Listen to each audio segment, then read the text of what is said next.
All right, everybody, we are live. Can everybody see me and hear me? We're looking pretty good on my end.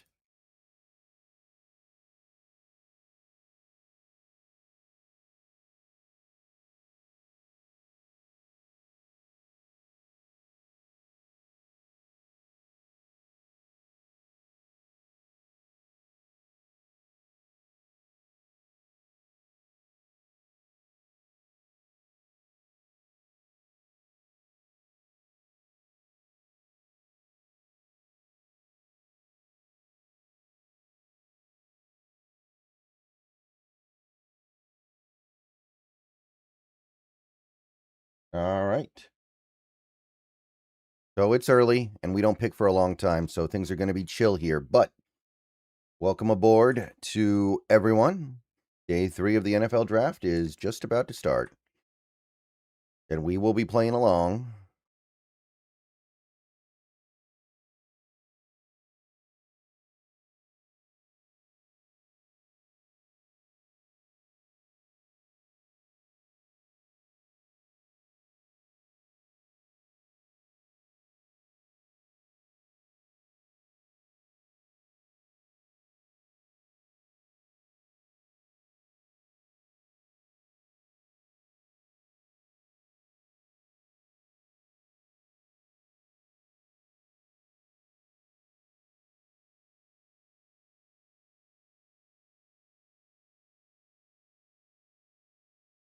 Yeah, I just had coffee, so I'm actually in pretty decent shape here.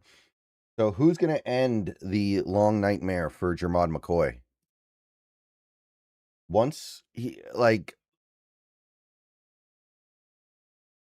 big board I have on screen right now is getting pinched heavily by the fact that Gerard McCoy is still there.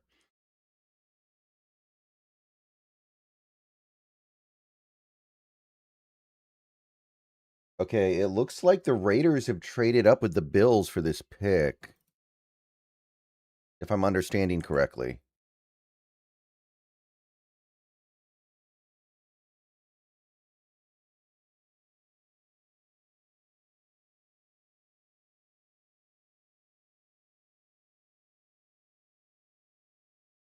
I would take McCoy,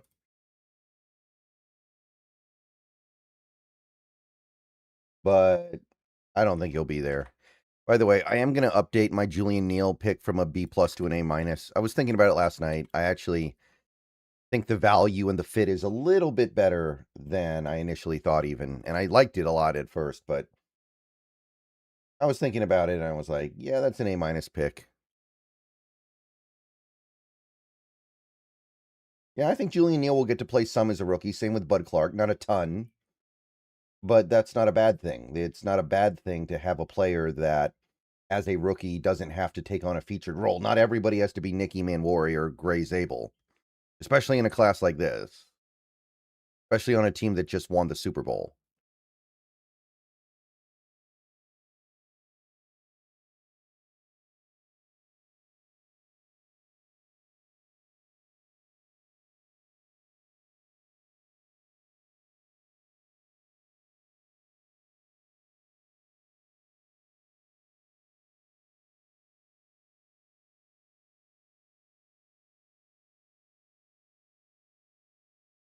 Yeah, I'm fine with the team not coveting Dunker, although I'm a little surprised by it. But, like I said yesterday, man, this team,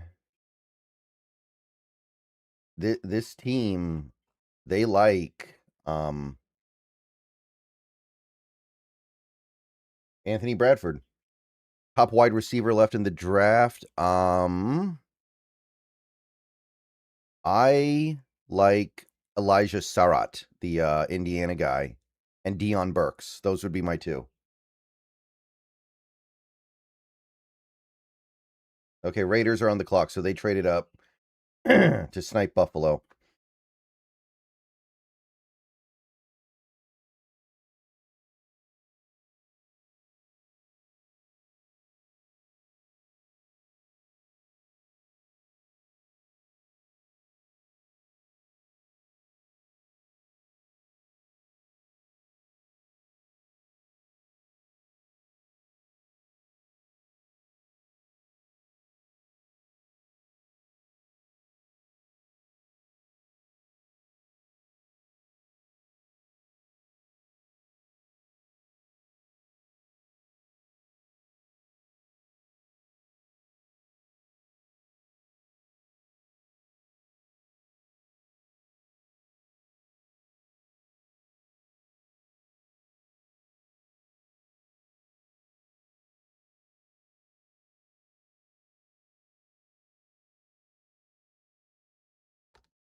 I'm at the TV right now, so that's what we're going to roll with.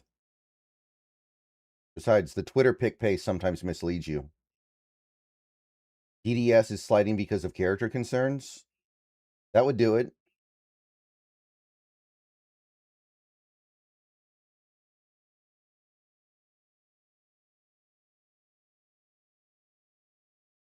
Yeah, I just had coffee. I finished it right before stream. So I'm actually in pretty good shape to make it through the rest of the day, although hopefully something interesting happens to keep me engaged, right? Hopefully today's not boring.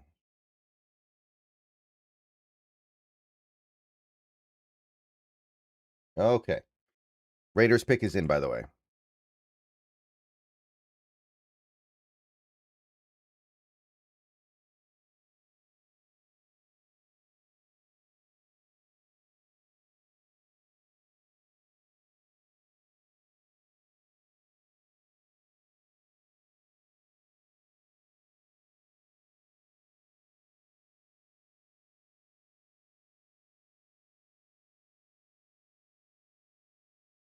I mean, if Denise Sutton is there at 188, I don't care about character concerns at that point. Like, who cares?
Should they move up in this round for future picks, and what assets does it take? I don't know if they need to. Maybe if like Denise Sutton keeps falling, I would do that. Maybe like Sam Hecht. I think more interesting would be you consider trading somebody like Oluwatimi or Haynes. I would consider trading one of those two.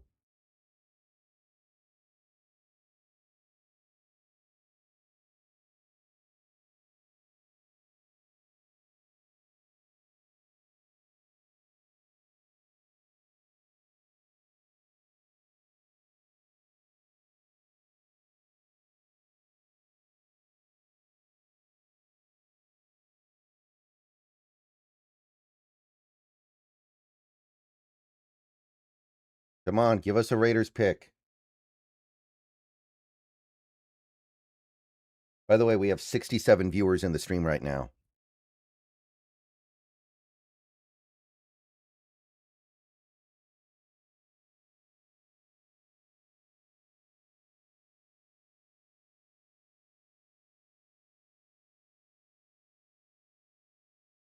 Okay, here we go. There we go. There we go. Gerard McCoy. The long national nightmare is finally over. Gerard McCoy.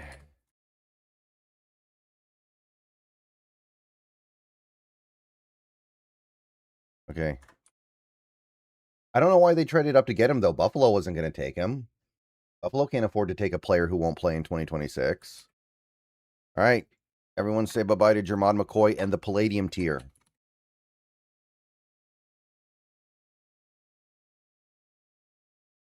Garrett Nussmeier and Nick Singleton are promoted to the screen.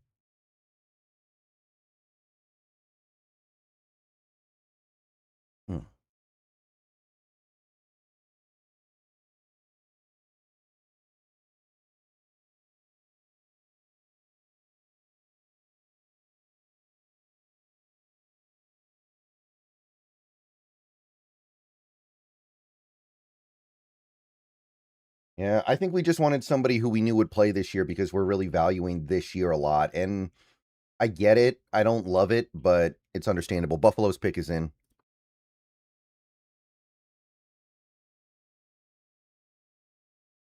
I'm always very cautious about the idea of over prioritizing the short term, but it's reasonable to over prioritize the short term when you just won the Super Bowl.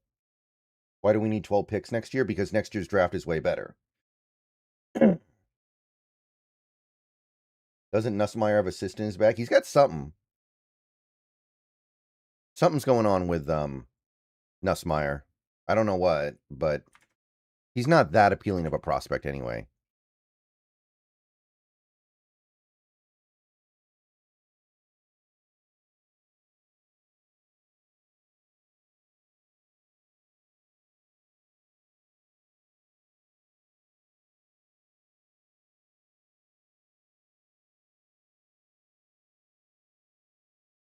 Okay.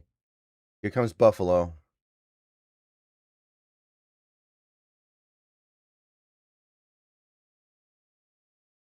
Dude Bowie. He that's not a bad pick.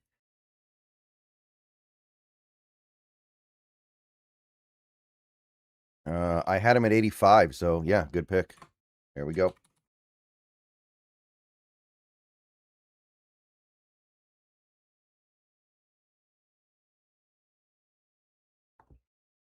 Allar has more potential than Nussmeier, but I think Nussmeier will be better. I think Allar would have been better in college if he was ever going to figure it out. I've kind of given up on Allar, and it hurts me to say that because he's got so much potential.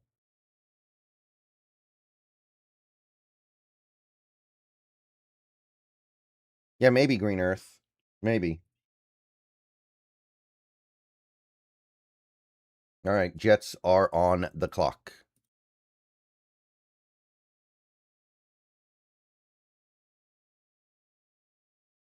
By the way, my entire Ruthenium tier is now on screen, so gold tier's coming in hot. Pick is in for the Jets. We're going to be moving quick today, people.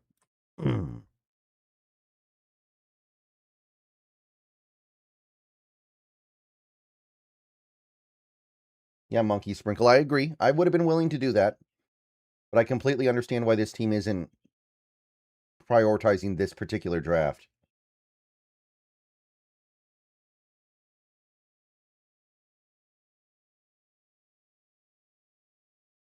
Remember, we have some guys that might retire next season, like Jaron Reed, Leonard Williams, DeMarcus Lawrence. So we're probably going to have a lot to replace next year. So having a lot of picks is not a bad thing at all. All right, let's see what the Jets do here.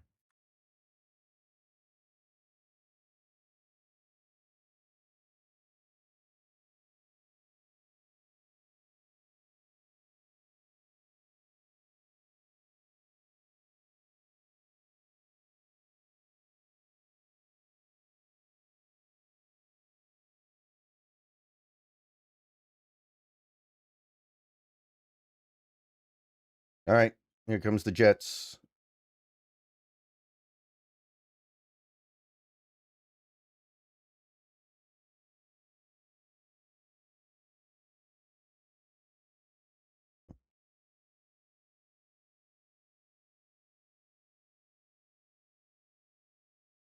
Ooh, there goes Darnell. Good pick.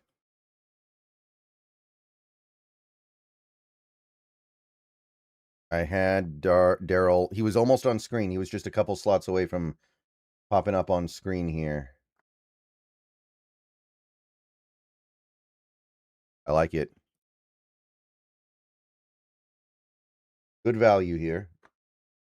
Yeah, that's the other thing. There is a strong possibility McCoy just never gets in shape to play football. Like, you guys remember Carson Strong?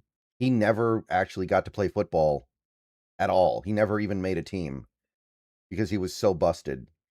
And Carson Strong would have been, I think, a good NFL quarterback, but things just didn't break his way health wise.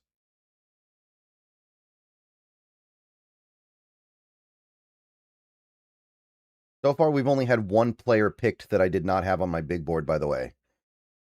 So we're doing pretty good.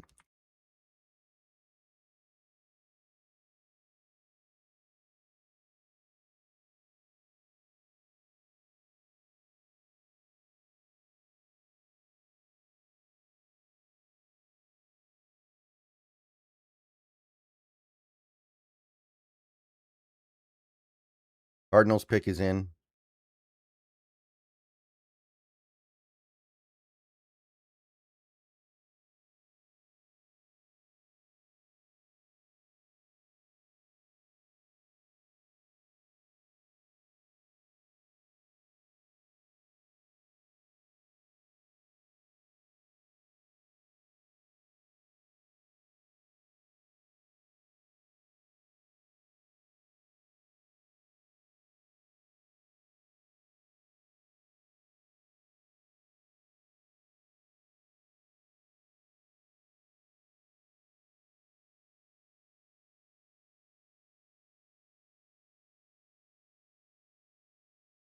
Pick is in for the Cardinals. Let's get it.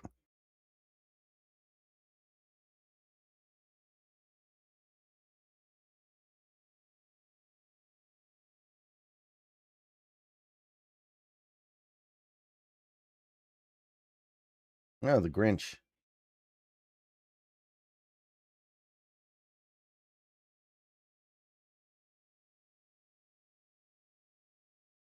Come on, Cardinals. Take Nussmeier again. Take another quarterback. Do it.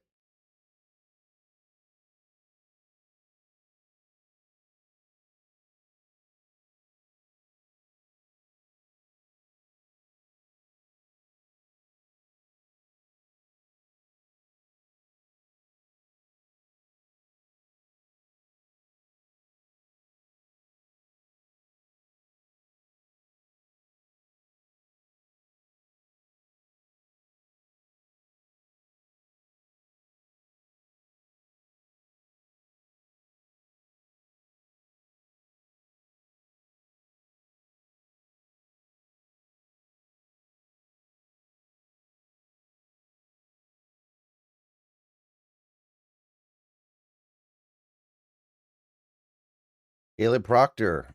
Where'd I have him? I had him at 104. Oh, I nailed it. Wow, I nailed it on the nose. What are we looking for today, Michael? I'd like one of these edge rushers to maybe fall, but nothing you do is going to be overly exciting. Like, we have to make our peace with that. All right, Caleb Proctor. That seems like a good pick to me, I will say. I nailed it on the big board.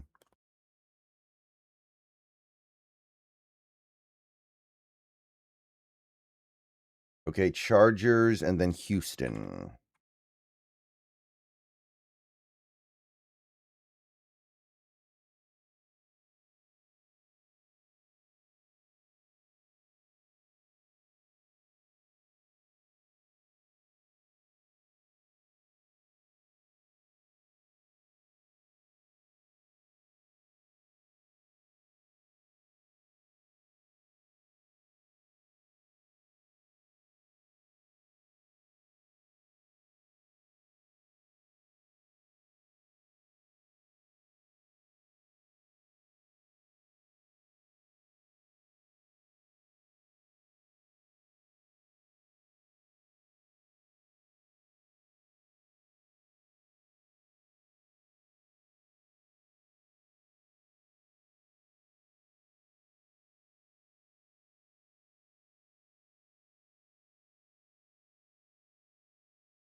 Yeah, I wonder if maybe we would include Oluwatimi in a trade and then take a new center, like somebody who's a better scheme fit and is going to be cheaper.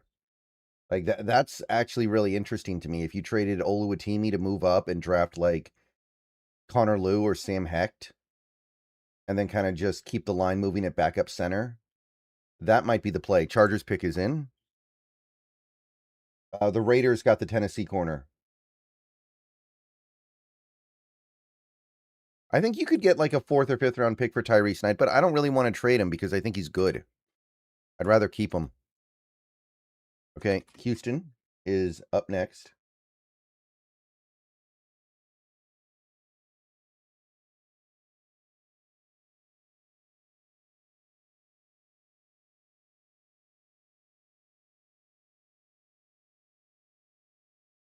All right. I have Bo Stevens listed as a left guard. I don't know if he's a right guard or not.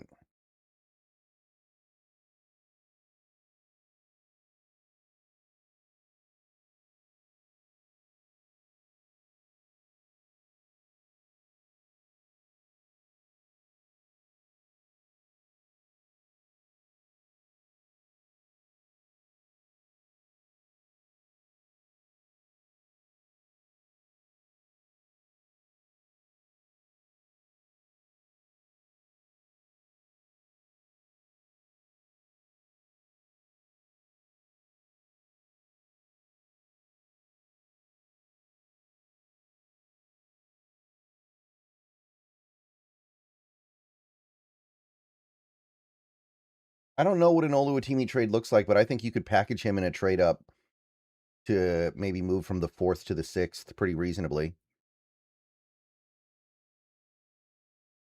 Package your 6th round pick and Oluwatimi to move up around here. That might be a reasonable play. Oh, Bo Stevens at center. Yeah, maybe. Micah Morris. I do like Micah Morris, but he might really go undrafted. You could probably get him without using a pick.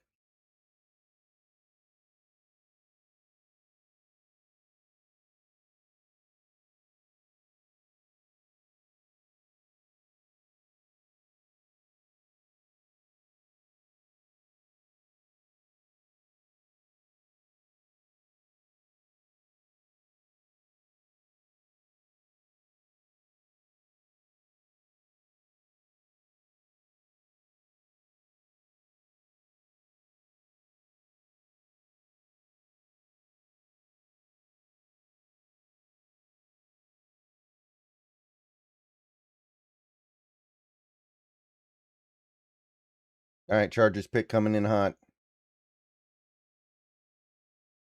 Where do you see Clark and Neal playing in the secondary? I think Neal is like a safety that plays a lot of nickel corner, and Neal's an outside corner for me right now.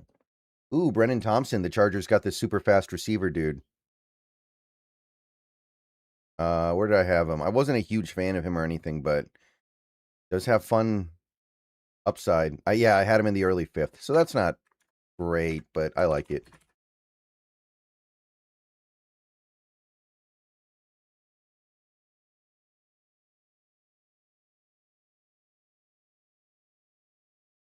Some people think Neal will end up at safety, and I don't think that's unreasonable.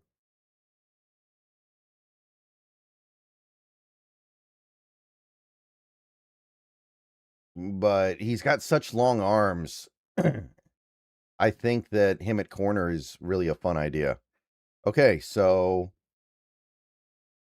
far, most of the stuff that's happened today feels like it makes sense. I don't know why Sarat's falling so far, though. I think he's clearly better than a lot of these receivers.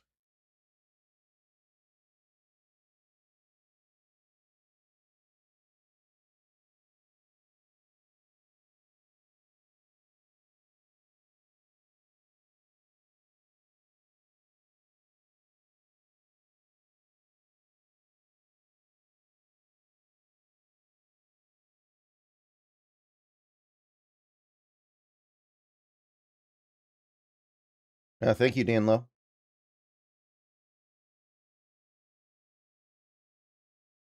What free agent edges are left? Clowney, Fowler, Von Miller, Cam Jordan. I'm probably forgetting one guy. Houston pick is in. But there are a lot of free agent edges left. I'm not even tripping on that. Okay, here comes Houston's pick, and then we have Frisco. That's a good question, Michael. Maybe they have all 32 hats and they just put on whichever one.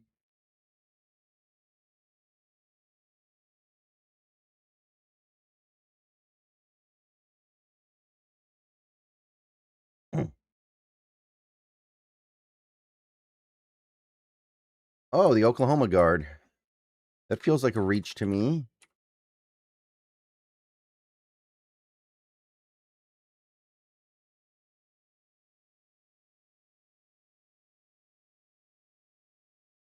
Yeah, I had him as a UDFA.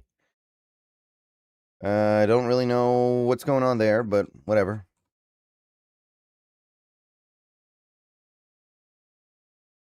Texans got a steal? I don't think so, man. I think Jalen Farmer should go ahead of this guy easily. Jalen Farmer should have been a third-round pick all day.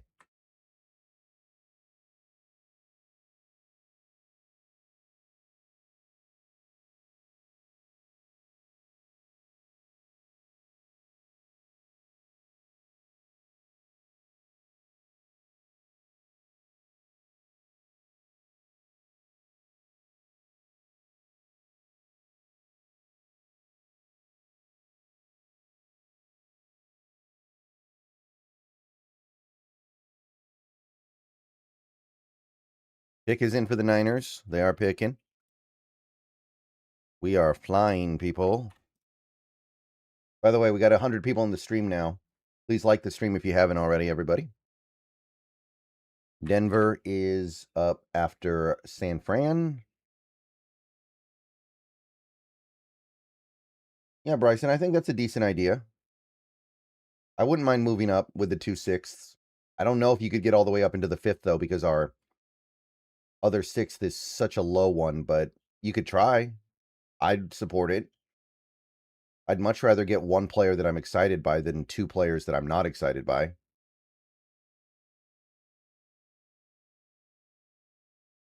Okay. The Niners need a safety, right? They could take Ramsey here.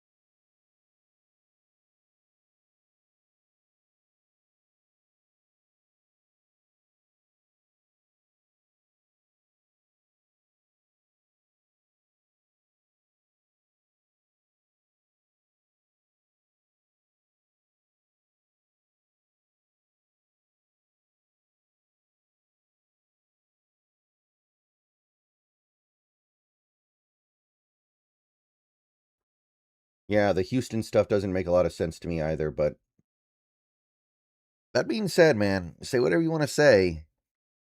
They were probably a fluky game away from making the Super Bowl last year, so they're doing something right. All right, San Francisco. Their pick is in, but we don't know what it is quite yet.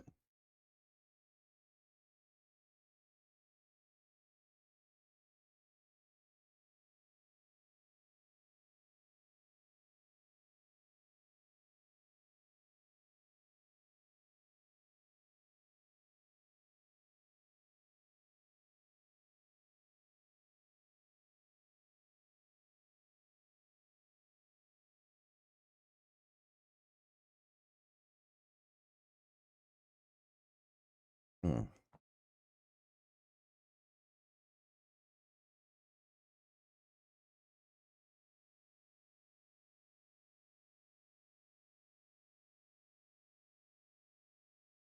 Yeah, Jordan. I have heard about the Gerard McCoy stuff, and I feel bad for him, man. He's such a good player, but yeah, clearly there are issues.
No, we've had another running back get picked. Kalon Black went to the Niners yesterday.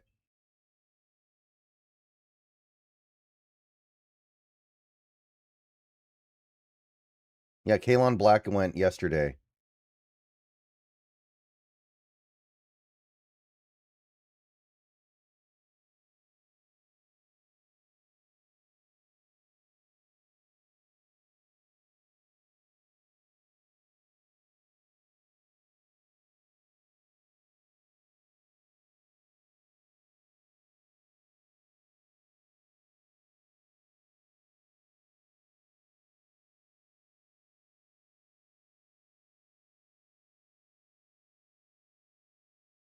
Okay. Niners pick coming in hot, people.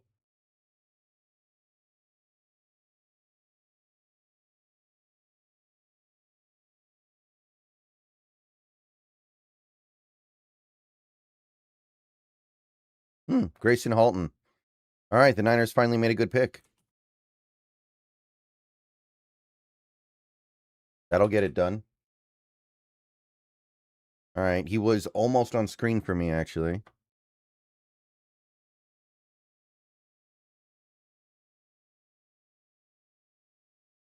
I'm really surprised Keith Abney's there still. People must be scared off by how small he is, but he's definitely better than some of these corners that have already gone. Grant Cohn was about this pick, sliding catch, about Grayson Halton. I don't know why. I mean, I understand he's mad about yesterday, and he's right to be. Yesterday was a mess, but yesterday was a catastrophe. Broncos pick is in.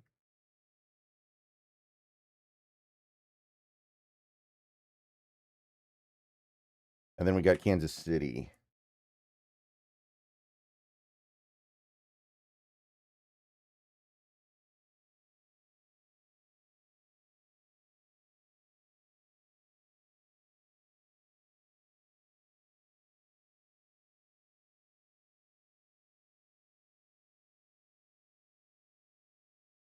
Jonah Coleman. Another UW dog.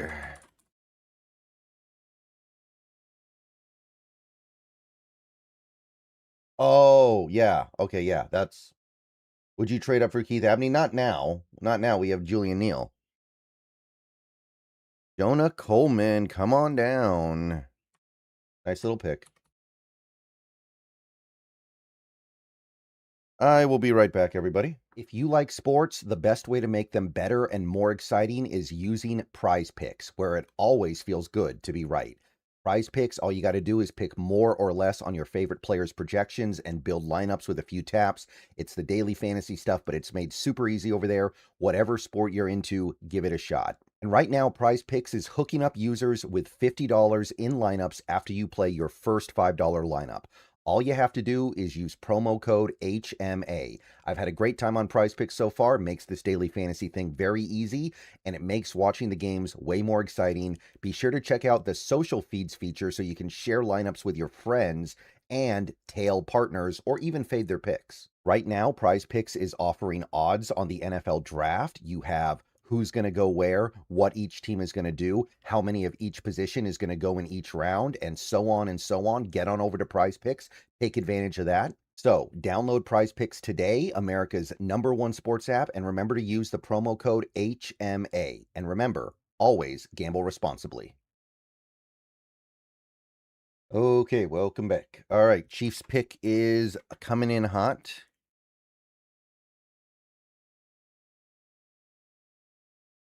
And then we got the New York Jets.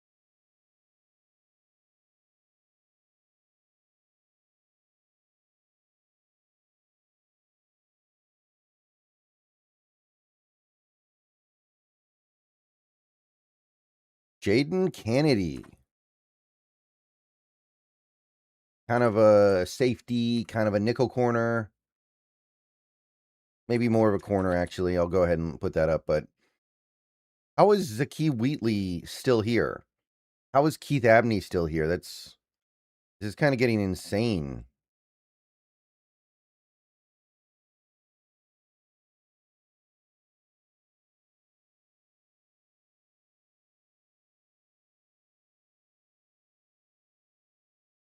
Where is he?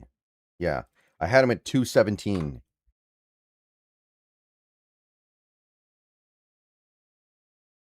My name is Jonas.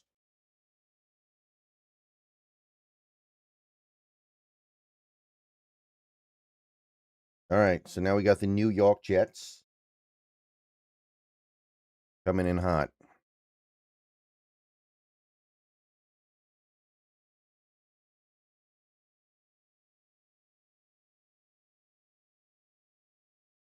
Oh, I guess the Jets got this pick in a trade. I'm not sure who they traded up with, but their pick is in.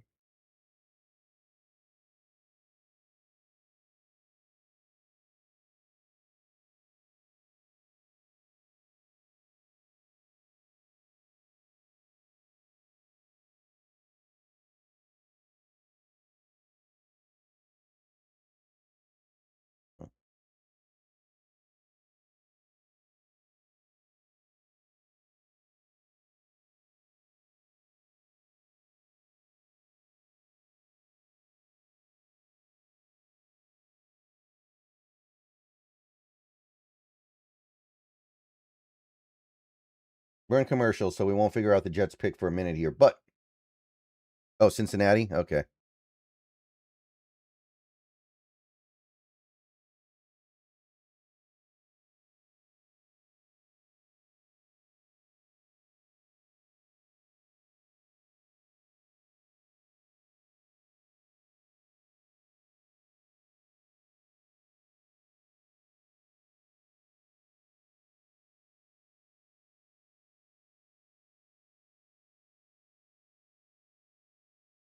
It's my own personal draft board sliding catch.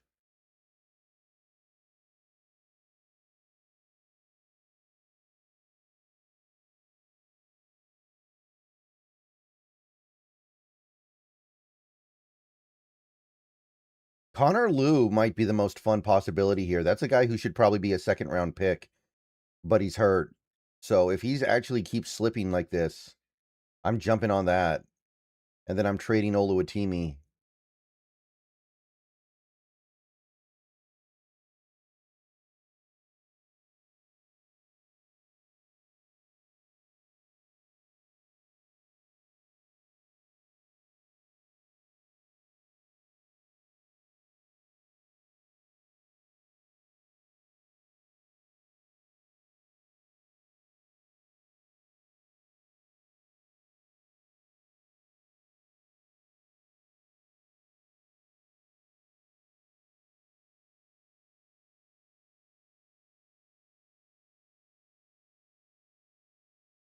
And at the end of the day, everybody's big board is a little bit mashed up right now. So, I actually think my big board went pretty well this year, other than McCoy. And the McCoy stuff was kind of, I can't really take too big of an L on that one when clearly the medical stuff was way worse than anything we could have known.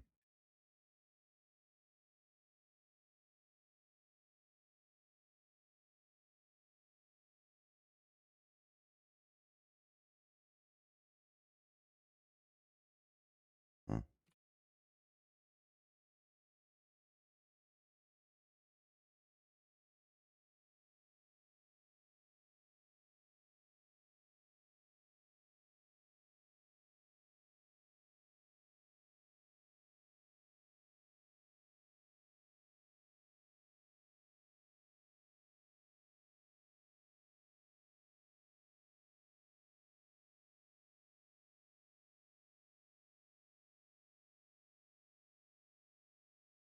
All right, Jets, let's hit us up here.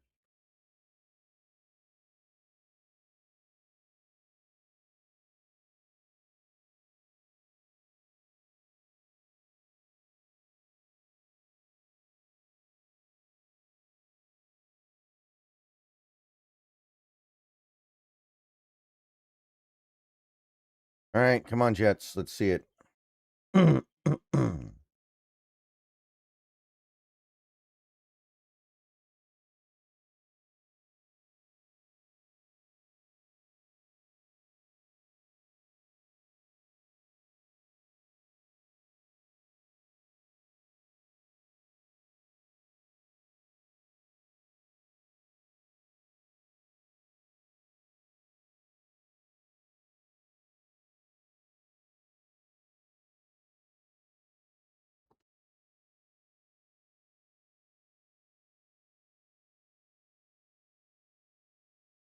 Ooh, Clubnick. I actually like that.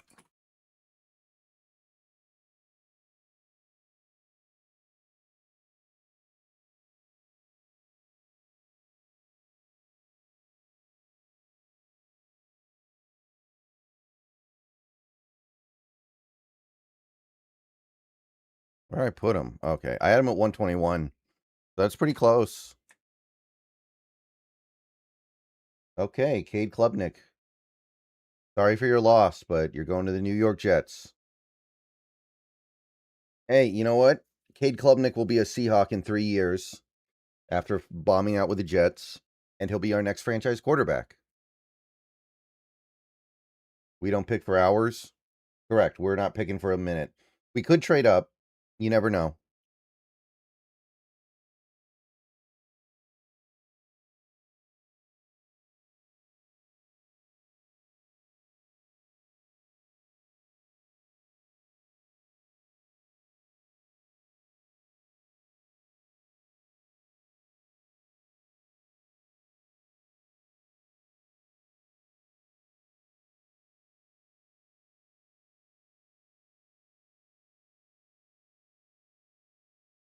Mm.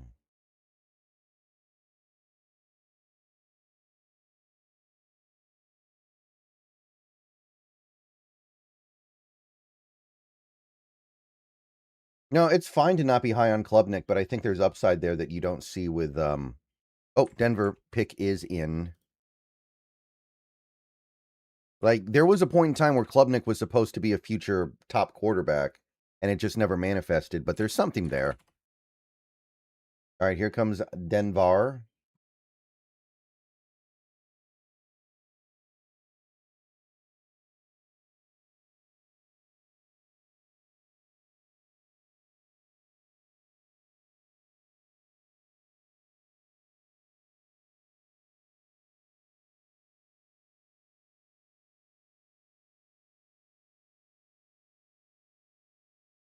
Ooh, Cage Casey. The I think he's Boise State. I'm at 156, so can't say I love it, but at this point it's not particularly obscene. And that's, from Boise State to Denver, that's just a combo that makes some sense. Do you think we'll double down on edges? I don't know about doubling down, but I do think we're going to take one unless there's nothing to take. Remember, guys, we're going to be in the 6th round when we pick in all likelihood. There's really not much you're going to do that's moving the needle here, and that includes at edge. Like, there's no guarantee the guy you draft is going to be better than even Jared Ivey. Yeah, Klubnik was great in college, or high school, and he's had moments of being great in college. Okay, Dallas pick is getting punched in here.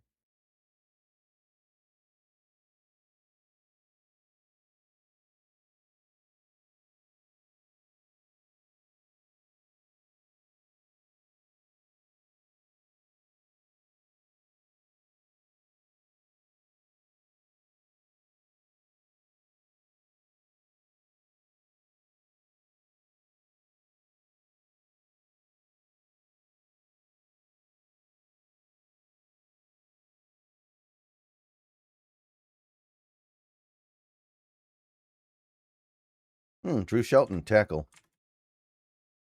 I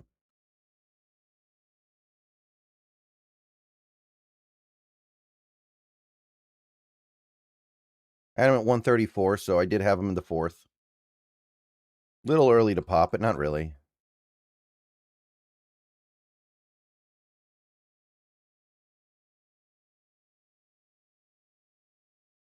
No one man should have all that power. Clock's ticking, I just count the hours. All right. So Colts up next, and then Dallas actually picks again. Okay.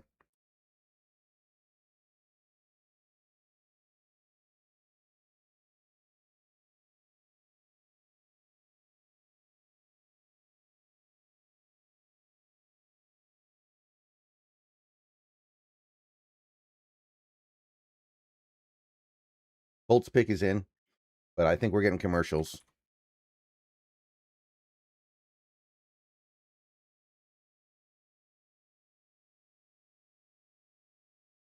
Do we still have Cam Akers? I think we gave him a futures deal, but I wouldn't count on him being around.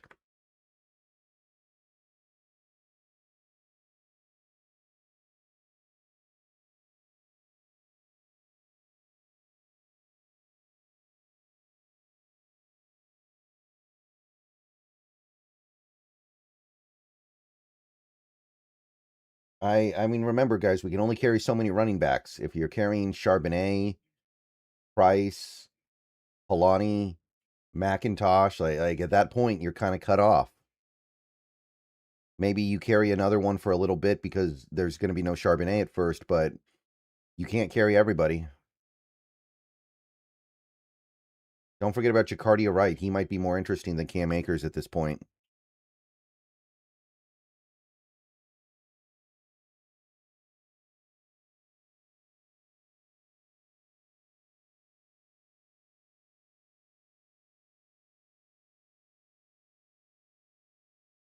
Yeah, we're getting commercials.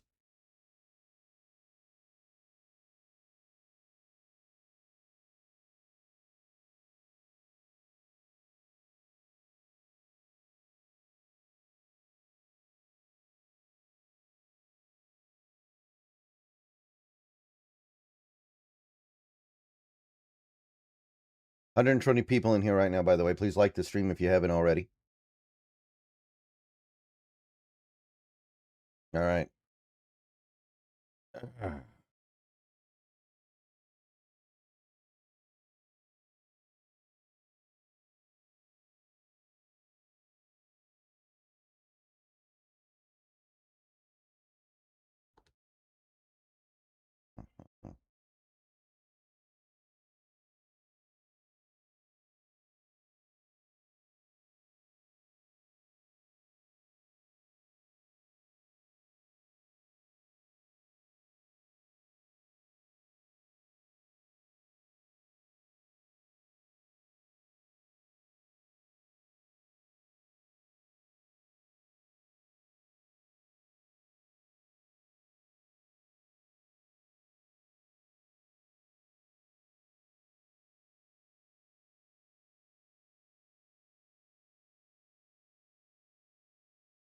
All right.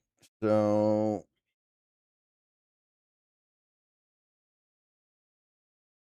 it still feels like it's too early to start fantasizing about player X or Y or Z falling to 188. I think we just need to see a lot more picks before we make any conclusions here.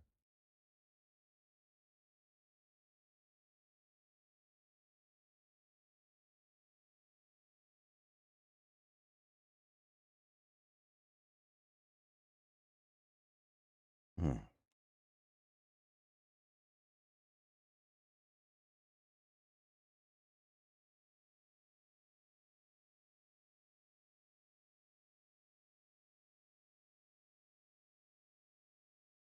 Would the 188 in Olu get us to the 4th round? I think it might. Olu's proven he's roughly starting caliber in this league. So I would say yes, but it just depends on what someone's willing to give up.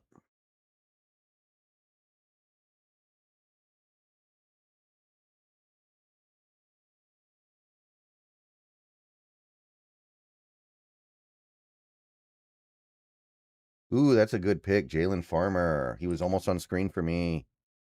In fact, he was the next guy up. I like that.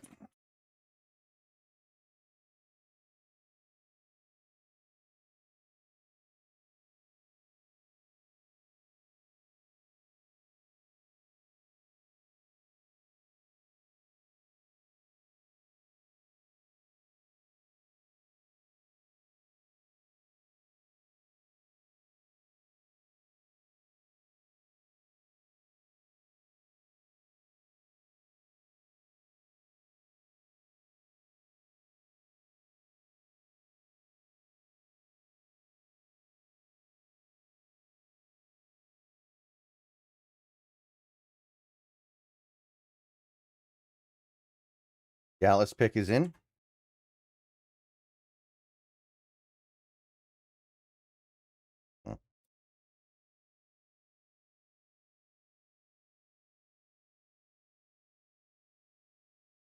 Okay, here we go.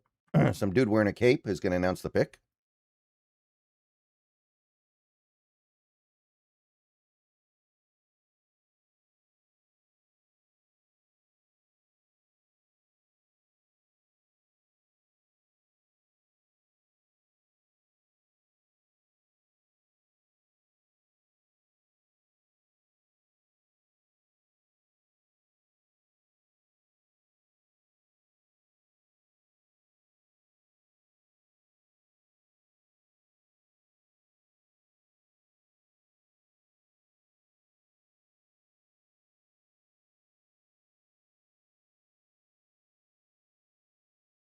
Ooh, Devin Moore.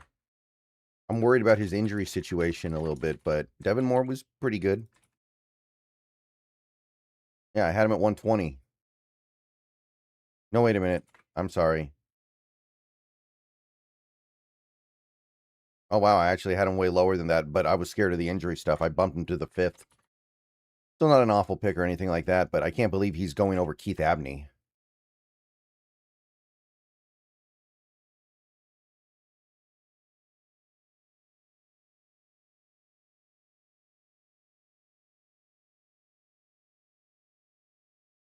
Do do do do do do do do do do do do do do do.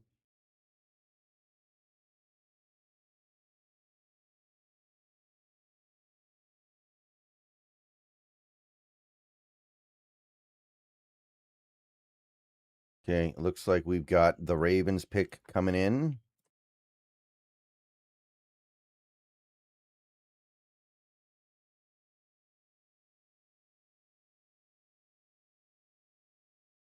Aha, Elijah Sarat. There we go.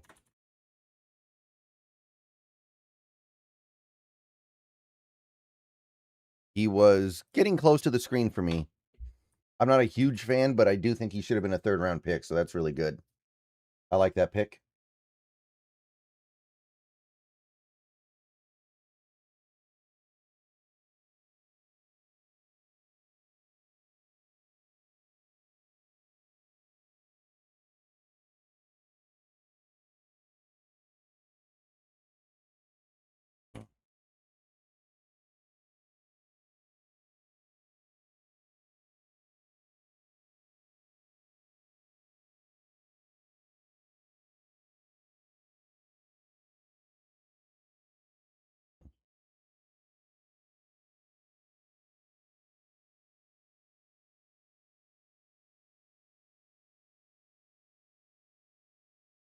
Pick is in for Tampa.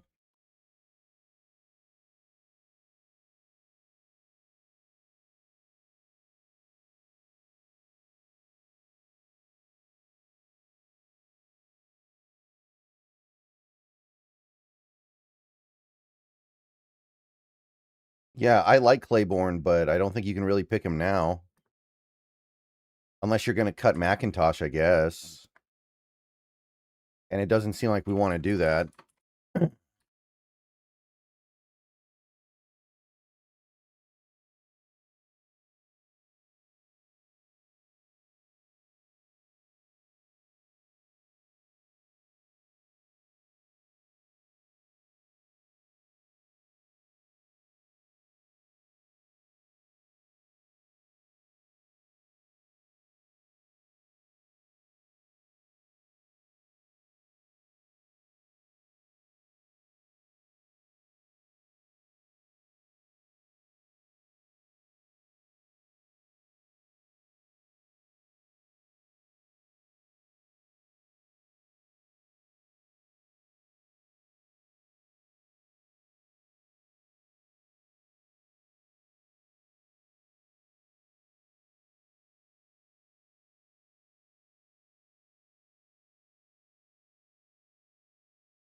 Okay, here comes the Tampa pick.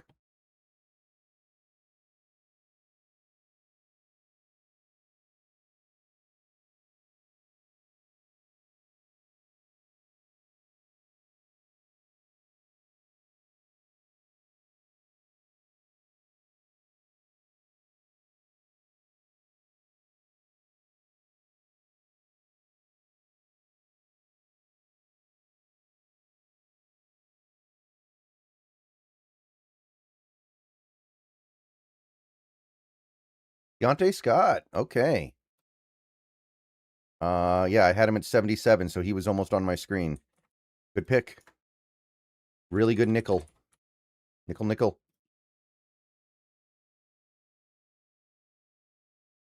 Can you put your position ranking next to each last player drafted? Yeah, okay. I can do that.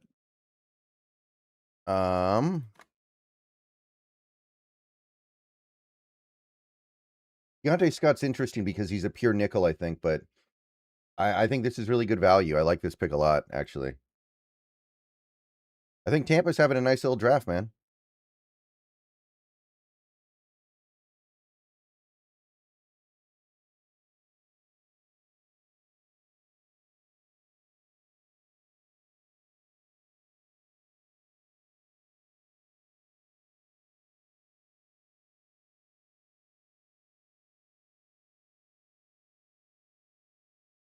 Okay, looks like the Chargers are coming in hot here. Yep, their pick is coming in. But now we have commercial.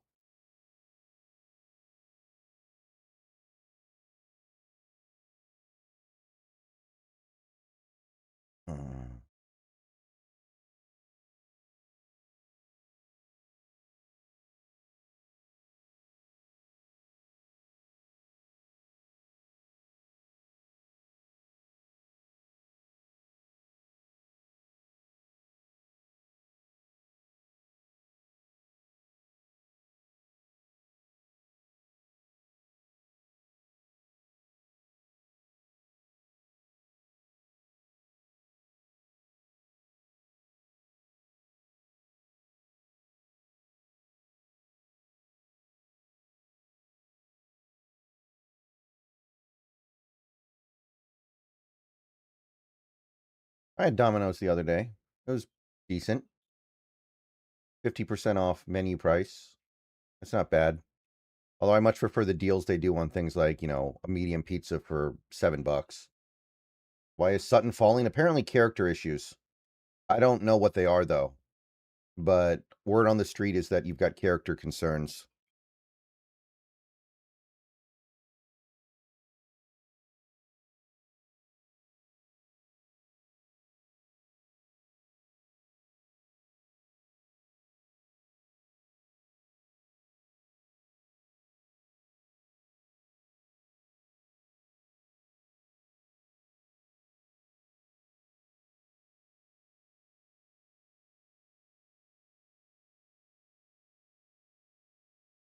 I'm surprised somebody hasn't taken the plunge yet though.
Okay, I think did the Chargers just take Travis Burke? Yes. Travis Burke. Okay. I'm Wow, I had him late 7th. Not a huge fan. Okay. Detroit's pick is already in, by the way.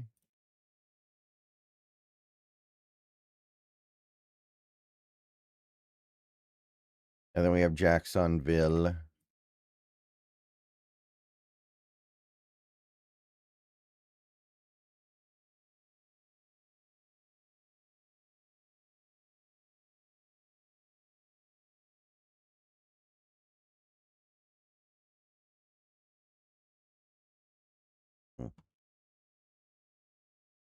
All right, here comes Detroit.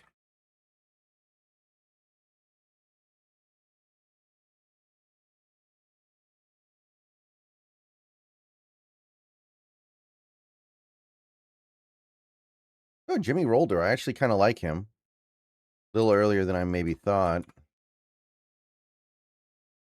But I do like him.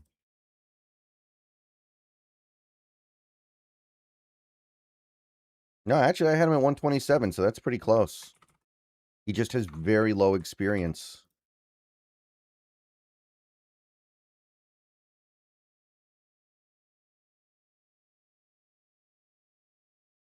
All right.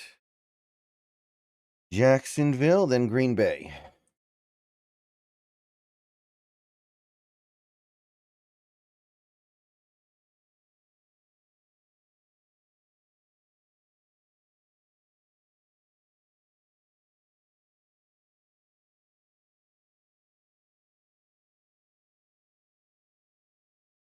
Jacksonville pick in.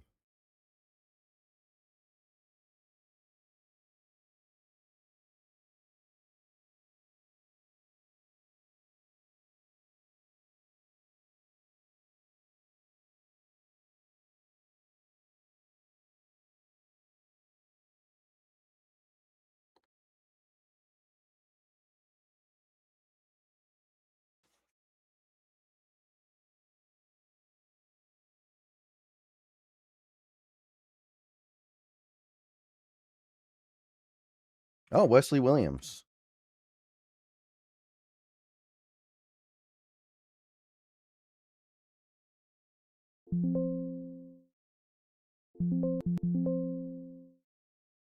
Ooh, I didn't have him on my big board. I know who he is, but I never put him on my big board. I would say edge rusher mainly. Yeah, Darth Evans. I don't know about guard because any guard you get is not going to be better than Cable Do or Richmond in all likelihood. So what's the point? I'd almost rather go nose tackle than guard. At least a nose tackle you get could be your best nose, even though you don't have a lot of room. Wesley Williams. That seems like an okay pick, but I didn't really evaluate him. He was somebody that I skipped. Okay, Green Bay.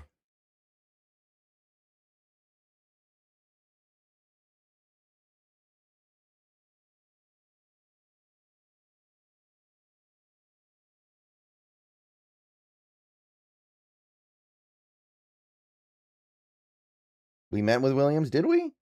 I don't remember that. I don't think we used a top 30 on him.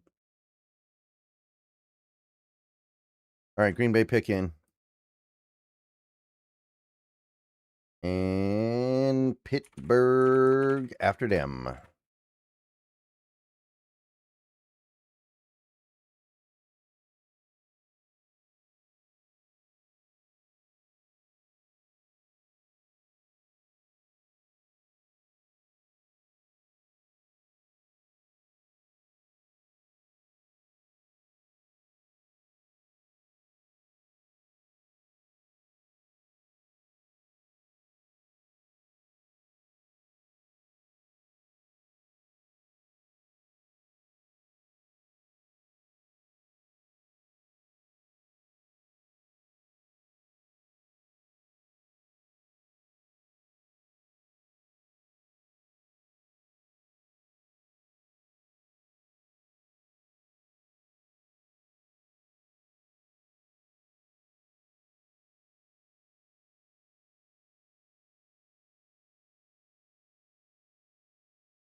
You talked about the combine. Yeah.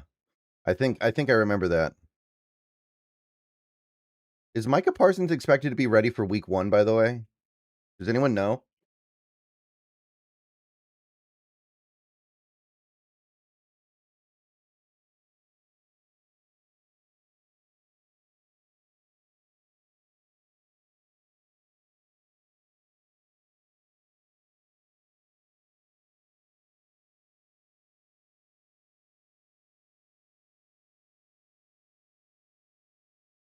Ooh, Denise Sutton.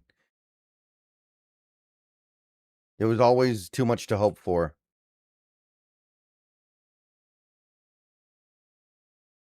Denise Sutton comes off of the board.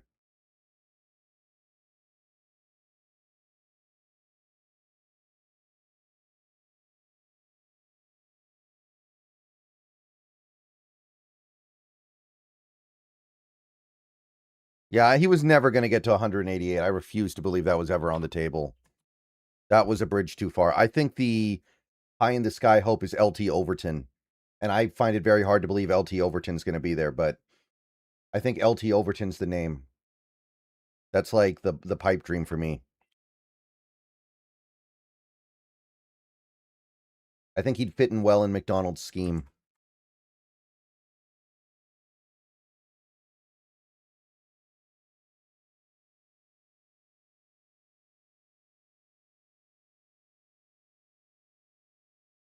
Pick is in for the Steelers.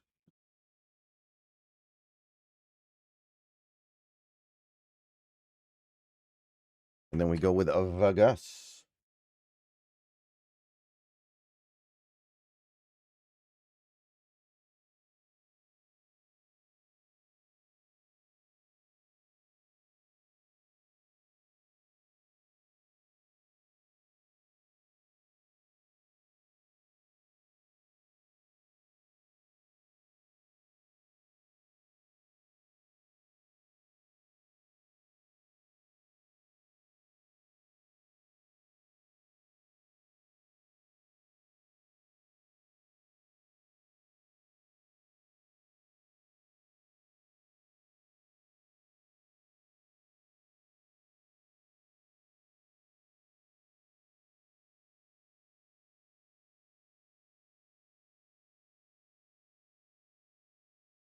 Hayden Wetjen.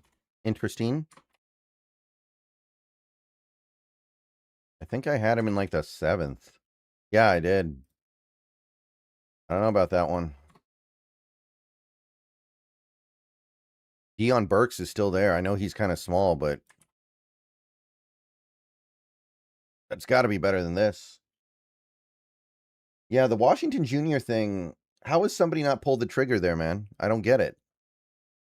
He's got way too much talent to still be here in a draft this bad. Yeah, there are problems, but who took McCoy? The Raiders.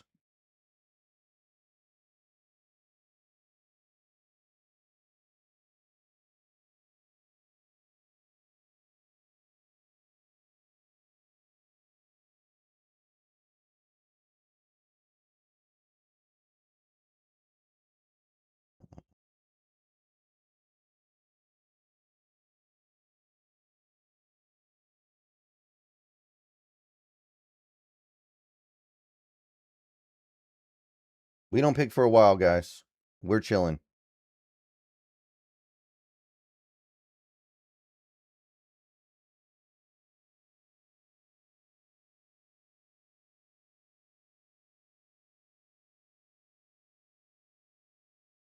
Raiders pick is in.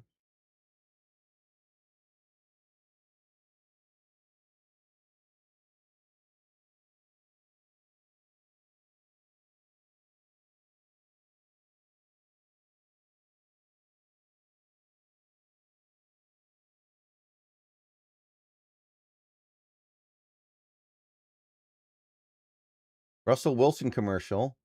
Russell Wilson isn't even on a team right now, man. Why is who's hiring Russell Wilson to do a commercial now? You're like 7 years out of date with getting Russell Wilson to do a commercial.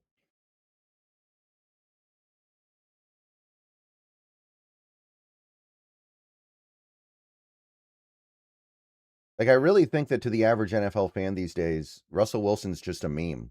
He's somebody to make fun of.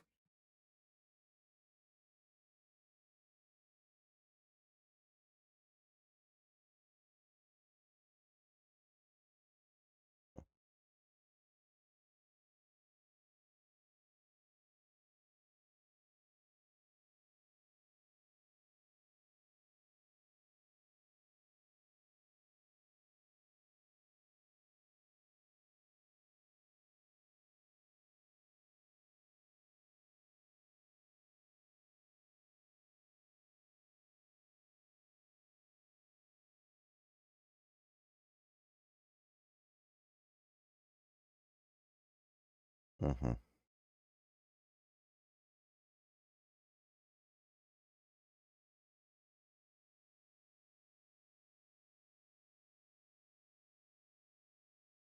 Yeah, we are ways away from our pick here.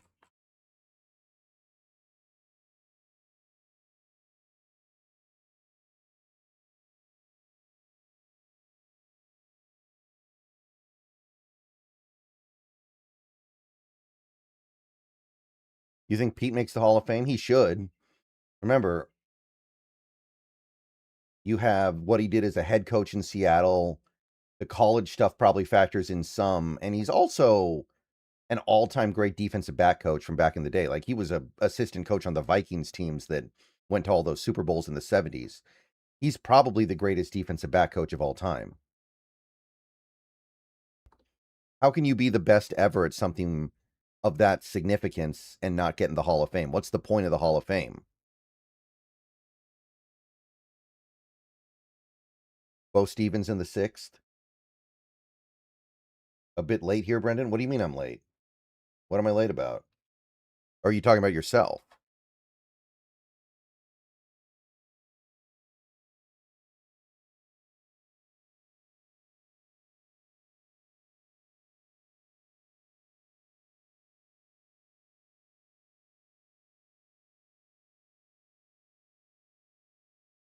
Russ is a legend. He's not a legend right now. He'll be a legend after he retires and people have forgotten what he did over the last 5 years. But right now, I think he's kind of a guy that people make fun of.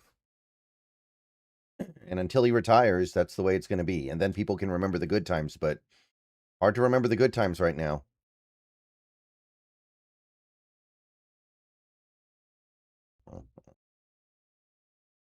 The pick is at 124. Well, yeah, if you're on Twitter or X, but we're not doing that. I'm on the TV coverage. I know I'm behind, but I don't want to play the X game anyway.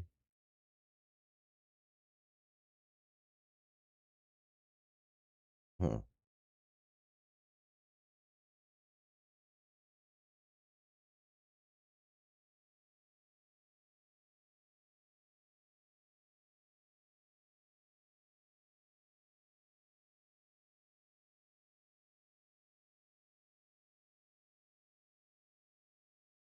Okay, Raiders pick Barbara Estrada.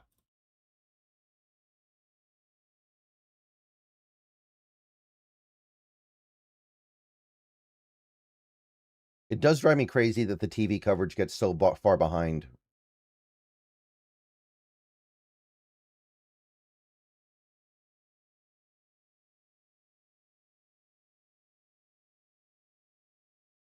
Mike Washington. Love it. Raiders. And that also proves, does it not, that he would fit the Shanahan offense. If the Raiders are willing to take him, that means Kubiak thinks he fits the offense. Okay, we got our first gold tier name on the screen here, and it's going to be Kyle Lewis, linebacker from Pittsburgh. How you feel about the Seahawks draft? Look at the grades I have on the bottom of the screen here. I think that sums it up pretty well. It's fine.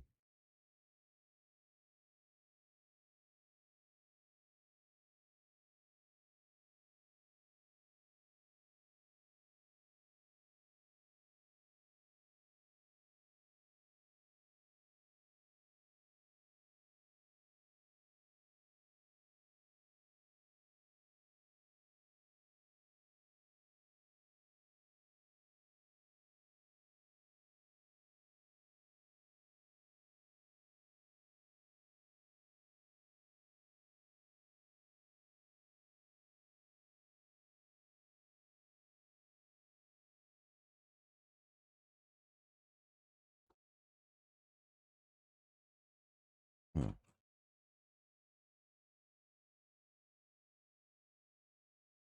Houston's pick.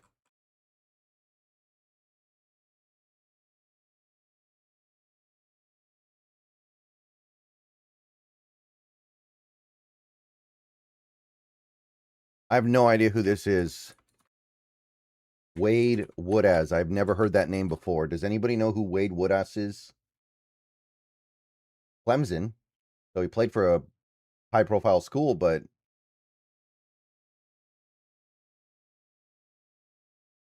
I'm not familiar at all.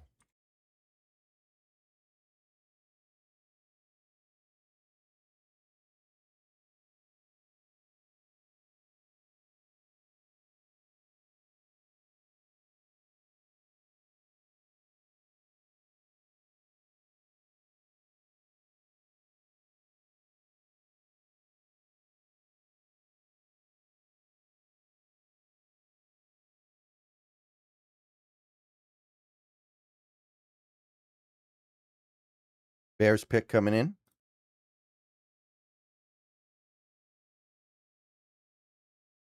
And then Buffalo goes back to back.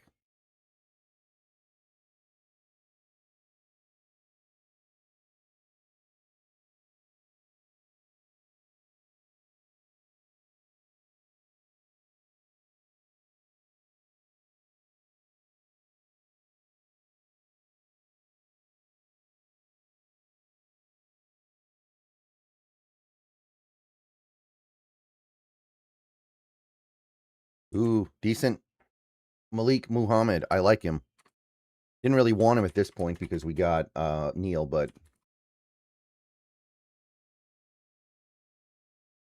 where'd I have him? He wasn't on screen yet. Yeah, I had him at 119, so pretty good.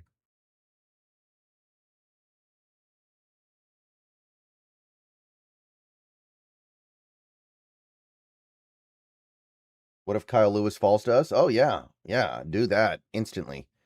I will be right back, guys. Hopefully I don't miss the Seahawks trading up or anything, but just,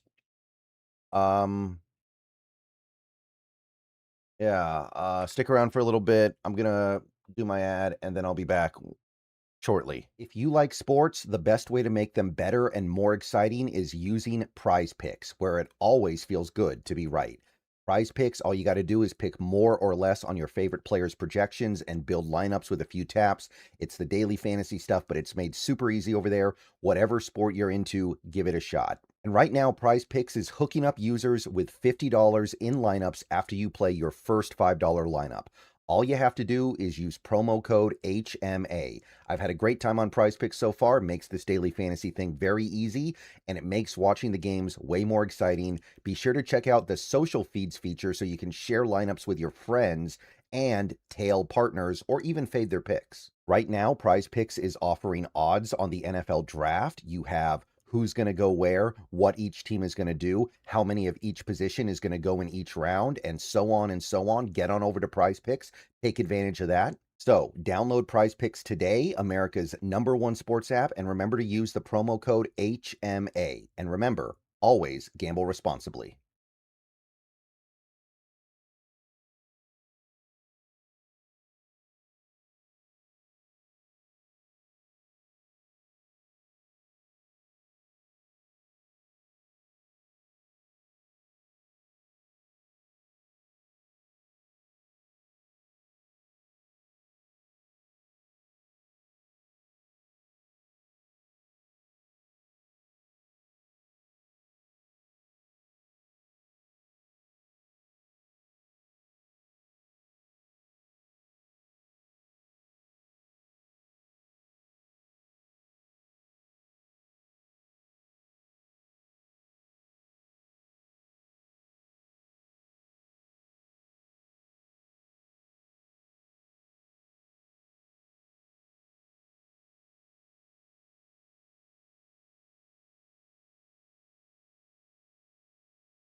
Okay, I missed both Bills picks, but I see Caleb Elarm's or. That's a good pick.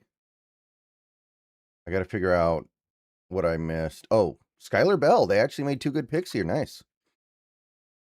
All right.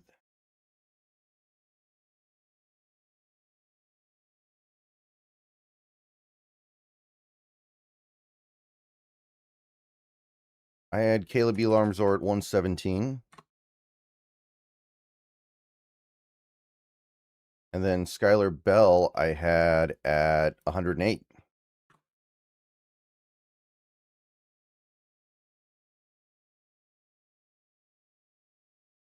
San Fran pick is in. Let's see if they continue to fumble this.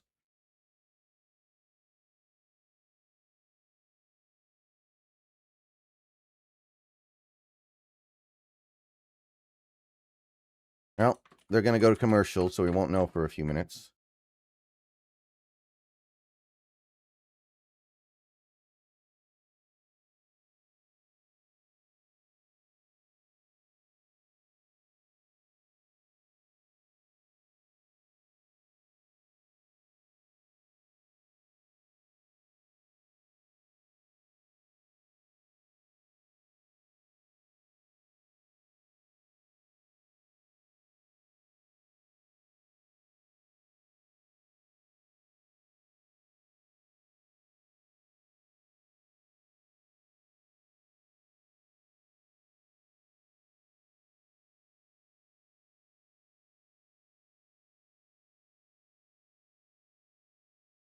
You think they should have thrown a dart at McCoy? I would have been willing to do it, but at the same time, this is going to be one of those situations where we just don't know because the medicals could be atrocious.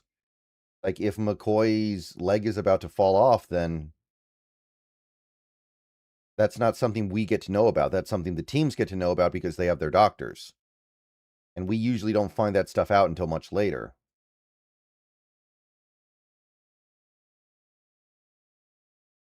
Prime Russ is a top 3 clutchest, best fourth quarter quarterback of all time.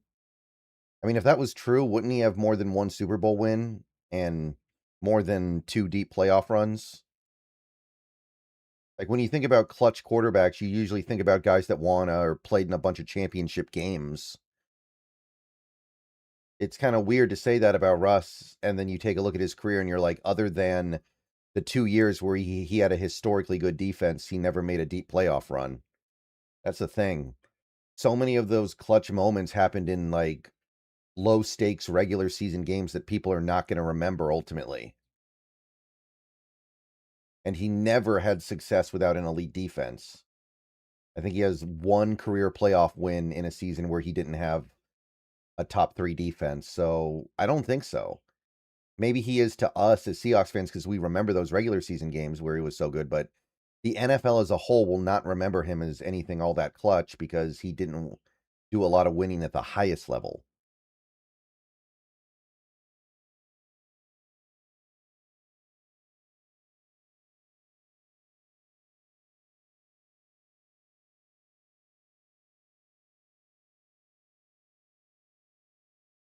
All right, come on, Niners, come on down.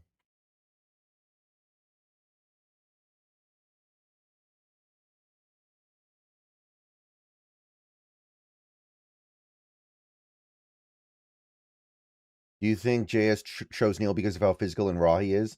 I think he's a great fit for zone. And yeah, the physicality is big as well. Is there anyone good enough in the draft right now to replace Bradford? No, I don't think so.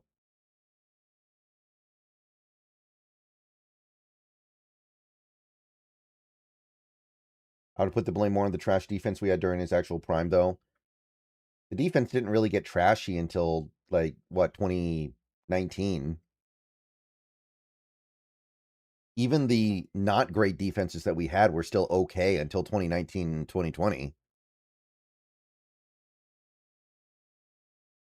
All right, 49ers, here we go.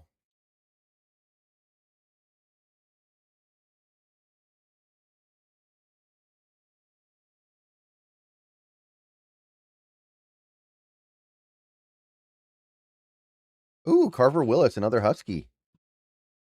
I didn't like him very much, but they might be moving him to guard.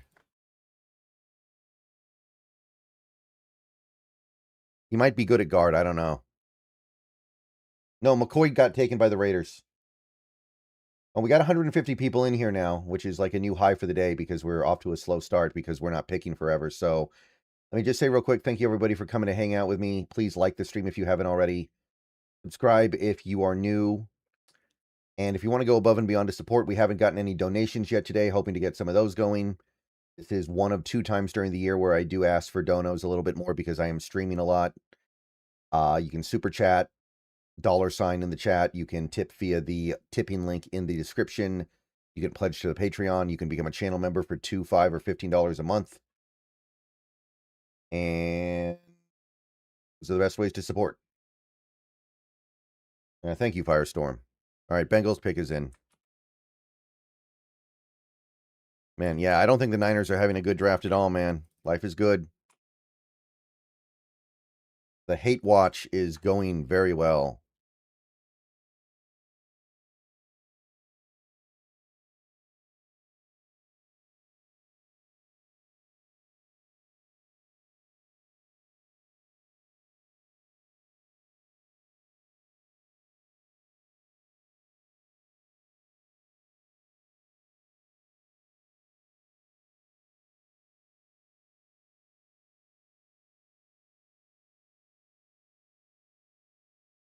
Ooh, Connor Lou. Ooh, I would have liked him. That's a good pick.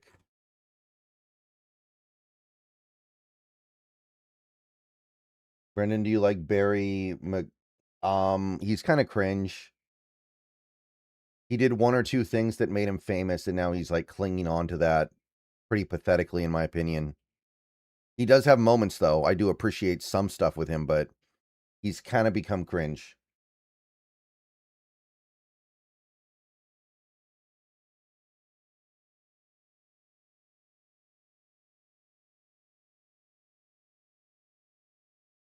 Which team do you think has had your favorite draft so far? I'm not sure.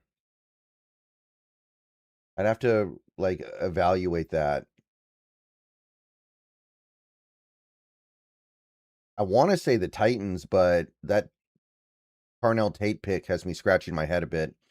I don't think it's a terrible pick, though. So the Titans, I think, have done well.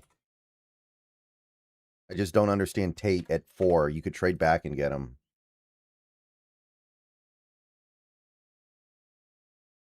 The Giants might be my favorite. The Giants have done very, very well for themselves. Thanks for all your hard work before and during the draft.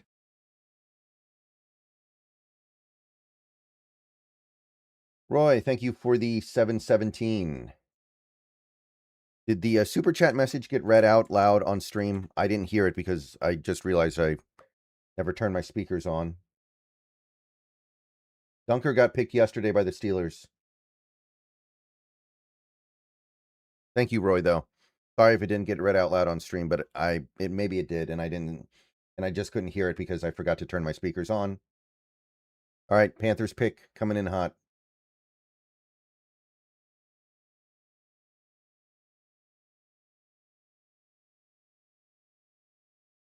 It didn't get read out loud? Okay. Don't know what's up with that. Not a big deal, though. Thank you, Roy.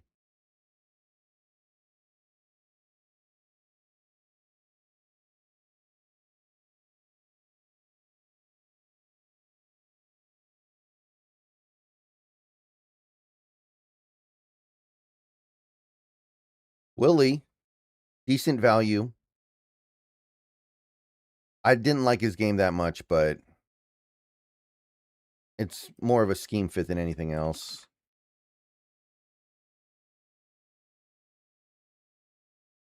I don't know what's going on with Keith Abney, though. That's the bizarre thing to me. What's going on with Keith Abney? All right, Will Lee the third is Gonzo Bonzo. We have 6 players left in Ruthenium. If any of them make it to 188, that would be kind of amazing, but the only one we would take at this point, I think, would be Hecht. Okay, it did get read out? Okay.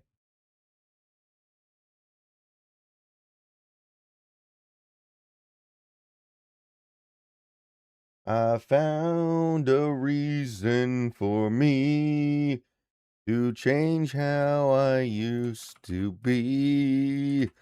A reason to start over new. And the reason is you. Miami's pick is in.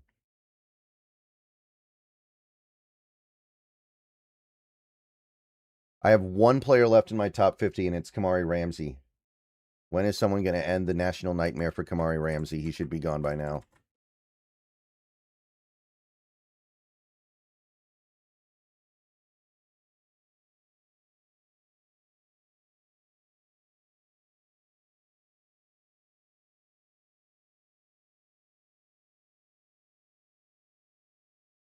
Why doesn't Snacks hop on the YouTube streams? I mean, he's not really a huge football fan. Ooh, Trey Moore. Okay.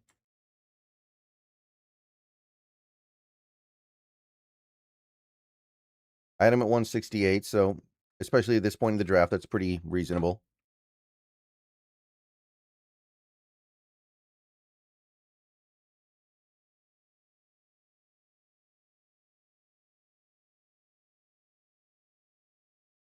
I'll tell you this, though. I am probably going to be making a YouTube gaming channel sometime next month.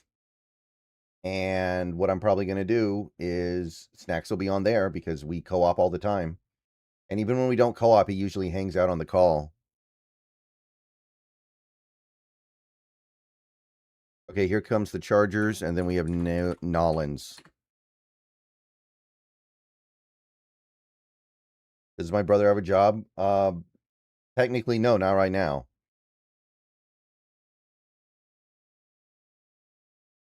Genesis Smith. Pretty good. I had him at 106.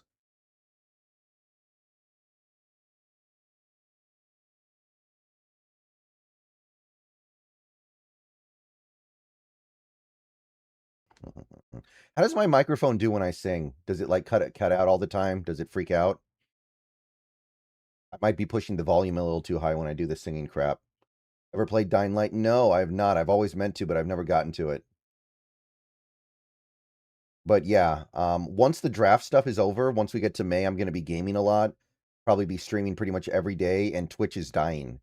So I want to go ahead and stream over to YouTube now as well, because Kick never took off. So I'm just going to go ahead and make a new YouTube channel. Sounds normal? Okay.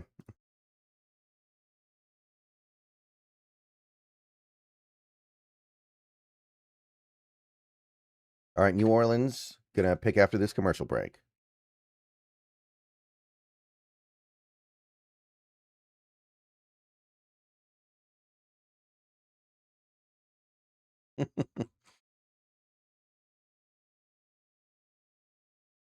I don't know if any of you guys are old enough to remember that song, by the way, but that song when I was like a teenager, that was probably the most played song on the radio for like a year. And it's a really bad song.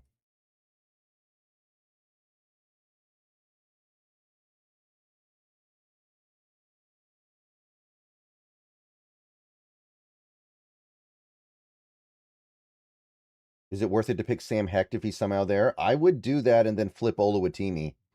I think that works.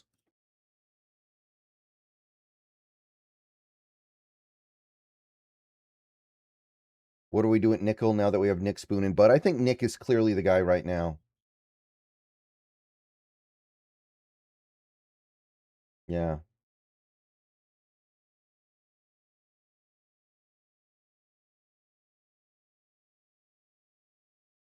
Yeah, like that's even like a terrible name for a band. Like who would make a band and name them Hoobastank? It makes it sound like it's a parody of an emo band or something, and you're trying to make them sound as bad as possible. Like I don't understand that.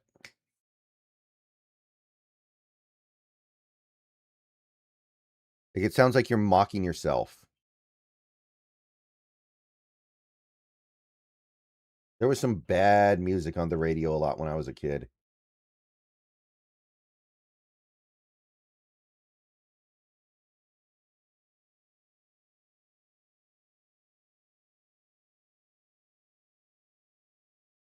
Evanescence was big when I was that age too. They were on the radio constantly. That was early Nickelback, back when Nickelback was actually like not insulting. They were just bad.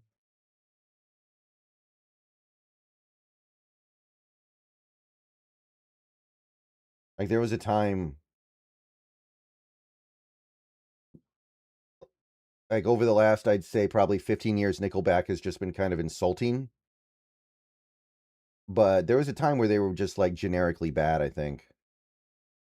Would you double up at corner if Abney drops to the 6th? Yeah. Oh, Jeremiah Wright goes to the Saints. Okay.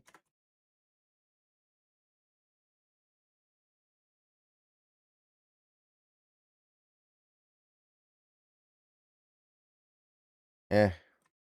I don't love the value, but at this point it's pretty much whatever.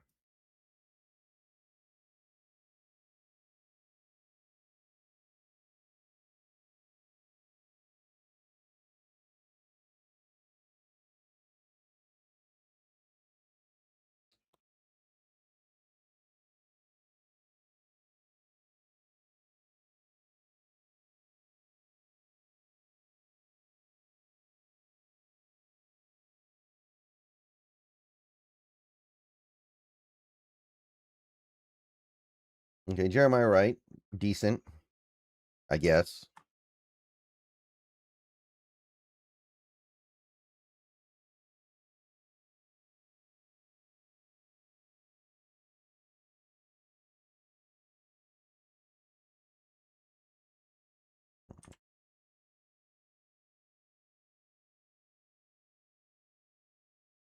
Okay. Ravens traded up. Pick is in. So San Fran continues to trade down because they hate this draft. They hate it so much. They've made miserable picks so far, but I don't know if that's a good excuse.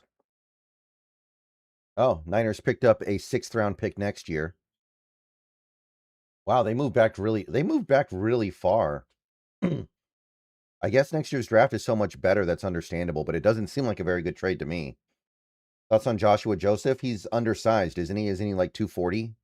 I don't think he fits our defense. I do think it'd be good value, but he's a pure speed guy. Would you rather have Fowler and Vaughn or Fowler and Clowney? I would go Fowler and Clowney. I don't think we can get all three. There wouldn't be enough snaps. You think it's too much to draft Singleton and Price? No. I mean, for all we know, McIntosh is going to get hurt again.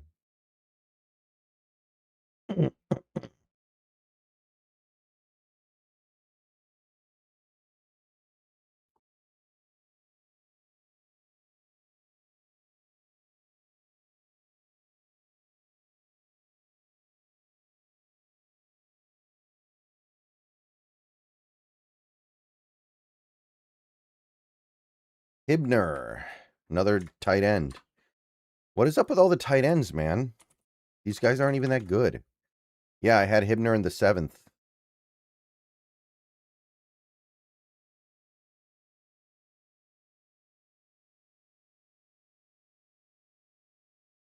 Yeah, I'm not huge on Halani either, but clearly we have some degree of faith in him and we got to roll with it. He's the closest thing we have to an elusive back, and that's a little bit sad in and of itself.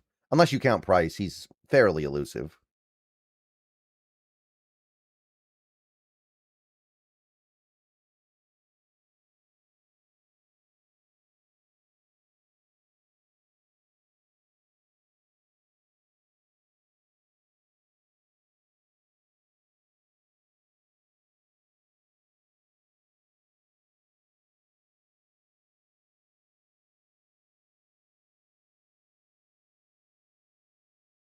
Atlanta's pick is in.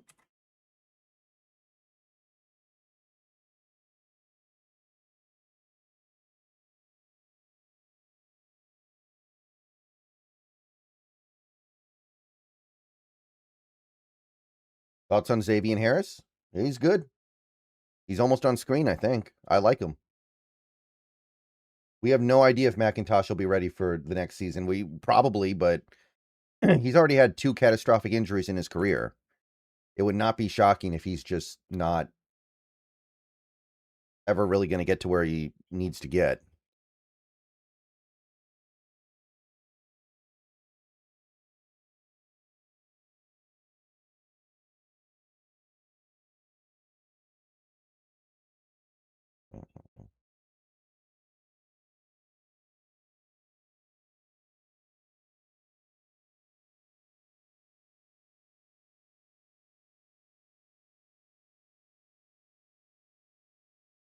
All right, Atlanta's pick coming in hot.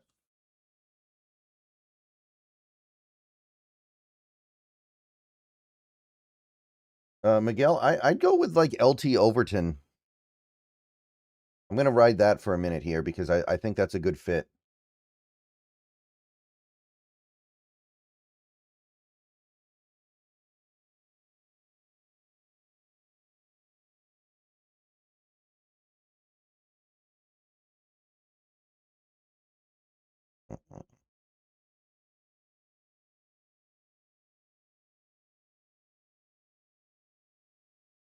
All right, Falcons pick. Here we go.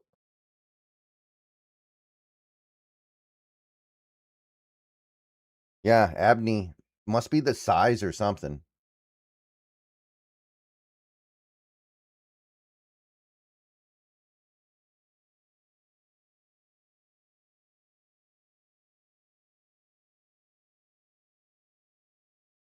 Kendall Daniels, never heard of him. No idea who this is.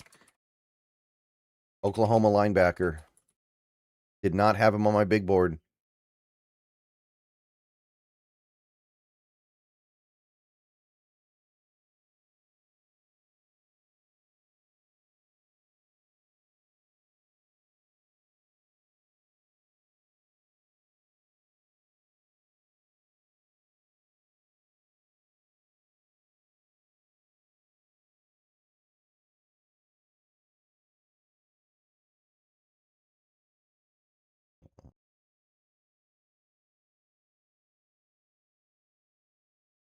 Yeah.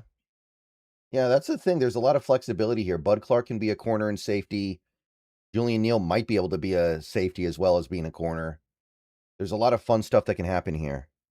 Colts pick is in. I think we're getting close to halfway to our pick, by the way. Nolans.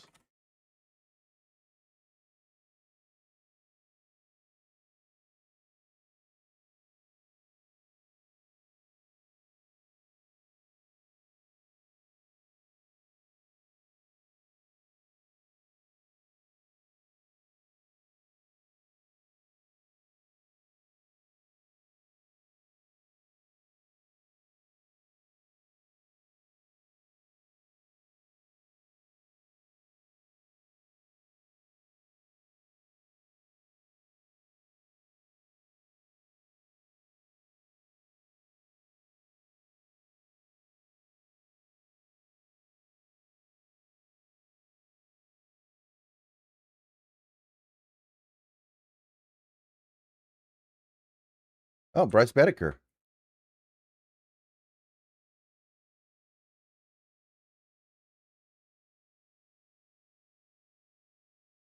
Where did I have him? I have him at 160. That's not too bad.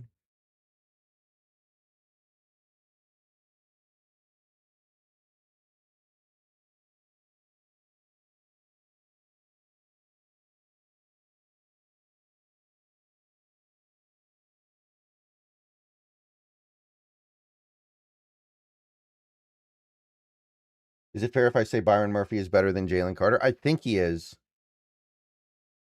Jalen Carter doesn't play the run very well, is the thing that people need to keep in mind here. He's kind of just a pass rusher.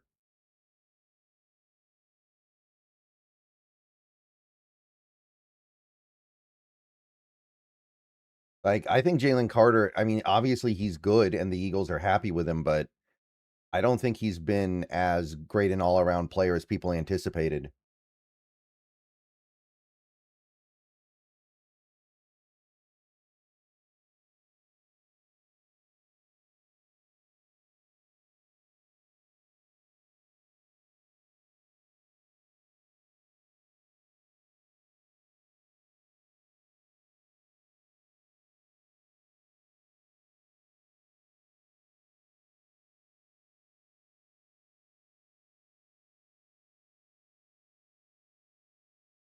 Saints pick is in, but we are going to commercial. You think our defense will be better than last year? I want to say yes, but it's hard to be better than the number one defense. Like, I feel like the personnel's better, and we should we might be a little bit luckier with injuries because we did have a lot of players miss at least a little bit of time. My concern is that DeMarcus Lawrence will fall off. Like D-Law, if he slips, I don't know if we have much that can overcome that. But I think it should be better in theory, but it probably won't be because it's hard to be better than what we were last year. Yeah, Packers drafted Sutton. He was never making it to 188 anyway, let's be real.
All right, still waiting on the Saints here.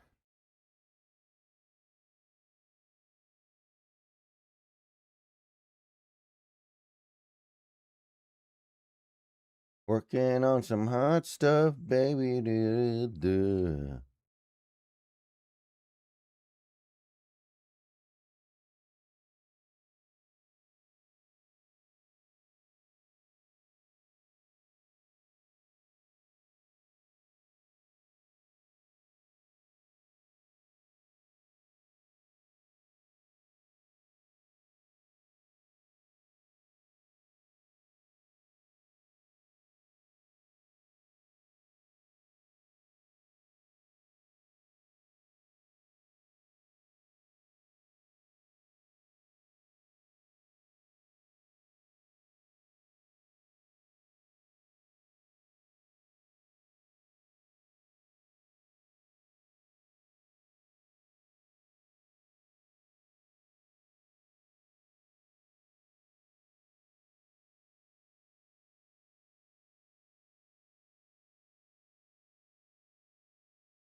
All right, Saints pick is coming in hot.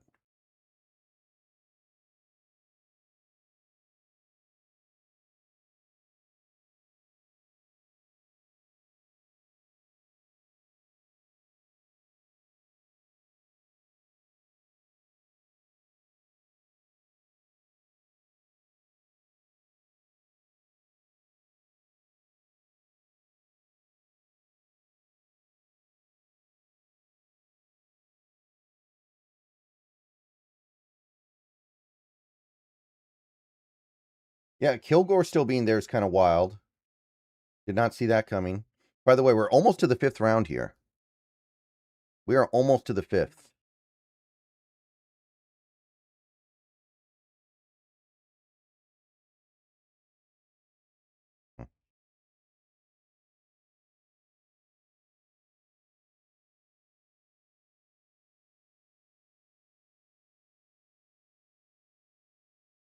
Bryce Lance, that's fun. I like it.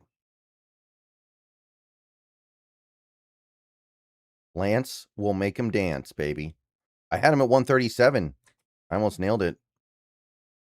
Almost perfect. I'm good. You suck.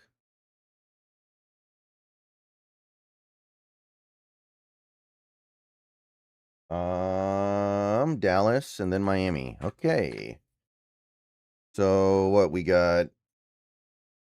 Yeah, 4 more picks in round 4.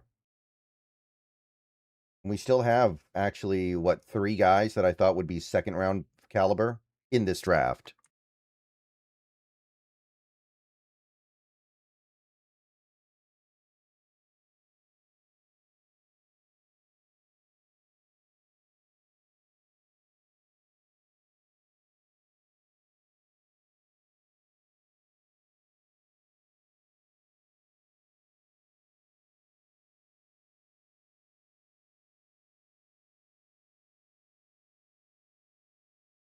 I hope Bryce Lance is good, man. He's fun.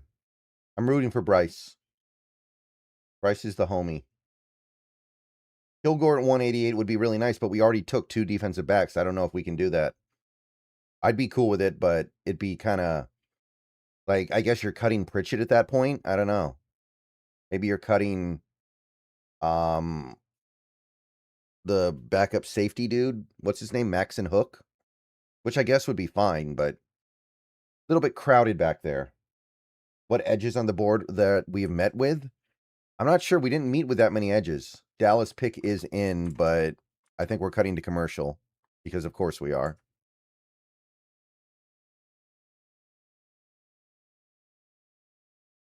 Hold on, let me take a look here. I don't think we met with Overton, Josephs, or Sapp. Big Sapp fan, by the way. Don't think we met with Caden Curry. Didn't meet with Kamara. We didn't meet with Vinny Anthony.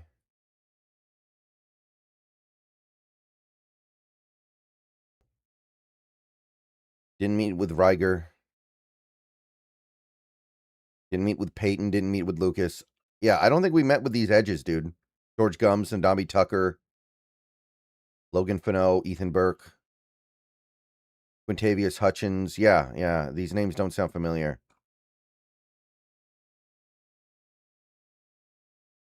All right, Cowboys pick after these commercials.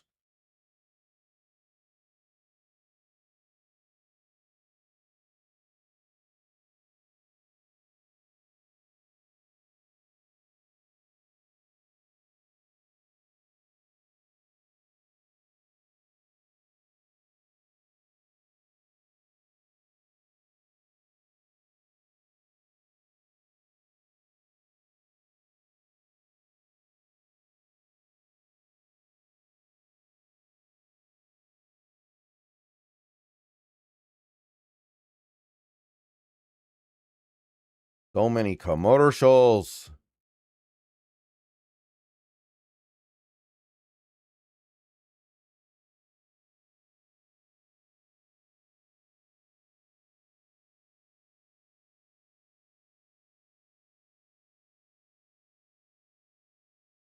Yeah, Reed might retire after this season. Same with Big Cat, same with D-Law. That's one thing to keep in mind here. We need to start thinking about replacing these guys at some point, even if we're not necessarily going to do it right this moment.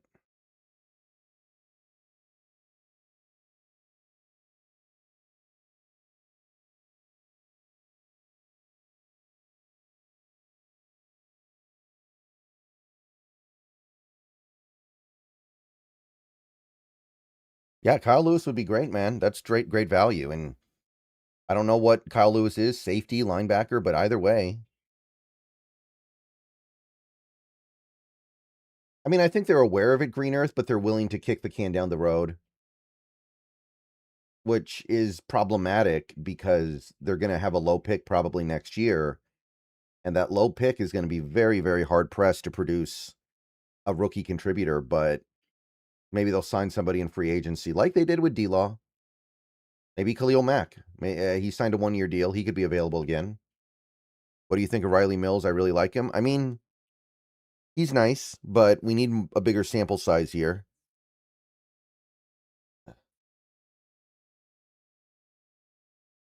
I think he's got some gas in the tank.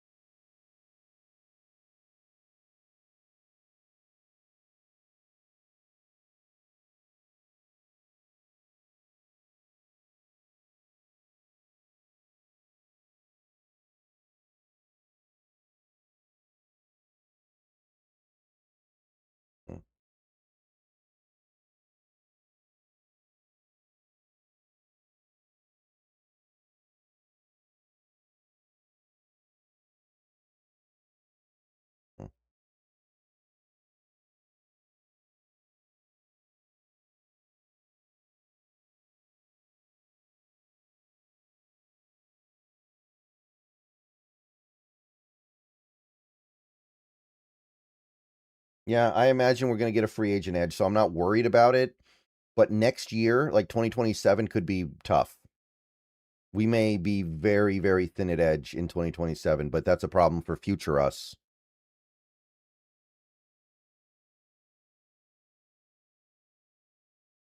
All right, Cowboys.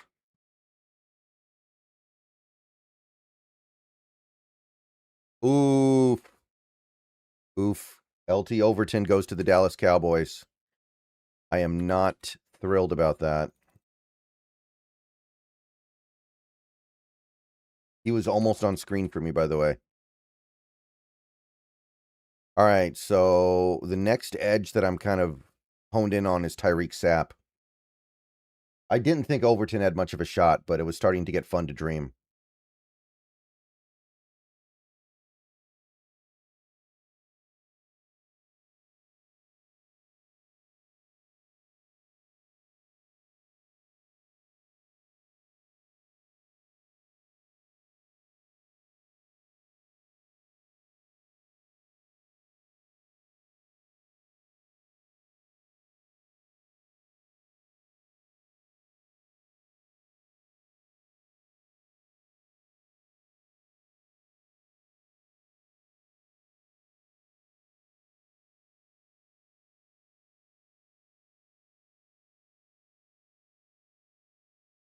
Pick is in for the Finns.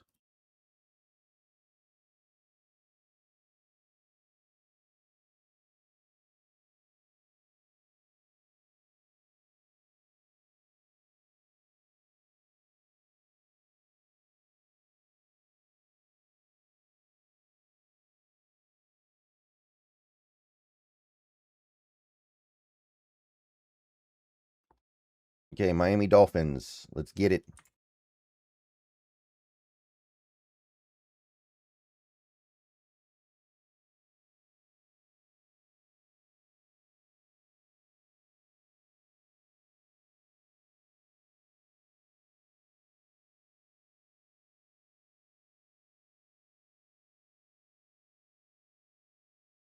Kyle Lewis, good pick. Kyle Lewis, okay. That's a good pick by the Dolphins right there. He was on my screen. Xavier Harris has been promoted to the screen, people. This is not a drill. All right, we are almost to the end of the fourth. San Fran up here, so let's see what San Fran can do.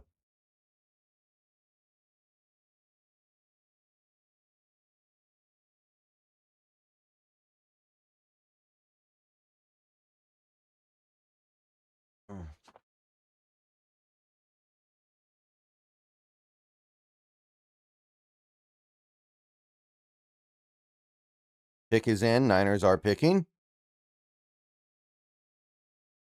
No, Niners are not trading back.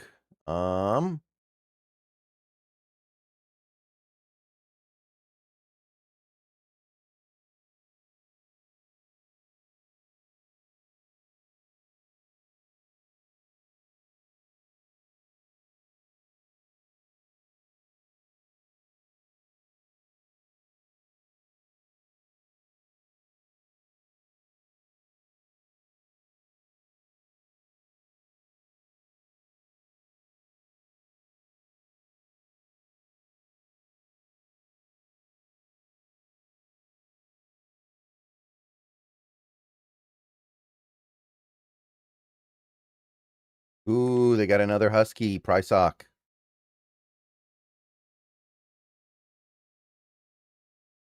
Not bad. Not my favorite, but he is kind of fun.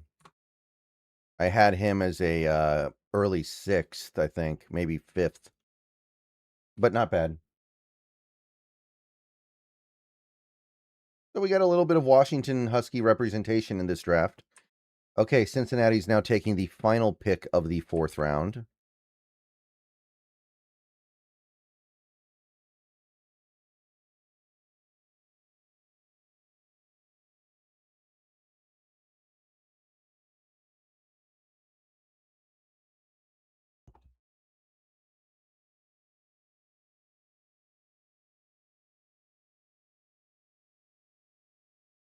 All right, Bengals pick is coming in screeching.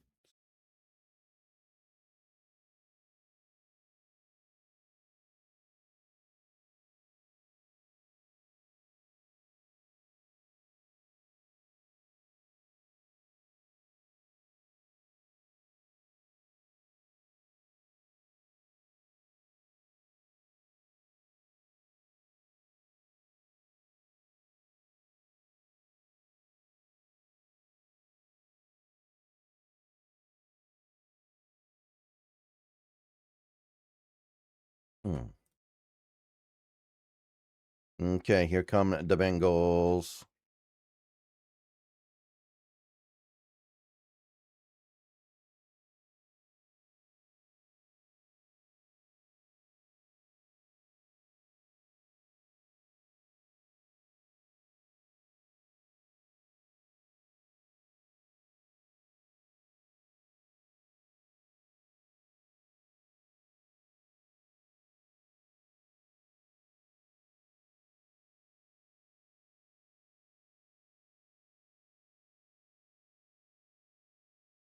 Oh, Colby Young.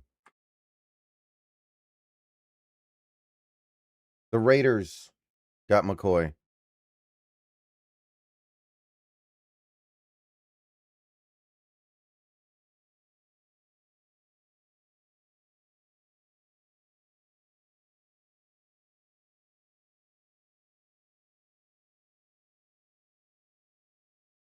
All right, Houston's up here. We are into the 5th.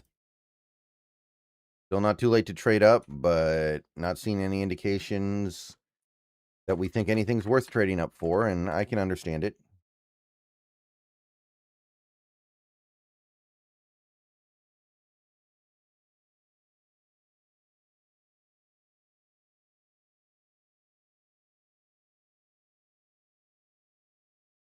Houston's pick is in.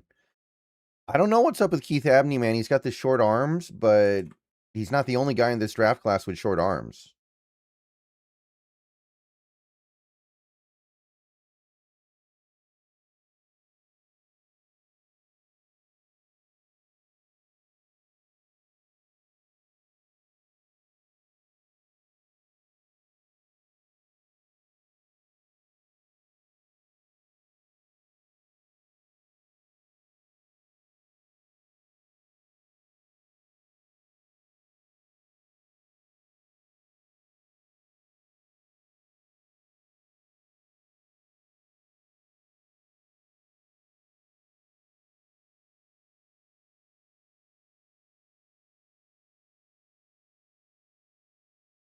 Yeah, I don't know.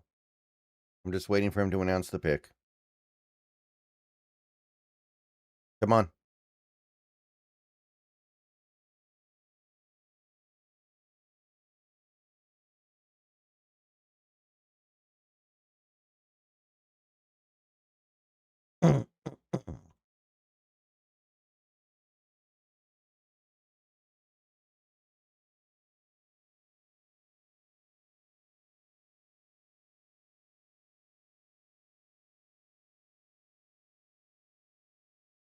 Ooh, there we go. Kamari Ramsey.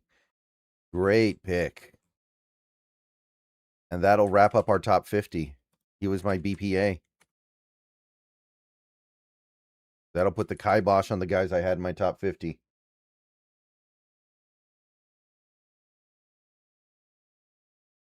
So we got two guys that I had second round approximate relative value on, Wheatley and Abney. So we'll see. But Tennessee's up next. We weren't going to take Sarat. We don't have room for another receiver, but Denise Sutton and Overton going are kind of not cool in my book. But I wasn't really expecting them to be there anyway. Okay, Tennessee. Okay. Then Arizona.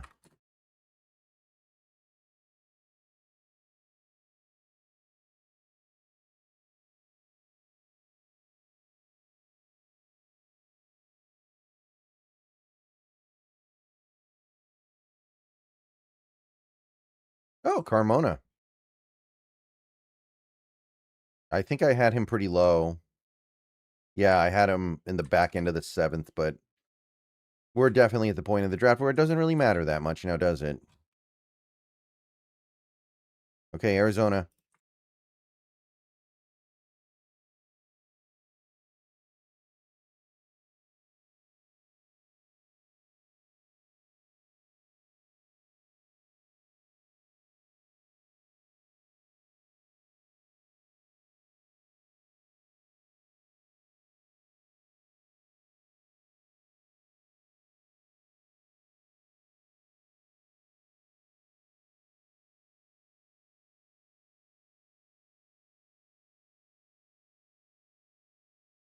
Cardinals pick is in. And we're probably going to commercials again. Why wouldn't we?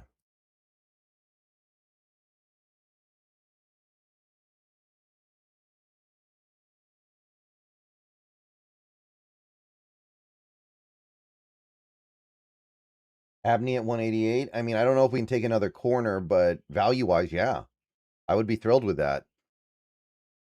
Maybe Pritchett gets the axe. Maybe Igbenogany gets the axe. Maybe you just completely turn over the back end of the depth chart for the corner.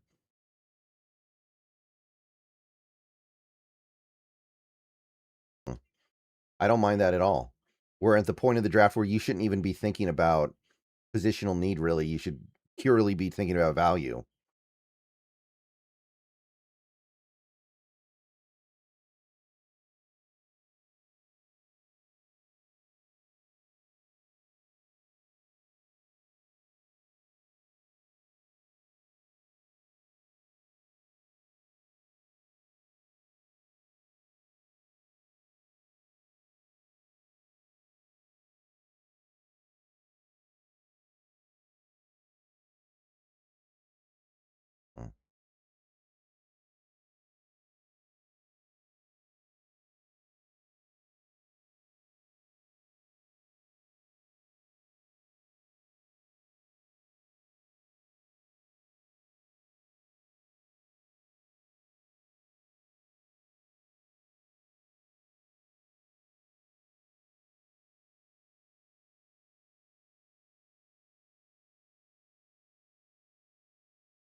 I don't think anybody's going to fall for that.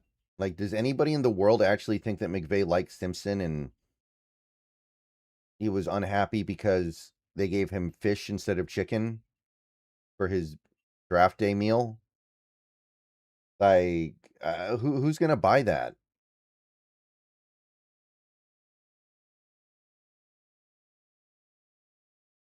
Oh, yeah, Kilgore got promoted to the screen, by the way. Gold tier is getting thin. For much longer, we will be in Palladium. Buckle up, Buttercup.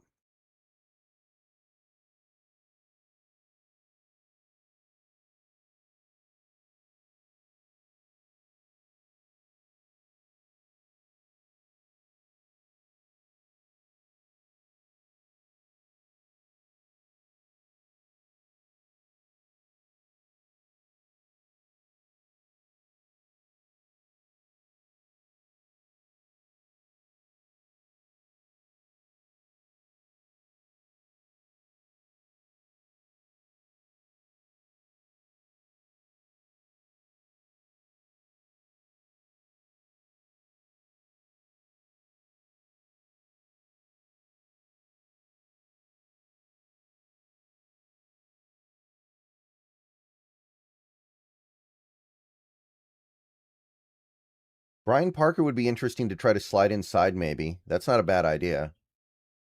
He's got a little bit of upside.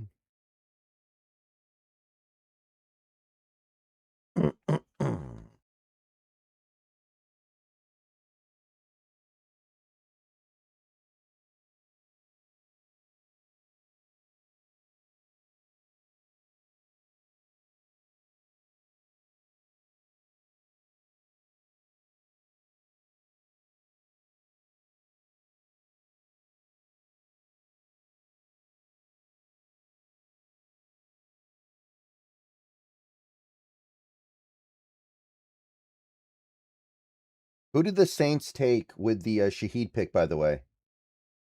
Right? Their first pick they got from us was a 4th rounder. What did the Saints end up doing with that pick? Was it, did they trade it? I don't.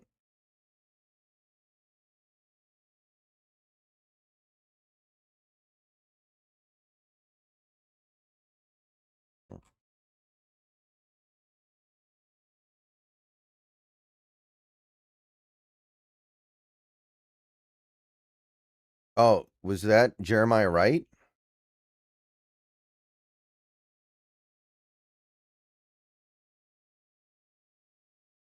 No, that's not very fun. I am Mbaka.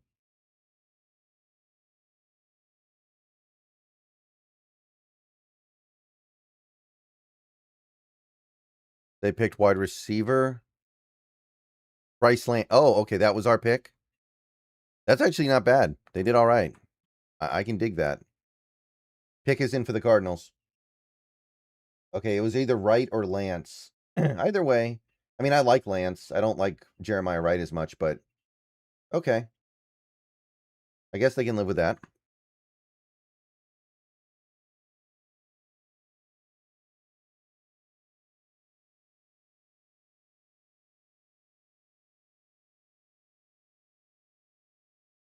Reggie Virgin goes to the Cardinals.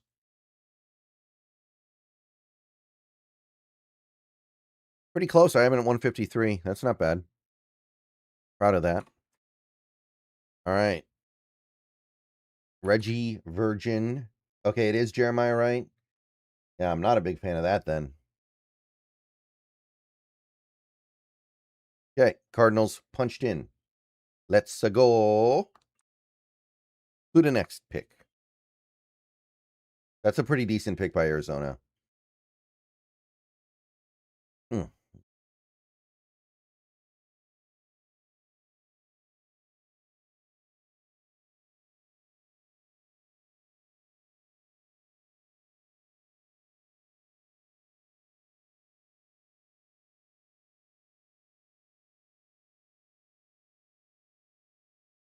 All right, more commercials, looks like. Panthers pick is in. And then we have the Char Girls. I know Empower. I'm having some fun here, okay? I know. I'm trying to have a little bit of fun here because this draft is kind of dull for Seahawks fans right now, where we've been here for nearly 2.5 hours and we're about halfway to our first pick. Be right back, everybody. While we're in commercials, let's hit it. If you like sports, the best way to make them better and more exciting is using Prize Picks, where it always feels good to be right. Prize Picks, all you got to do is pick more or less on your favorite players' projections and build lineups with a few taps. It's the daily fantasy stuff, but it's made super easy over there. Whatever sport you're into, give it a shot. And right now, Prize Picks is hooking up users with $50 in lineups after you play your first $5 lineup. All you have to do is use promo code HMA. I've had a great time on Prize Picks so far. It makes this daily fantasy thing very easy, and it makes watching the games way more exciting. Be sure to check out the social feeds feature so you can share lineups with your friends and tail partners or even fade their picks. Right now, Prize Picks is offering odds on the NFL draft. You have who's going to go where, what each team is going to do, how many of each position is going to go in each round, and so on and so on. Get on over to Prize Picks. Take advantage of that. So download Prize Picks today, America's #1 sports app, and remember to use the promo code HMA. And remember, always gamble responsibly. Chargers pick is in. Oh, wait, who did the Panthers take? I missed it. I was looking away. Oh, Sam Hecht. Okay, that's really good. He's my center too. I would have traded up with Oluwatimi to get Hecht all day. Okay, so who's getting promoted to the screen? By the way, that was my 67th player on my big board. That's so 6-7 is gone. And now Demetrius Crownover is promoted to the screen. Let me shorten his name a little bit.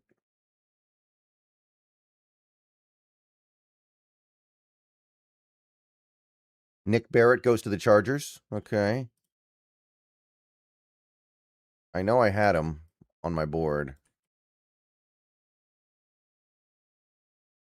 At 182, so not my favorite, but not terrible. I had him in the Renium tier.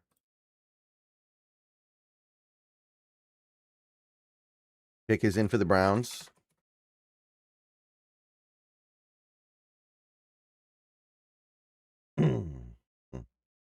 Yeah, the team does like their offensive line, but Oluwatimi's not really a fit. And he's in the last year of his deal. I think you could make a pretty good argument for trading him and drafting a new center to save money and reset the clock. What grade do you have on Kendrick Law? I don't have him on my board. That name doesn't sound familiar to me.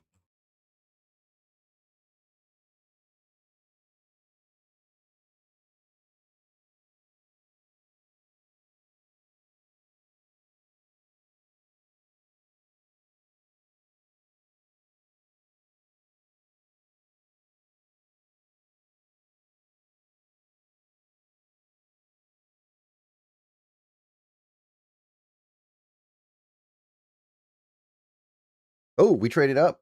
We traded up. Wow, we actually did it. Yep, we traded up. Okay. I'm going to turn the chat off on screen then. Shoot. Because the pick is probably already spoiled by now, but let me try to figure out what we gave up.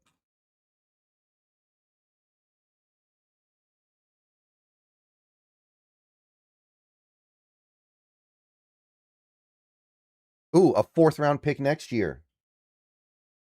4th round pick next year. Okay. So our pick is going to be coming in just a couple picks here, but I'll go ahead and start recording now so I can talk about the decision to trade up there. So, yeah. All right, everybody. Good late morning. Hope you guys are doing well as we move through day 3 of the draft, and the Seahawks are getting involved here. They're getting involved earlier than anticipated. Their pick is up in just a couple of picks here.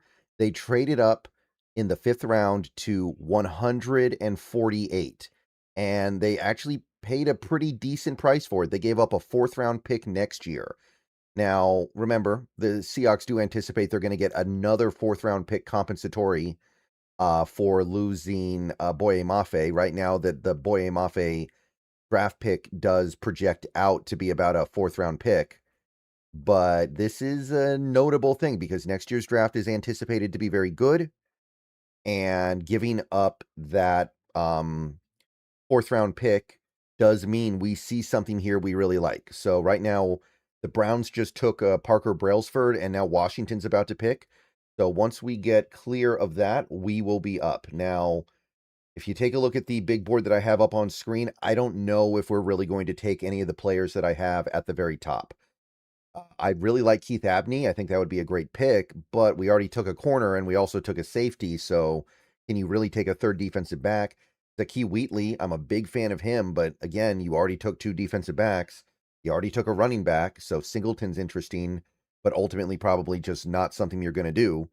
And Nussmeier, I don't think I have to explain why that is not particularly realistic here. So I speculated we might be making a move here for an edge rusher, but at this point, the top edge rushers left would be Joshua Josephs, who I don't really view as a fit, and then you have Tyreek Sapp, who I do really like. That would be intriguing to me, but we'll see. This video is sponsored by Prize Picks. More on them in a little bit here, but we got to see what Washington does here in just a moment, and then we'll know exactly what's left. So, yeah, Brailsford just went off the board. I did have an idea in my head that the Seahawks could trade Oluwatimi and then take a center like Brailsford, but at the same time, you are taking on a little bit of risk here that might be uncomfortable in a year where you're trying to win it all. Another consideration here would be a guy like Xavier Harris to be your nose tackle. I think that would be appealing.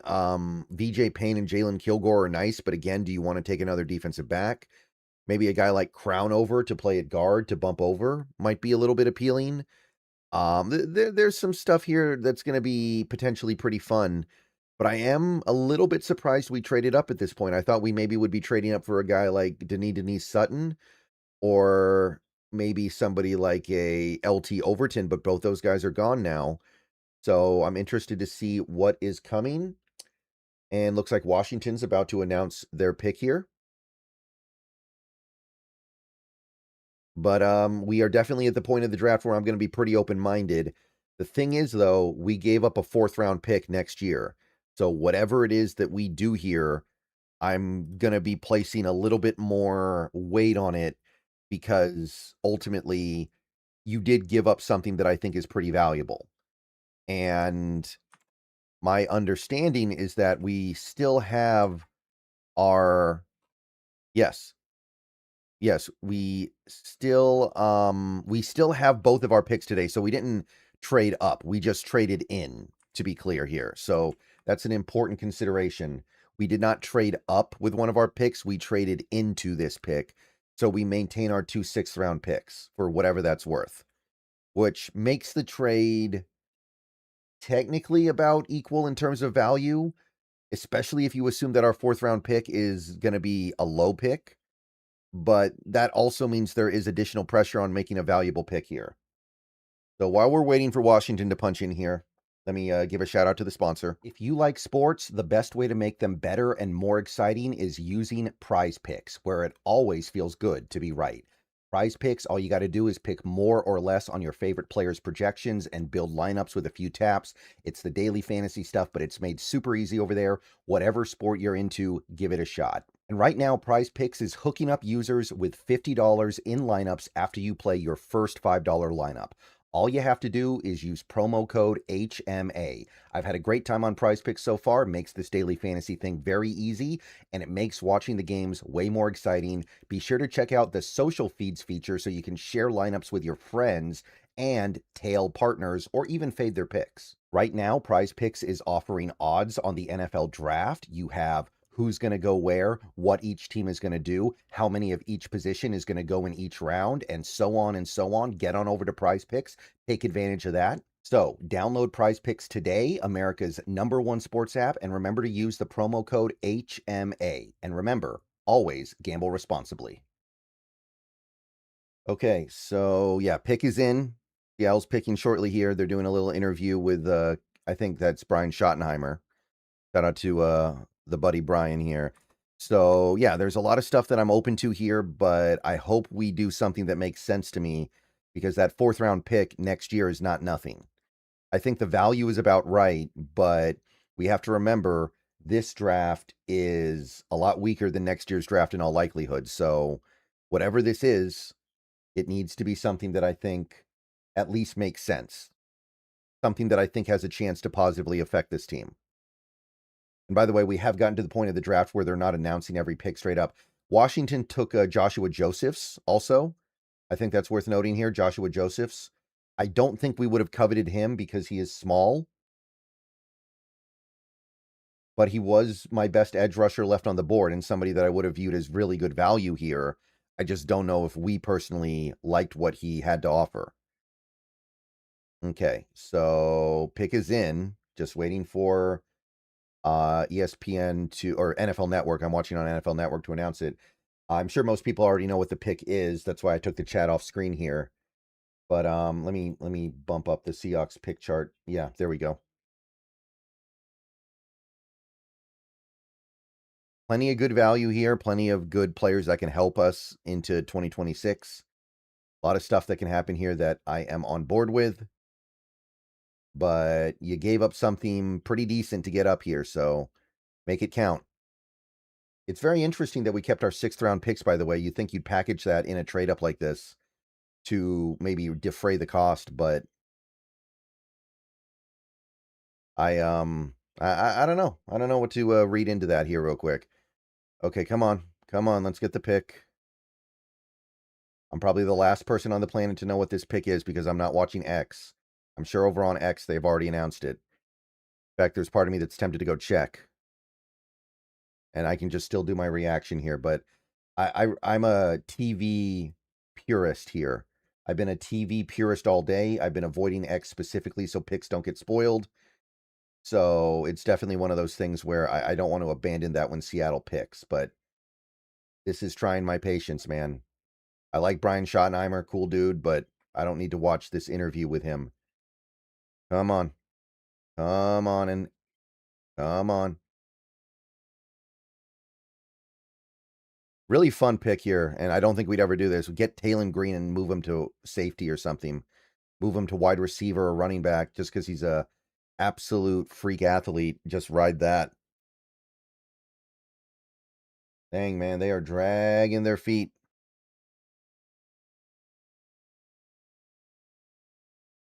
All right, we got commercials, but the pick might still get announced. Oh, Bo Stevens. Okay, Bo Stevens.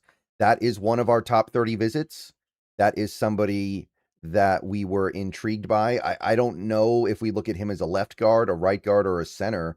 Maybe a little bit of everything, maybe just one of those things. But this is a guy that we had a top 30 visit with, so this does make some degree of sense. I had him at 177 on my big board, so I do think this is not stellar value, but I do think that Bo Stevens brings some good things to the table here. Let me pull this up real quick just while we're here, so I have a little bit more something of substance to say, because I understand that this is not a high-profile player, but Stevens, he's got good size. His arm length is a big problem. He's one of these Iowa offensive linemen that tends to have kind of a high floor. Very good understanding of zone, and that's probably the key here. He really understands how to play in zone.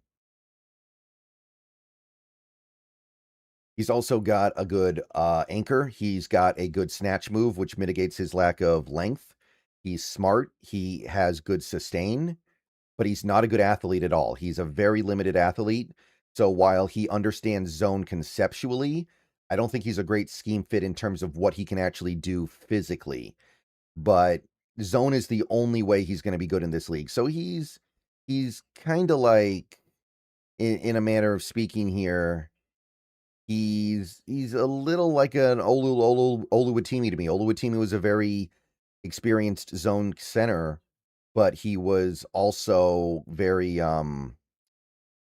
how should I put this? He was also very limited because physically he just didn't have the tools of other players like Jalen Sundell.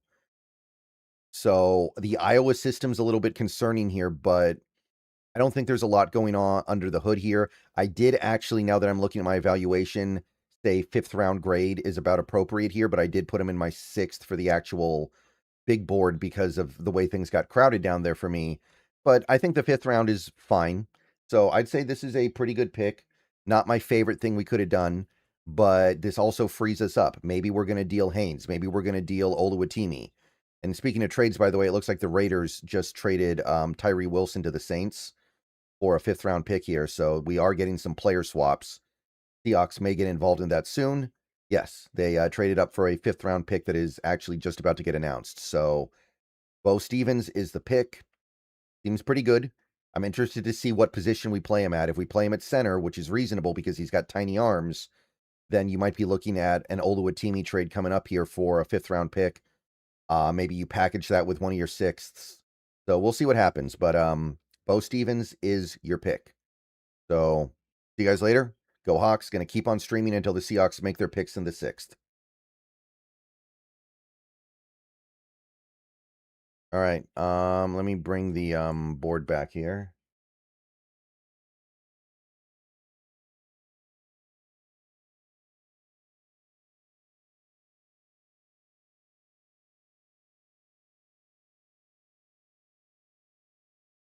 Yeah, if you assume that our 4th round pick next year is going to be really low, which is a pretty reasonable assumption, it's actually a fine trade as long as you really like what you got here, and what you got here helps you. So, all right.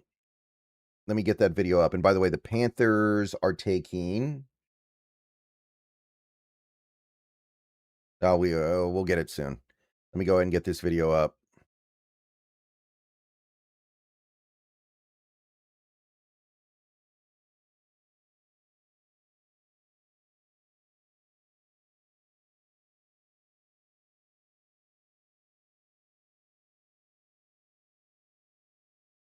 With 148th or 100, yeah, 148th. The only issue with trading the 4th is next year's draft is supposed to be much better than this one, but that becomes mitigated if you get somebody that you really like. And I'm guessing we did. I don't love him, but I do think he's worth a 5th-round pick, so that's fine. Oh, Zakee Wheatley's gone. Zakee Wheatley. That's a really good pick by the Panthers. I actually think the Panthers are having a nice little draft overall.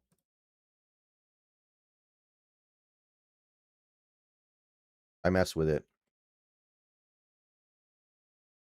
All right, let me get this video up.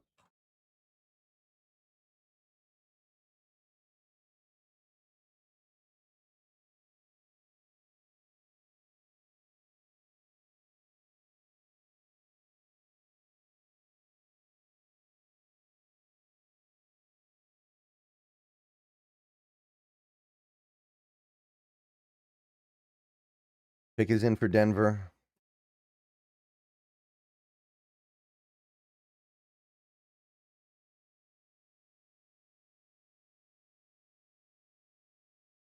All right, so give me a few minutes to set this video up, and then I'll refresh the board. Oh, Justin Jolly, that's a good pick by Denver. I was waiting for him to get picked up by somebody.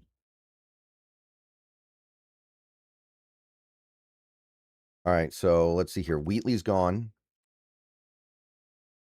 So that refreshes the big board. Let's see what else I missed here.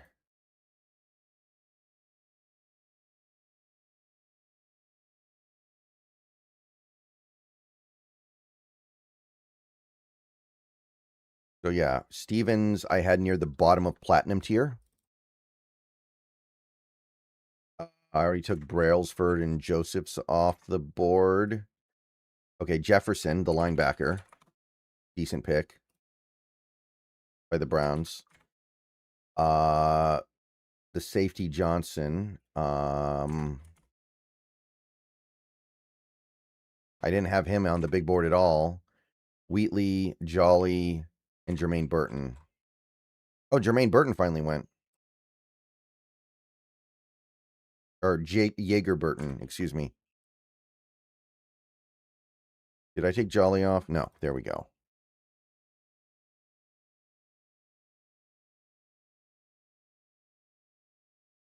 Yeah, I don't know if Stevens is a right guard. He might be a left guard center more so than a right guard is my thing. All right, yeah, Packers took Burton, the center, who I did think was a little bit better than Stevens, but Stevens might bring the flexibility. I'm not sure. It's tough.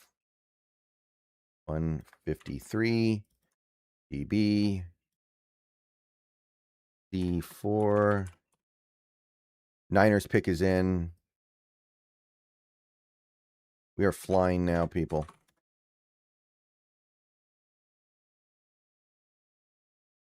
Yeah, Bo hasn't allowed a sack in a while. Remember, that Iowa system makes life easy for him, though, in that regard. I don't want to diminish that, but, you know, curb your enthusiasm just a touch.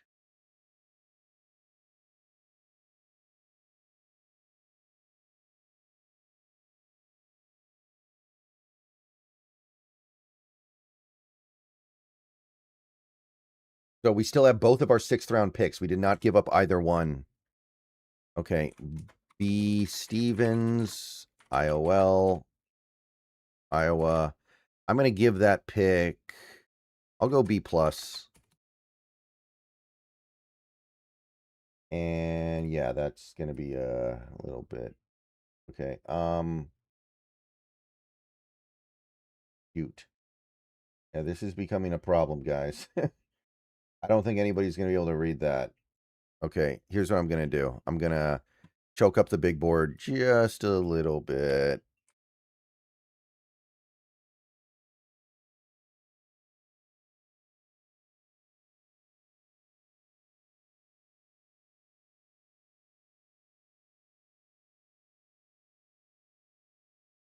Okay, I think that works.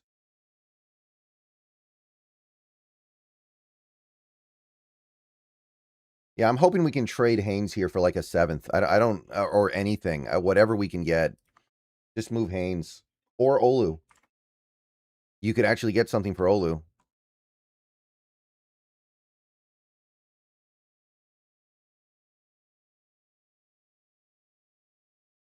Yeah, I don't love Stevens, but I think the value is about right. I think he is probably about a 5th-round pick. And if he frees us up to get another pick because we trade Oluwatimi,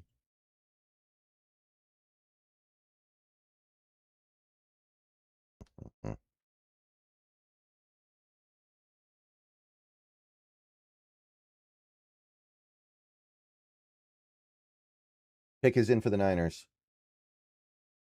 No, this yeah, we traded a 4th-round pick next year for a 5th-round pick this year, which is fine because our 4th-round pick will probably be low. This pick was fairly high in the 5th, as long as you get somebody you like. And I think we did. Now, what I would say about this, I don't think Stevens will ever be a starter at the NFL level. I will admit that. And the 49ers just took a linebacker that I've never heard of before. So that's fun. They cannot get out of their own dang way.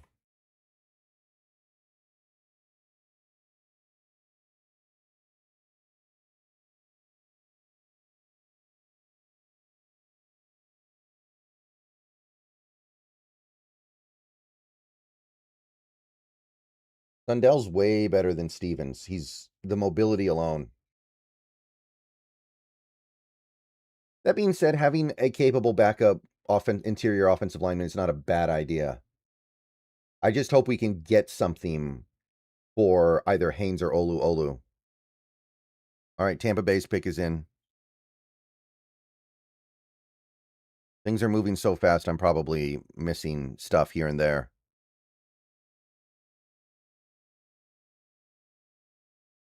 There's no way Stevens is going to be better than Bradford next year. No rookie you get in the 5th round can ever be expected to. Oh, there goes Capehart. There goes DeMonte Capehart. Nose tackle 6 on my board, and he was almost on screen. Why do you think Keith Abney has dropped so much? Probably the size, but I don't think that justifies what we're seeing here, man. He's not that small. All right, Indianapolis is up next. Hey, guys, what do you call 500 Indians that have had all their apples taken away? You call them the Indian Apple Less 500. Hayden Curry of Ohio State would be a good pick. I like him. There are some issues. I have concerns. He's got very, very, very, very, very short arms, but he can play.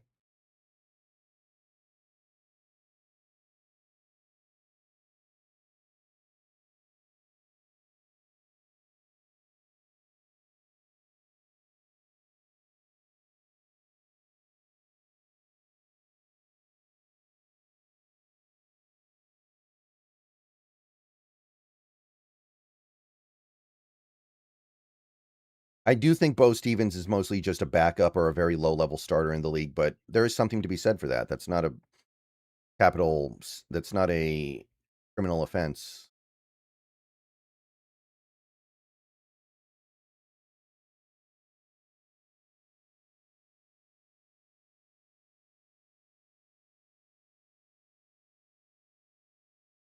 Yeah, Empower. Basically, I just evaluate the player and then go with my feel. I don't get too caught up in being exactly like anyone else or not being like someone else. I just make my read.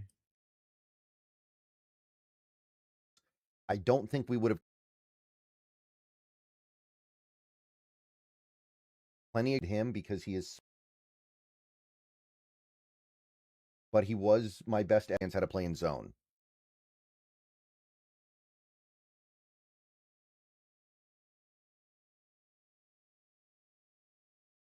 All right, Lions pick is in, by the way.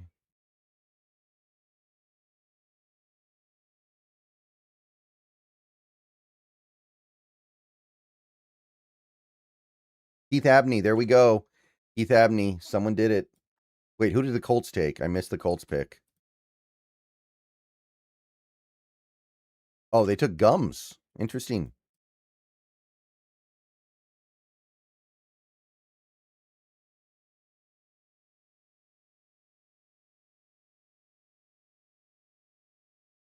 Who has 158? Miami.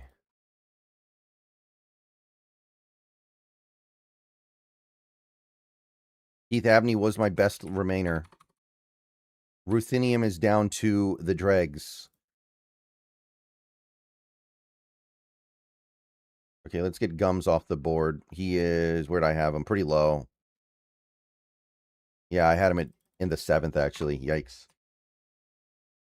I think Bo will start over Bradford. No way, not as a rookie. There's no way Bo Stevens as a rookie is going to be better than Anthony Bradford.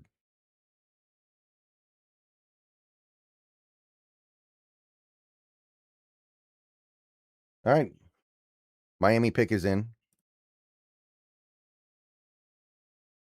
Here we go round the mulberry bush, the mulberry bush, the mulberry bush.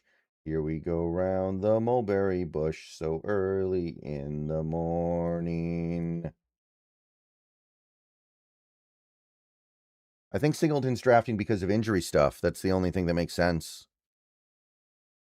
I'm surprised Nussmeier hasn't been taken in a quarterback class this bad.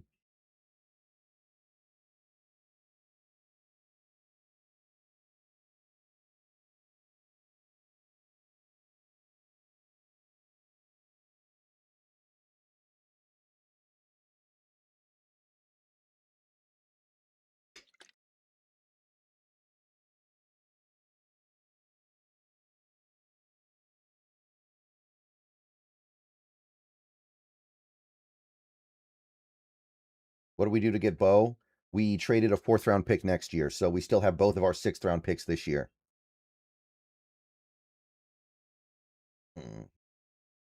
Trade's fine as long as Stevens ends up being a meritable player for us, because our 4th is probably going to be late, and the 5th we traded up for was pretty early in the 5th. So it comes out pretty even. But next year's draft is much better than this year's draft, so on some level you still have to make sure that you get something good. And I don't know. I don't know if I see Stevens ever being a starter.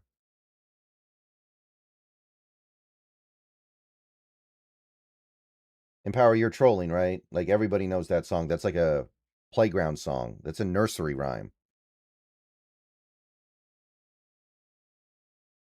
See, when I was little, there were a lot of like old cartoons that I would watch, and there's this one, I think it was a World War II era Disney cartoon where Donald Duck was in the US military and he was painting a cannon.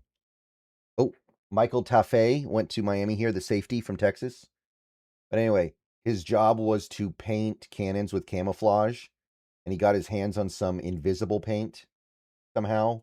So he was painting these cannons so they became invisible, but it just made his superiors think the cannon had been stolen. So, and then he ended up covering himself in the invisible paint so he could avoid the wrath of his superior officers. That was my favorite. That was that was one of the best ones. And in that cartoon, Donald Duck would sing the Mulberry Bush song a lot. Has anyone else ever seen this cartoon? I promise it exists. Okay. Anyway, Michael Taffé goes to Miami here.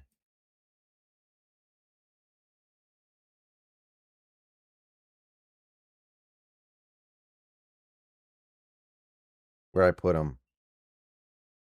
I know he's on my board somewhere.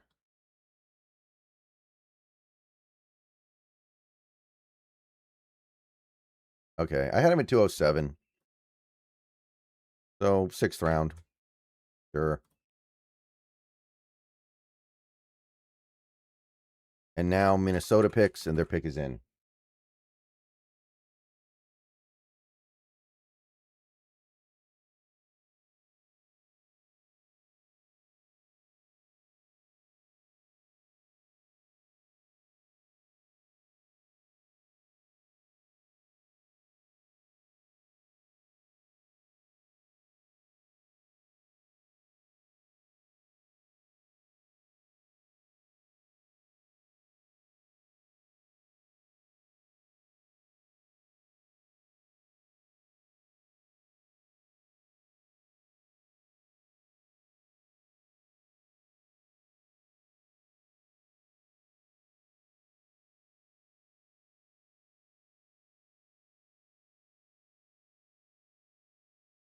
Oh, they took a fullback, Max Bredesen. I don't think I had any fullbacks on my board. Dude, the Vikings are trying to copy the Seahawks. They drafted a fullback like we did, and nobody does that stuff anymore.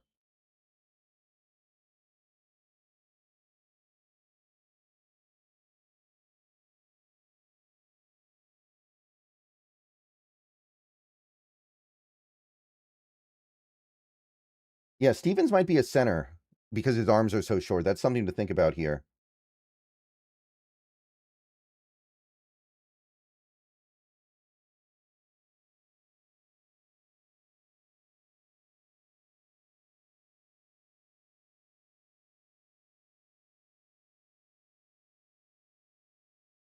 Yeah, Clowney's not going to sign for a while, guys.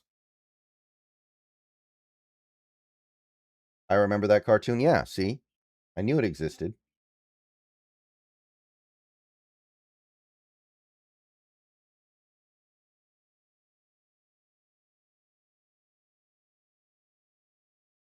Billy Schrouth, left guard from, I think, Notre Dame for Tampa here. Yeah, that's a really good pick. I like that.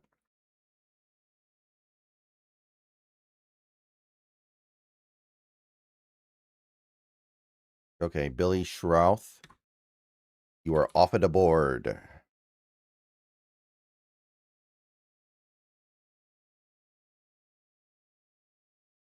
Probably the Knicks, Nathan, but I'm not paying attention to basketball right now. Yeah, Chiefs moved up. You're right.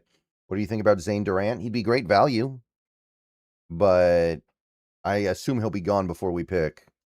All right, so the Chiefs are doing what here?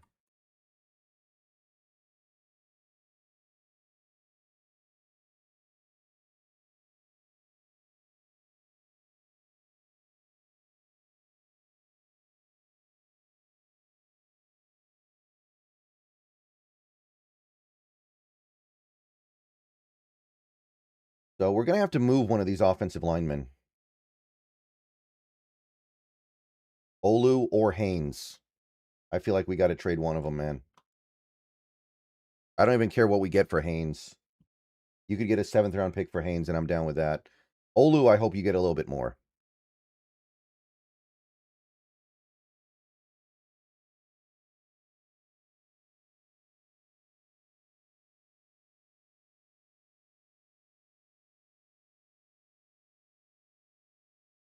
Chiefs pick is in.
Yeah, I like what the Panthers did overall. I think I can't remember all of their picks, but I feel like they've done well with the picks they've had. Oh, for a second, I thought the ticker was saying the Chiefs drafted Chris Jones. I was like, how is that possible? They already have Chris Jones.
Yeah, we traded in. We did not trade up. We traded in. We gave up a fourth next year for a fifth this year, and we still kept our sixth.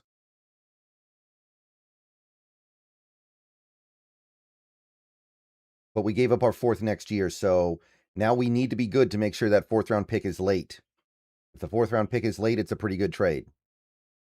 But if it is like an early fourth rounder, that's a little bit more touchy because next year's draft will be good.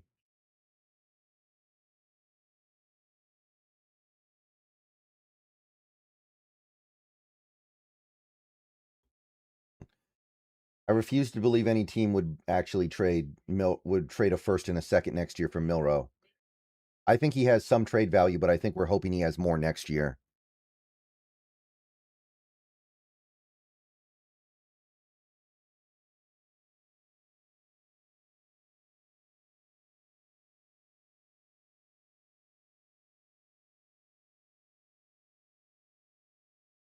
Stevens, he's an Iowa offensive lineman. Those guys always tend to be kind of capable.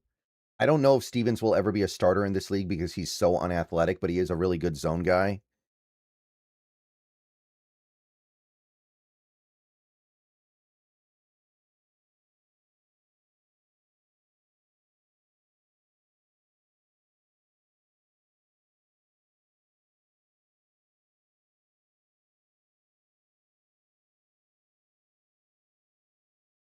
But even if Stevens just ends up being a really good backup for you, that's valuable.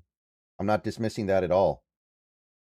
And I would go so far as to say that if it frees us up to trade Oluwatimi or Haynes in the next few hours here, then that's really nice too. You kind of reset the clock with a guy you're going to have more club control over.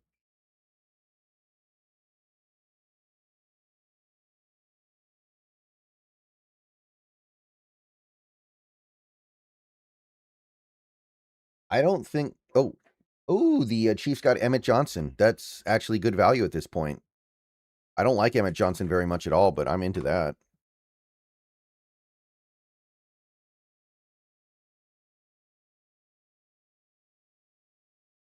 Yeah, I'm not really thinking about Milroe ever playing meaningfully for this team at any point at this point. So, which is why I would not mind at all moving him. But strange things happen. I think we're just going to ride Darnold until he gets older. Yeah, Emmett Johnson's a pretty good pick in the fifth, man. I'm supportive of that.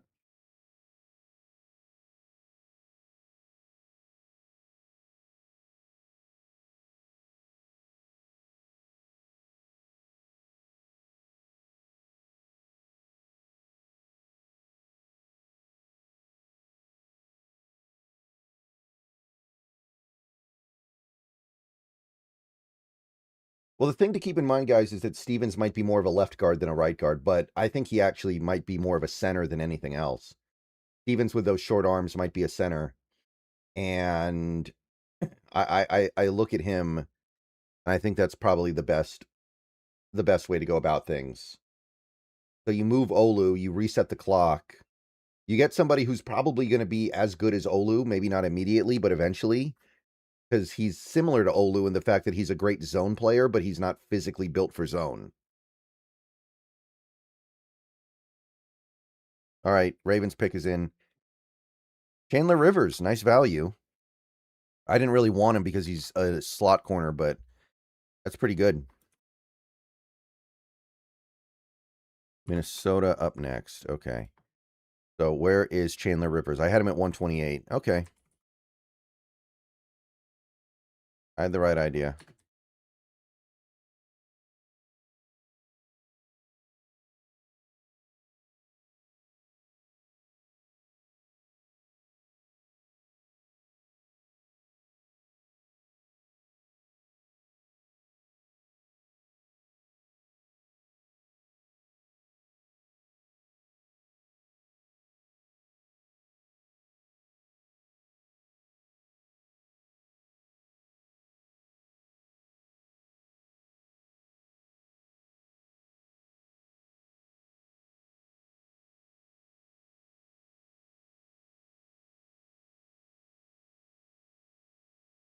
Yeah, we still have our 2/6.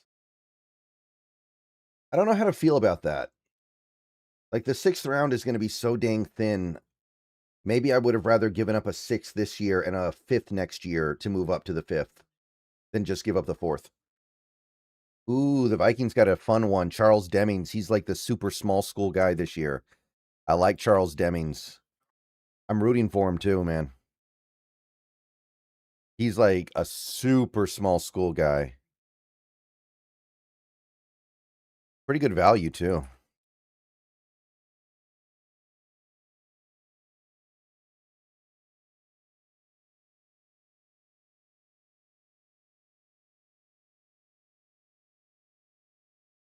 Okay, Jacksonville's pick is in. Or, no, it's not. They're on the clock. Do you think they will trade a 6th for maybe a 7th round pick? I don't think there's any point in trading up into the 7th, especially now. You've already doubled the number of picks you have this year.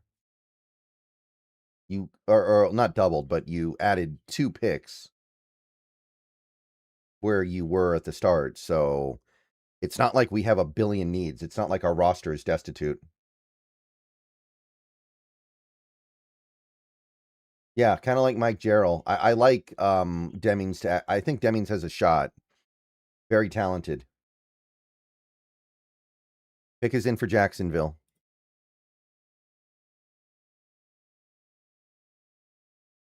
And then we got Tennessee.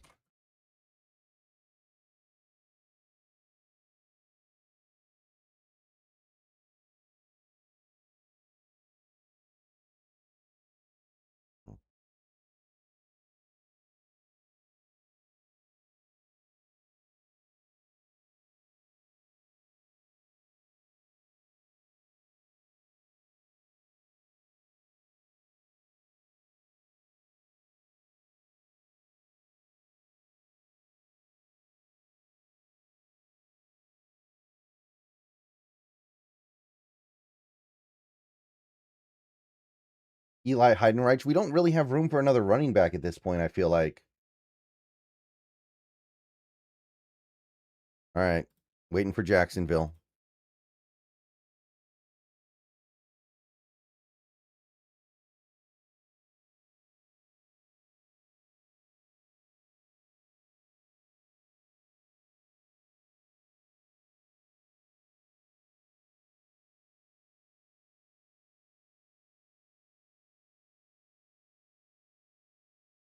How many picks left in the 5th round? I think like 16 of them. Something like that.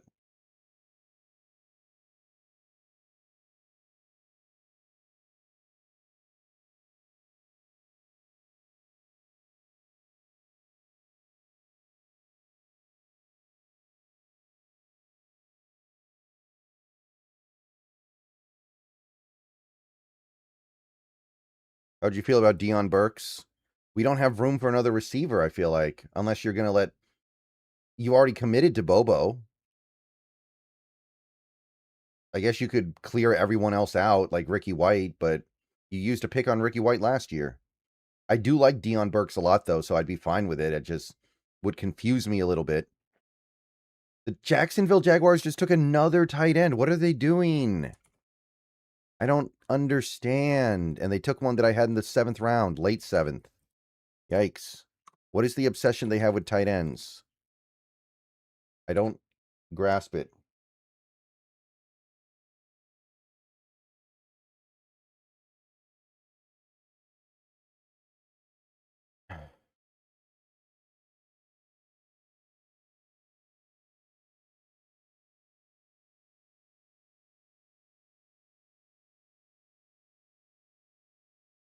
Titans pick is in.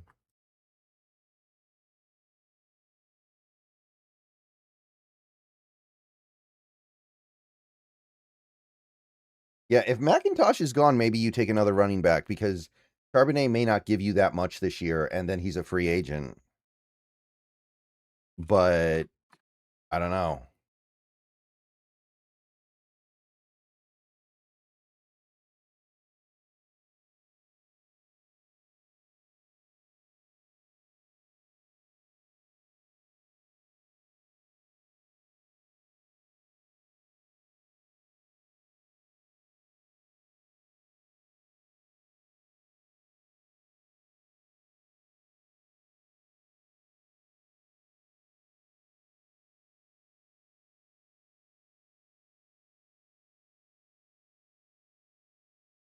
Okay, they're talking about the Tyree Wilson trade. I might have been willing to give up a 5th-round pick for Tyree Wilson, but then again, it's like he's not very good.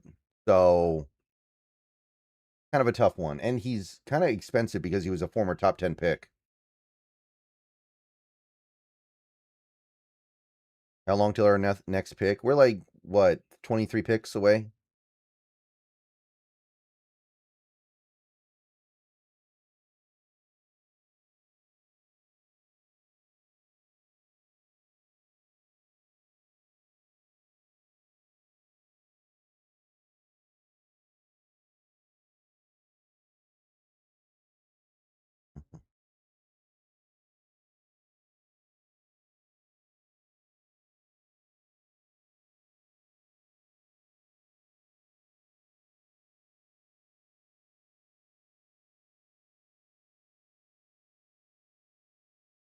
Oh, there goes Singleton. Tennessee's having a nice draft other than that first pick.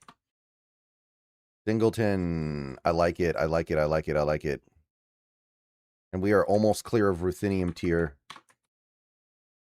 Taylon Green, come on down. I know I have Taylon Green too high, by the way. I don't care.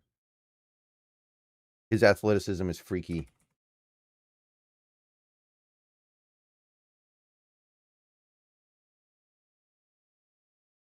Okay, Chicago pick is in. Buffalo pick is next.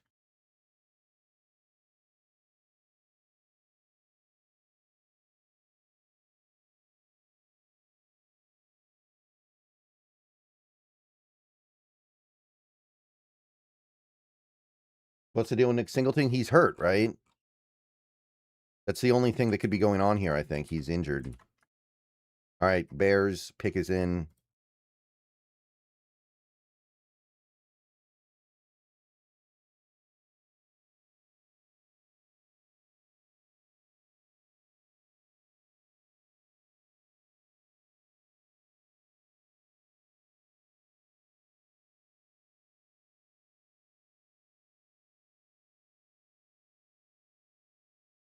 No, I'm stretching out my arm.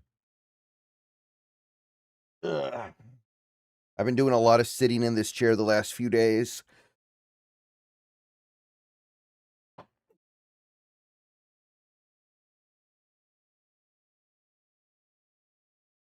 Harold Perkins would be fun. He's just so small, is the thing. I don't believe he'll make it in this league, but there is fun upside there, man. He's a really good athlete. I'd be totally down with that, though.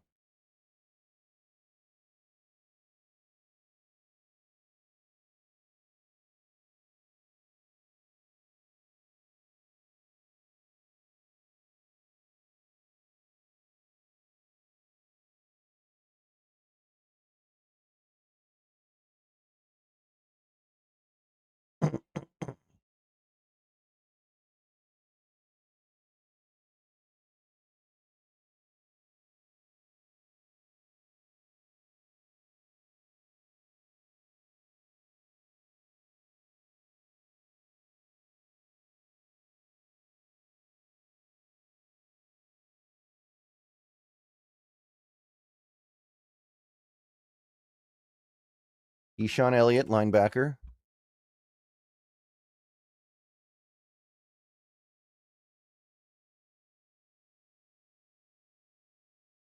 I had him at 191, so not my favorite, but sure.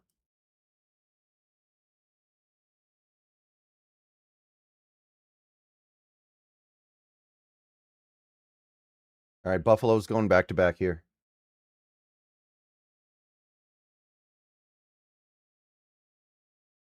By the way, we got about 250 people hanging out here now, just kind of low key. I know nothing's going on for the Seahawks right now, but please like the video if you haven't already. Subscribe if you're new. And I would appreciate any donations anybody can send, super chats, tips, Patreon pledges, memberships. Definitely trying to get a little bit of that going today because today is the last day of the draft.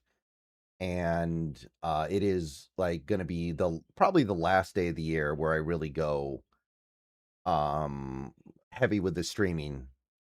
I usually don't do a lot of over the top asking for donation stuff on streams, but because this is going to be one of the, well, literally the last day of this year, probably, where I do a really long stream.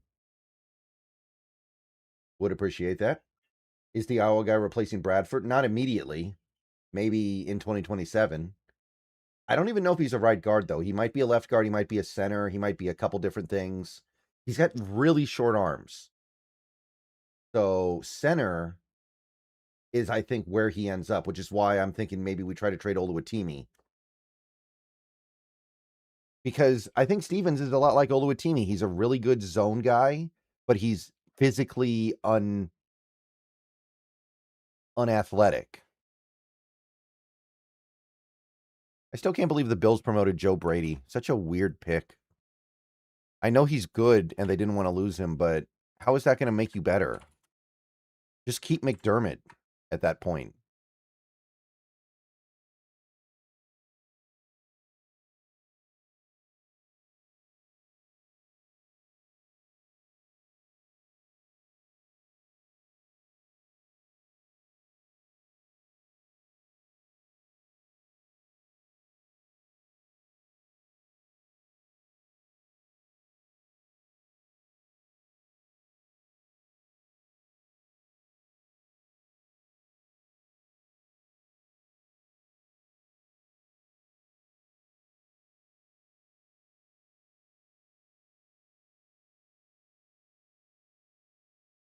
Keep up the good work. Pound or edge next. All roads, thank you for the $1.99. Yeah, I would like to see an edge, but it depends on who's left. And at this point, it doesn't matter too much. These picks are going to be so low. Did you say trade Olu or move him? Well, both words mean the same thing, right? Either way, I'm saying get an asset for him and reset the clock with Stevens, who's going to be a little bit cheaper, who's going to have 4 years of club control instead of 1. To me, that's actually pretty smart. I like that. But can you find a taker for Oluwatimi, who I do Good think work is this a year. low-level starter? Big Patty, thank you for the $1.99. Appreciate it.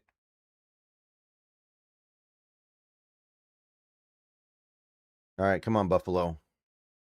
Wait a minute. I think Buffalo made a pick.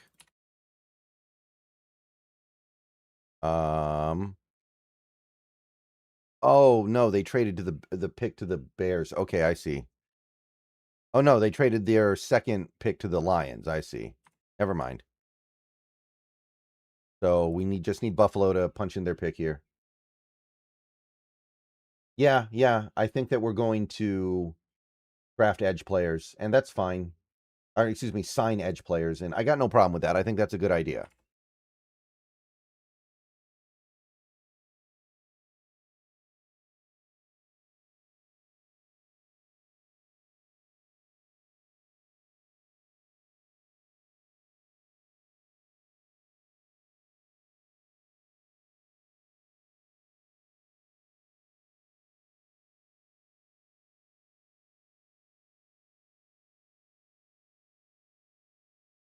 Oh, there goes Kilgore. There goes Kilgore. About time. He was one of my best players left. That's a good pick.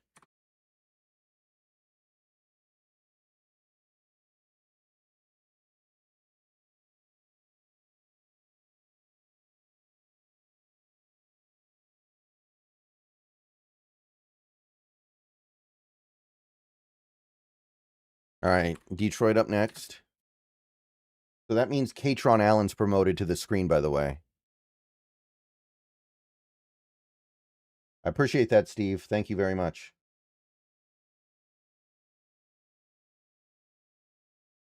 Pick is in for the Lions.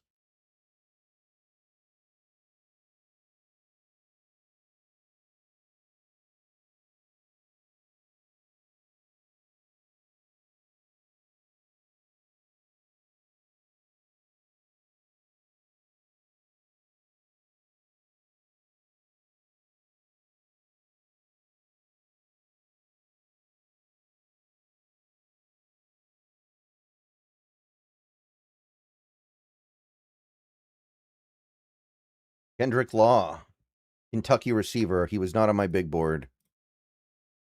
Detroit loves their receivers, man. little bit surprised about that, given how good Tesla has been. You'd think they'd be pretty happy riding it out with what they have. Yeah, I didn't have Law on my board. Wait, yeah, I'm Power. I haven't been I go paying to your attention. channel first, for any Seahawks-related news. Thank you for everything. Thank you for the $5 tip, Steve. Appreciate that.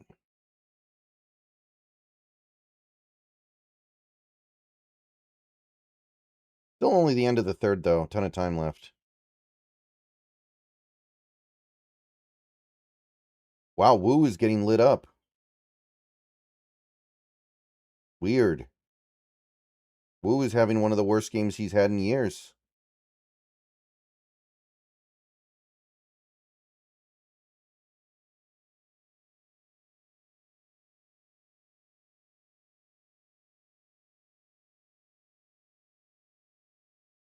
Pick is in for the Steelers.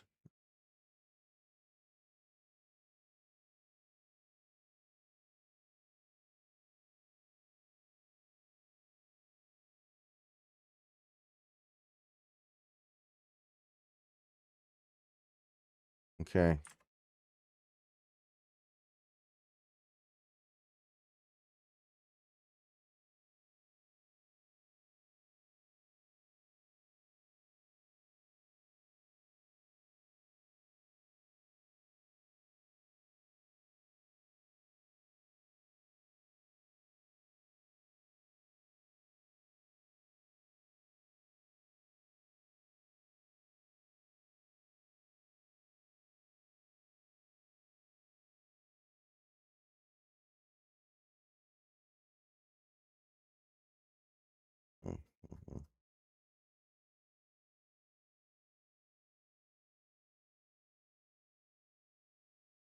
Okay, we're getting a Steelers pick here.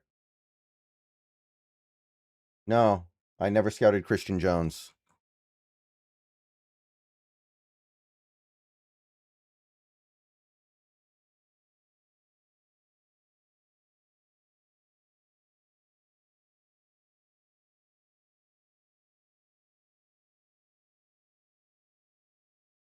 Oh, whoa, it's Michael Keaton. That's kind of random.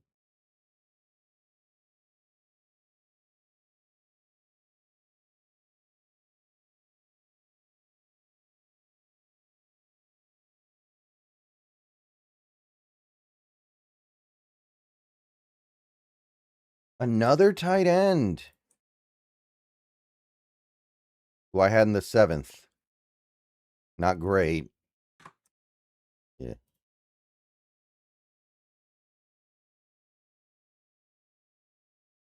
Yeah, Kilgore just went to the Bills.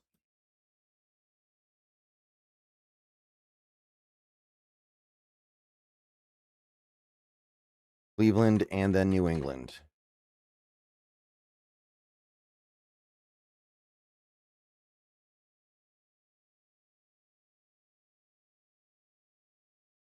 Yeah, I know his PFF grades were good.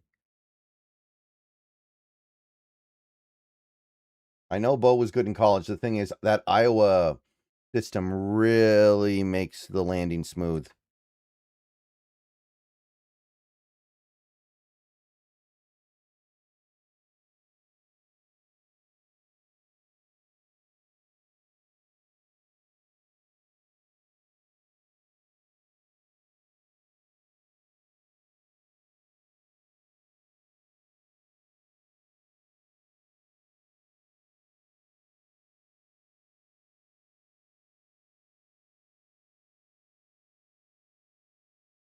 Pick is in for Cleveland. I really hope somebody takes Nussmeier soon so I can just clear out the Ruthenium tier. I did not think teams would be this down on him just because he's small.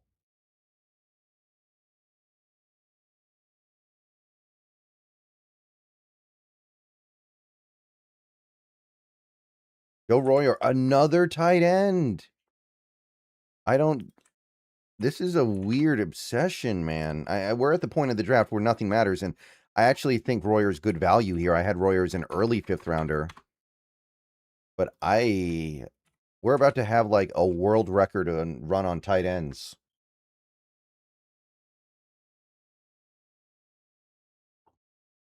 Mm-mm.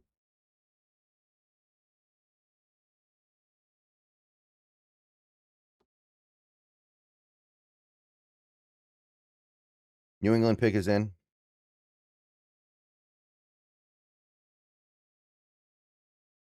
Hmm.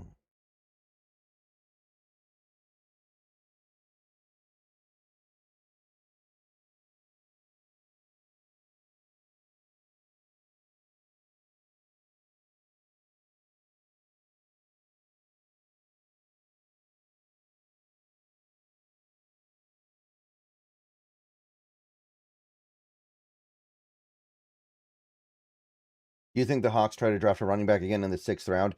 It depends on if they think McIntosh is cooked. If they think McIntosh is cooked, then maybe. But they seem to want to give him a shot.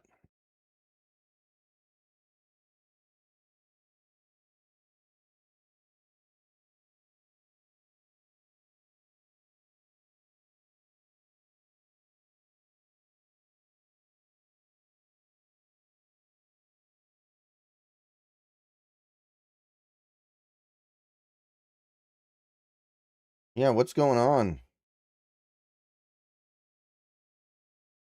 Cole Young has 2 home runs today.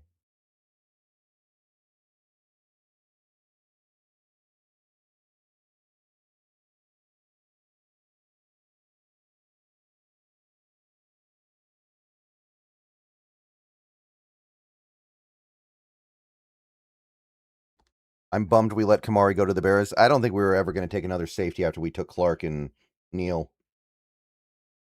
Now, maybe some people will say they don't like that, but yeah. Covering the previous drafts were definitely more exciting in power, but at the same time, there's a reason why this draft is so boring for us. It's boring for us because we won the Super Bowl.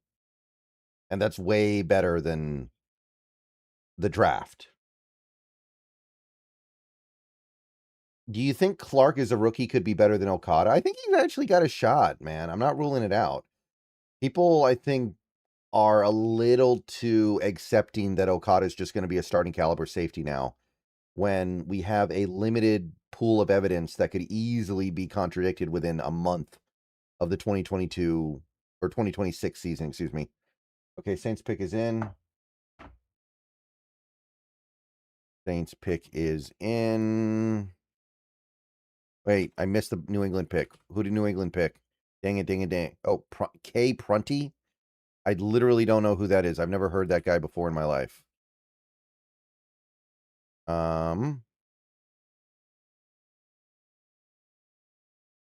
Heron Prunty. I don't know who that is.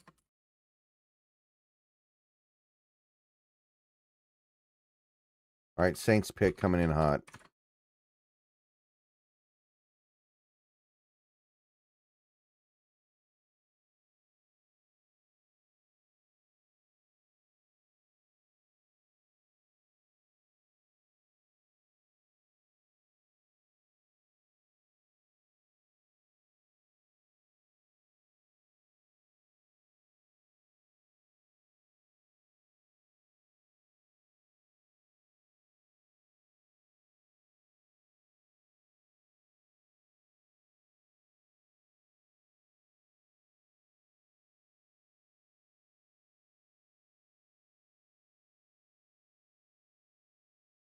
Yeah, but some of those guys are easily discardable, Nathan. And Bell's not even really a safety. He's more of a nickel corner.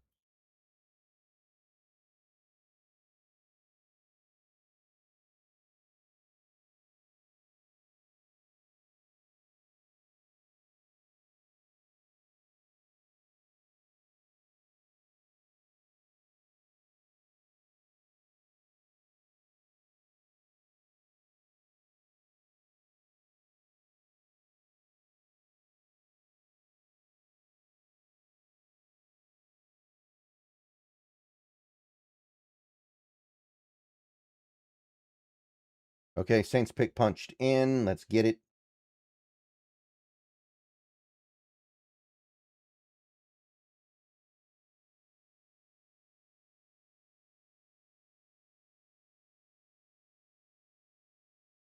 Ooh, Lorenzo Styles. Okay. That's kind of fun. Where did I have Styles?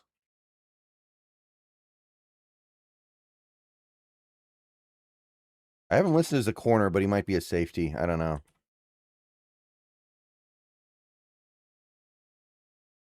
Now Baltimore goes back to back.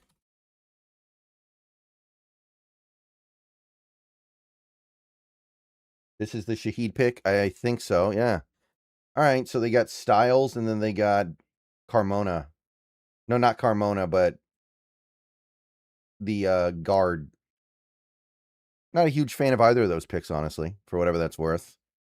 But I don't know, the Saints system might be a little bit more appropriate.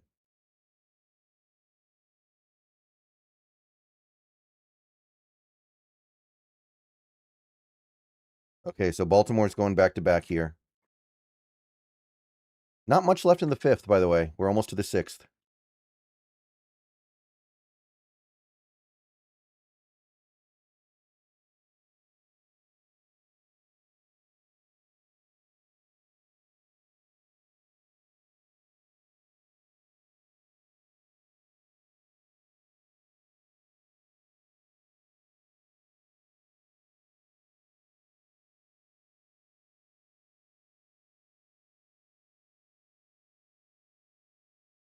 Ravens, 50 seconds left. They're still on the clock. Maybe they're trying to move this.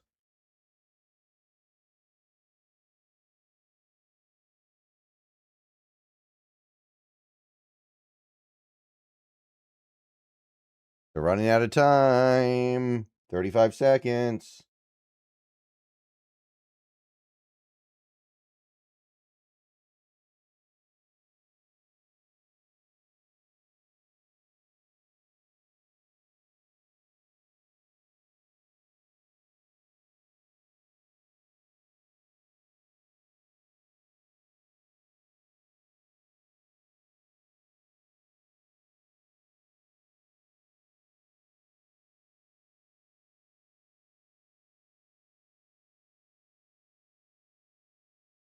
Yeah, I know Upo, but in this class, I think he was actually probably QB3. I think in this class, I'd rather have him than Drew Allar. I'd rather have him than Carson Beck. So, like, I understand where you're coming from, but we're in the fifth round now, man.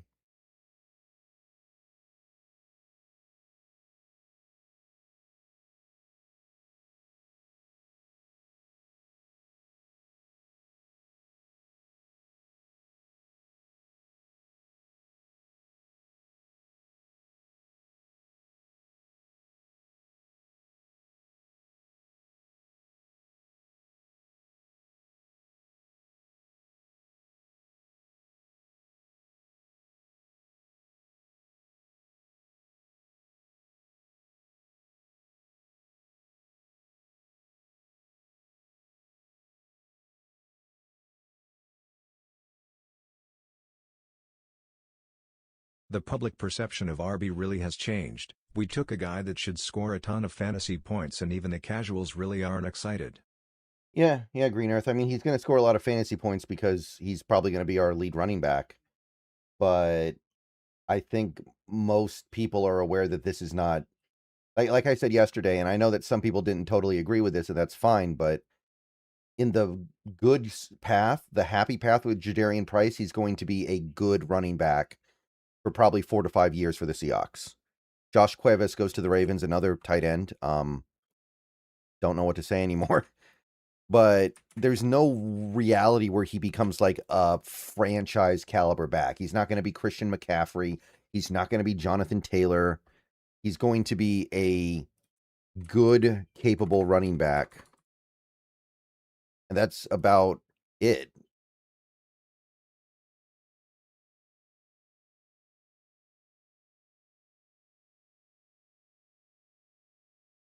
And that's just not nearly as valuable as getting like a guy who could be a really good number 2 cornerback for the next 10, 12 years, which I think, somebody like a Brandon Cisse could have been.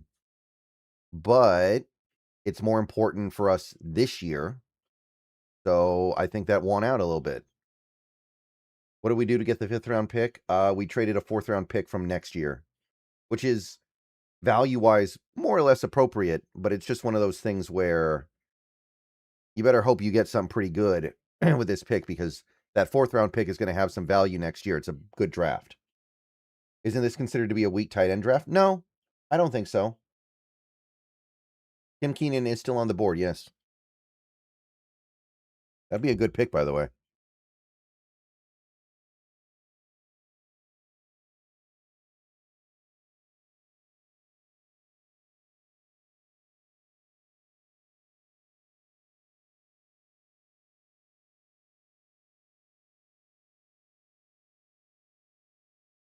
We're in commercials, by the way, guys. Ravens are still mulling their pick.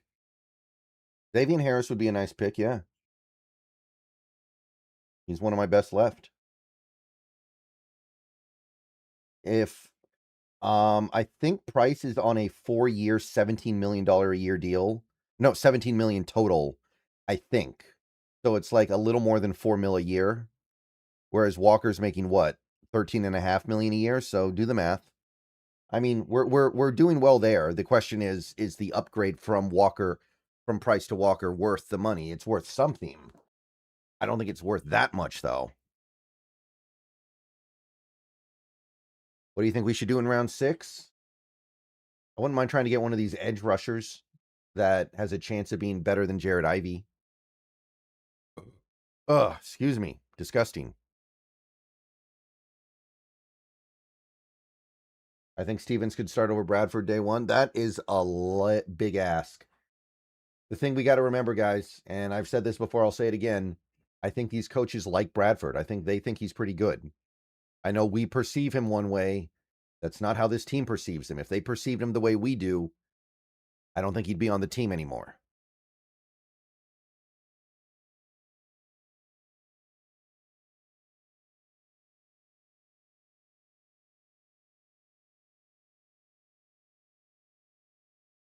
Yeah, well, it's a 4-year deal with a 5th-year option, and the 5th-year option is going to be like $17 million. So I don't know if we pick that up or not. It depends on how good he is.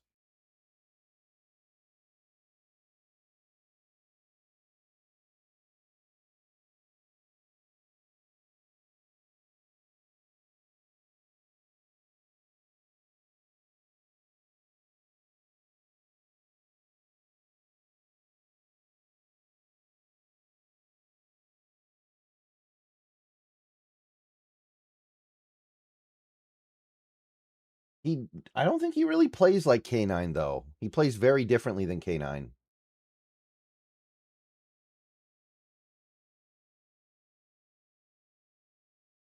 Hey, Juan. Yeah, we like Julian Neal around here as well.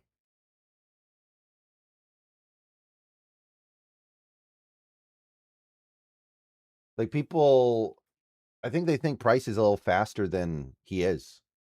He's not slow, but he's not a K9 speedster at all. I think he's mostly a one-cut-and-go guy. I don't think he's a bruiser. I don't think he's a speedster. I think he's a one-cut-and-go dude. And that's okay. That's what we need.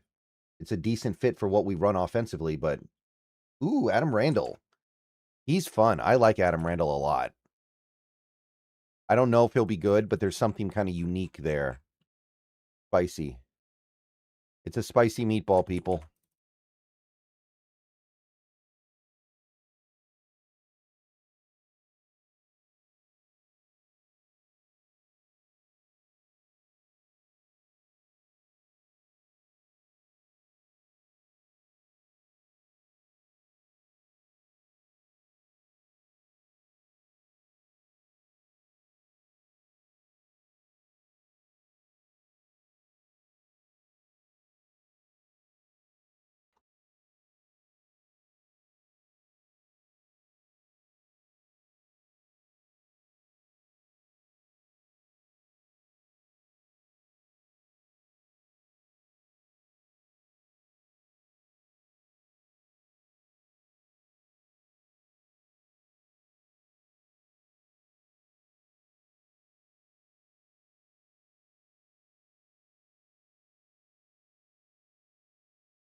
All right, the Raiders at 175 pick is in. Thoughts on us getting a kicker? Not unless we're moving Myers. You don't need to draft a backup kicker. You don't need a backup kicker, period. You get one kicker.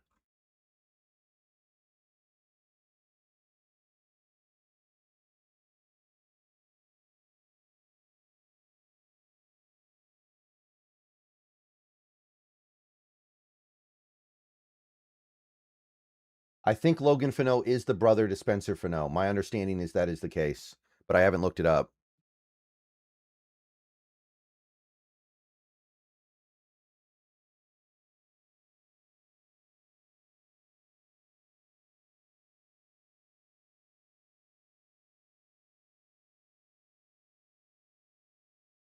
Yeah, Price averaged 10 touches a game in college. Let's understand that this really may not be any kind of a bell cow back at all, or even he might not even be a lead back, really. He might be somebody that gets at most 15 touches a game, and I guess that's okay, but in the first round, I do want to be a little more ambitious personally. Like, if I'm going to spend a first round pick on a back, want him to be a little more dynamic or a little bit more of a load bearer. As for the Niners, I'm absolutely hating it. That's every Niners fan right now. I haven't seen a single real Niners fan that is anything other than annoyed right now. Some of them are defensive, but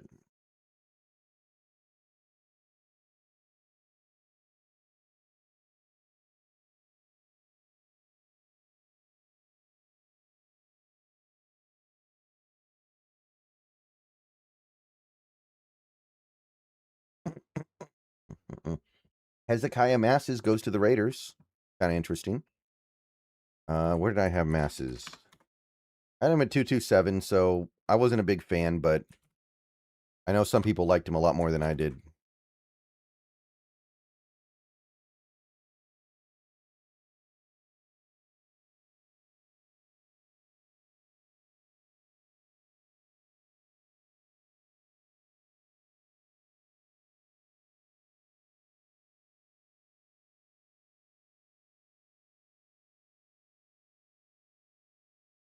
All right. Somebody please take Nussmeier. I want him off my board. Just do it. Come on. Somebody get Nussmeier out of here.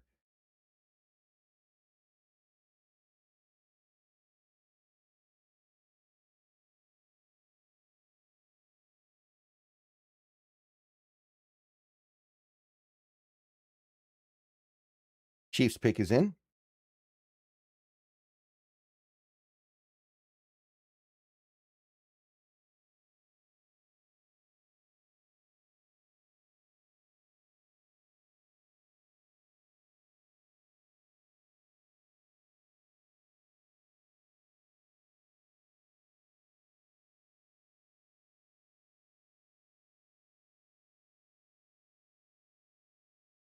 Yeah, I did like I would have rather taken Singleton all day than Price, especially knowing you could have gotten Singleton in the 5th.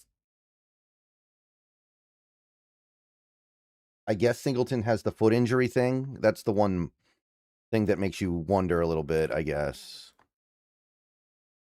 Okay, Miami is next. Who do you think we should take coming up here? Xavier Harris is kind of becoming a dude that I'm into here. Maybe move Brian Parker the second to right guard and take him, but Tyreek Sapp is going to be one of my dudes here for sure.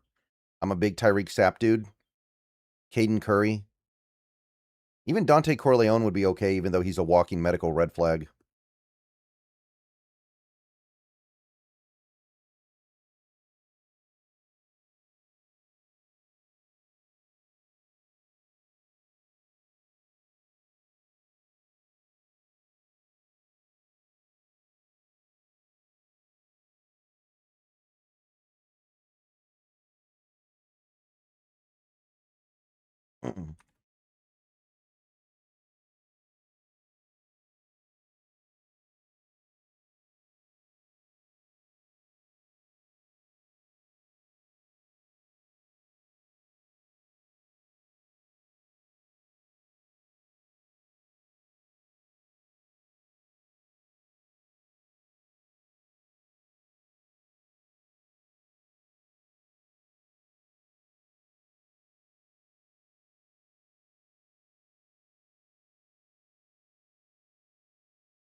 All right, we're in commercials, so I will be right back, everybody. If you like sports, the best way to make them better and more exciting is using Prize Picks, where it always feels good to be right.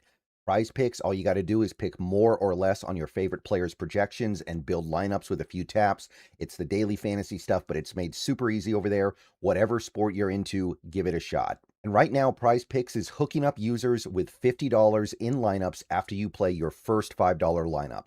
All you have to do is use promo code HMA. I've had a great time on Prize Picks so far. It makes this daily fantasy thing very easy, and it makes watching the games way more exciting. Be sure to check out the social feeds feature so you can share lineups with your friends and tail partners or even fade their picks. Right now, Prize Picks is offering odds on the NFL draft. You have who's going to go where, what each team is going to do, how many of each position is going to go in each round, and so on and so on. Get on over to Prize Picks. Take advantage of that. So download Prize Picks today, America's #1 sports app, and remember to use the promo code HMA. And remember, always gamble responsibly. All right, back. Still in commercials. Ooh, Cyrus Allen. I think I missed my eval on him, but I know he tested well. No, I had him at 197. All right, let me push him out. Let me put him there.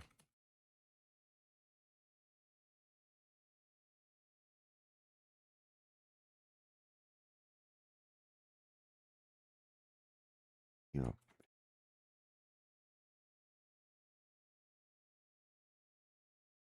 All right, this is Miami.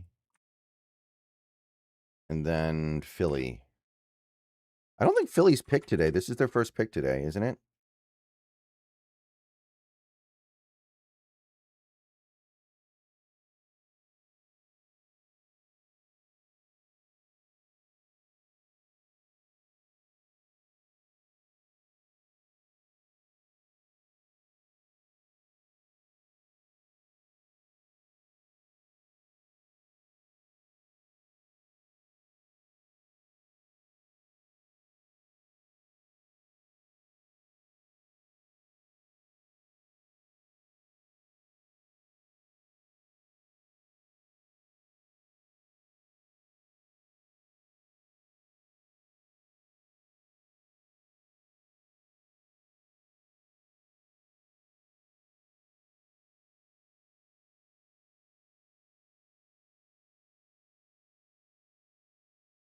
All right, so we're at 177 and we pick at 188. So we're coming up pretty soon here.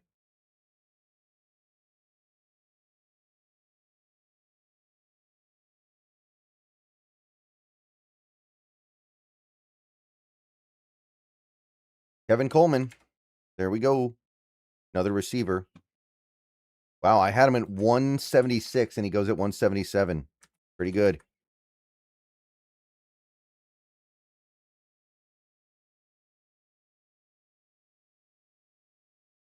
Okay, so Philly is up.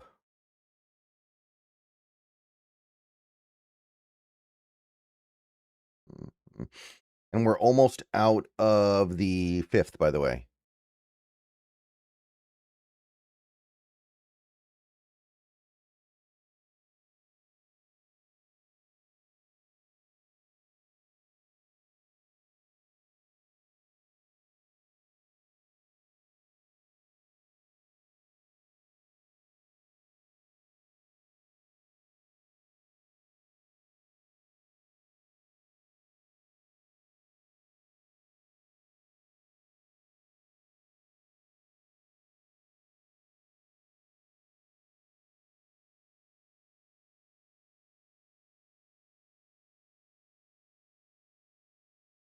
Yeah, the fresh legs thing is legit.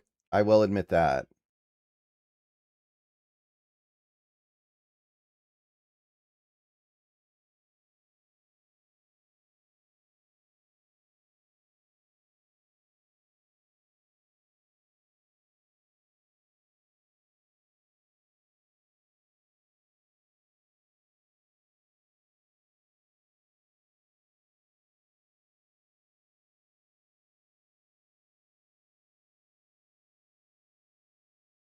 Eagles pick is in.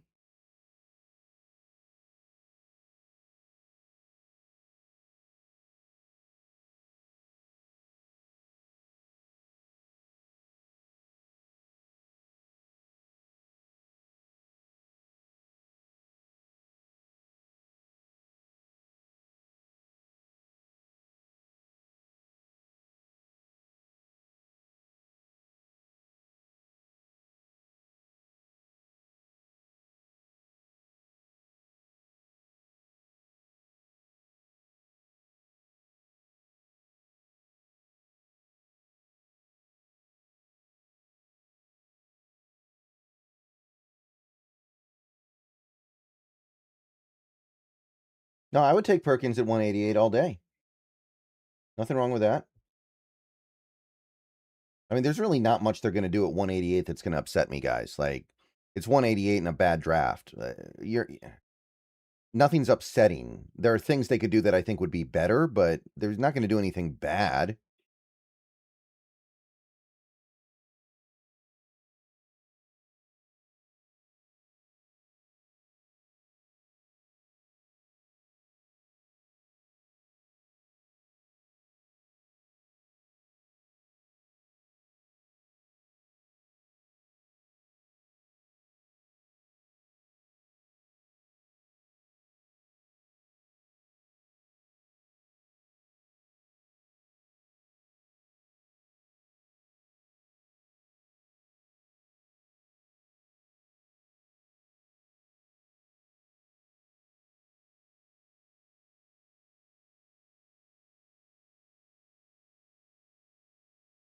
Yeah, Stevens did play right guard before, but I look at him as more of a left guard or center before right guard, to be perfectly honest.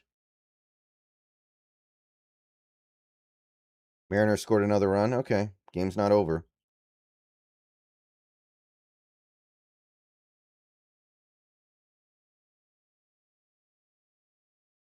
Plenty of time.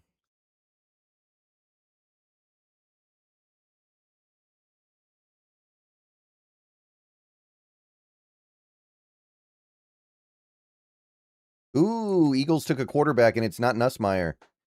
Cole Payton. That's actually, I kind of like Cole Payton. He's a really good athlete. Though I must say, I do not understand why Nussmeier is looked at this poorly.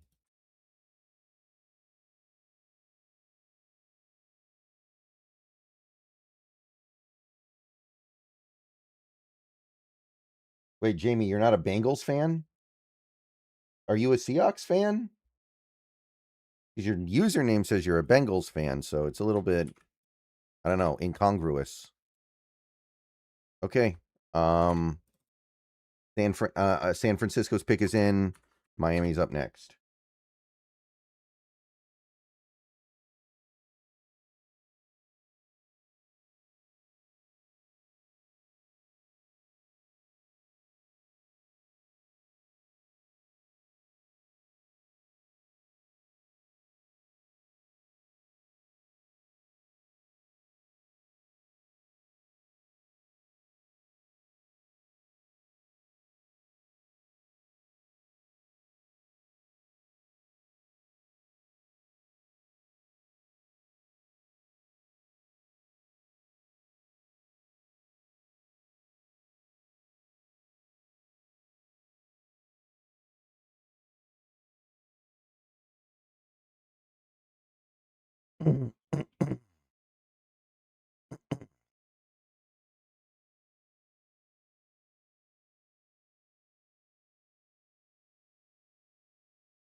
Oh, okay, I see.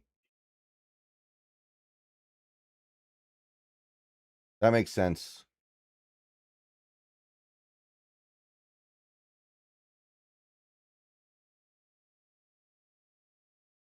I'm surprised Cole Payton went ahead of Taylon Green, by the way. Taylon Green's a better athlete.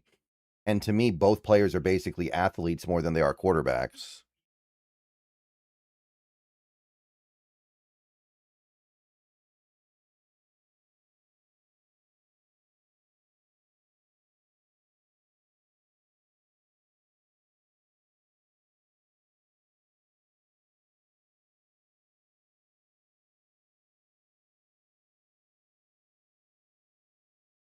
We're almost out of the fifth round, by the way. Enrique Cruz Jr. to the Niners. I don't know who that is.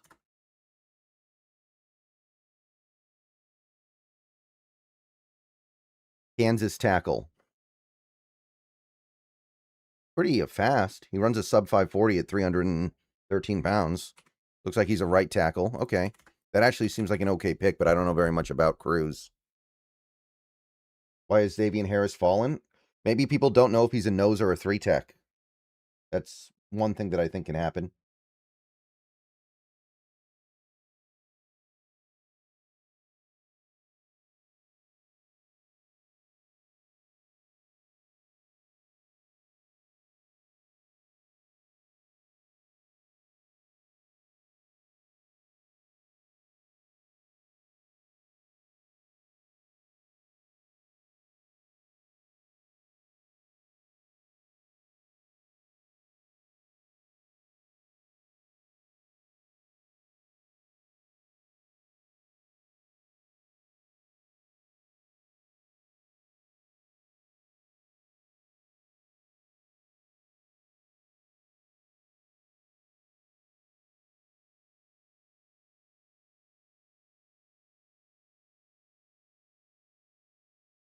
I'd be okay with Anthony Lucas. I wasn't a big fan of his, but at this point in the draft, that would be fine. Yeah.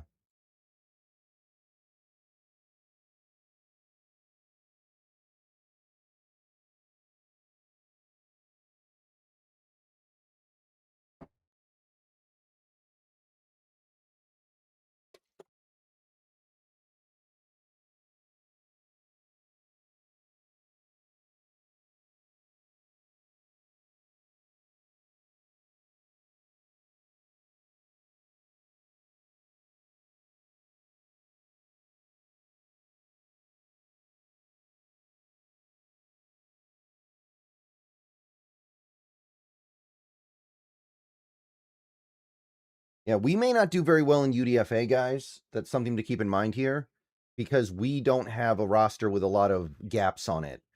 So UDFAs are going to have to look at us and think to themselves, do we actually think we can make this roster? And for most players, the answer will be no. Like, how are you going to make this roster when it just won the Super Bowl and didn't lose that much and used their draft picks mostly to replace what they lost? Thoughts on Eric Gentry late sixth? Yeah, that'd be fun. Apparently nobody knows who Cruz is. What do you mean, big country? I know I don't, but I'm just one man.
What's the most you've ever lost in a coin toss? Do you mean like a flip in poker?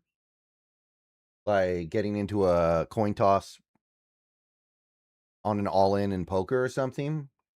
I don't know, probably like $800. Is that what you're talking about? Like, if that counts, then probably that.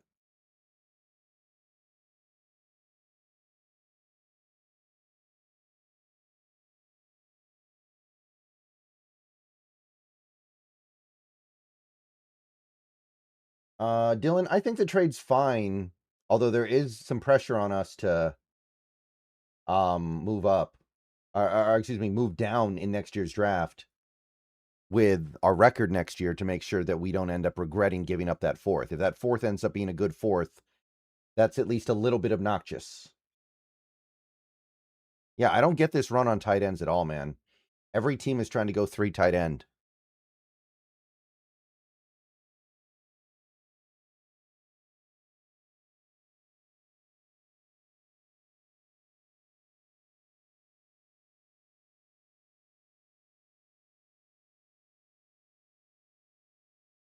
But I think the trade's fine as long as we really like Stevens, and it seems like we do.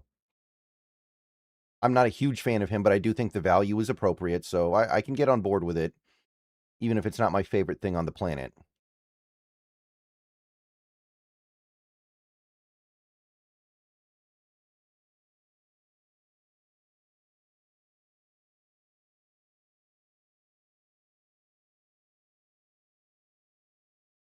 How do you feel about the Raiders draft? Pretty good. Not my favorite, but I think they're doing okay. I don't understand the Trey Zune pick very much. Maybe they're moving him to guard, but that one's funky to me.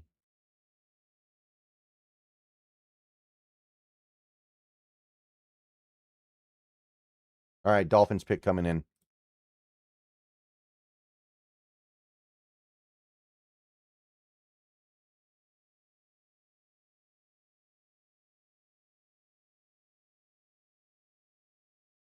Another tight end that this one I don't know anything about.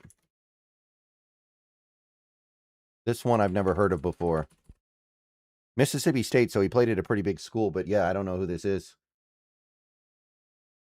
Another tight end, yeah. How do you not get it? No, I understand that, but that doesn't mean everybody needs to do it.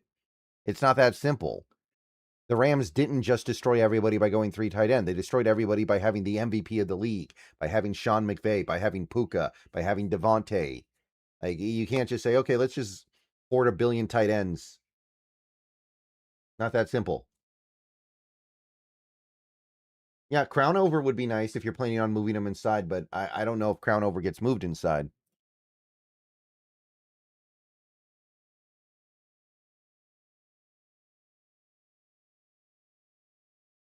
But the value there would be impeccable.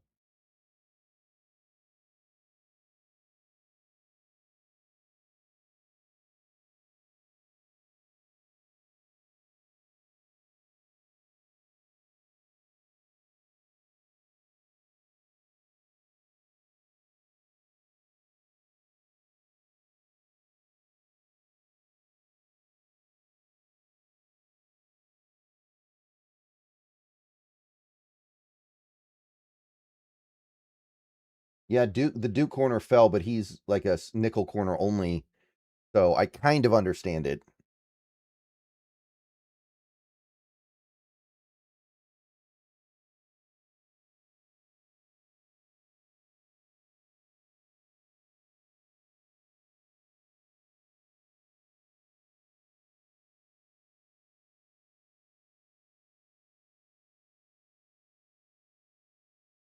The thing is, these tight ends are not even that good. Like, Jacksonville used a second-round pick on a blocking tight end, like a pure blocking tight end.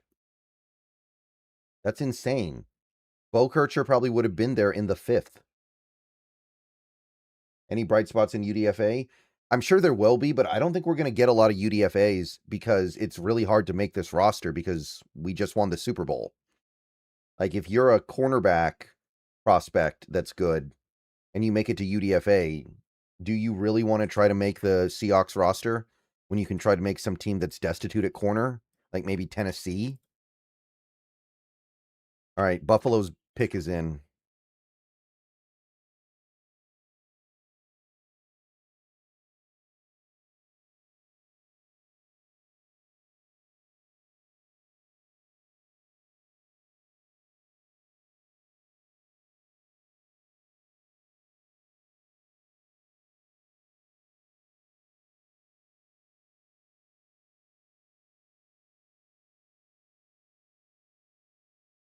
Can you show the other players on your board? There's really no way for me to do that, right? Like that. This was kind of the way this is going to work. If you want to see the whole board, it's on my Patreon and it's on the community tab for Ring of Honor members. But that was always the plan. I would just show the top of the board at any given time throughout the day. So if you want to see the whole board, you can pull it from my community tab for Ring of Honor members or pledge $10 or more to the Patreon. Yeah, Miami's got a lot of picks. And I think they're doing pretty well overall.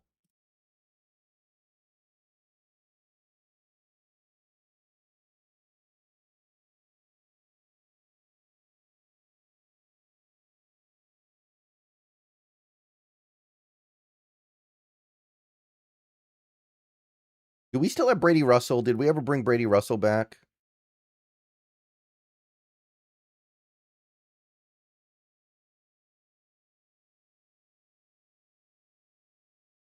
Pat Coogan is still available, yes. I think he's kind of off out of consideration for us, though, because we took Stevens, unless we really don't think Stevens is a center. But with his short arms, I think we kind of have to. No, I'm not going to take Nuss off the board. I know we're not taking him. There's plenty of players I know we're not taking, but I'm not going to take them off the board.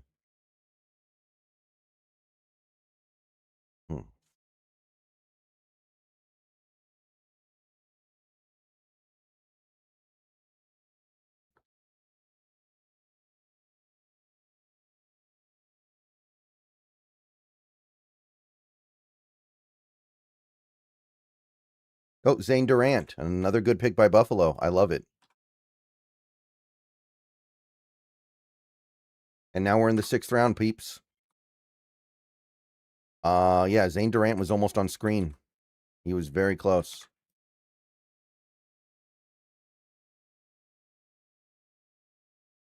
All right. 6th round now, people. Cleveland and then Arizona. 7-7 tied game. Nice. Yeah, we gave Brady the 2-year deal, right? So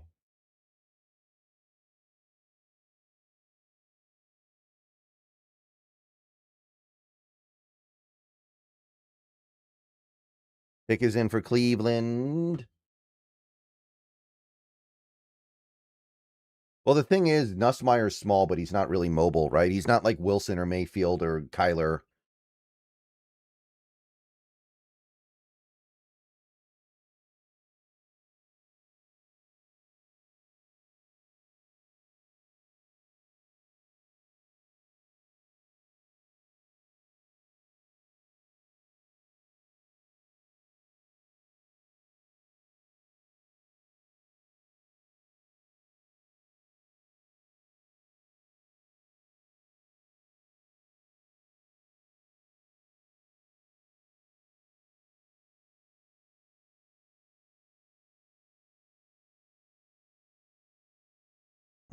Oh, Taylon Green.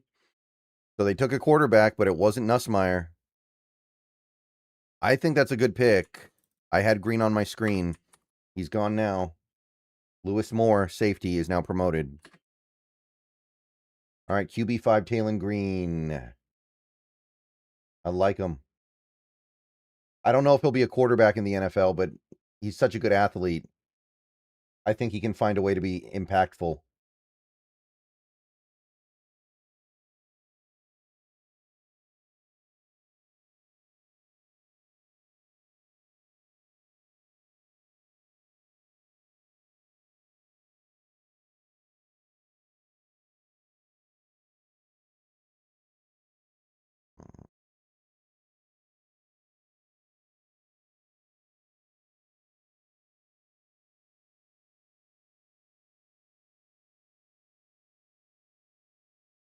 Yeah, Nussmeier, man. Rough life. He really is Quinn Ewers.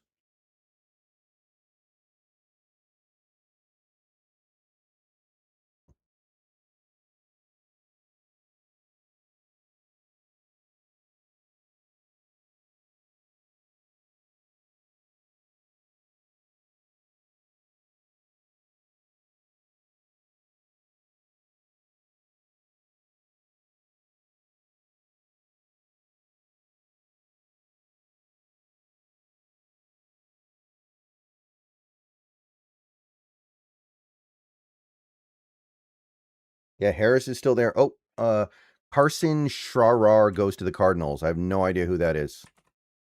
Carson Schrarar, a linebacker, Iowa. I've never heard that name before. Now we got Tennessee up.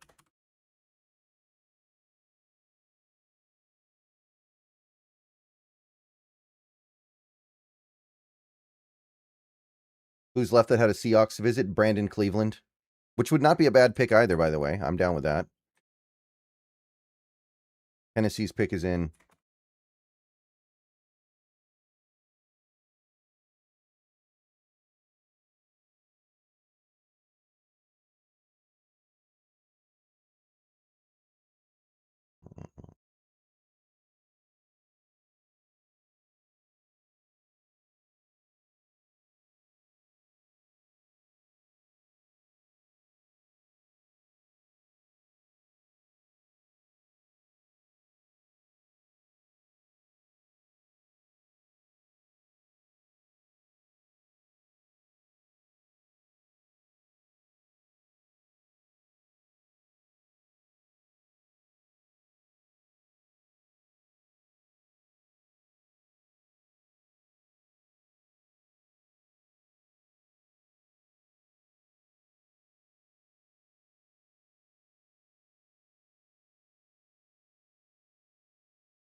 Chip Trayanum, we also used a visit on him, but we already took a running back, so I don't know.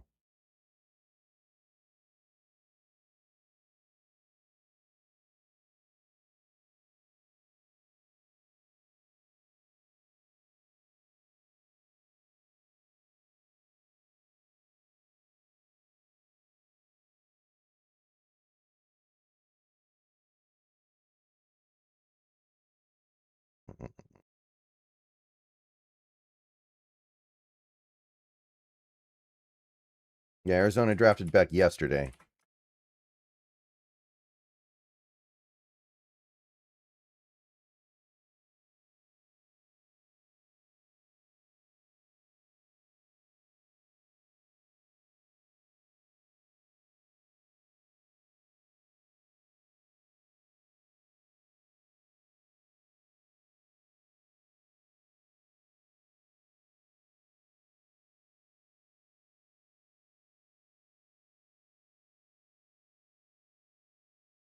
What did we give our original 6th round for? It says the Colts have it. I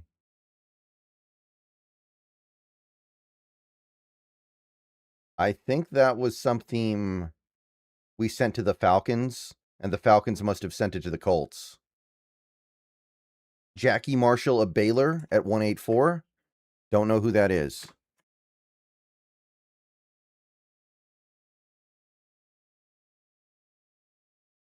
Baylor defensive tackle. Oh, we're on the clock? Okay, I'll take the chat off screen.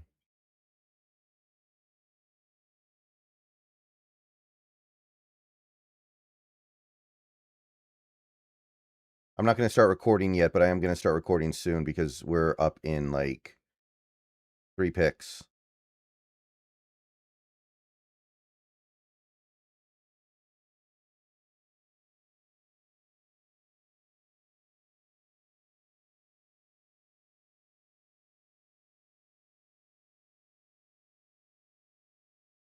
Tampa Bay's pick is in.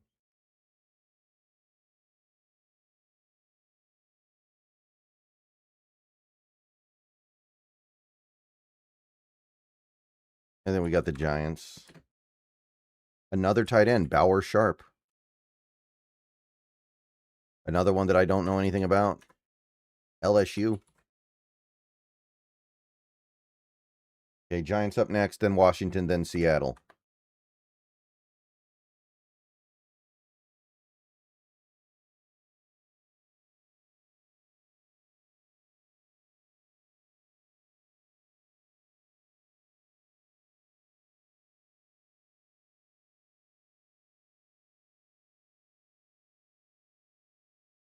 All right, Giants pick is in.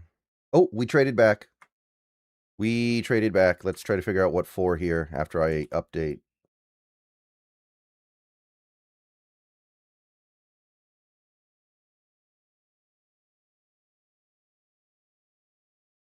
All right, we moved back pretty significantly here, so it'll be a minute before we pick, but let's try to figure out what we got here.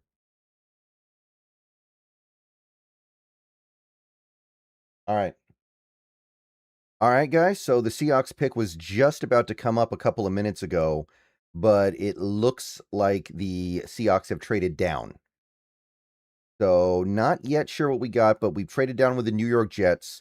So we moved down to pick number 199 from 188. So we moved back 11 spots in the 6th round. Probably didn't get very much for it, but I'm interested to see what it is.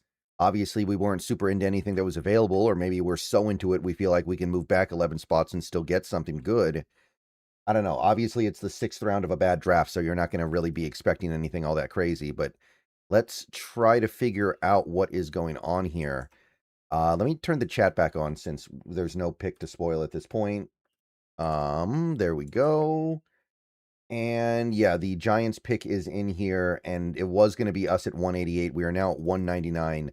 So we've got 199. We've got, I think, 216. And now we may have something in the 7th round from this trade down. I'm not sure. Personally, I would prefer if we were able to use this trade down to get a pick next year more than anything else. But at the same time, you don't want too many picks next year. You may create a situation where you have too many picks and nobody can or at least a lot of the players can't make the team. This video is sponsored by Prize Picks. So let's see here. I'm not seeing any information about what we got for the trade back yet. Some people are saying maybe 7th rounder, but I'm not getting confirmation there quite yet. So I'm looking. So looks like we got 242. So a low-ish 7th rounder is what people are saying. I don't see anything official. Okay, yeah, 242. So the Seahawks trade back from 188 to 199. So they move back 11 spots and they pick up 242. So on the Jimmy Johnson chart, real quick, just for fun, we move down the equivalent of about 4.5 points.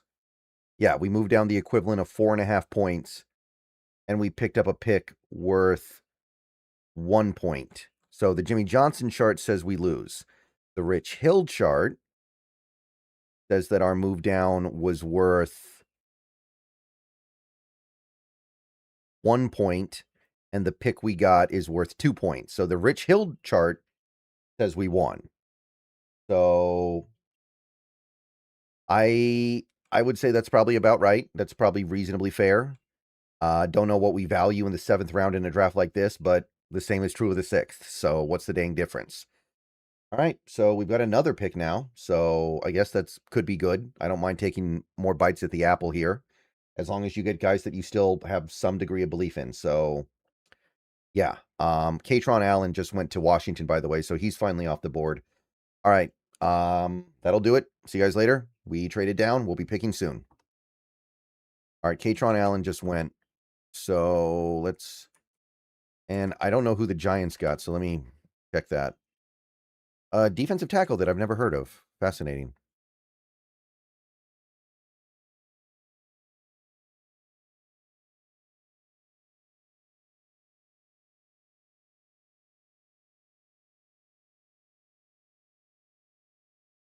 All right, here come the Jets with what was our pick. Let me get Katron Allen off the board and promote Brian Parker.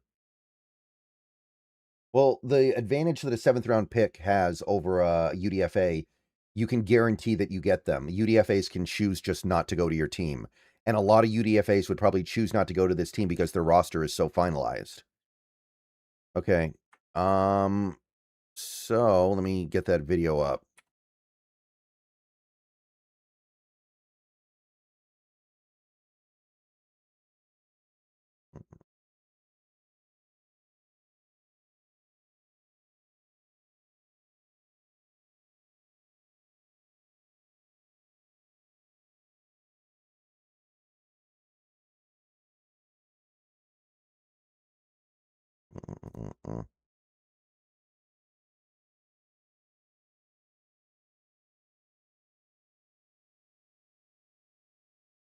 Jets pick is in, and this is our pick, so let's see what they do with it.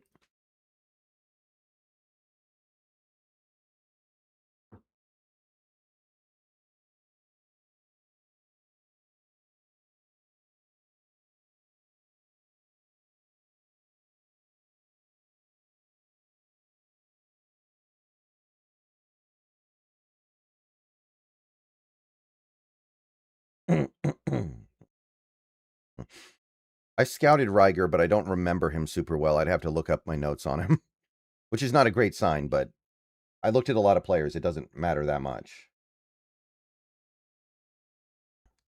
Yeah, either that, Upo, or they want to trade down so badly they don't really care about value that much. It's one of the two, Upo. Either we're using the Rich Hill chart, or we're using the Jimmy Johnson chart, and we're okay with getting pushed around a little bit.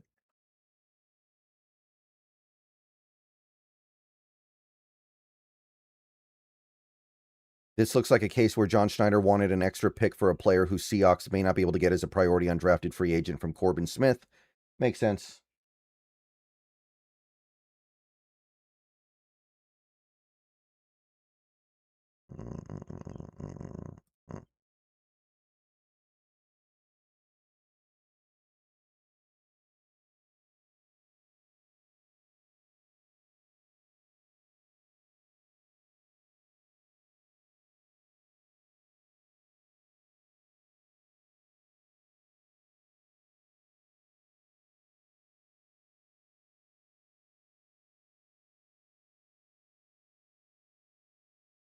Yeah, Inez isn't ready yet, though. I like Inez well enough, but he would not start over Brad. He probably wouldn't even be better than Haynes yet.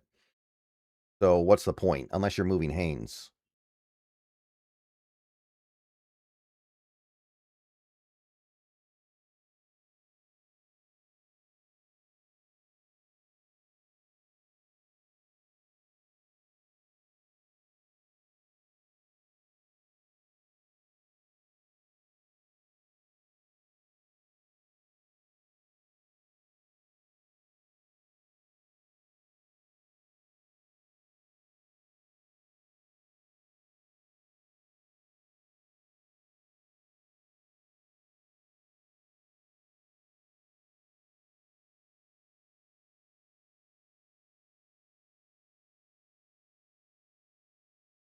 And then we got Cincinnati. So hopefully we don't lose anything really juicy over the next 10 picks that will make people upset we traded back. But it's not like there's much juicy left, right? Like, what are we really talking about here?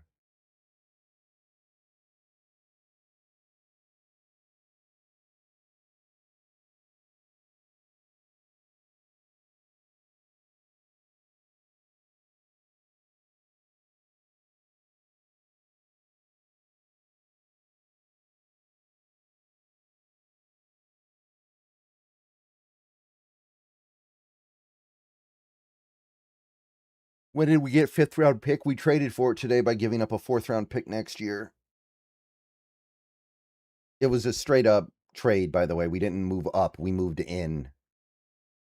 All right, we still don't know the Jets pick yet, so they're dragging their feet a little bit. We don't really have anybody at edge besides those 3 guys, Shoulder Devil. Like, it's Jared Ivey, right? Do you think the fact that we have not picked edge rusher means that Fowler is pretty much a guarantee? Do you think maybe 2 vets edges is possible? I think yes to both questions, Nate. I think we're going to get Fowler, and I think we could get somebody else later and go 5 deep because the edges are not great. People need to remember there's a very good chance DeMarcus Lawrence is going to slip because of age. I don't think he'll be as good as he was last year. So I think you're going to have to do something to try to mitigate that. And you're not going to do it by having studs because there are no studs to get. So you're going to do it by building depth. Oh, Inez Cooper goes to the Jets here. I liked him. I had him at 212, so pretty close.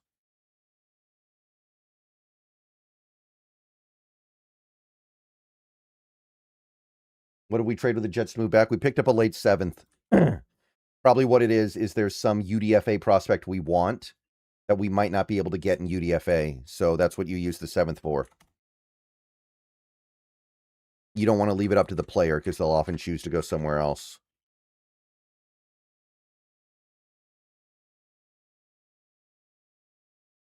Pick is in for the Bengals.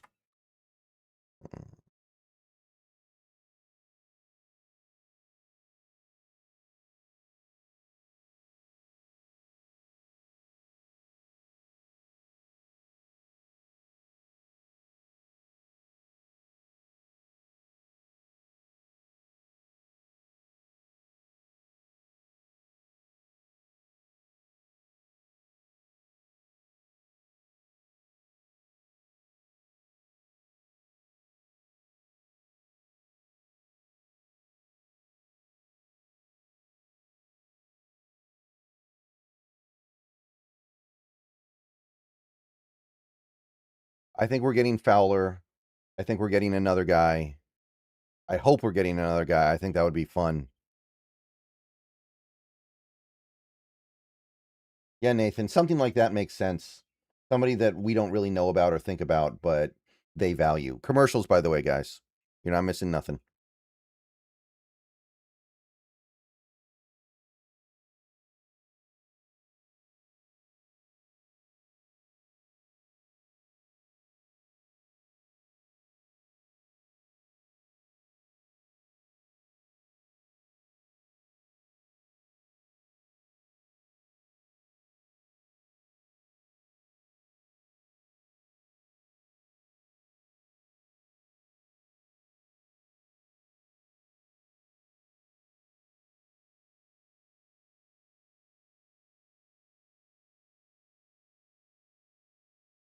Ooh, that's a good pick by Cincinnati. Brian Parker, probably a center in the NFL.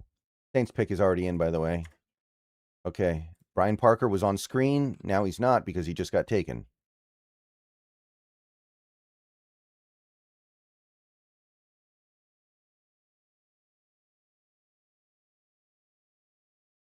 Mills is a defensive tackle, though. Lawrence is an edge. They don't play the same position. They don't.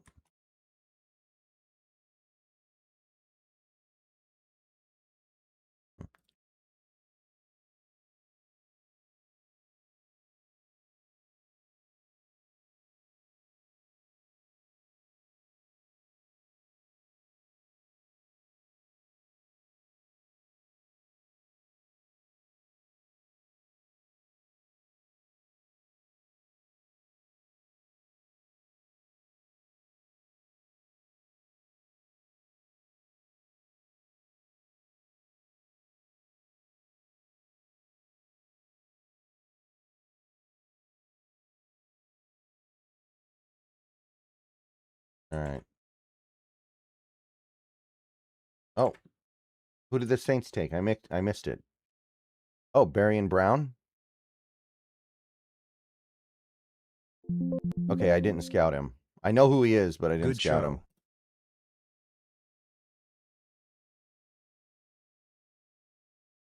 Scott Johnson, thank you for the $1.99. Appreciate the support.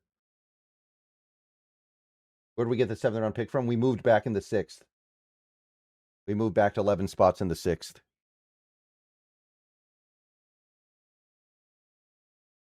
All right, Jacksonville, and then we got the Giants going back to back here, I think.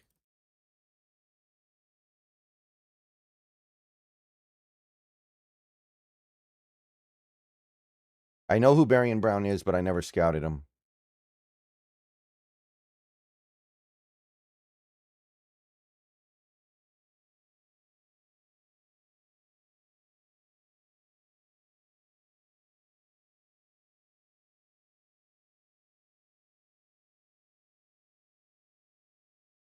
Okay, Josh Cameron. Did I have him? I think I did. Yes. Oh, I had him in the 5th. Josh Cameron goes to Jacksonville. New York is up next.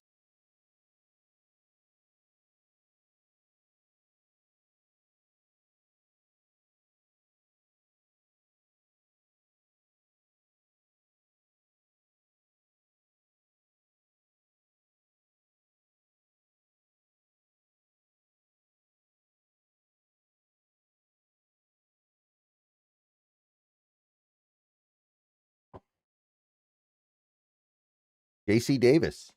Good pick.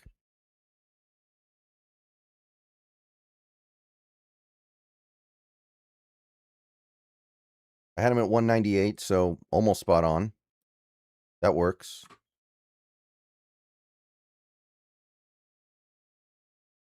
And now they're going back to back here, so they have the next pick as well.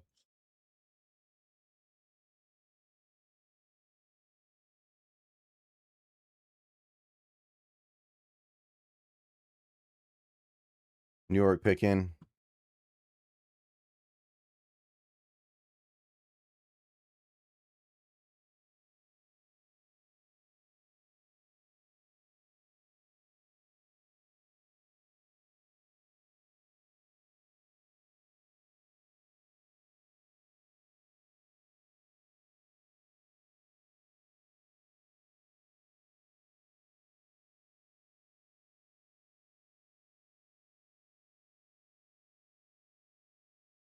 Yep, Seahawks coming up in like, what, 5 picks here? 6?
Yeah, I had the Brian Parker pick. That's a good pick.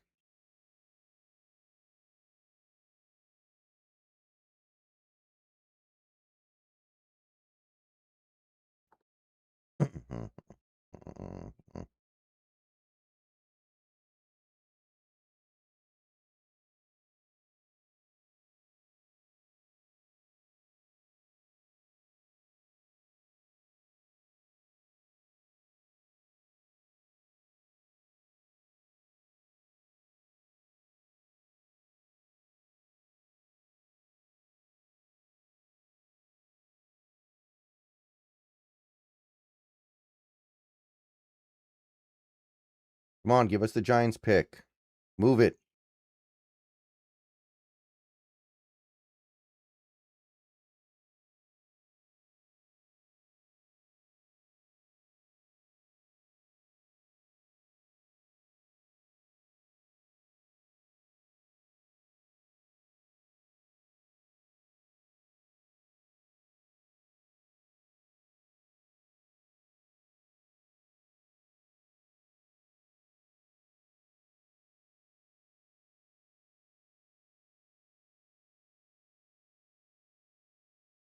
What are you watching on? NFL Network. NFL Network.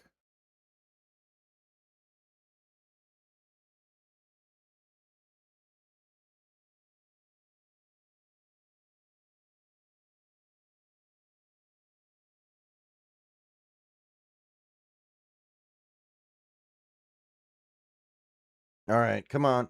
Come on.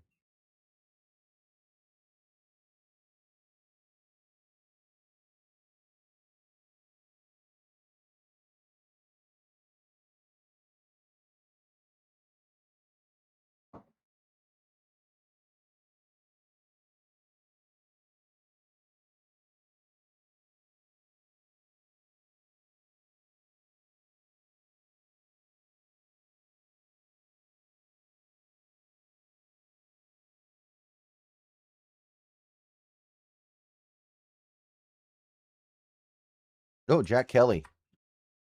I don't mind Jack Kelly. I had him at 148, yeah. He's another Micah Parsons type. At least theoretically. Titans pick is in.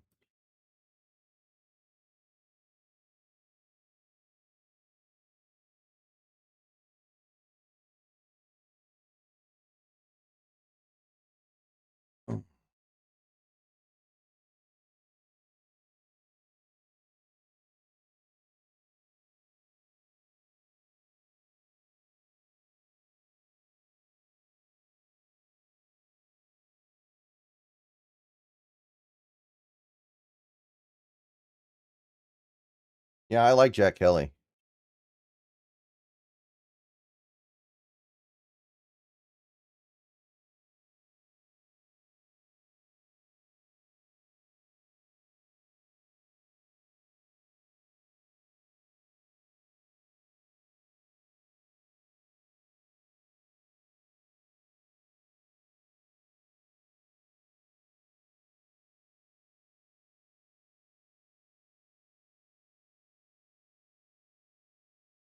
Oh, Tennessee got Coogan. I ended up not loving Coogan, but it's a good pick for this part of the draft. I just think he'll be overwhelmed in the pros.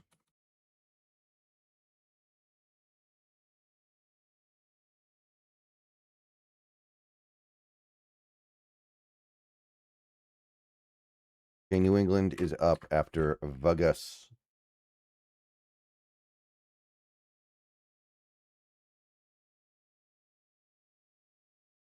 Are the Mariners really going to come all the way back here and then lose anyway? I hate our bullpen, man. Criswell's actually going to blow in a relatively important game. That is very obnoxious.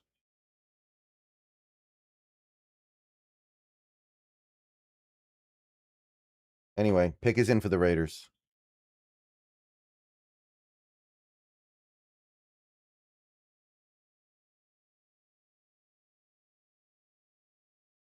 Malik Benson, wide receiver from Oregon. Not familiar. Not at least in this draft process. I know who he is because he played for Oregon, but yeah, little different.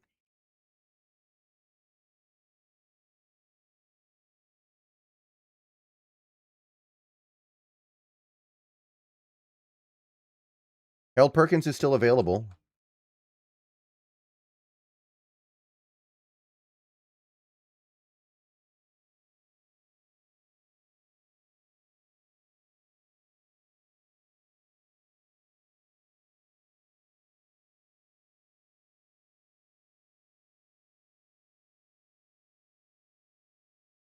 Yeah, I know Wu got whipped.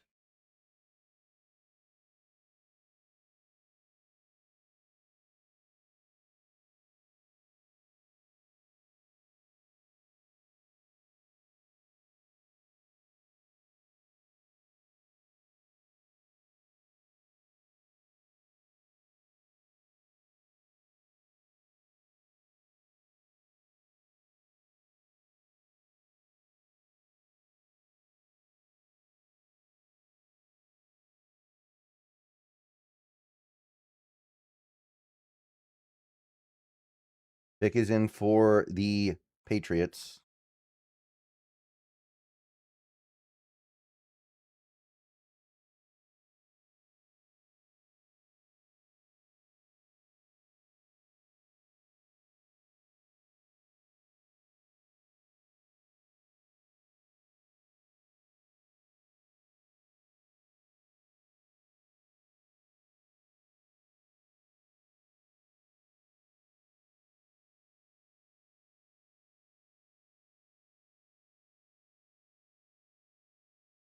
Hey, if he's Josh Gordon 2.0, that's really good.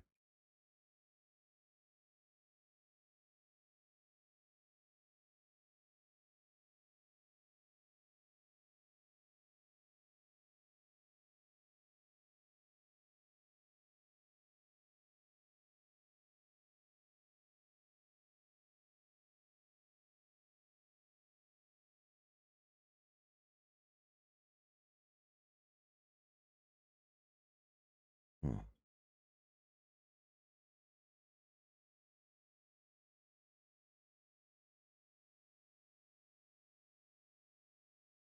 Yeah, right now O'Connell is our fourth linebacker, probably. For a second, I thought ESPN was saying the Patriots used their sixth round pick on Drake May. That would have been pretty funny.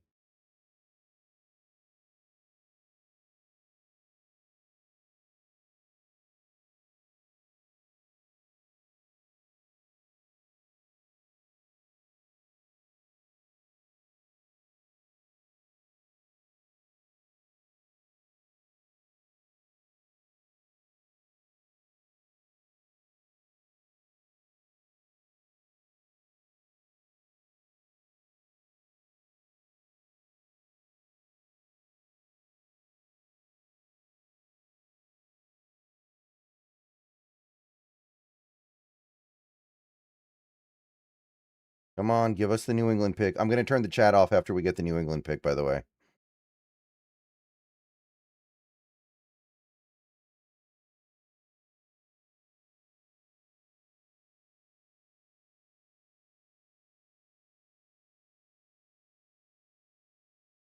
Did you like LSD2 EP of Smiling Friends? Yeah, the last 2 episodes of Smiling Friends were great. I've only watched each one once, though.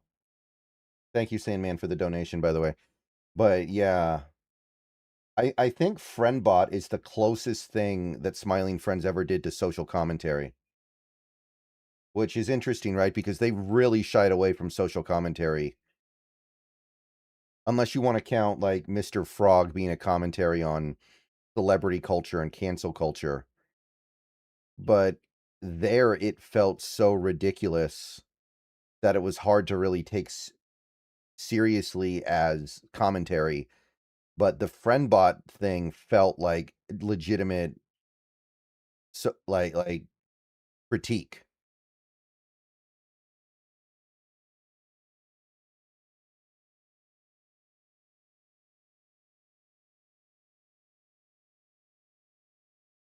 Oh yeah, the Rams are picking up next year. Come on, Patriots, give me your pick.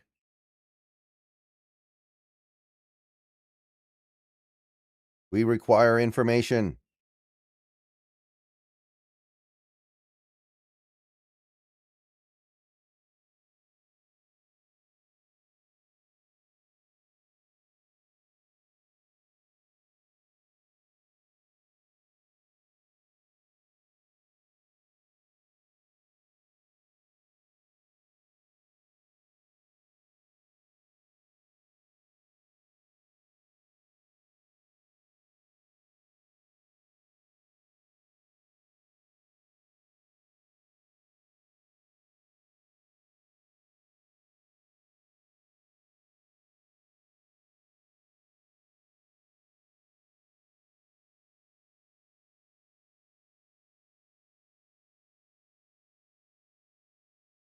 I don't think we have room on the roster for another running back unless we're cutting Chris Carson.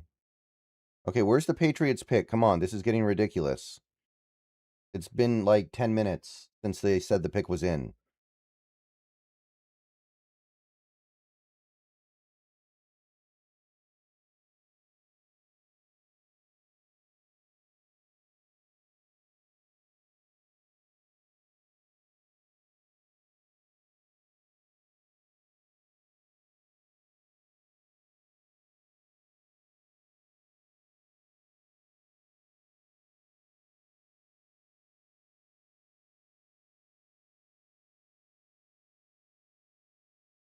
Ooh, crown over. That's a good one. That's a good one right there. I would not have hated crown over, although I don't know if he can move to guard. He is quite tall. He may have not been able to make the move.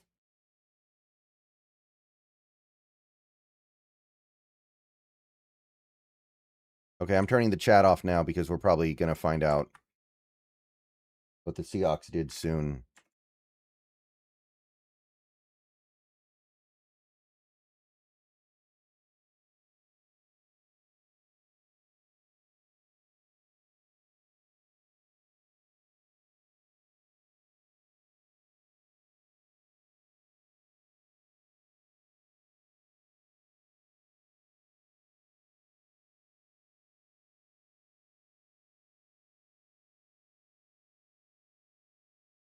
Pick is in for the Rams. All right. Since it's going to be over quick, I'll go ahead and start recording now, I guess. All right, everybody. The Seahawks pick at 199 is coming up in just a moment here. We've got the Rams pick, which is about to be announced. Then we got the Vikings, and then the Seahawks are up at 199. So still some interesting stuff going on here. Nothing over the top compelling. Of course, we are somewhat deep into the 6th round of a lackluster draft, but Xavier Harris, a guy I thought was going to be gone on day 2, is still kicking, and maybe he's a nose tackle. If he is, then that might be the best pick you could make. I think that Tyreek Sapp would be awesome as well. I would love Tyreek Sapp. I think that he's an edge that McDonald could use well. And I guess if you're thinking about getting rid of Kenny McIntosh because of injury stuff, maybe you get another running back. This video is sponsored by Prize Picks. More on them in a little bit here. But yeah, I think that there is still some stuff here that can move the needle a little bit. Caden Curry, you could take the shot on Dante Corleone. And by the way, the Rams just took CJ Daniels of Miami, the receiver. Not a guy I was a big fan of, so not really somebody that I was thinking about that much. But let me get this pick updated here. Then we got 188, which is now Minnesota. All right. So okay, Vikings pick is in, so they are going to be picking here. Yeah, I had Daniels down in like the late-ish 7th round. Was not a fan of his. Okay. So yeah, pick is coming up here. Still some good stuff this team can do. If they want to go pure value, Deon Burks is somebody that I really liked. He's very athletic. BJ Payne, I don't think you're going to take another safety when you already took one, but BJ Payne's an athletic freak. Mikhail Kamara, the edge rusher from Indiana, has had really good moments in his career, and he's a reigning national champion. That would be great value here. Micah Morris, if you want another interior lineman. Oh, Vikings just took Claiborne, one of the top guys left. He was almost on my screen. So that is going to be the last guy that we do not have access to. And the Seahawks are now officially on the clock. So let me update the board here. And yeah, pick is in. Okay, we're picking. We are not trading. This is not a drill, people. The Seattle Seahawks are going to be picking here. We'll get the pick shortly. Draft is moving pretty quickly now, so I kind of listed some of the top options here, but I'm fine with almost anything that they want to do. This is clearly not something that they're coveting too highly because they traded back from 188. So if they really wanted something at 188, they would have just taken it there. But the fact that they're trading down just to pick up an extra 7th round pick does kind of tell you they're a little bit tepid here. Maybe a Harold Perkins Jr. would be a lot of fun. And we just went to full commercials, so they're not even showing the side thing on the bottom anymore. But yeah, so Deontay Lawson could be interesting, the Alabama linebacker. I'm going to be pretty open-minded here. I would like to do something that speaks to me, of course. But at the end of the day, we are close to pick number 200 in a weaker draft, so there's not going to be a ton of great stuff remaining. As you can see on my big board, there are 5 guys that I thought would go on day 2 that are still there, which that's always got to be somewhat appealing to you when you get this deep. But yeah, at this point, you kind of can do whatever you want. And when we acquired that 7th round pick earlier, I think the thing to keep in mind there is pretty clearly this Seahawks team was thinking about getting somebody they want as a UDFA that they may not be able to reserve here. Oh, we have ourselves the pick from ESPN here. Looks like, yeah, they went to commercial when we picked, but we picked a player that I have not heard of before, Emmanuel Henderson Jr. of Kansas. So I don't know very much about Emmanuel Henderson Jr. Not somebody I scouted, so I can't really speak to him in depth here, but let me try to get a rough idea of what we're talking about here. Like I said, Kansas, but had almost 800 yards and 5 touchdowns this last season, so some production. He's not really small. He's not really big. He's 6'1", 190. Let's see here. Did he get a combine invite? It looks like he did. He actually did go to the combine and did run. Ran a 4.44, 156, pretty solid. Not a great athlete, but a decent one. But he is a little bit of a smaller guy. So on a team that seems pretty set at receiver, I imagine we're looking at Henderson as a special teams guy. According to this bio on NFL.com, and this is all I can really go on right now, he can do kickoff returns and punt returns and cover punts. So the special teams versatility is probably pushing him over the edge here. Maybe this guy competes with a guy like a Ricky White for a roster spot, because we do maybe have a little bit of room at the back end of the roster for one more receiver. But I wouldn't expect a ton here. This is probably just a special teams pick. So that is who the Seahawks have taken in the 6th round here. We do have one more 6th round pick coming up here, but I can't say too much about this one, guys. This is not a guy I scouted. This is probably a UDFA target that we were into, and we decided, look, let's make sure we get him because there's a good chance that you try to get Emmanuel Henderson Jr. in UDFA. He doesn't want to come to you because he's going to look at the situation in Seattle and go, there's not really a great opportunity for me to make the roster. I can go to a different team, probably get a receiver job there, and actually have a chance at making their top 6. So, yeah, not really a lot to say here. Not going to comment too much about it other than the very cursory look I have. He's a leaner receiver. He's a smaller receiver, probably more of a slot guy. And he seems like can get beat by physicality, but he's a pretty good athlete, and his special teams value is legitimate. So, got a little something going here. If you like sports, the best way to make them better and more exciting is using Prize Picks, where it always feels good to be right. Prize Picks, all you got to do is pick more or less on your favorite players' projections and build lineups with a few taps. It's the daily fantasy stuff, but it's made super easy over there. Whatever sport you're into, give it a shot. And right now, Prize Picks is hooking up users with $50 in lineups after you play your first $5 lineup. All you have to do is use promo code HMA. I've had a great time on Prize Picks so far. It makes this daily fantasy thing very easy, and it makes watching the games way more exciting. Be sure to check out the social feeds feature so you can share lineups with your friends and tail partners or even fade their picks. Right now, Prize Picks is offering odds on the NFL draft. You have who's going to go where, what each team is going to do, how many of each position is going to go in each round, and so on and so on. Get on over to Prize Picks. Take advantage of that. So download Prize Picks today, America's #1 sports app, and remember to use the promo code HMA. And remember, always gamble responsibly. All right, so there's your 6th round pick for the Seahawks, wide receiver. And I imagine most people are going to feel relatively neutral about that, kind of nonplussed, because again, it is a late-ish 6th round pick. There isn't a ton that's going to happen here that's all that magical, but seems on the surface level at least more or less fine to me. So if anybody has any particularly strong opinions on Emmanuel Henderson Jr., go ahead and voice them down below. But I will be looking into this player a little bit deeper in the coming days, trying to understand what we are getting into here, see if I can say something a little bit more than just the cursory look. So another 6th round pick coming up in not terribly long here. So let's go ahead and get this video up, and I will see you guys soon. Go Hawks.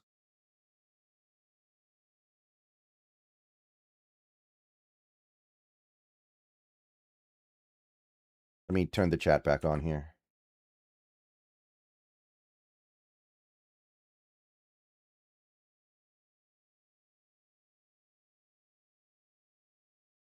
All right. That seems fine based on the little bit that I know.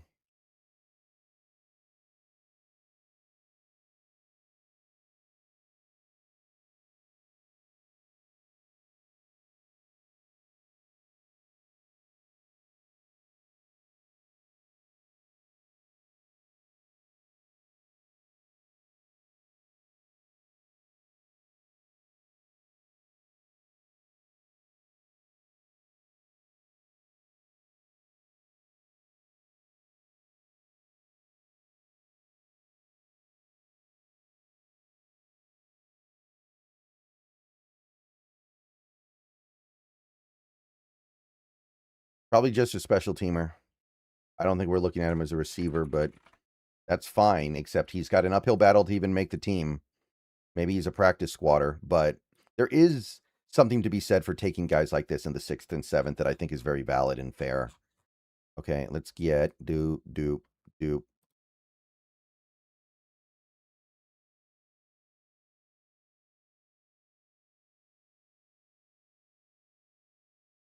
Remember, we care about special teams around here. That's what separates us from the Rams. Us caring about special teams is, I think, a very, very crucial reason why we're Super Bowl champs and the Rams are angry right now. Okay, 425. And then what? Go to like, okay. Does that mean Horton is still hurt? I wouldn't read too much into that. I don't think we're looking at this guy as a receiver.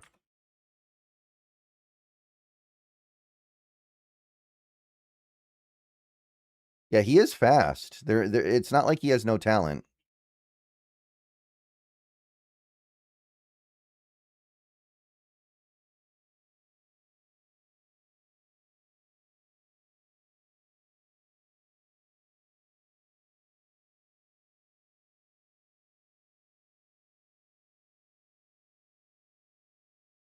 Okay, I gotta rip stuff down off the big board, guys.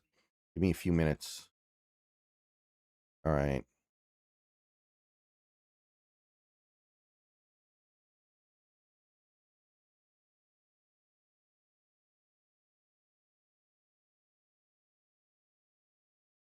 Campbell. Where's Campbell? Damani Jackson. I would have liked Damani, but we already took a corner, so. Logan Taylor, did I have him? Yes, I did.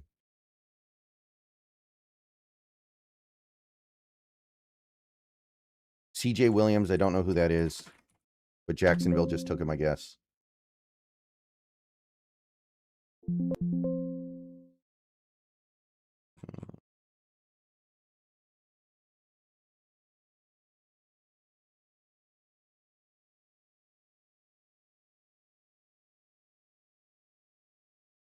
Stanford receiver.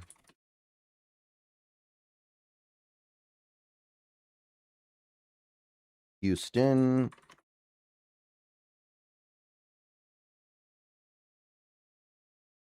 Okay, I think we're caught up. So DJ Campbell, Damani Jackson, Logan Taylor, CJ Williams just went. Now Houston's up. And we have the last pick in the 6th, so we will come up in not terribly long here. Right.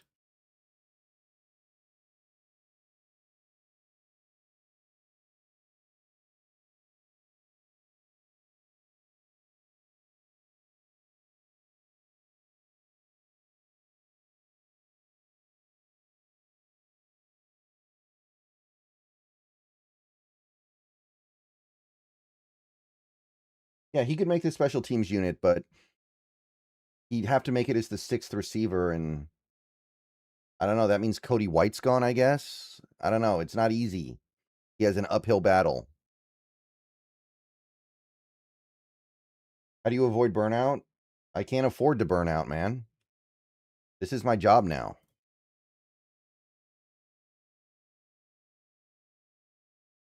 Like, I'll go ahead and reveal something a little personal about me.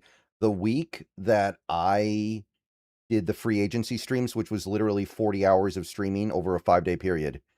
So 8 hours a day of streaming 5 days a week for that week, the free agency week. I was actually having a lot of mental health issues that week, but that doesn't mean I'm not going to do my free agency streams. That's one of the most important things I do. So you just do it.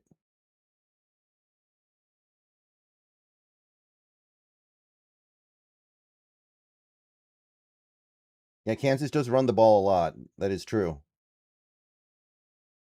Well, remember, Bobo's locked in too, a guy who knows games, because we gave him that 2-year deal or whatever it was. Like, Bobo cannot be let go for another 2 years because of the way his contract is structured. So we are married to him. Pick is in for Houston. We don't know who it is yet.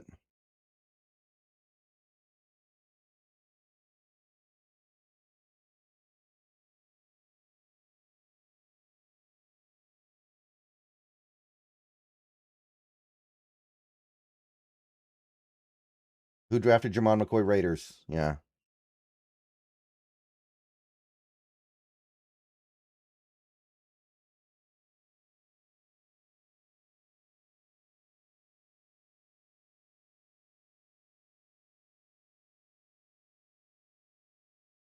Lewis Bond, another receiver.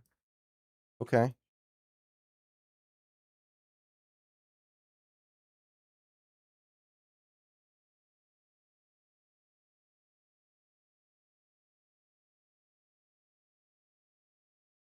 Okay, Detroit is now up.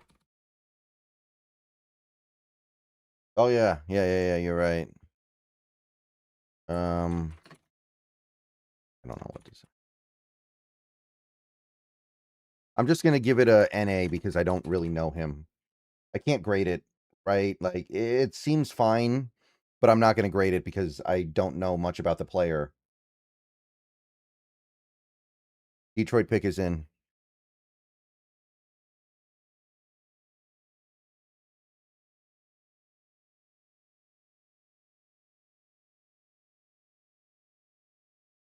Hmm. I don't think anybody thought Diego Pavaya was gonna get drafted. I think everybody kind of knew what he was.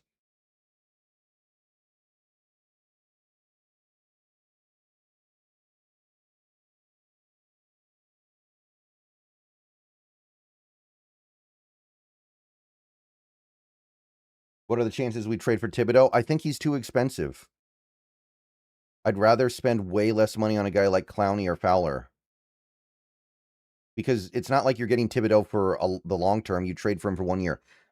Ooh, Skylar Gill Howard goes to the Lions here. I definitely had him somewhere. I had him at 216, so pretty close.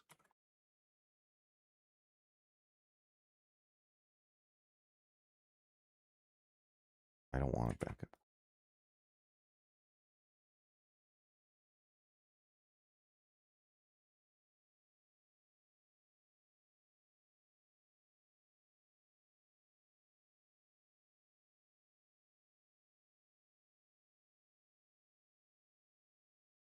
Thank you, Sharky. I appreciate that. I don't get depressed very often, honestly. It happens very rarely, but that week and over the last several weeks, really, it's actually not been a great time for me. Okay, Chargers up. We still got a little ways to go here. It's fine.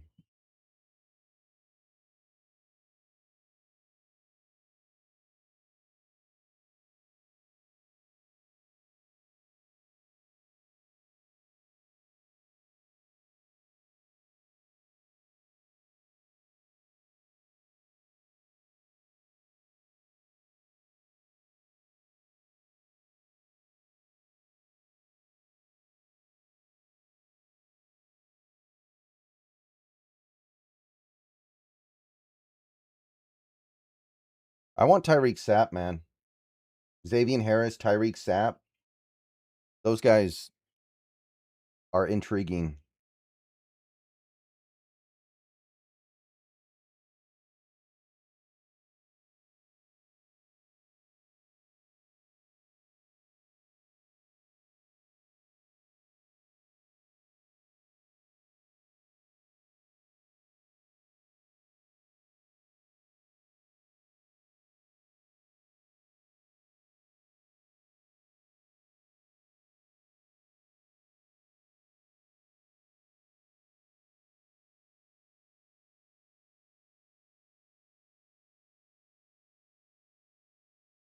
All right.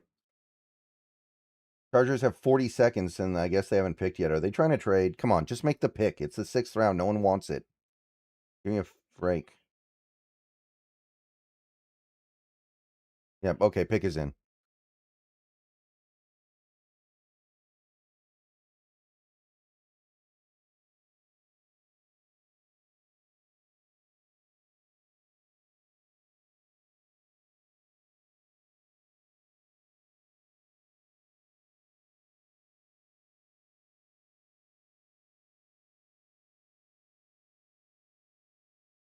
Yeah, I'll do undrafted free agents for a little while and then probably come back later tonight and do a roundup, but I don't think the UDFA hall is going to be great. I don't think players want to come here if they're marginal because they're not going to make the team because this team is too good. They want to go to bad teams where they can actually make the squad. They want to go to like the Titans and stuff. Oh, we tied it up. How did we tie it up? What happened? I wasn't paying attention. Connor Joe. Connor Joe came through. Wow.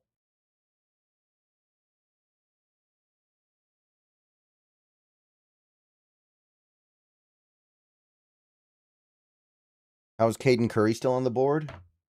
He's got really short arms. That's all I can say.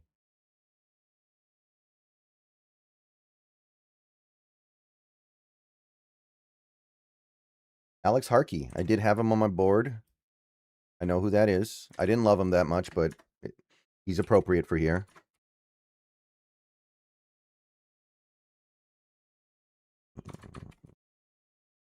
Okay.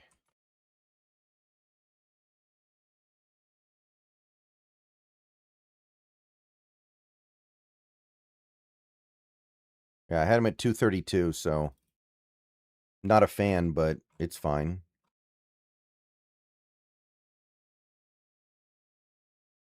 Yeah, NFL Network blew over our pick.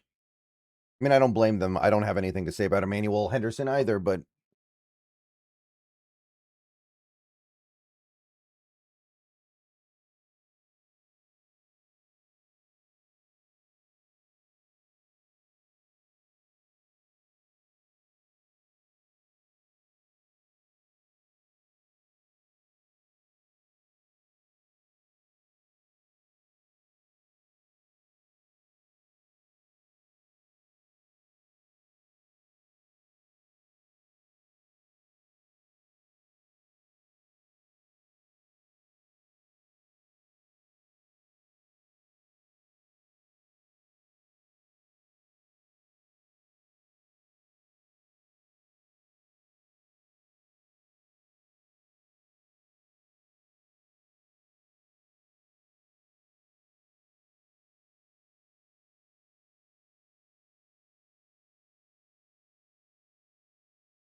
Pick is in for the Eagles.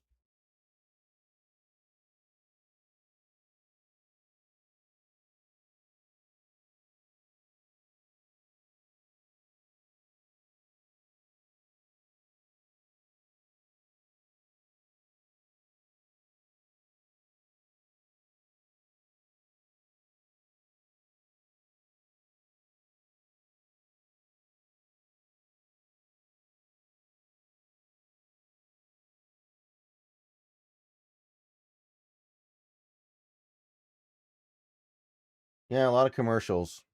But the thing is, the draft is moving so fast now, the picks are still being made even when they're in commercial. So it's not really that big of a deal because you're still getting the picks. And it's not like the NFL Network's going to say anything about these picks that is that illuminating.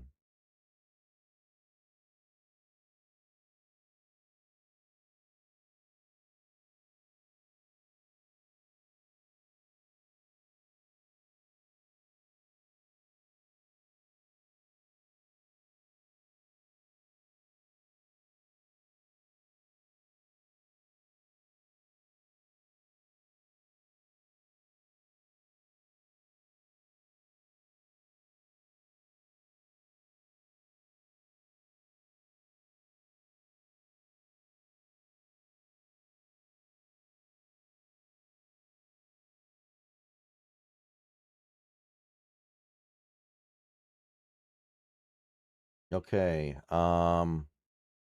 Eagles still waiting on them. Ooh, Micah Morris. I don't think we were going to take another offensive lineman because we already took one, but I liked Micah Morris. Good athlete. Unique. Okay. 207. So 208 is the Falcons.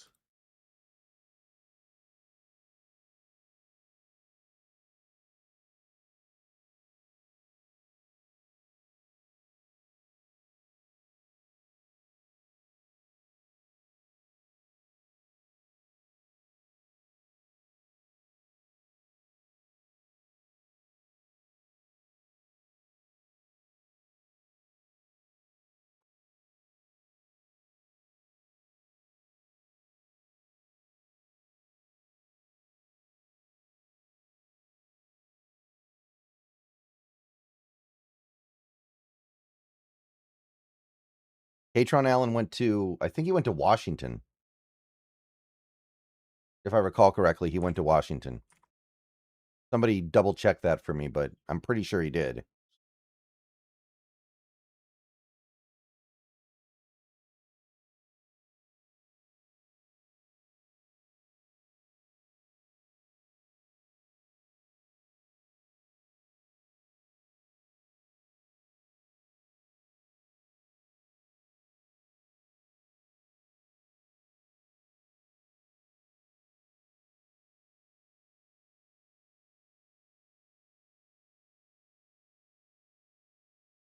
All right, Atlanta's pick is in, but we don't know it yet.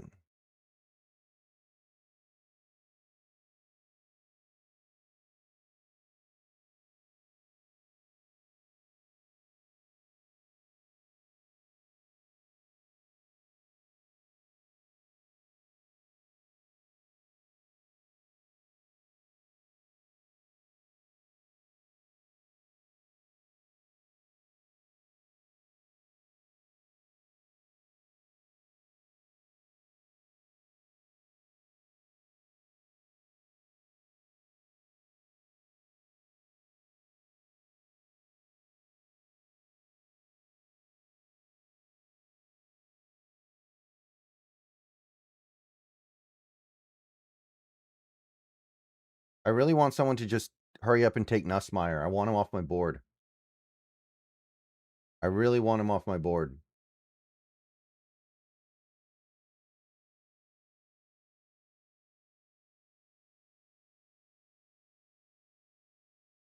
That's McGowan tested really well. I don't know why people are so down on him.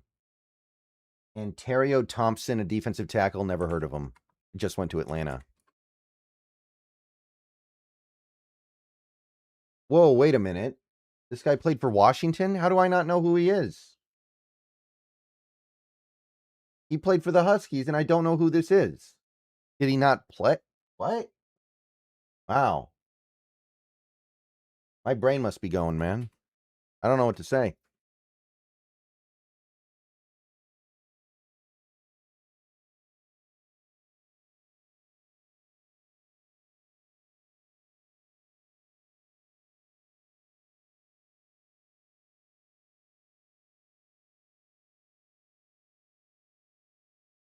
How do I not know who that is? He must be like a late transfer or something.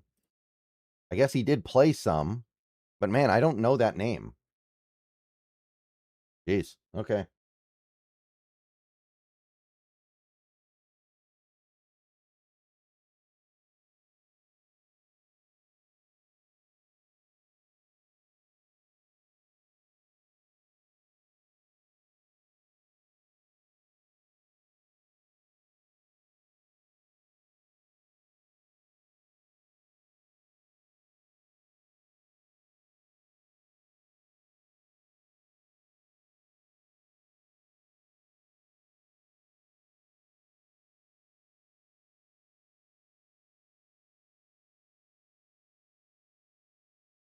Washington's pick is in, by the way.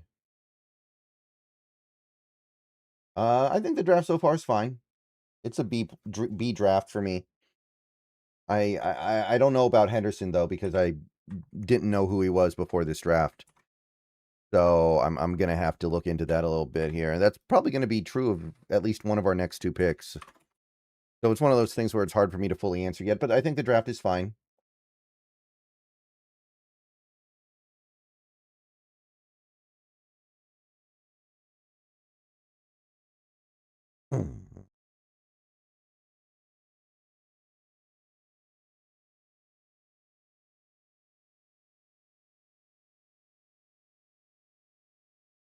Matt Golban, good pick.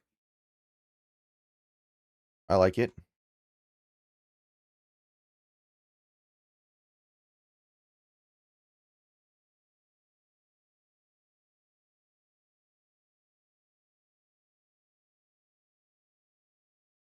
Pittsburgh and then Baltimore. And then we're coming up soon. Do you think the trade up for guard was too much? No. We just need to be a little bit careful here and make sure we're a good team in 2026, or else that fourth round pick will be kind of juicy. But I think it's reasonable for this team to believe they're going to be good in 2026. All right, Pittsburgh, 2 minutes, 20 seconds.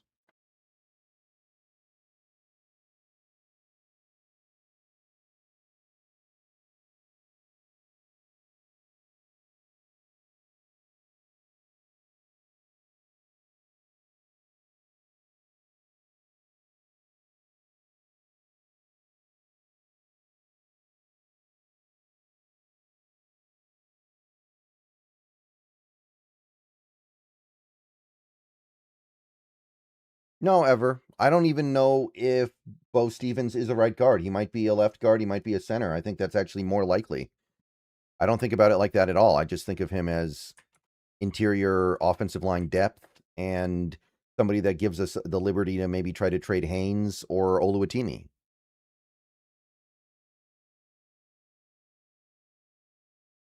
Steelers pick is in.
Not off the top of my head ever, but they were pretty long odds.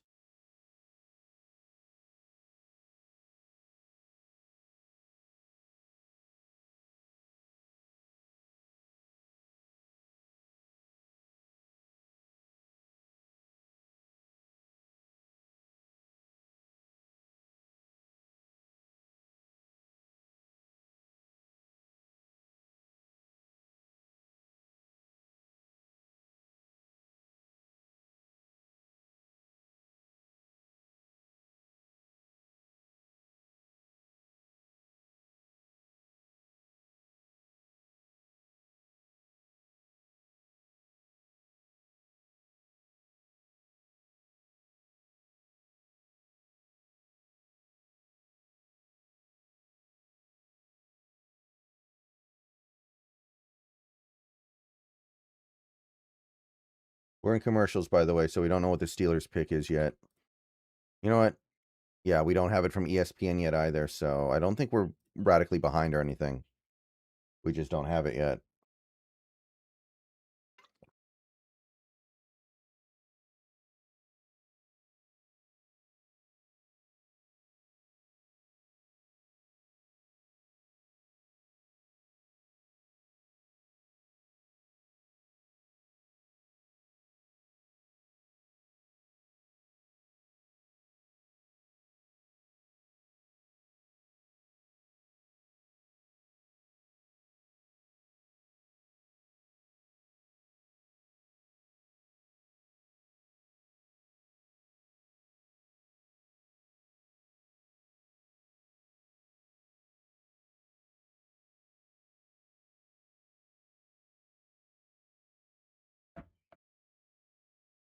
Rivas came through.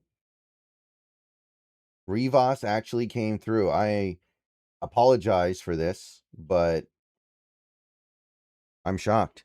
Gabe Rubio, Notre Dame defensive tackle, goes to the Steelers. Don't know who that is either.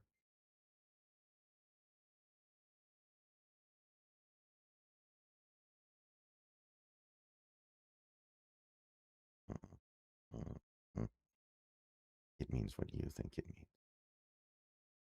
What if Luke Altmaier goes before Nussmeier? That seems like possible now.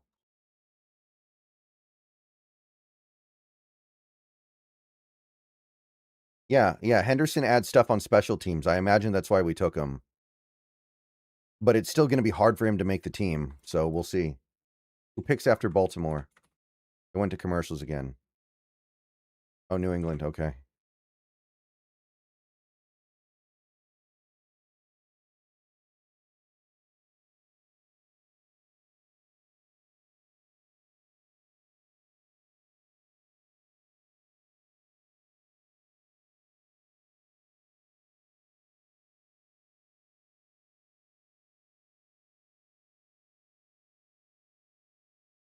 Yep, we're getting close, guys. Hopefully they're not in commercial when we pick, but the Ravens took our punter. We have our first punter off the board. It's Ryan Eckley, who I did actually scout a little bit just for fun. So that's kind of fun.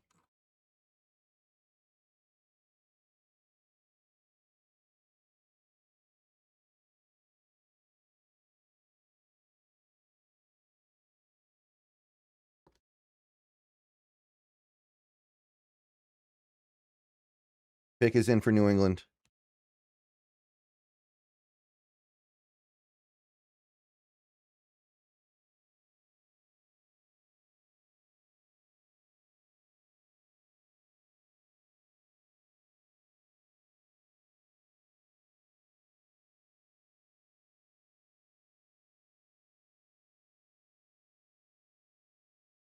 Linebacker Namdi. I don't know who this is.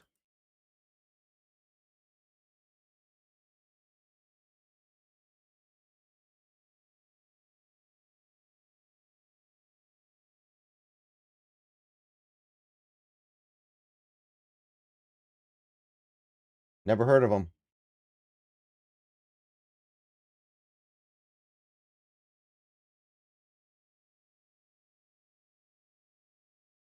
How do you find college tape on these players? There are a few different ways.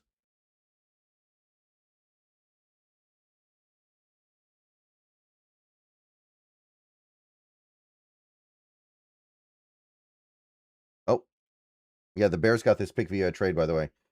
I don't know. The only thing I can think of with Harris, they don't know if he's a nose tackle or if he's a 3-tech. Honestly, YouTube does have a lot of tape on players. YouTube, as long as you're willing to work with like suboptimal angles, you can do fairly well just by using YouTube.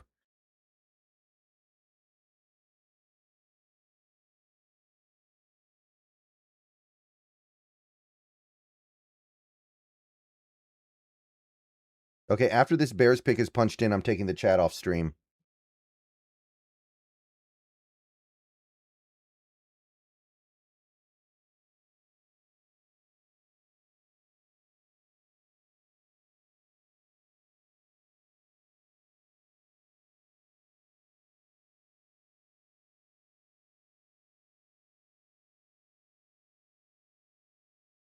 Yeah. Who still needs a quarterback? Even like a backup quarterback. Could the Colts take him and then trade Anthony Richardson?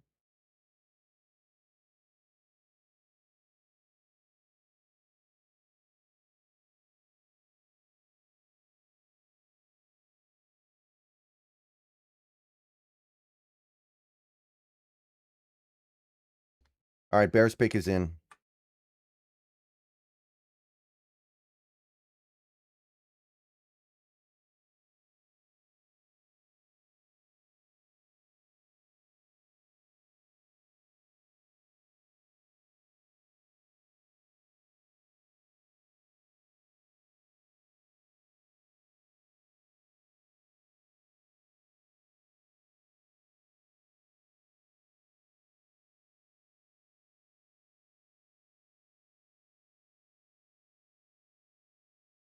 You should turn off the chat. Okay.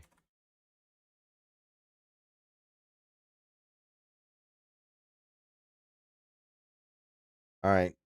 So once this Bears pick is announced, I'll start recording, I guess.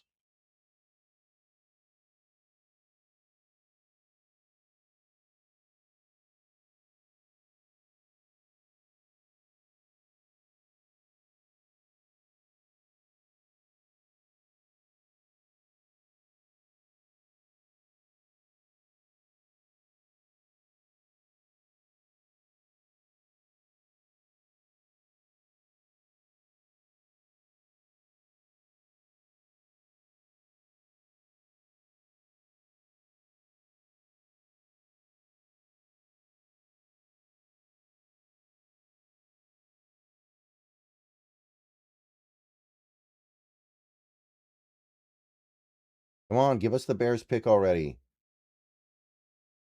It's not that deep, bro. Just give us the pick. Give us the pick. Aha. Ooh. That's going to hurt some feelings. People really like Jordan Vanderberg.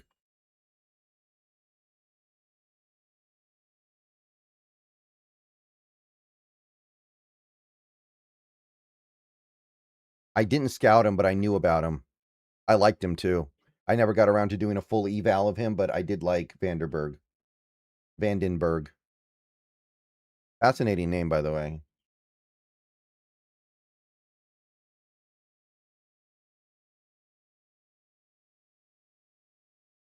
All right. 600 and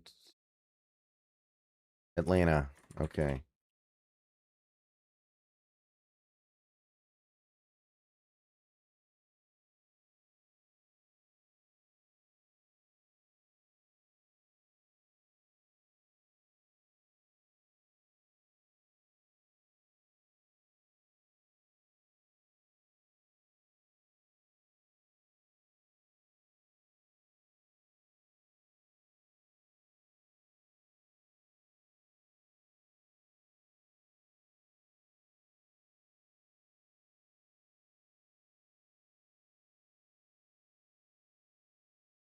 Okay. So Indy, they're on the clock. They haven't picked yet. So just waiting for this to get punched in, and then I'll go ahead and start recording the video, I guess. Oh, pick is in. All right, here we go. All right. All right, guys. Seahawks pick at 216 is coming up here. Been some interesting movement in the last couple of picks, but for the most part, I think things have largely stayed the same as they were when we last picked. So I'm kind of looking at similar things. I'm looking at Tyreek Sapp. I'm looking at Xavier Harris. I'm looking at maybe somebody like Caden Curry, Dante Corleone. Those guys are still on the board. And I think there's some real value here. Harold Perkins Jr. would also be fun. So I'm just waiting for this Colts pick to get announced, and then we go Atlanta and then Seattle, and then we're just into round 7.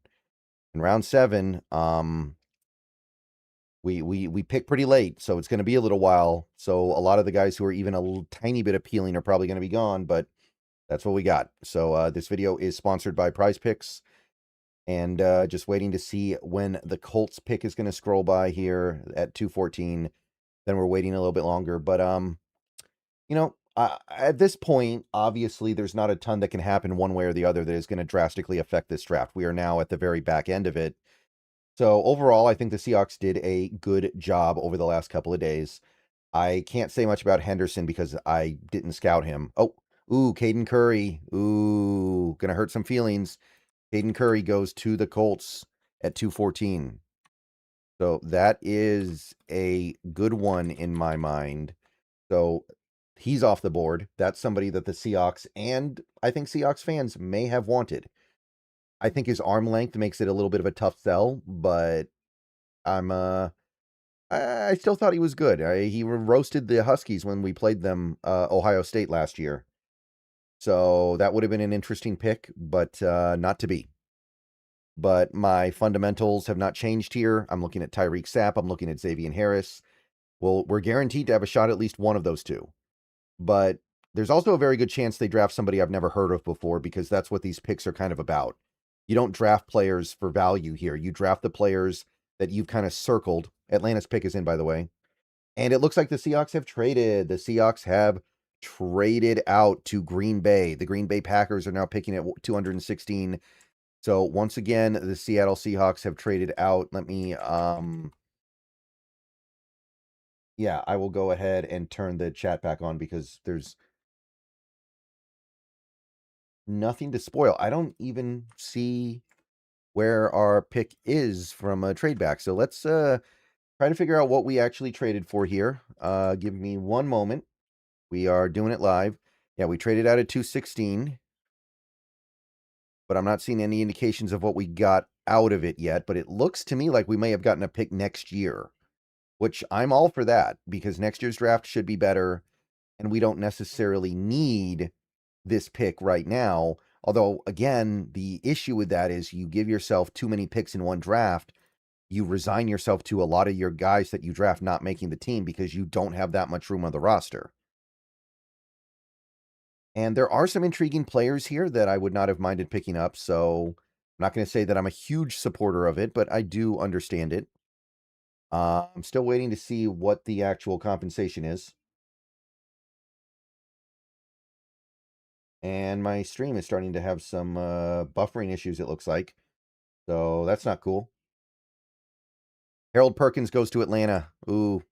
So we would have gotten sniped on him even if we sat at that pick and we wanted him, which I don't know if we did, but Harold Perkins is Gonzo Bonzo. Okay.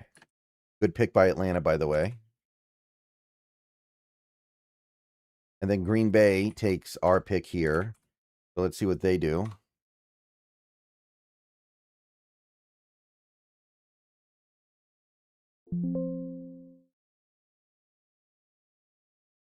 And we got 236 and 255.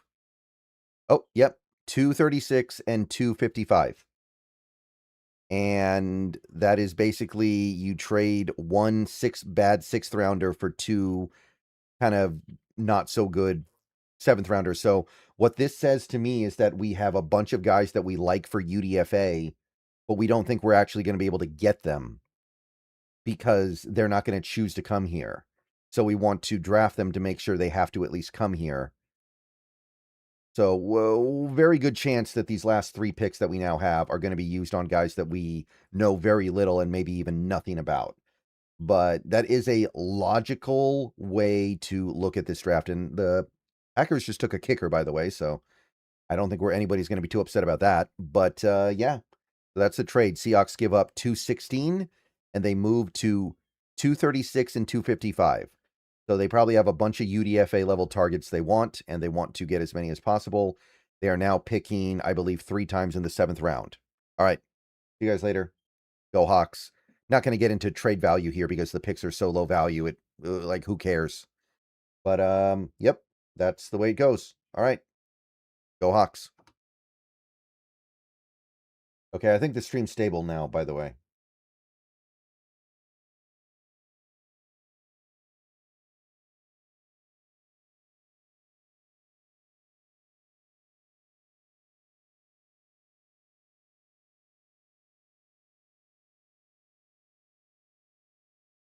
Arizona's pick is in.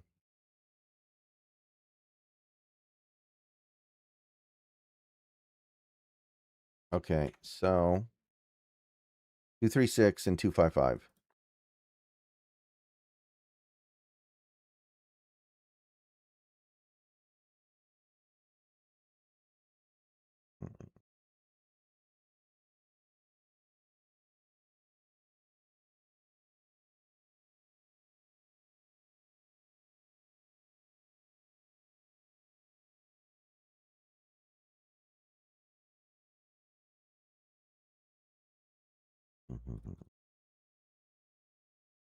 Jaden Williams of Ole Miss. Not familiar. Tackle. Offensive tackle.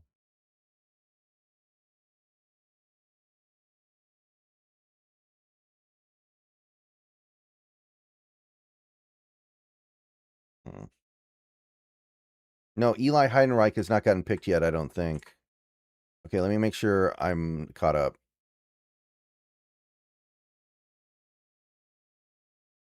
We're in the 7th round now, by the way.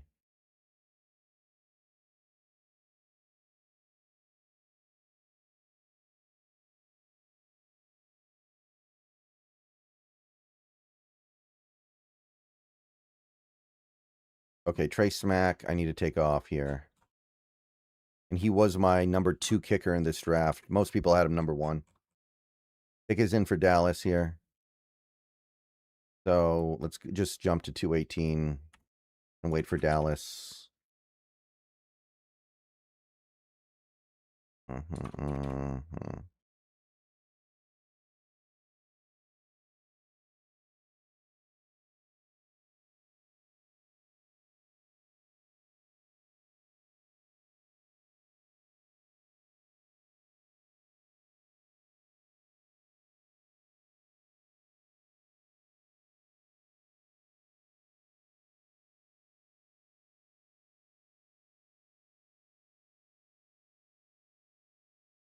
Two, 3, 6.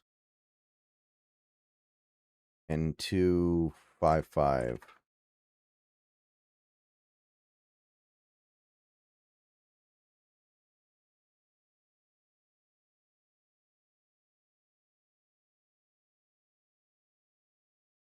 Come on, where's the Dallas pick? Let's go.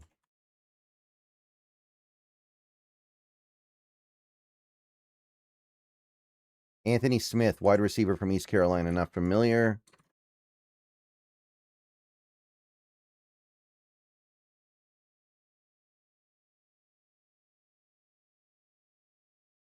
Okay, I got to move this up. So we actually end up with 8 draft picks despite starting with 4. So we did actually double, which, I mean, I'm not against it, especially when you get to this day 3. Okay, Saints are on the clock.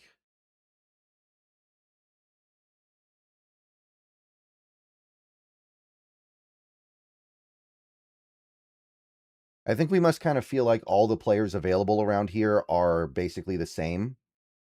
So why bother making some investment into one when you can invest in 3 and hope that one of them pans out?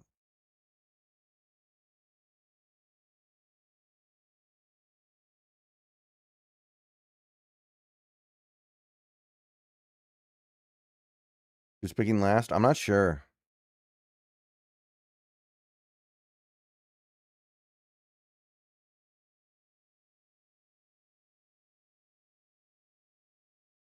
Saints pick is in.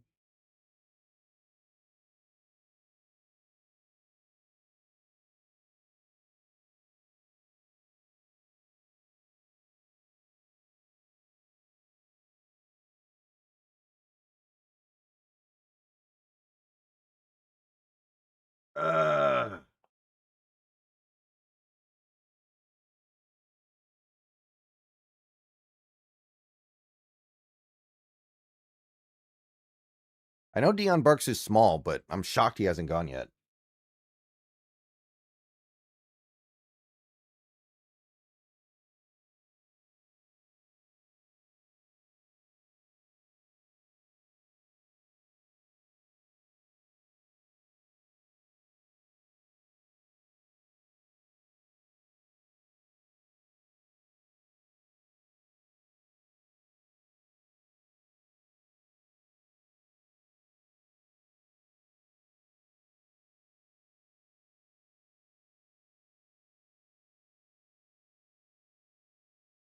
Yeah, we don't need it. We're definitely not taking a quarterback, guys.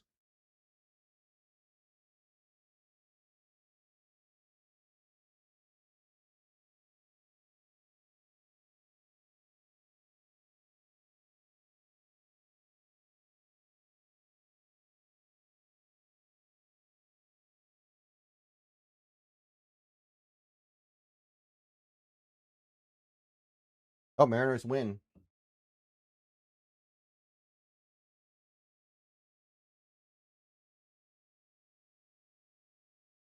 But nice. Munoz actually went 3 up, 3 down. He did walk a guy, which must have been terrifying.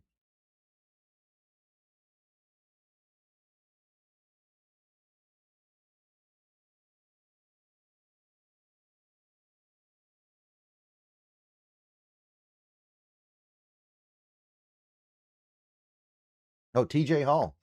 I do know who he is. I wasn't a big fan or anything, but valid pick for sure.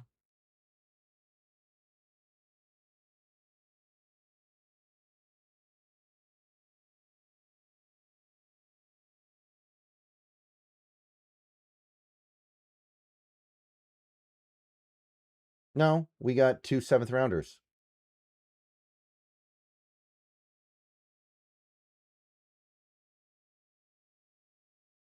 But at 7th round, it's kind of like a why not at this point bringing in Nussmeier. I imagine some team will do it.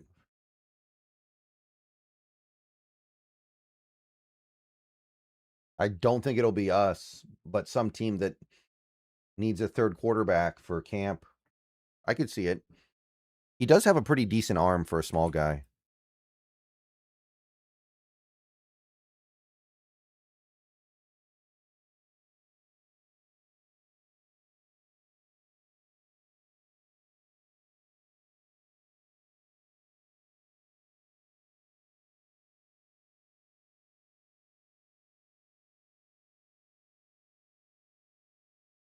I went to go click on the Mariners tab I've created on X for my Mariners follows, and I accidentally clicked the Evangelion tab that's right next to it. So I was like, why are all my Mariners Mariners accounts tweeting about Ava right now? And it took me like 30 seconds to realize what was going on. That was pretty embarrassing. My brain is not working at full capacity at the moment. Yes, we have 3 picks in the 7th round. And we're in commercials, so I will be right back. If you like sports, the best way to make them better and more exciting is using Prize Picks, where it always feels good to be right.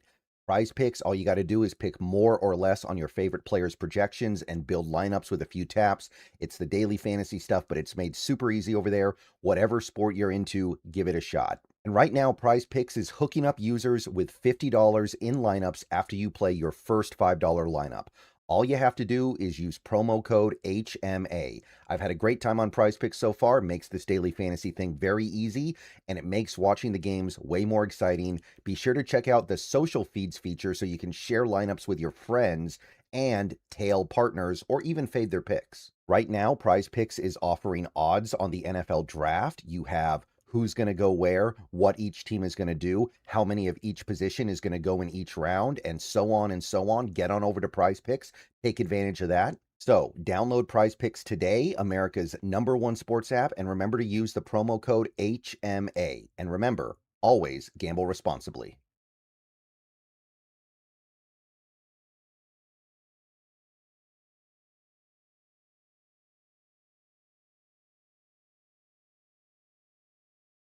Okay, Bengals pick is in. The Bills took a cornerback I've never heard of before.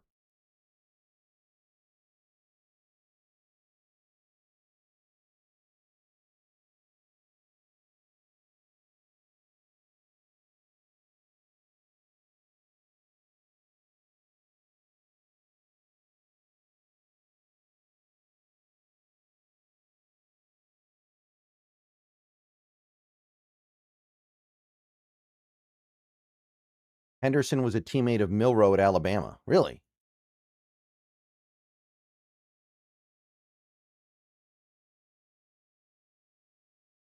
All right, let's get this Bengals pick on the road, people.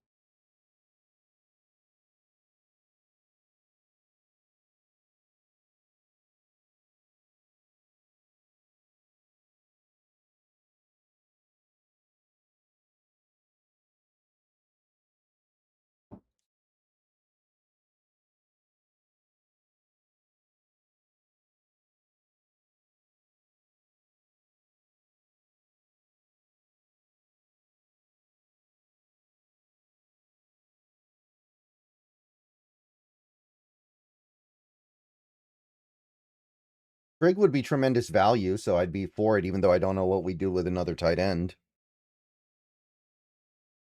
I mean, we're not married to Saubert, I guess.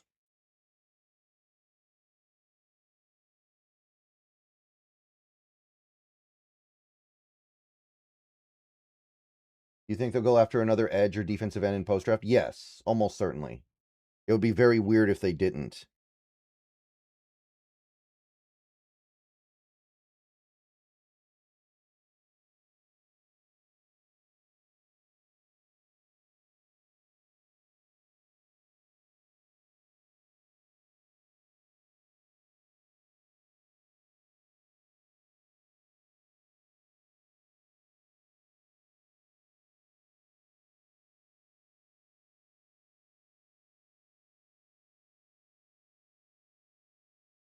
All right, let's get this Bengals pick. Come on.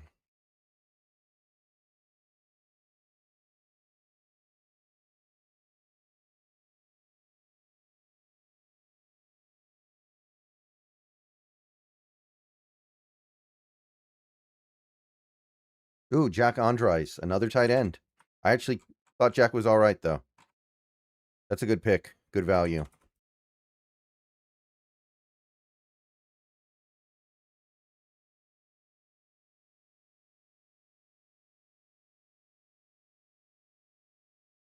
Texas dude. Detroit pick in.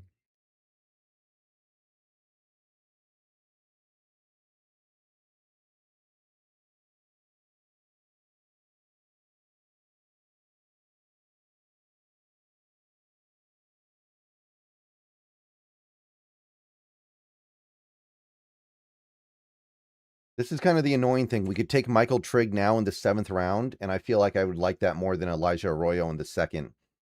Like, I think Trigg might actually be a better prospect than Arroyo. I don't know if that's just me liking Trigg more than I should, but I think they're pretty comparable. Higher West, defensive tackle from Tennessee. Don't know who that is.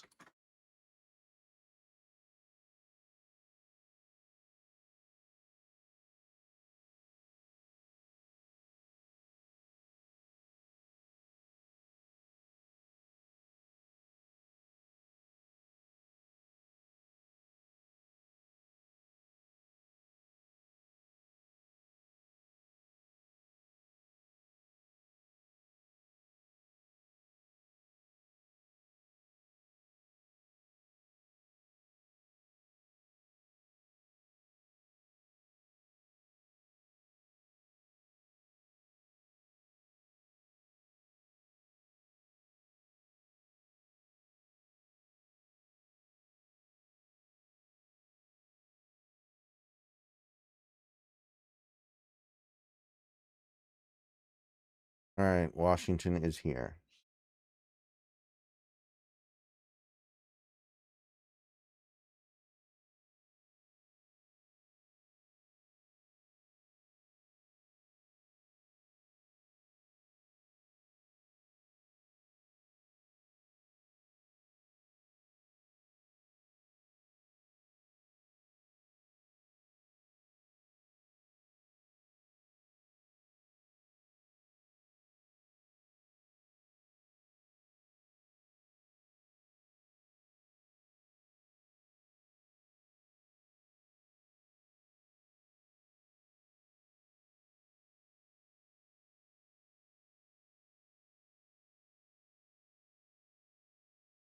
Could we still trade for a big name edge? We could, but there are limited options left. Yeah, we traded back a bunch, Henry. We did a lot of trading back. I think that we have a lot of UDFA guys we want, but we know we won't be able to get them in UDFA. So expect us to take a bunch of guys that we don't really know anything about. Except, like I think we might take Brandon Cleveland.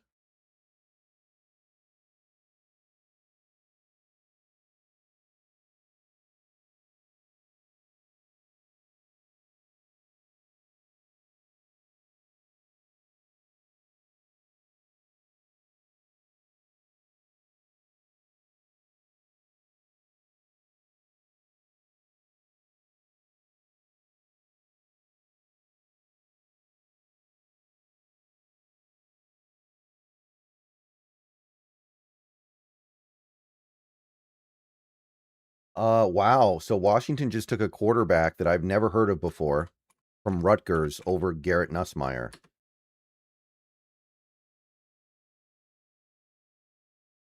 Like, who the hell is that? I don't know what to say. Um, it's not Luke Altmaier either. Ethan Kalia Kaliak Menace. Don't know what to say about that one, guys. That one's what did Nussmeier do?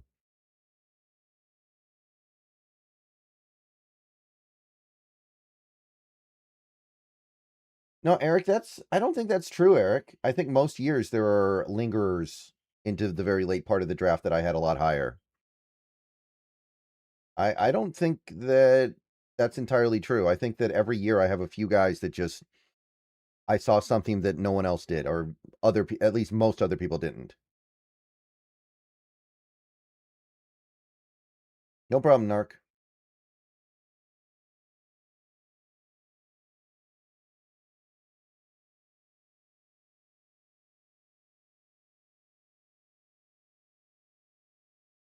I think also, for whatever it's worth, this draft is bad. So teams aren't really focused on value because the value is relative to a bad draft. They're just trying to get the guys they like, which I don't think is a good idea, but I can understand it more than a typical draft.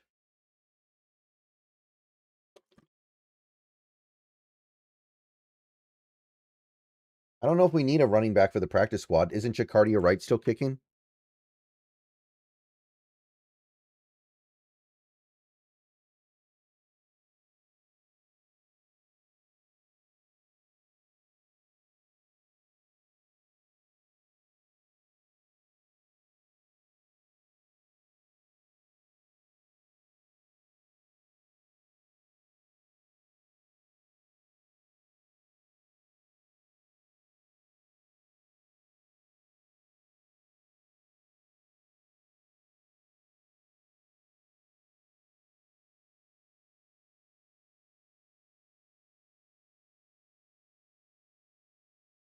Oh, the safety, the Oklahoma guy.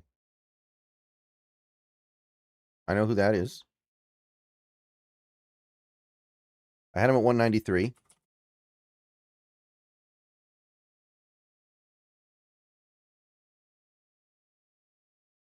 I got to shorten that.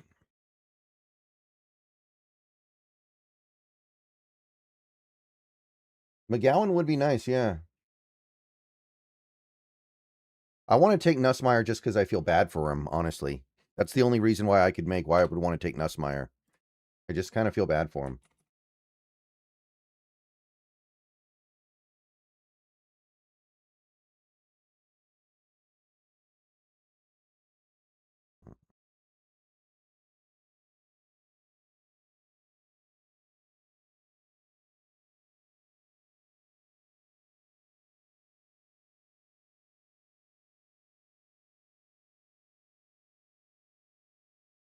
Pick is in for the Titans.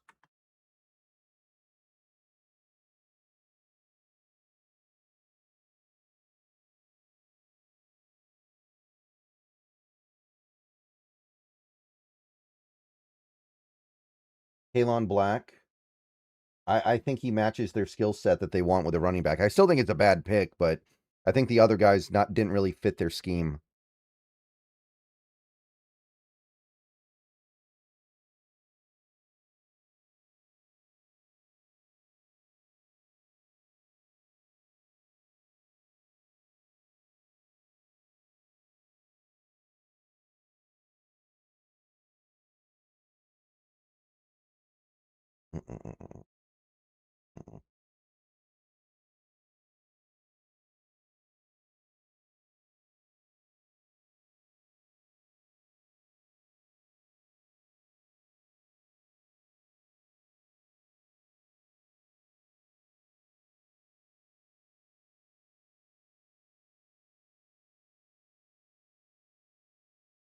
They're talking more about flag football.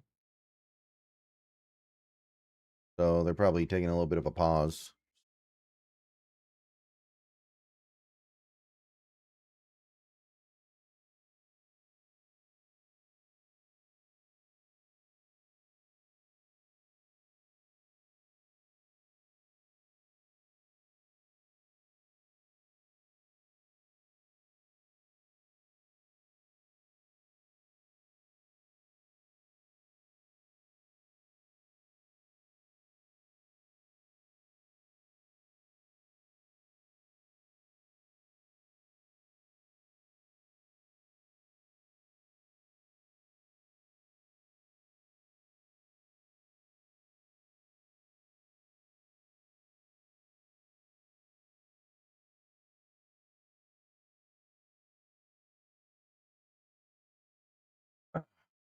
All right, guys, our pick isn't coming up for a little while, so I'm going to run upstairs.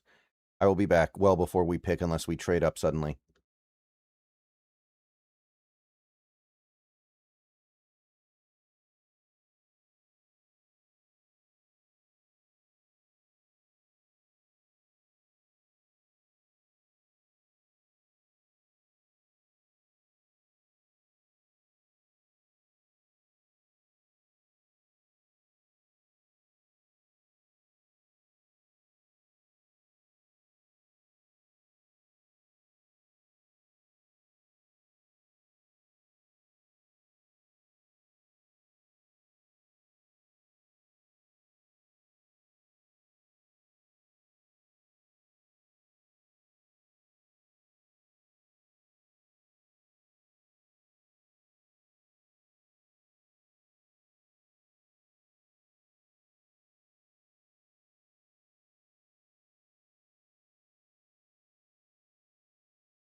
All right, I'm back. What did I miss? Couple of picks, it looks like. Okay, Spears, and then the Titans took a tight end. Kanak. Who's that? I don't know who that is. Jaron Kanak.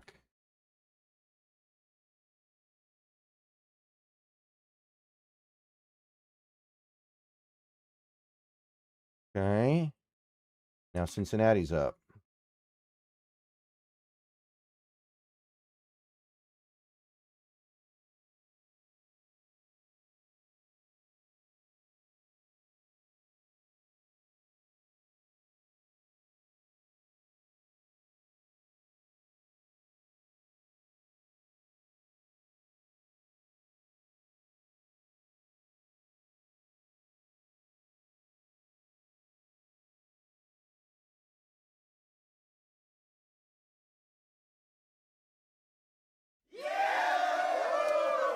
Matthew, thank you for the sub. Welcome to the channel. By the way, I think I may have missed a super chat while I was away. Let me try to figure that out here real quick. Yeah, Upo. Thank you. B, I like that your board isn't chalk. If I wanted to see boring chalkboards, there are a million out there and they all copy each other. The interest comes in the differences. Thanks for the coverage. Well, yeah, that's why I do it. That's why I do it. And like you can even find atypical draft boards within the experts themselves. They often don't agree. But thank you for the $10, Upo.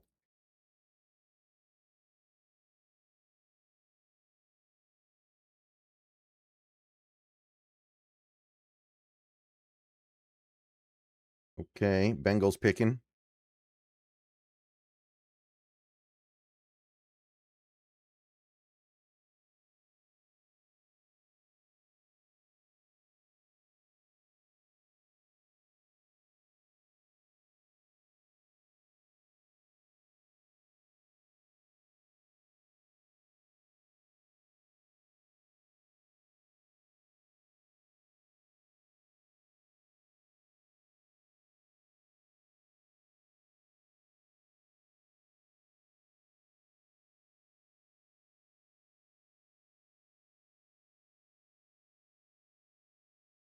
Oh, this is the Pat Tillman pick. I see.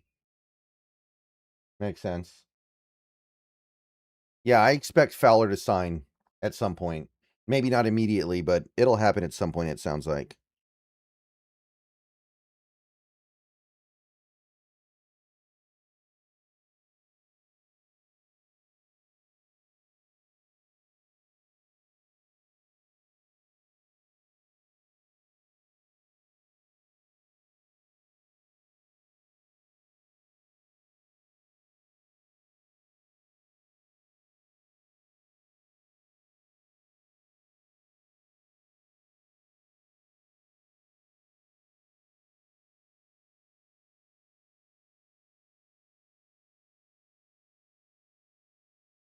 Oh, Landon Robinson.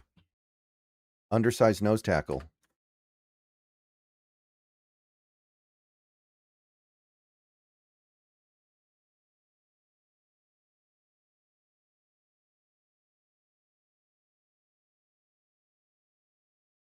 So we're like 10 picks away now.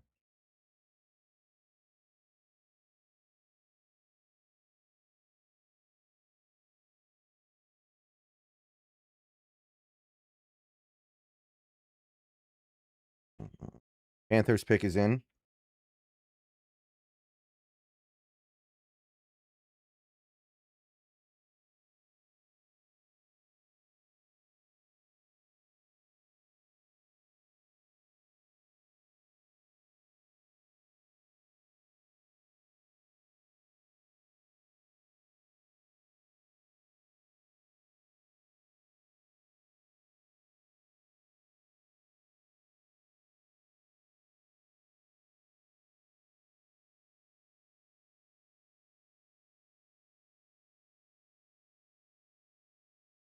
Oh, the Panthers took a linebacker that yeah, I don't know who that is at all. Miami of Ohio. LB Jackson. Oof.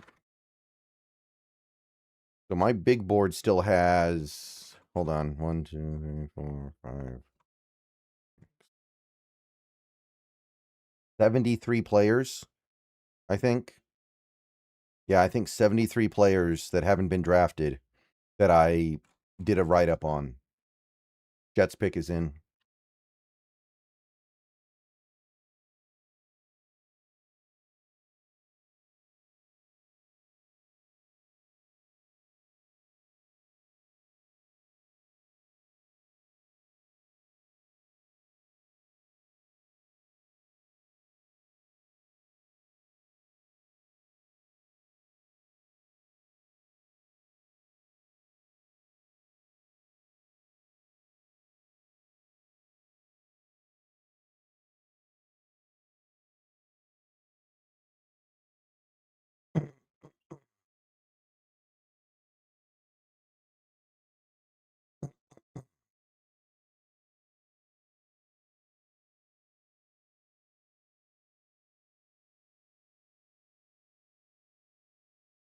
Who my next best running back is other than McGowan?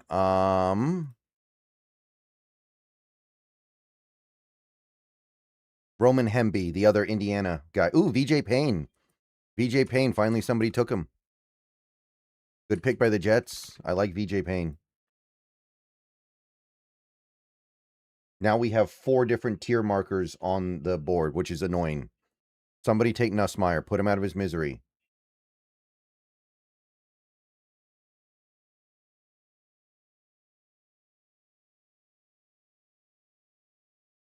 All right. VJ Payne. Nice pick. Hit.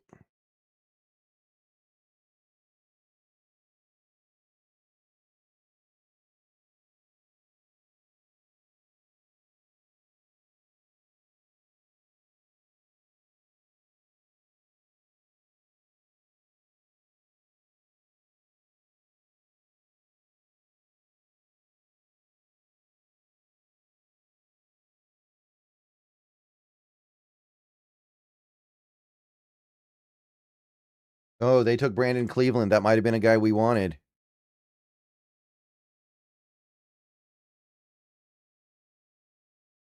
Maybe. We did meet with him.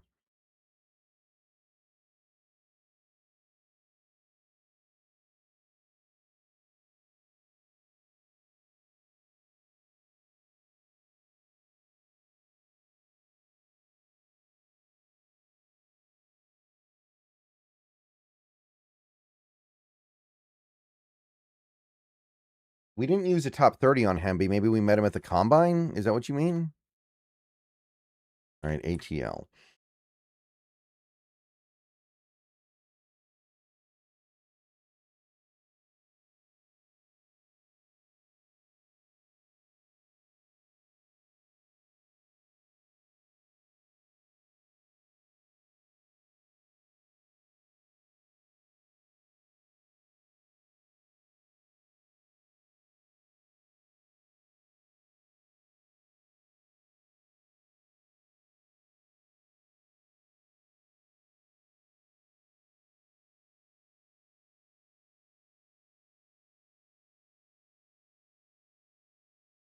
Steelers pick coming in hot.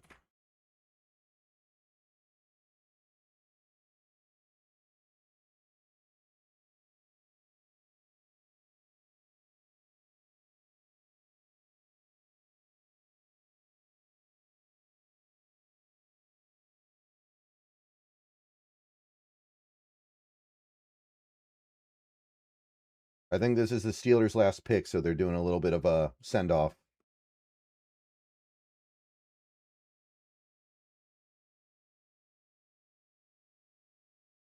Eli Heidenreich. Some people really liked him.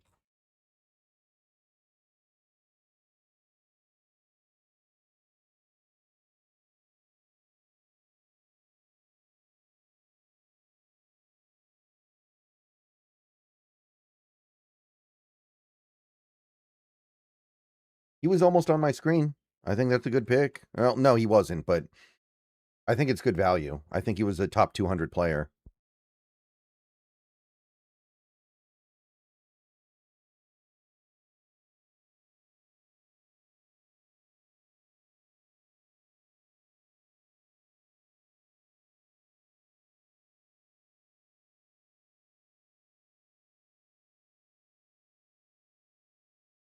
Yeah, I feel bad for Nussmeier, man.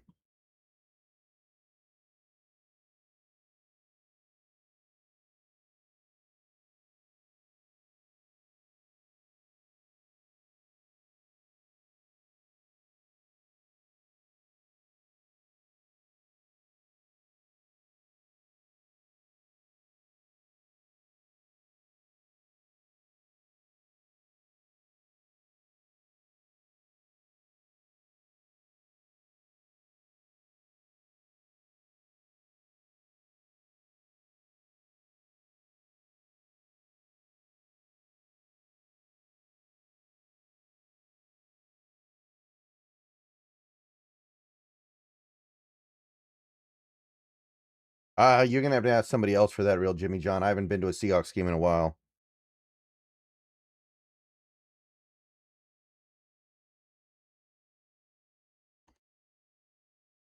Okay, Falcons pick is in.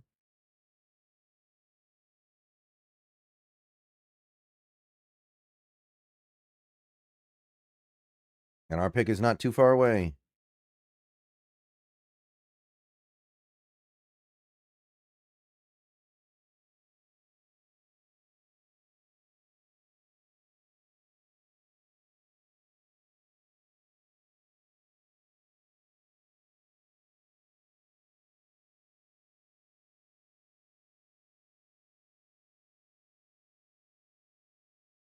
He's pretty obviously Ever Calderon. There's not really even a discussion to be had about that.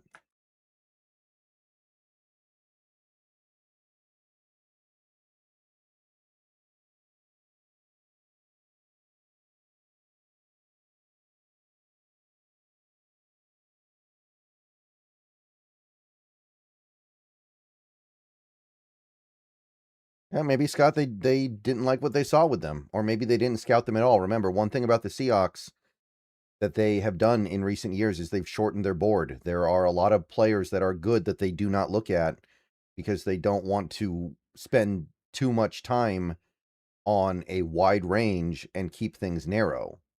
Maybe they didn't even look at Seth McGowan, right? Maybe they didn't even look at Xavier Harris.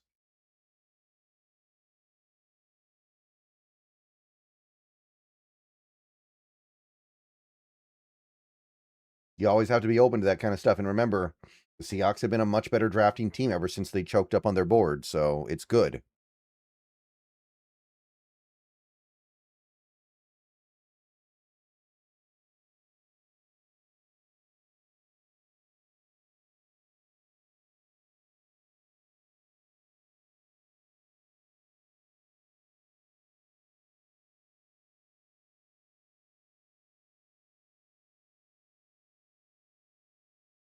McGowan was in prison?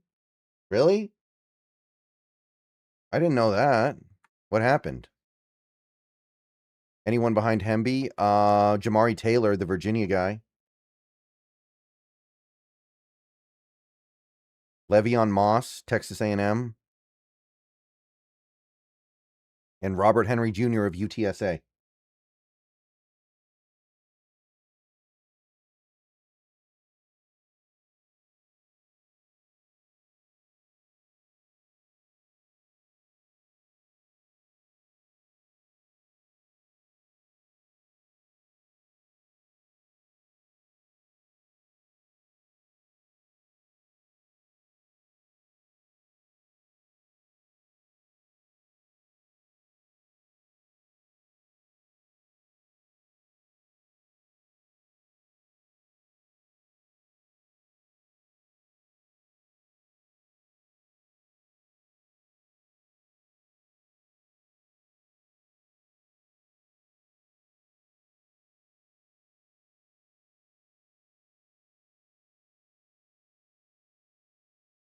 Ethan Oniwa.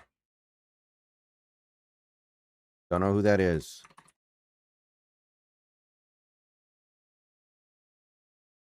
Ohio State tackle. Offensive tackle. We're coming up pretty soon here, guys. Oh, that was a few years ago? Yeah, I don't even know if I care that much about that then. Sorry. Okay, Rams, take Nussmeier. Do it. Rams, take Nussmeier. Do it.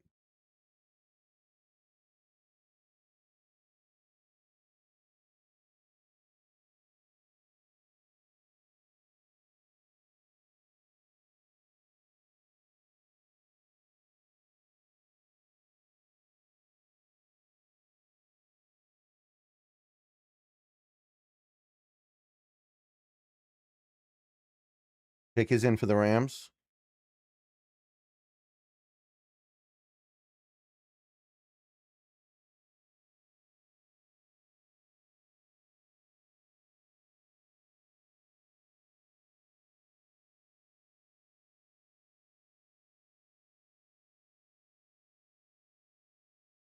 But we can't carry 4 quarterbacks, promise. You can't do that. We don't have enough roster spots.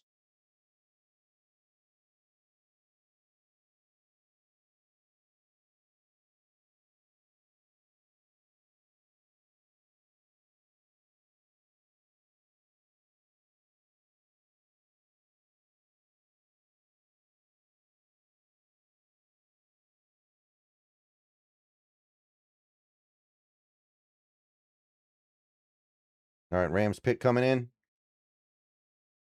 Yeah, Red Murdoch's interesting. I don't feel like he's going to be a good pro, but he's fun.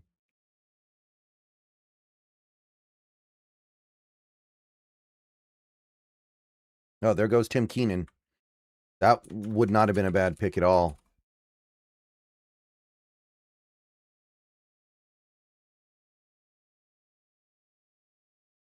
Yeah, he was nose tackle 9 for me. Good value. Good pick by the Rams. They're finally doing things that make sense to me.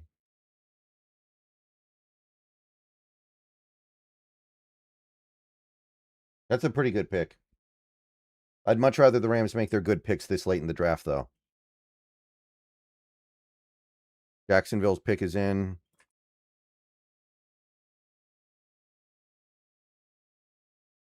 New England is next. So after this pick gets punched in, I'm going to turn off the chat.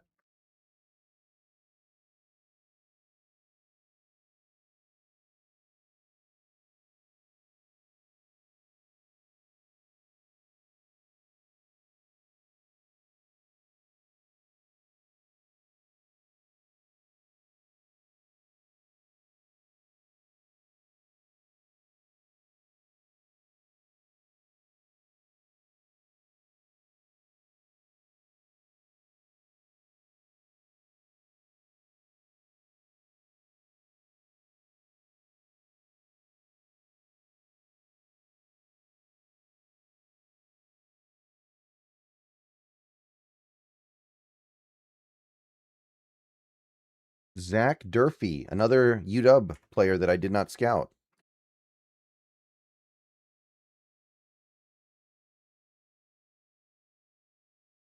New England pick is in. I'm not going to start recording yet. These are 7th round picks. I'm not going to try to get a full video out of it. I know how this works.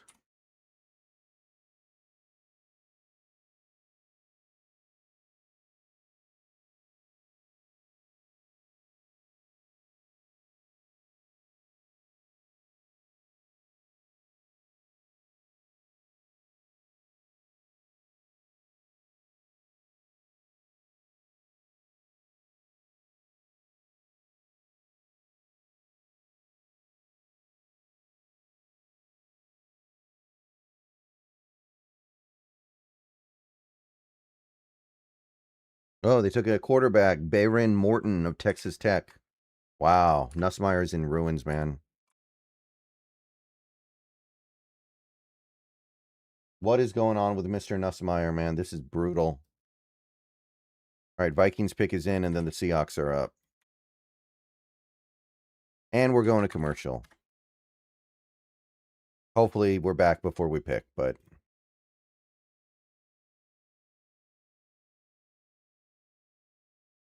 Sawyer Robertson's still on the board, too, if you like a quarterback.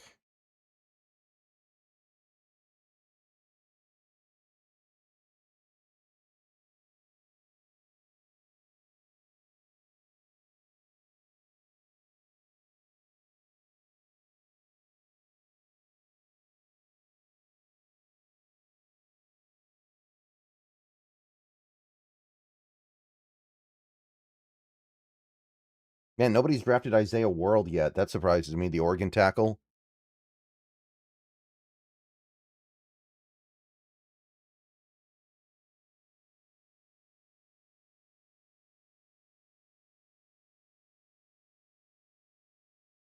Oh, pick is in for the Seahawks. Okay. All right, everybody. Seattle Seahawks are now up. The Minnesota Vikings took a center that I have never heard of before. So that puts the Seahawks on the clock. Gavin Gerhardt of Cincinnati. Don't know who that is. We are getting a lot of players that I don't know who they are, though. So that's not really anything surprising. We are in that part of the draft where targets are mostly going to be players that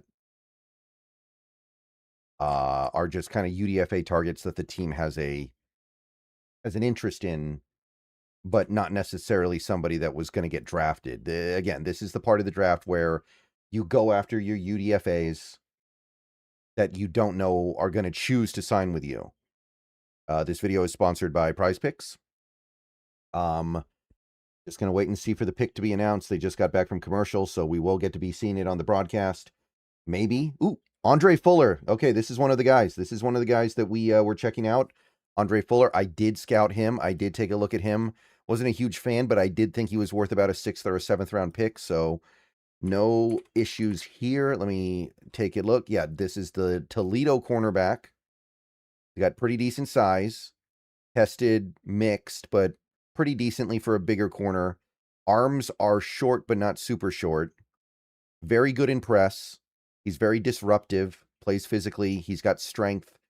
He might end up being a safety, although we're kind of a little loaded over there. Now, I think that he is mostly a press corner. When he gets out of press, I think he is less effective. He's not a fluid enough mover with his change of direction stuff to hang in man coverage. I don't think he's a very good tackler yet. So I kind of feel like he ends up at safety, but the Seahawks have a little bit of an abundance of wealth there right now. So I don't know if that actually ends up happening, but Andre Fuller was a guy we met with in the top 30. There was reason to believe that we liked him enough to make sure we get him. And the 7th round pick is a valid expenditure. He was a 7th round pick on the aggregate when I did my write-up of him. So yeah, Andre Fuller of Toledo is the first of our 3 7th round picks. I don't know if he has a realistic path to the roster right now. It's probably going to depend on him versus Nehemiah Pritchett. And Pritchett does have a big leg up there, but it's not impossible. And his flexibility may rule the day here. Pritchett can't play safety as far as we know. Fuller might be able to. So Toledo cornerback / safety, whatever you want to call him, Andre Fuller is your new Seattle Seahawk. Seems good to me. Seems fine. Value is appropriate. Not necessarily a need at this point, but I also don't care about that when you're in the 7th round. All right. So that will do it. That's really all I got to say. And go Hawks. All right, let me get the chat back on screen. So yeah, Andre Fuller, that was a guy that we were into.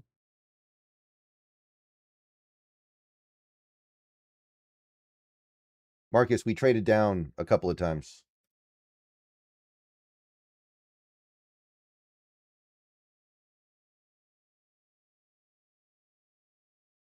Let me get that up.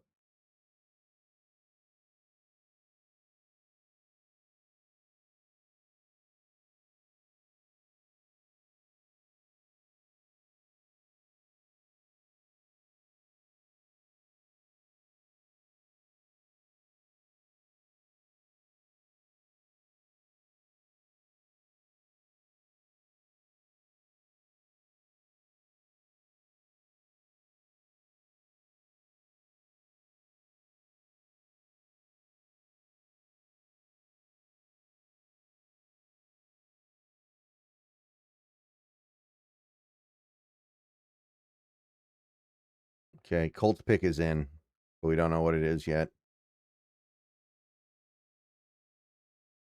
Why do we need all these cornerbacks? Well, I think they're just taking guys they like at this point. They're not really focused on need or value.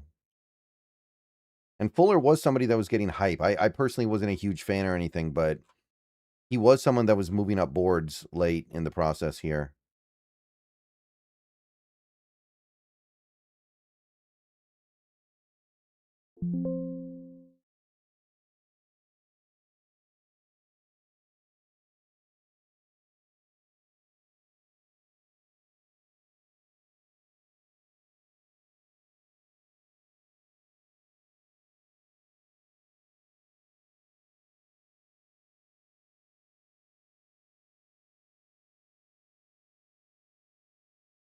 Yeah, we're shallow at cornerback. I don't think this is a bad idea at all.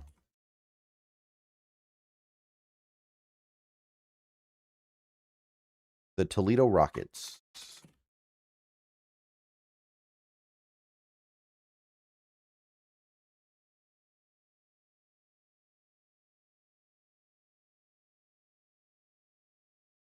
We still don't know what the Colts pick is, by the way. They are dragging their feet just a little bit.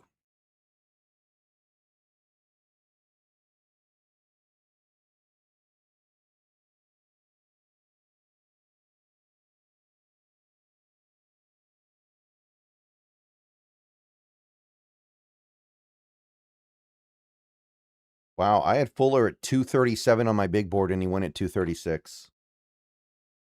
I feel like I can be pretty proud of that.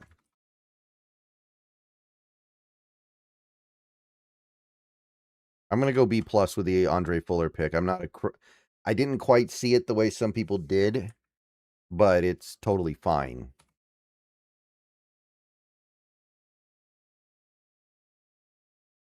We already know the Bills pick. I'm watching on TV.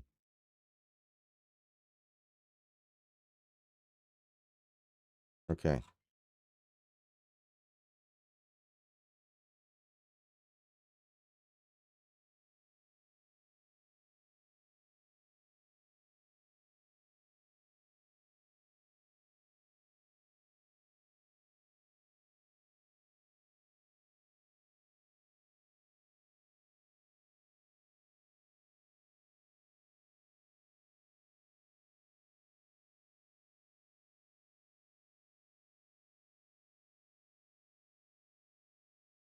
Okay, if NFL Network is going to drag their feet here.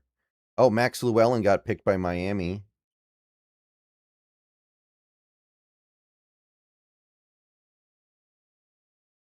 Oh, Seth McGowan, Max Llewellyn, and Doman. Oh, that's actually 3 players that I know. So the TV is 3 picks behind, and they're showing this stupid Rich Eisen running the 40 thing. Okay. Okay, Seth McGowan gone. Max Llewellyn, who I did not like very much, I must admit, gone. And Doman gone. The punter. Didn't like him very much, but he's a punter. Like, who cares?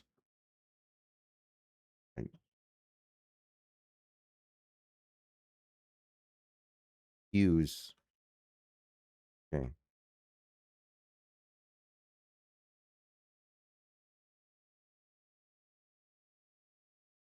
Punter.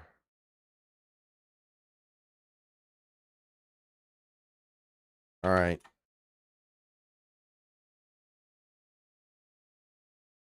Hughes.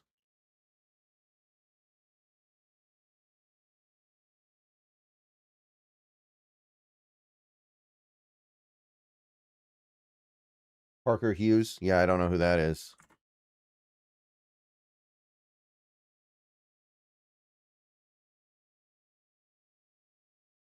Well, our pick is going to come up soon here, but NFL Network needs to catch up. This is ridiculous. The Rich Eisen 40-yard dash isn't that funny.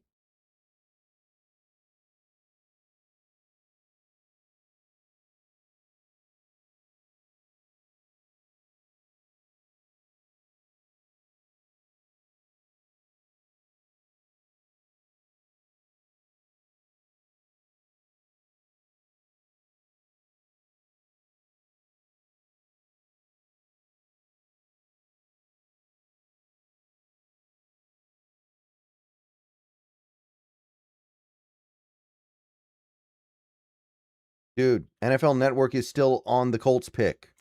ESPN is 4 picks ahead. Okay, here we go. Finally, Seth McGowan to the Colts. They literally just announced it. Oh, turn the chat off. Shoot.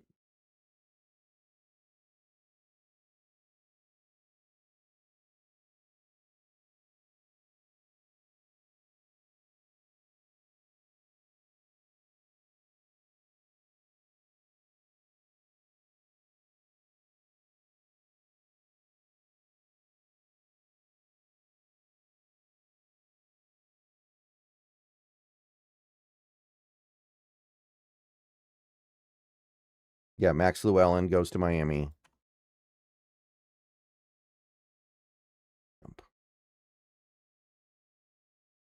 Okay, come on, Buffalo. Make the pick. Oh.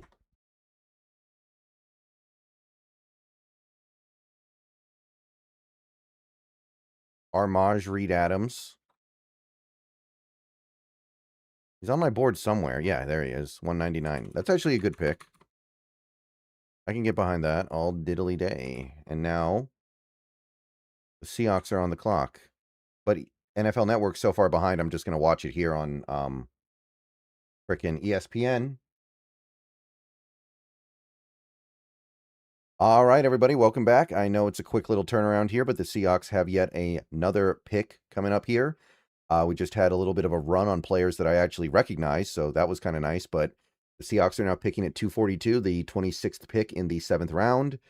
And again, I would imagine that they use these picks to kind of earmark the players that they are thinking about trying to get with a UDFA pick that they know they won't be able to. So not really expecting anything over the top here, but should get a player that the team is at least compelled by. This video is sponsored by Prize Picks. And one thing to keep in mind here, because there's always this confusion from parts of the fan base when picks are made. Why didn't we take this guy? Why didn't we take that guy? Why didn't we do this? Why didn't we do that? I think the important thing to remember is that, oh, pick is in, by the way. This Seahawks team has admitted they don't look at every pick, every player. They are choking up and looking at a small subset of the players that they think they will like.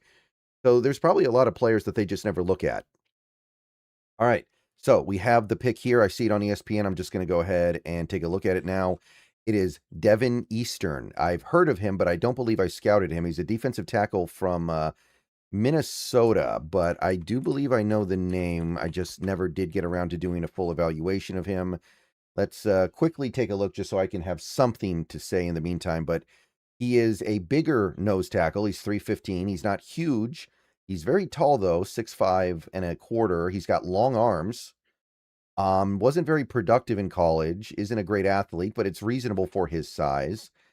And yeah, this is a guy who was not really expected to get drafted, but he was a guy who was expected to at least make the NFL in some capacity.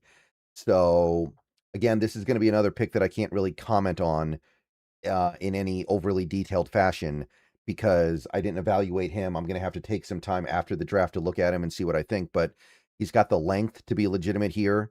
He seems to, according to this evaluation, I'm just reading what's going on NFL.com, seems to understand leverage.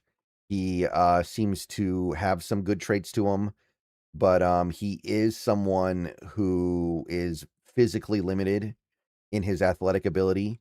So maybe this is like a nose tackle. We did maybe get sniped on Brandon Cleveland. I'm not sure, but maybe this is like your nose tackle that you're taking a shot at. Him and Peely can duke it out. All right, so we got one more pick. It's going to come up in not terribly long here.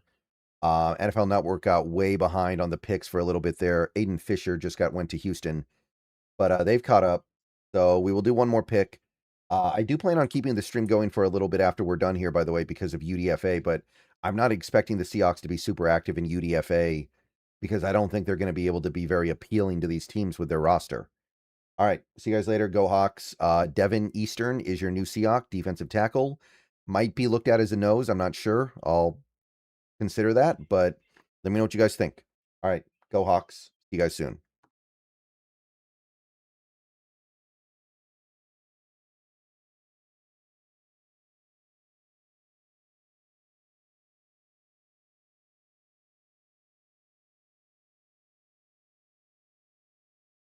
All right. So I don't really know too much about him, but let me get that video up here real quick.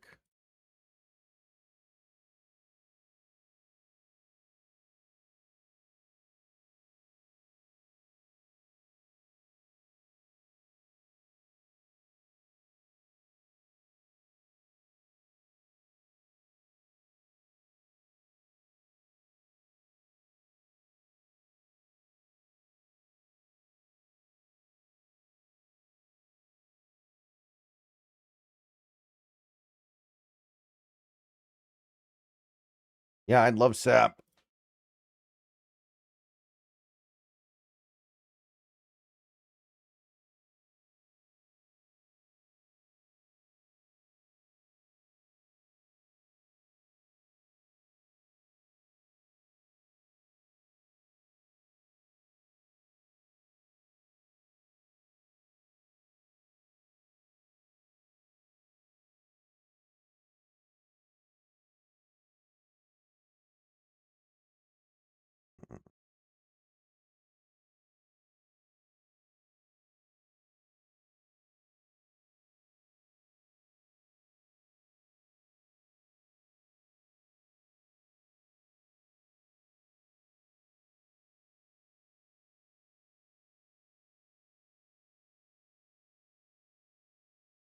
All right, Eagles are picking, by the way.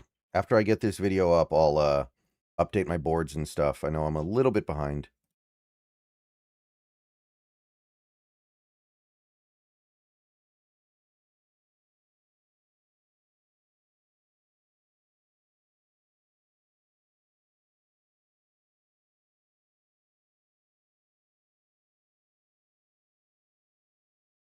I think I scouted Fisher.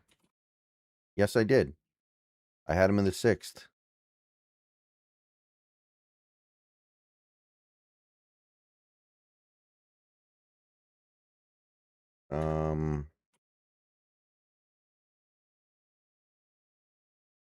Okay, that's another NA because I don't know the player. Yeah, Rayshon Benny's still on the board. You are correct.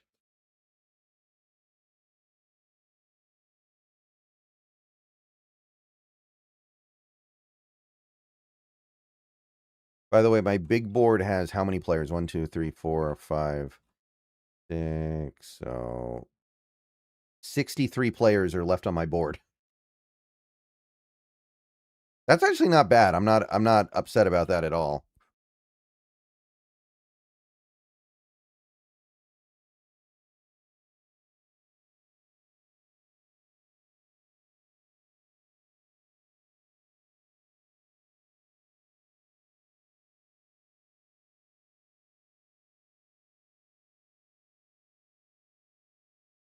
You know what? At this point, I should just get rid of the tier names. It's a free-for-all now anyway, so who cares? There. Now you can see way more. Now you can actually see all the names.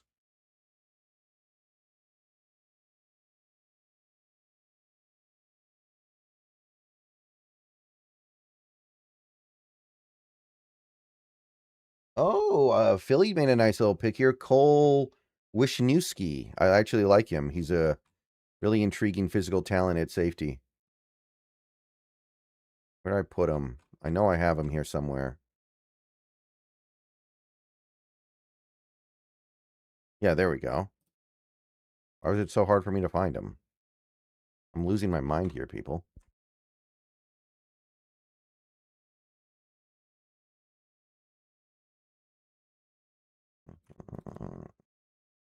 I like that pick by Philly. New England's up next.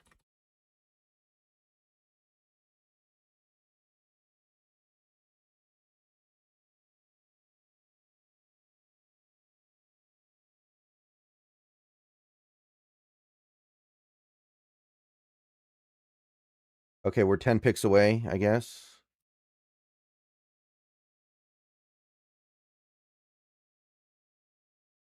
Cam Miller. Alabama running back. I know who that is. I never scouted him, though.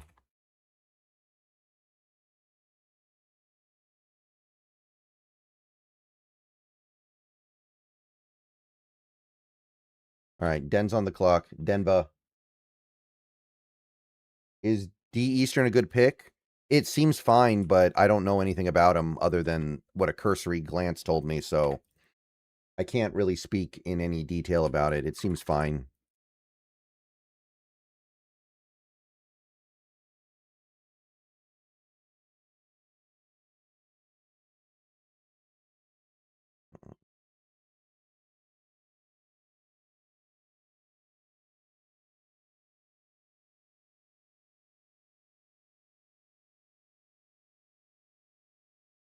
Healy was re-signed, but it's easy to move off of him if you want to.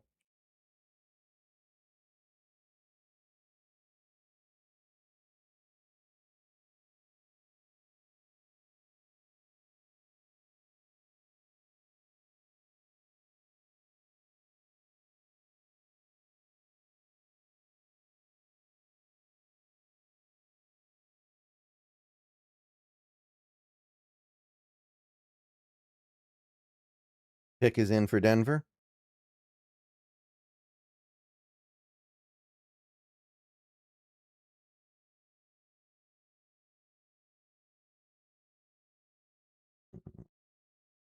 No, I don't know who that is, Mr. Soup. All right.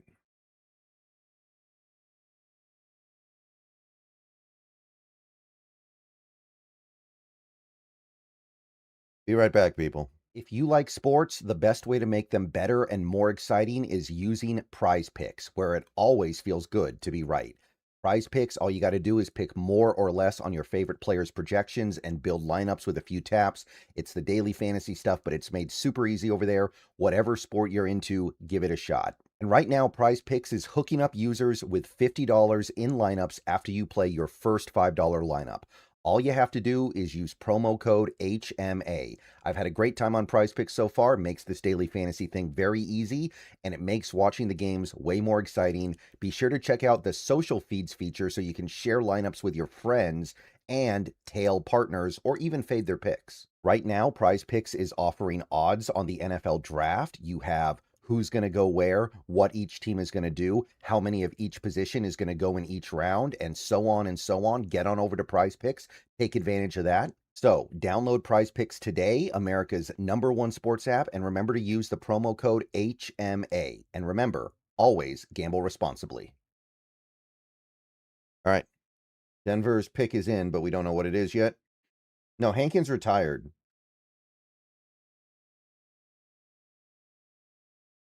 Why would we move off Peely if we decide that we have someone else better? Miles Scott, safety from Illinois. Don't know who that is, but he just went to Denver.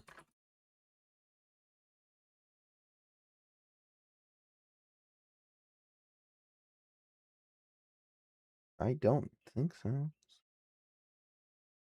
Lorenzo Styles Jr. got picked, right? He was still on my big board. I forgot to take him off. Can someone confirm that? Did Lorenzo Styles get drafted, or am I just bad dreaming? Or was that just a dream?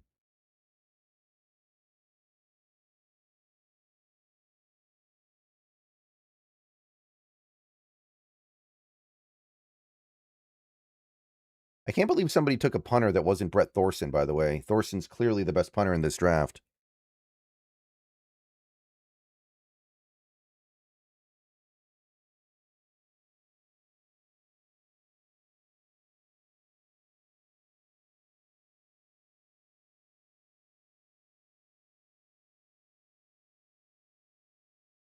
Yeah, Saints got him. Yeah, okay, I thought so.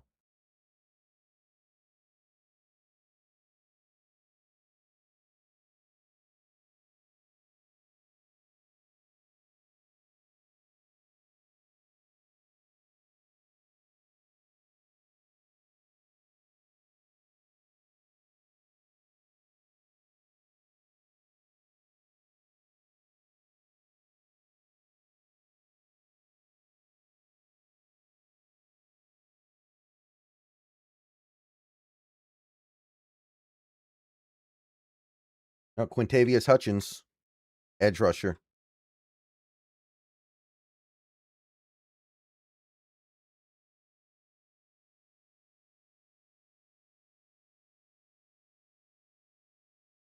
Okay, now Cleveland's up.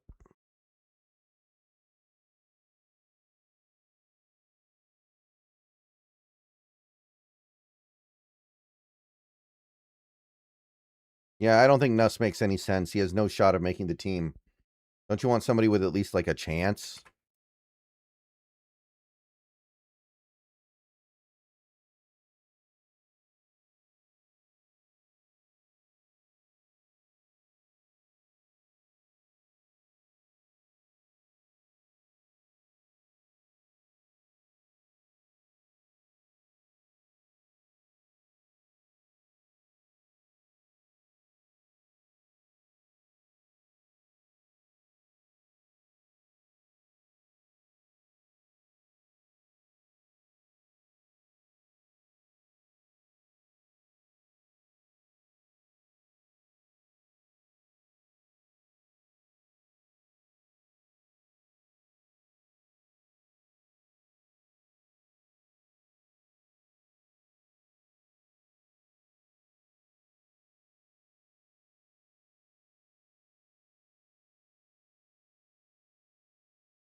Michael, thank you for the sub on the channel.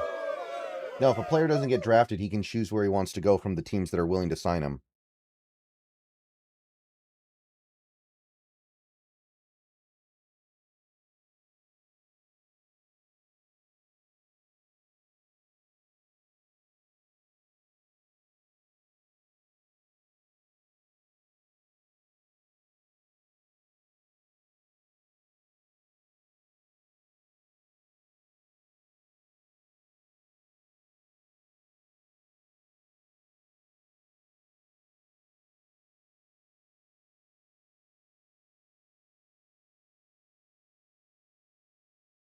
Carson Ryan of BYU.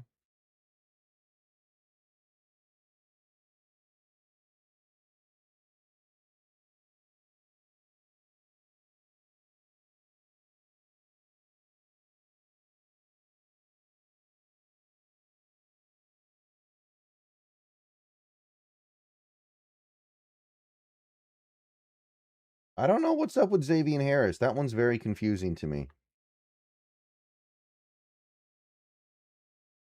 Chiefs pick is in.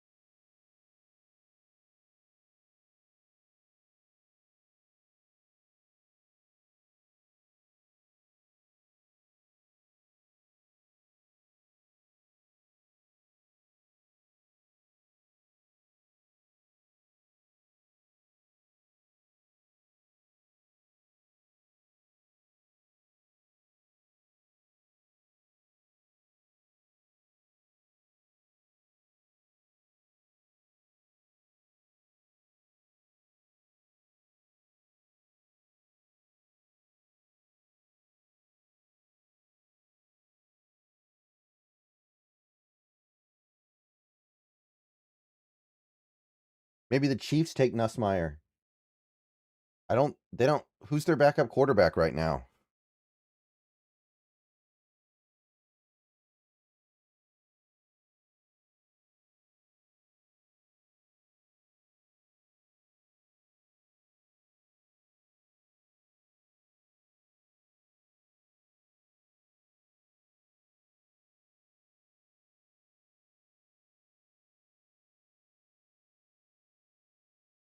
Ooh, they did it. They did it. They did it.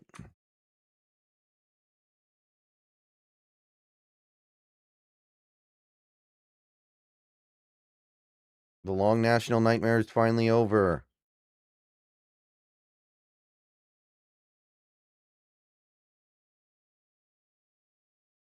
Did we just make a trade? I don't see one. Oh, the Chiefs have Justin Fields.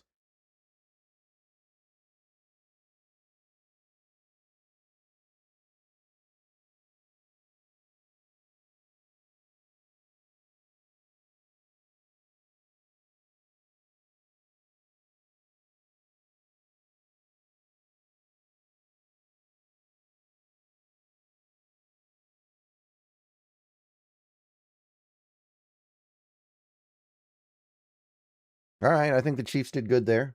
I don't know if it'll ever help them, but I think the value's there. So then we got Baltimore, and then Philly goes back to back. Baltimore again, Indy, and then Seattle.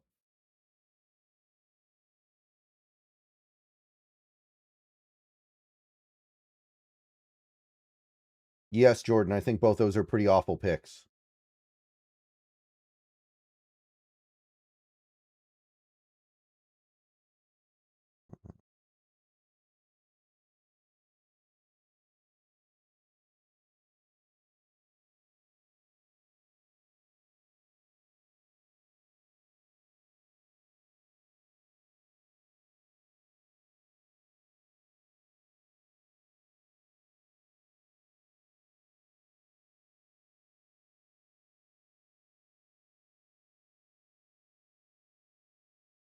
Okay, Ravens pick getting announced here at 250.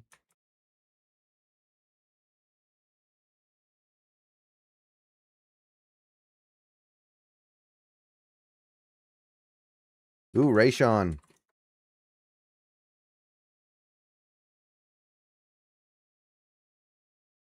That's a good pick, man. He's good. Sawyer Robertson gets promoted to the screen here.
Yeah, I think he can be a nose off the top of my head.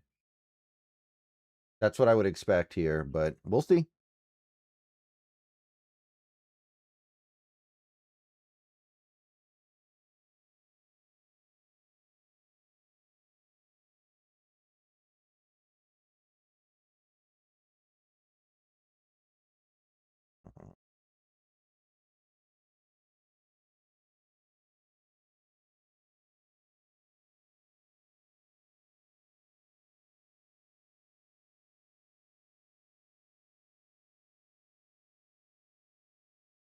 Billy pick is in.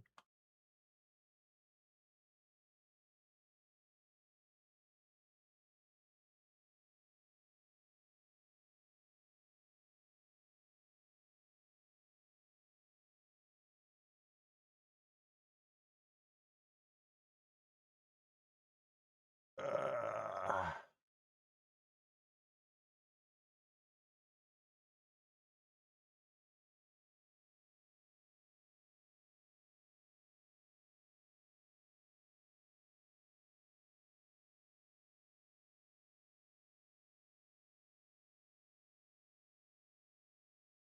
yeah. And some of these tight ends that are going, I don't get it. Like some of them I do, but like how could Michael Trigg not go? And you've got guys I've never heard of going, and you've got guys like the Texas A&M Bo Kircher guy. Like I don't know what the heck's going on. Michael Trigg is nice. I like that dude.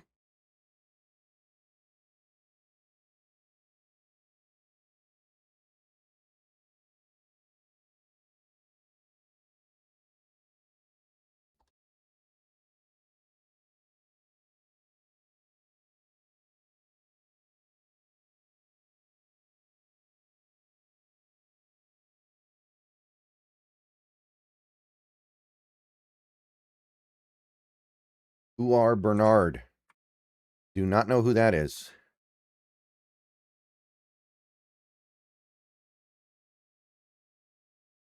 Does anyone?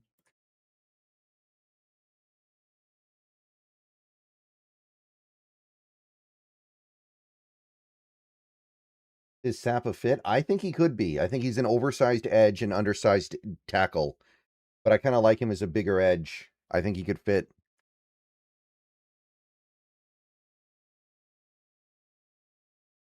Philly, and then Baltimore at ball.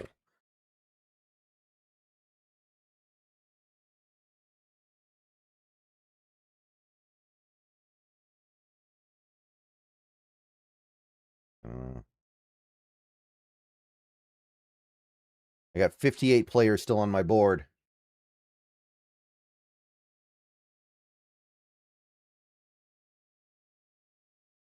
Straight from Nigeria via new program. Okay.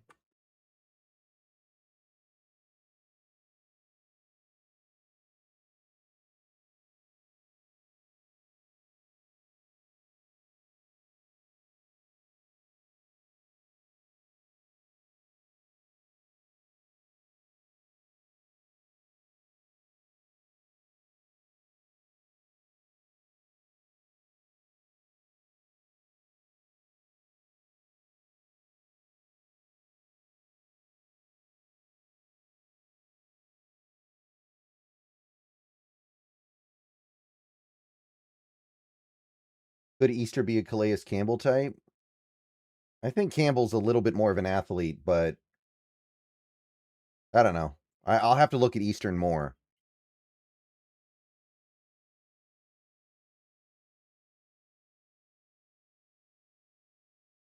No, I have Henderson there, Marcus. He's between Stevens and Fuller. He's there.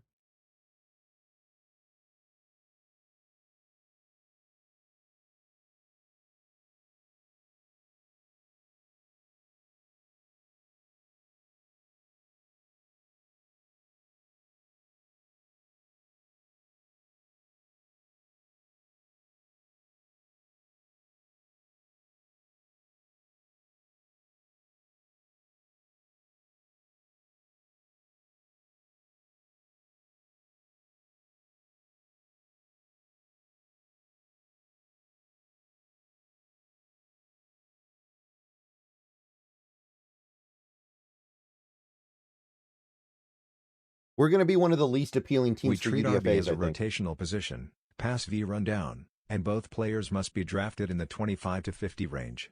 We don't resign, so we must draft RB 25-50 twice every 4 years to maintain. Is this worth it? Yeah, Philip, I think that's actually the right way to go about things. I think that's better than paying a running back. Oh, Keyshawn James Newby, that was a guy we liked. That may have been a snipe. I don't know. I mean, I didn't like him very much, but I think the Seahawks may have. Okay. So he comes off.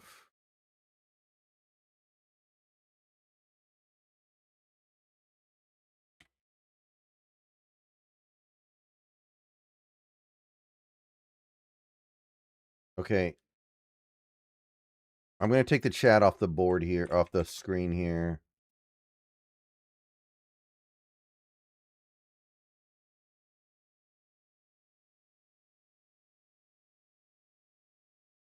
Pick is in for the Ravens.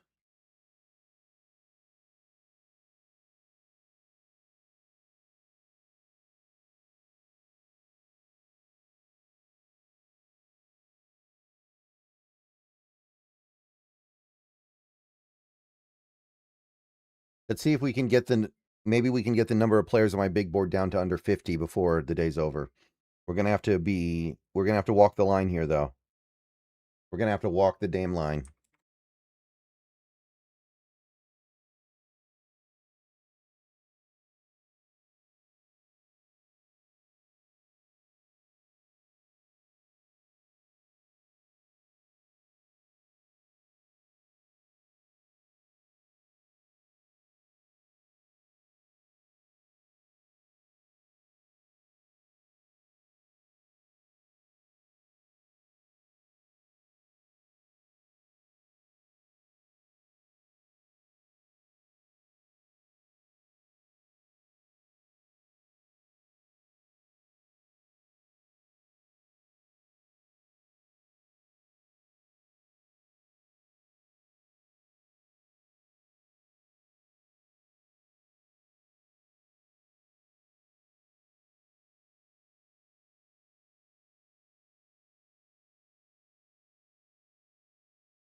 All right. Come on, Ravens.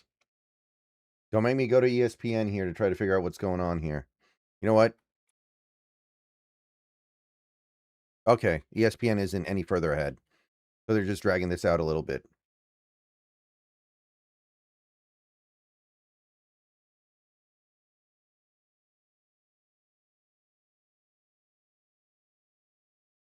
Northwestern guard that I've never heard of before in my life. I don't.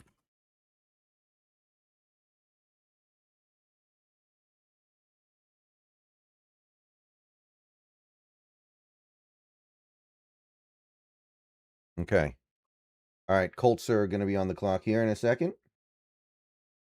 All right, guys, we're coming to the end of the line here. The Colts just sent their pick in. We're about to see what it is. And once the Colts pick is off the board, that means the Seahawks are up for the last pick of the draft for them and the third to last pick of the draft, period.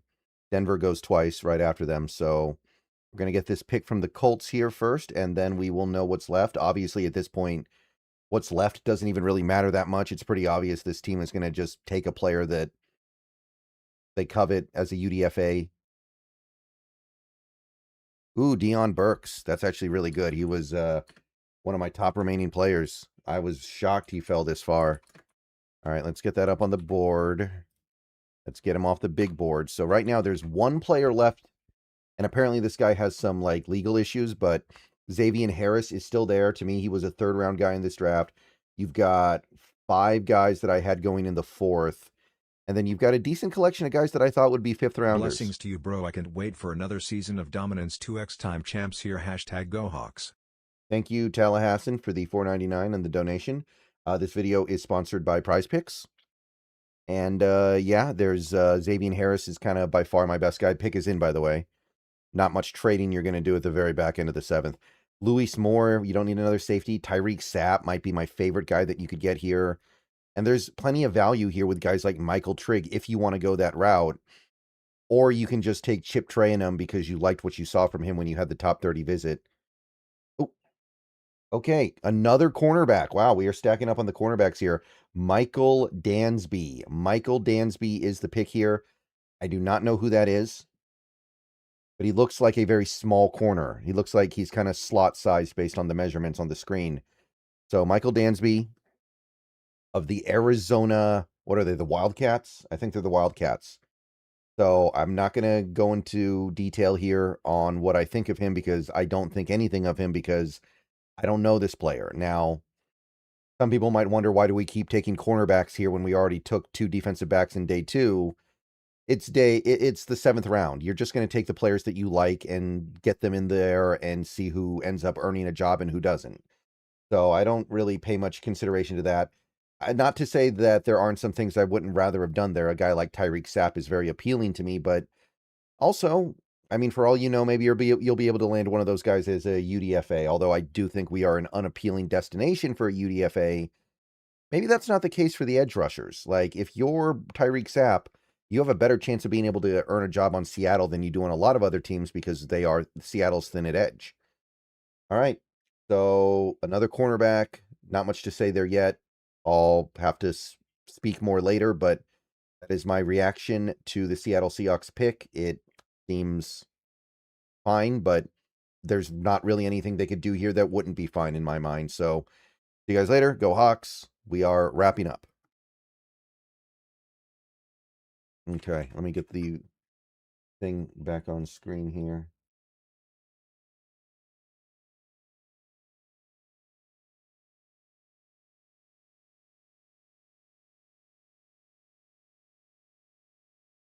All right, let me get that video uploaded.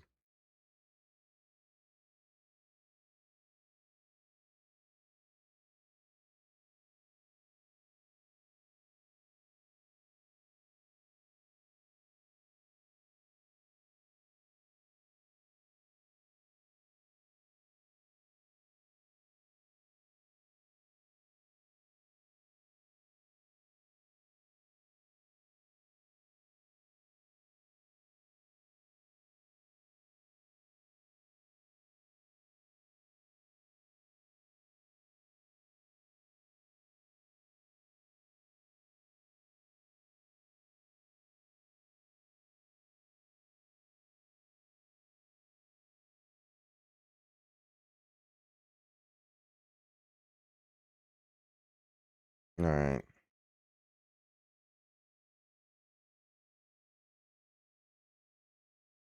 Pick is in for Denver.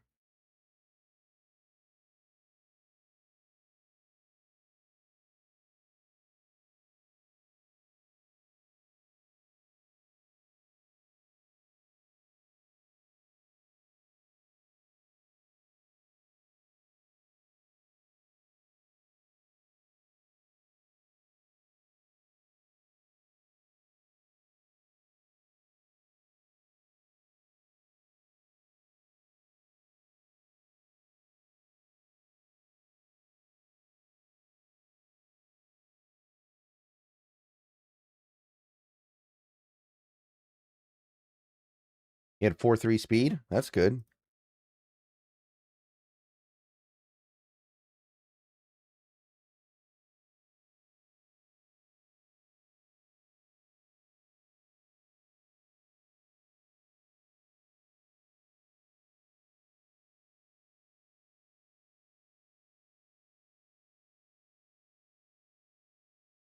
Okay. Let's go ahead and get that video up. And our draft is complete. Michael Dansby.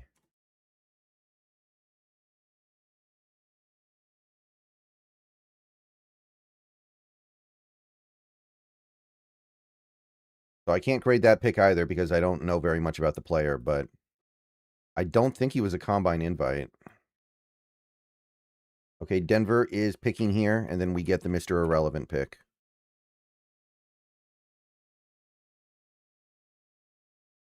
Ooh, I know him, Dallin Bentley.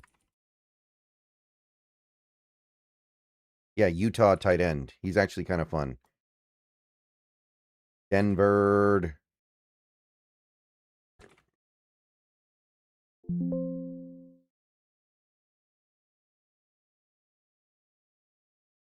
Why did I do that?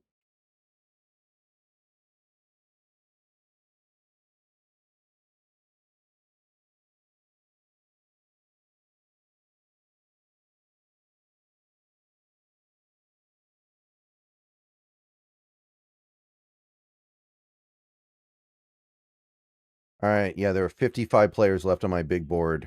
Did I forget to take anybody off? I don't think so. All right, so I didn't nail it, but I did pretty good overall. There's only one guy in my top 100 that's still not drafted. Okay, pick is in for Denver.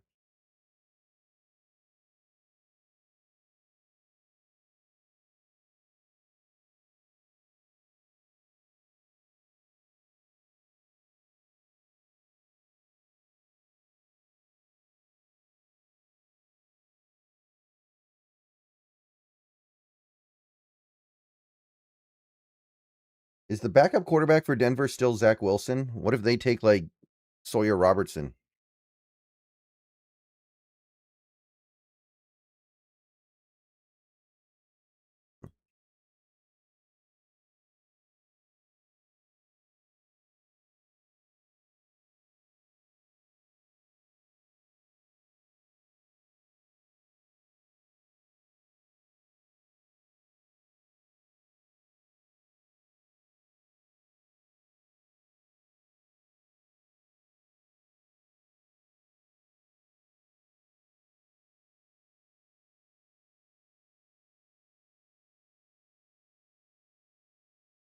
Marcus, we may have had the best secondary in the league last year, and we won the Super Bowl. I don't think you can diminish the importance of a secondary as a Seahawks fan right now, knowing what this team just did last year.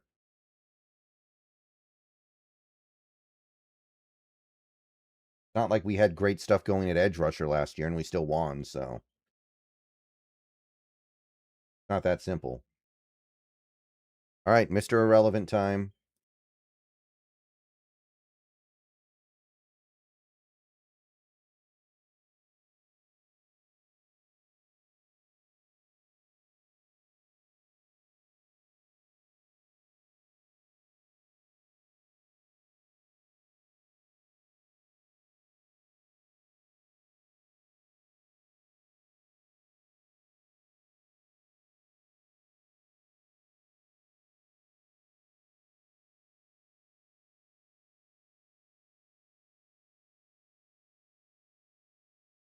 Red Murdoch. That's kind of fun. I liked Red. I mean, I don't think he's going to be a good NFL player, but I'm rooting for him. You know.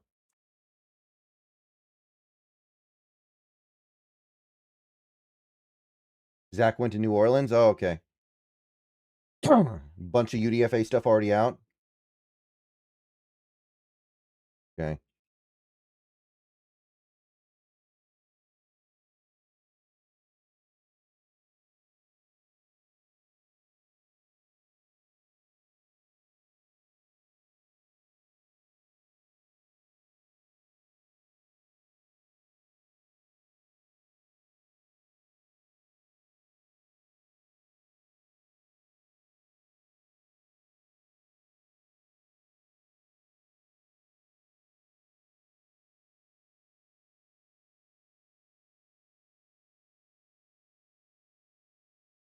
I don't see any UDFA stuff yet. Oh, Tyron Montgomery signed with the Titans. Okay, we got Jack Stonehouse. All right, I'll keep an eye on the Seahawks stuff. And I'm not done streaming. Like, I don't have to leave for like an hour. But let's take this opportunity to cut a video here. All right. My audio spiked too high. I'm going to restart that.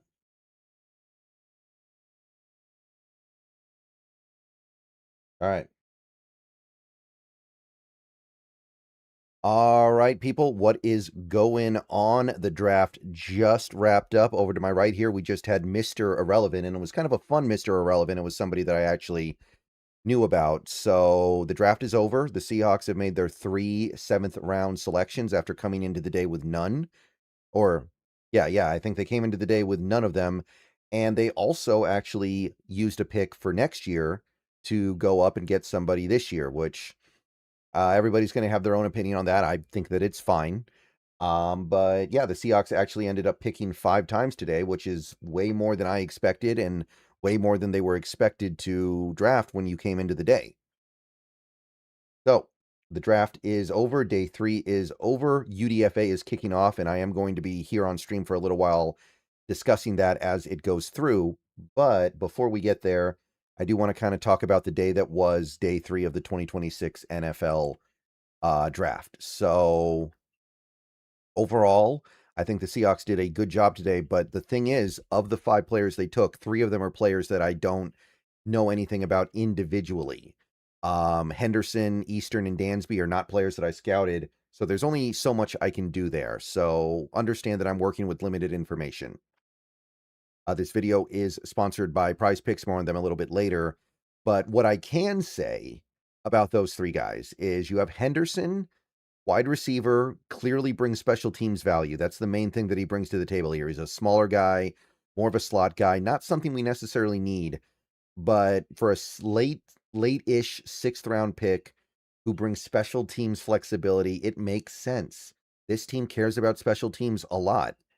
One of the reasons why the Seahawks are Super Bowl champions right now is that they care a lot about special teams.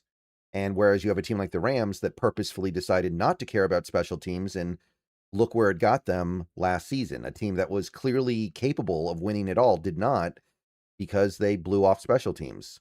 And it wasn't just in the games they played against the Seahawks. Other games they played, they either almost lost or lost in part because their special teams were so bad. So Henderson, okay. Now, a guy like Dansby, I truly know nothing about other than the fact that he's small, but I think what you're seeing here is they're trying to really refresh that the secondary a little bit here. They're trying to give themselves opportunities to move off a guy like Jean Charles, maybe even a Nehemiah Pritchett. And with bringing all these cornerbacks in combined with Bud Clark, I do think that this team is going to be able to give themselves the option to move off of Pritchett, who is going to slowly start to get a little more expensive. And if they feel like that's a dead end, you're better off going with a guy like Fuller or Dansby, who might be able to bring more things to the table here and also be a better special teams player. So the cornerback thing I know feels a little bit funny right now, but I'm not worried about that. Devin Eastern is the 3rd guy that I don't really know anything about, other than the fact that he is apparently a pretty versatile defensive tackle. The main thing I'm focusing on him with is the nose tackle stuff, because this team has no more room for a 3-tech, but the closest thing to a true nose tackle they have right now is Peely. Peely's not anything special. You could move off of him and probably save a little bit of money on a Devin Eastern instead. And if you feel like he's equivalently good, which would not be terribly hard to do, you're in pretty good shape with Eastern. So offhand, it seems fine, but I can't speak to the player specifically until I have a chance to look under the hood here. So you have a 2 picks that I do know about. Stevens. Now, Stevens was the guy we actually gave up a 4th-rounder for next year, so I do care about that pick. That pick needed to be good. That pick needed to at least be something of reasonable value, and I would say we pulled that off fairly well. We traded what will be probably a late 4th-round pick for an early 5th-round pick, and we got Brandon Stevens out of it. Now, I will say this. I'm not convinced Stevens will ever be a good starter in this league. I think he caps out as a poor starter or a very good backup because he is so physically limited. But I will say he does fit our scheme. And there is something to be said for being able to play in zone, even if you're not the most physically gifted. If you like sports, the best way to make them better and more exciting is using Prize Picks, where it always feels good to be right. Prize Picks, all you got to do is pick more or less on your favorite players' projections and build lineups with a few taps. It's the daily fantasy stuff, but it's made super easy over there. Whatever sport you're into, give it a shot. And right now, Prize Picks is hooking up users with $50 in lineups after you play your first $5 lineup. All you have to do is use promo code HMA. I've had a great time on Prize Picks so far. It makes this daily fantasy thing very easy, and it makes watching the games way more exciting. Be sure to check out the social feeds feature so you can share lineups with your friends and tail partners or even fade their picks. Right now, Prize Picks is offering odds on the NFL draft. You have who's going to go where, what each team is going to do, how many of each position is going to go in each round, and so on and so on. Get on over to Prize Picks. Take advantage of that. So download Prize Picks today, America's #1 sports app, and remember to use the promo code HMA. And remember, always gamble responsibly. So that is something to keep in mind here. I do think that Stevens might cap out as a backup. A lot of people in the chat, a lot of comments out there are like, oh, we got the Anthony Bradford replacement. I'm not so sure, especially not in year one. I would be very surprised if Stevens took Bradford's job. I think that what this draft showed, if anything, is that the Seahawks like Bradford and think he's good. If they didn't think that, they had every opportunity to take Gennings Dunker, and they didn't. Instead, they took a guy like Stevens who might not even be a right guard. I look at him and I see more of a center because of how short his arms are, maybe even a left guard because he's a little bit more of a zone guy than he is a mauler. So I struggle with that. But it's a good pick. Getting a good backup interior lineman who might be able to play multiple positions in the 5th round of this draft is good. And one thing to keep in mind is next year the Seahawks are in line to have 12 picks. They're now in line to have 11. You can't have too many picks in one draft, or you're not going to be able to have meaningful, good picks because too many players won't make the team. Like, even in a draft like this, where we came in with 4 picks, we did end up with 8. Some of these guys may not make the team, so it's tough. And the final guy that we drafted today that I actually know about was Fuller. We used a top 30 visit on him. Clearly, we liked what we saw. I don't know a ton about him, but I do know that he's good in press. And I also know that he might have safety flexibility. So we are filling up this defense with players that can play in multiple places. And that's kind of the thing that jumps out to me because Bud Clark can play multiple places. Julian Neal might be able to do safety on top of cornerback stuff. And now Fuller, that seems to be the priority here. And it's a priority that makes a good deal of sense. So when I take a look at this draft, this day 3 of the draft, I don't know how much of an impact you're going to be seeing from these guys. I will admit that. That is one thing that I think is fair. Like, I don't look at Stevens and see a future starter, or at least not a future good starter. I see most of these guys as special teamers and backups, but maybe good backups. And the only issue with that is the possibility that you did not address edge rusher. But like we talked about, there was nothing you were going to do at edge rusher today that was going to fix that. Right? Maybe Denise Sutton, maybe, but he was gone so quickly that was never an option. So there was never a possibility of the Seahawks being able to address their edge position in a way that completely soothed our concerns. They are going to do that in the coming months by signing 1 or 2 veterans, and I think they are going to do that. But today was about doing other things, and I think they gave themselves maybe a workable nose tackle with Eastern. We'll see how things pan out over the next several months.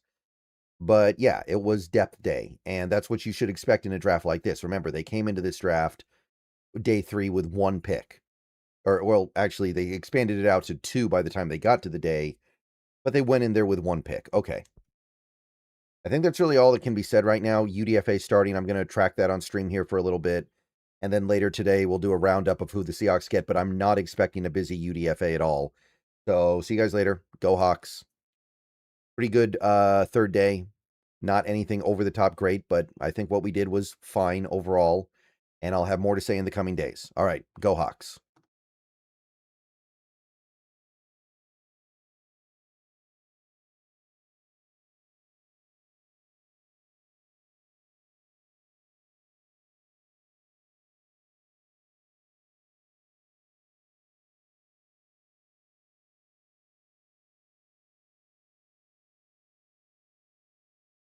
Yeah, I'm moving the Seahawks picks up here so we can focus on any UDFA stuff we see, because everybody already knows what our draft was anyway. Let me try to get that video up real quick here.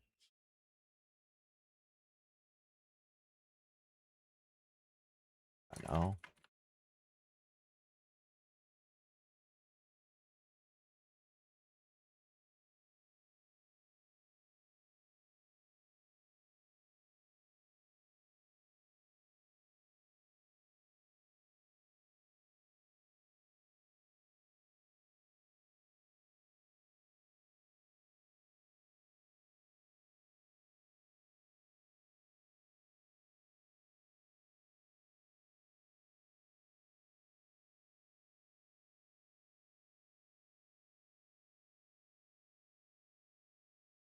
Devin Deal, linebacker from TCU. Do not know who that is. Don't know who that is, guys. But it makes sense you would sign a linebacker. Okay. So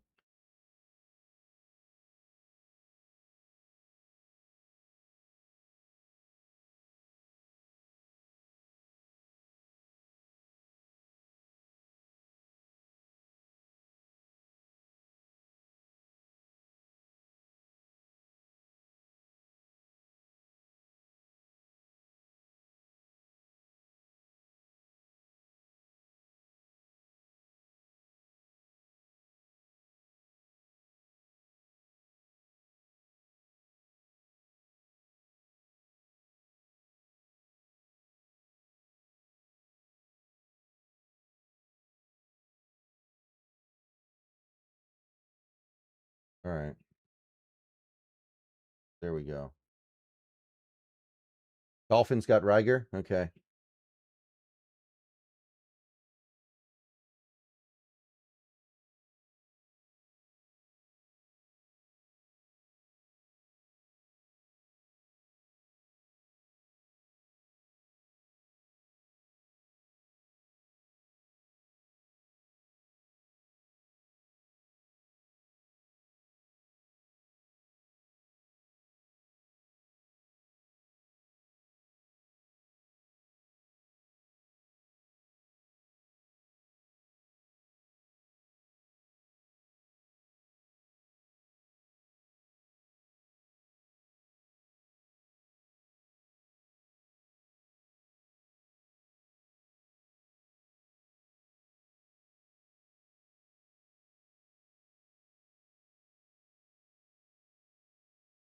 Lance Mason, tight end from Wisconsin. Okay.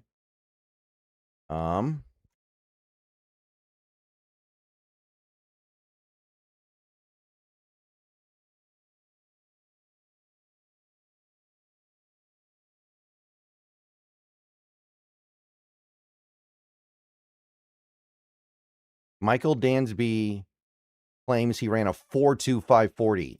Oh my God.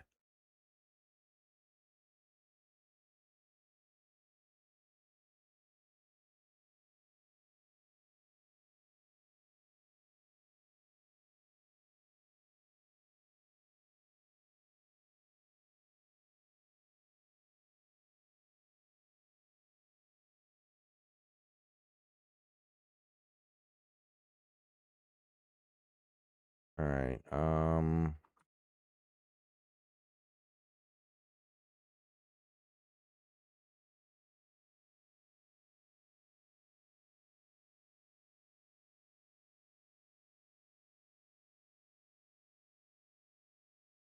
Good. Darian Price, Clark, Julian Neal.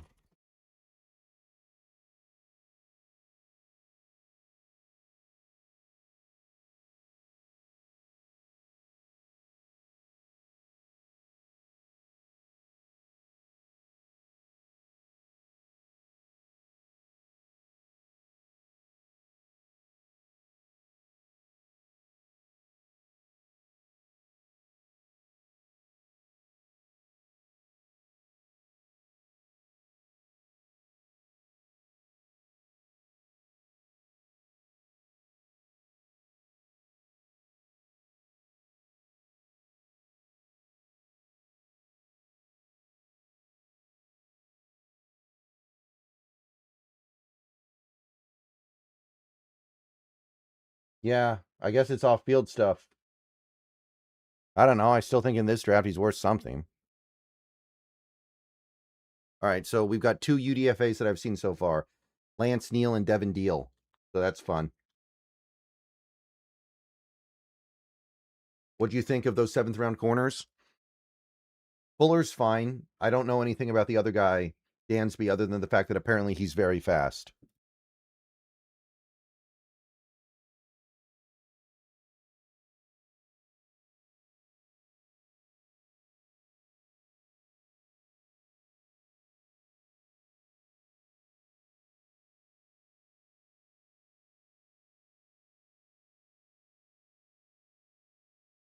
Okay.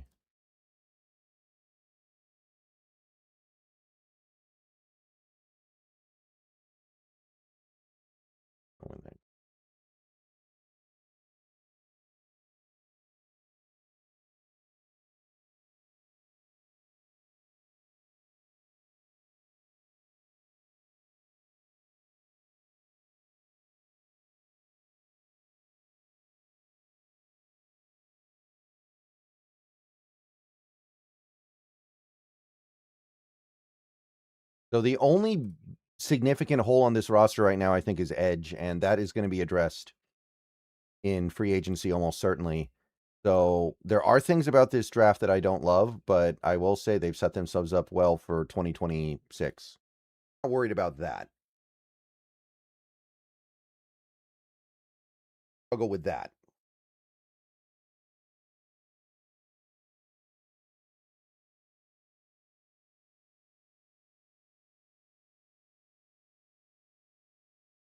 So I ended up on my big board with 54 players that did not get drafted, including 1 in the top 100, 8 in the top 150, and 23 in the top 200. So I'm not unhappy about that. I think that's reasonable. I can see Dansby being moved to safety. Yeah, maybe.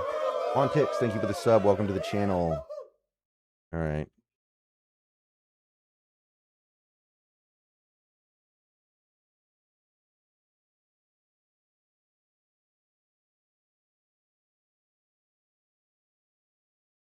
Oh, his name is Lance Mason.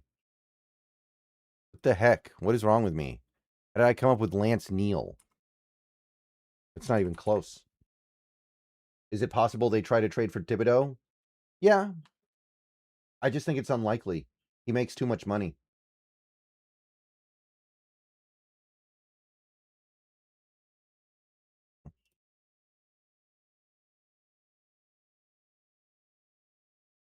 Jag signed Brian Thomas Jr. Casey Ezomume signs with the Bears. Cody Hardy signs with the Saints. Cam Stewart Vikings. Jalen McMurray. I don't know most of these guys. I'm looking for guys that I actually know something about. Oh, Miller Moss. I know him. Signed with the Bears.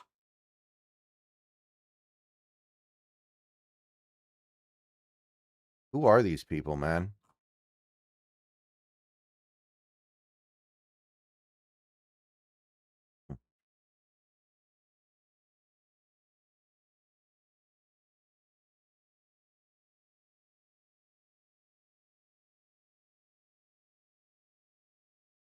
Just got here. Thoughts on our draft? It's good. It's good. We are well set up to have a shot to repeat in 2026 once we sign a veteran edge. And I think that's the important thing people need to keep in mind here. They're giving themselves a real chance to repeat in 2026, and that is valuable, even if they had to, in some ways, compromise themselves a little bit to do it.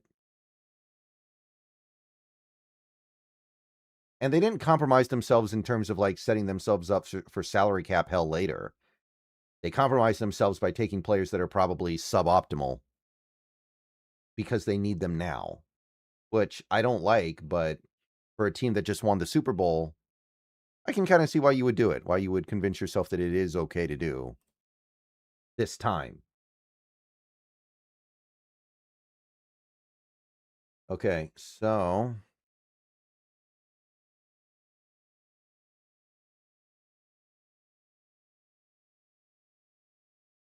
what veteran edge do you want? Fowler seems like the guy. I like Clowney. Cam Jordan would be great.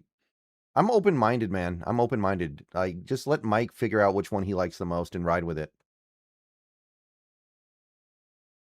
Yeah, we still have 11 picks in that draft. And remember, we're going to get that fourth rounder back, basically, because of the Mafe contract in all likelihood. So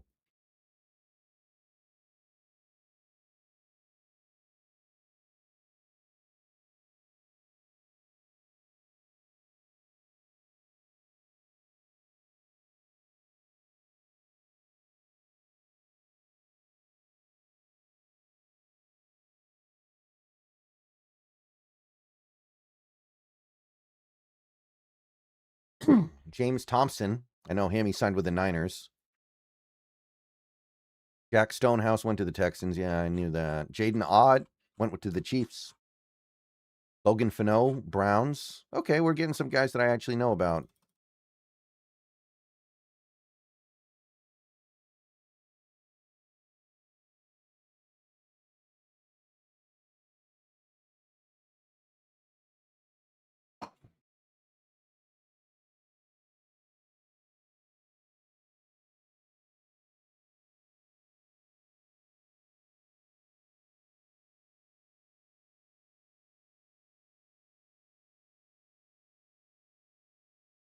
Probably will have less than 11 picks by that time. Yeah.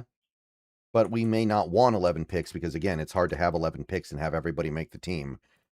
So if we make a couple of trades before or during the season and cut down to even 9 picks, another Shaheed type trade or even something a little bigger, I don't think anybody's going to mind.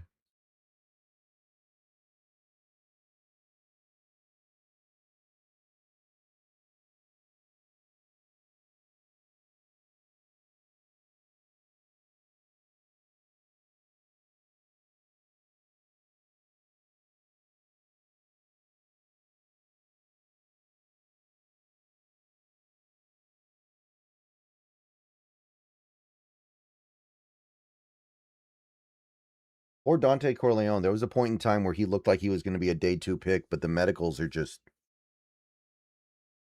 Teams do not mess around with medical stuff, it feels like right now. Teams are terrified of taking a dude that can't stay healthy.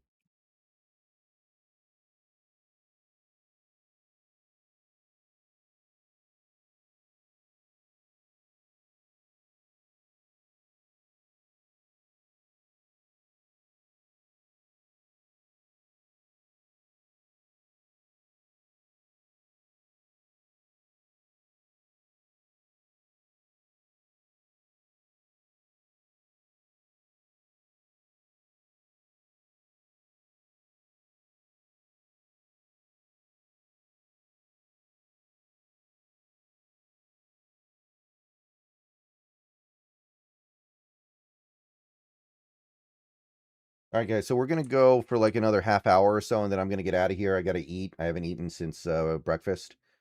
So thank you, everybody, for showing up. I know we only have 225 people here now because the draft is over, but it was another successful stream, another successful 3 days, and another successful draft season. It is all over now, other than the UDFA stuff, which I already told people I don't think there's going to be a lot of fireworks this year for UDFA, but had fun. Hope you guys did too. Please like the stream on your way out. Subscribe if you're new. And any last-second donations to support the draft coverage that I did over the last couple of months and the last couple of days of streaming will be appreciated. And yeah, on to the next one. And I imagine that sometime either tonight or tomorrow I'll do a UDFA roundup. And then tomorrow I'll probably do some final looks at the draft big picture. And then maybe starting Monday, I'll start my deep dives on the prospects. So that should take us into May, and it should allow us to finish April strong. So what I would ask, just definitely take the time to watch the videos that I make on these players, especially the top ones that we got, because I'm really going to try to go to town with evaluating what these players do and what they don't do.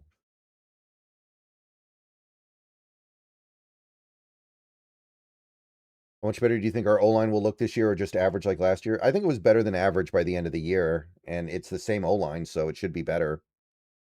So I'm pretty high on it, yeah.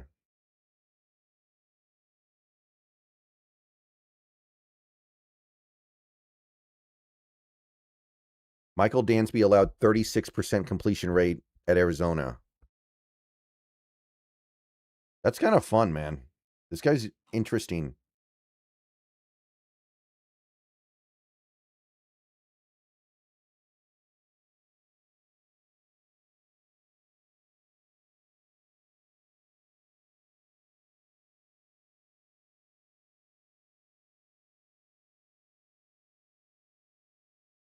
Still not seeing any other UDFAs.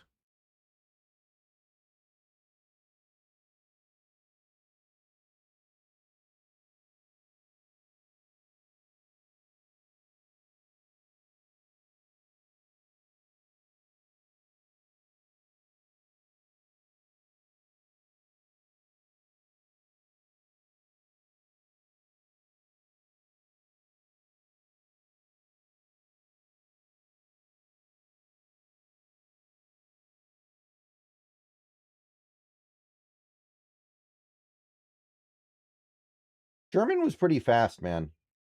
I think Sherman was pretty darn fast.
Kicker got signed by the Bears. Chiefs got Nwankpa and Gillenborg, BJ Anthony, Jeff Caldwell. I know those guys.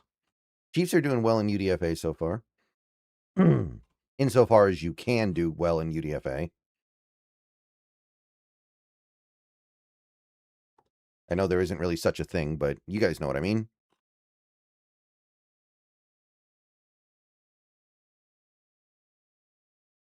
Will Farron signs with the Jets. He's the BYU kicker.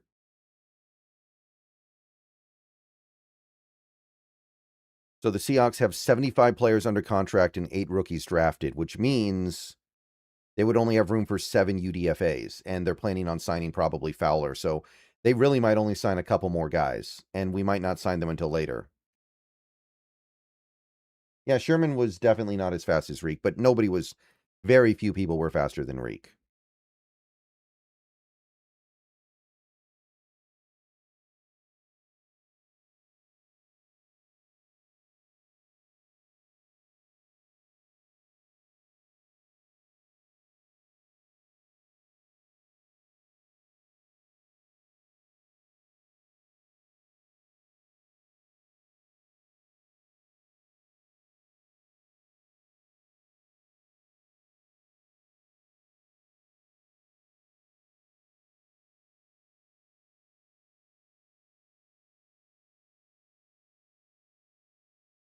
So we might end up with like 5 UDFAs, and some of those guys may not be signed until like days, weeks, months later.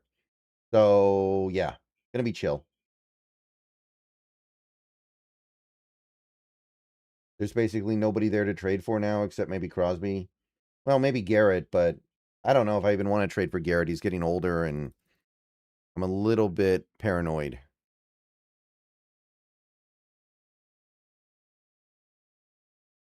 So Corbin thinks they're going to sign 7 UDFAs, call it good, and weed them out. Maybe get rid of one for Fowler. And most of them don't make the team anyway.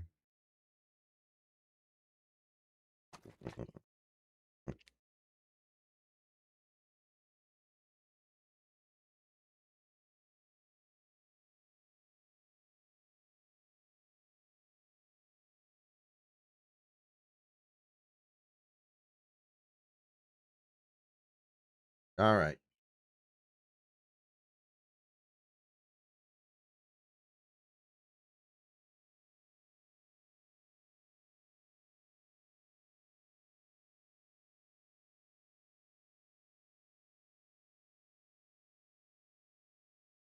We used our practice squad call-ups effectively last year. Yeah.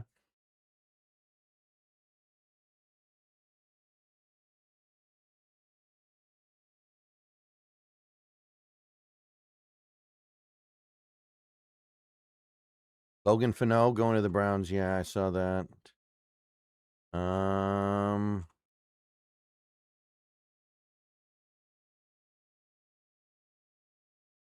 Yeah.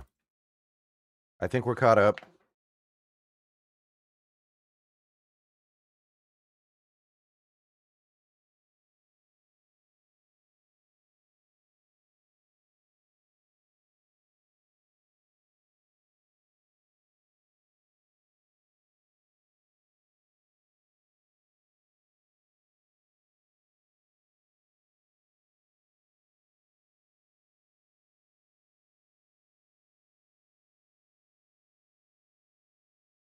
How do you feel about us passing on McCoy at 99? I mean, I don't love it, but Neal's going to be able to play this year, and that's something that we clearly value with this draft. Like, think about it. We're trying to repeat. I can understand why this team wouldn't want to spend a third-round pick on a player who probably can't play at all in 2026. Now, I think the fact that this roster is so good is a reason to maybe accept that risk, but I see the other side of it. Neal's going to be able to play this year. Now, I think that's a bad way to look at the draft. I think that's an improper way to look at things when you're trying to plot out your draft. You should be trying to take the players that will help you the most over the next decade. But this is a unique circumstance on some level, even though we created the circumstance.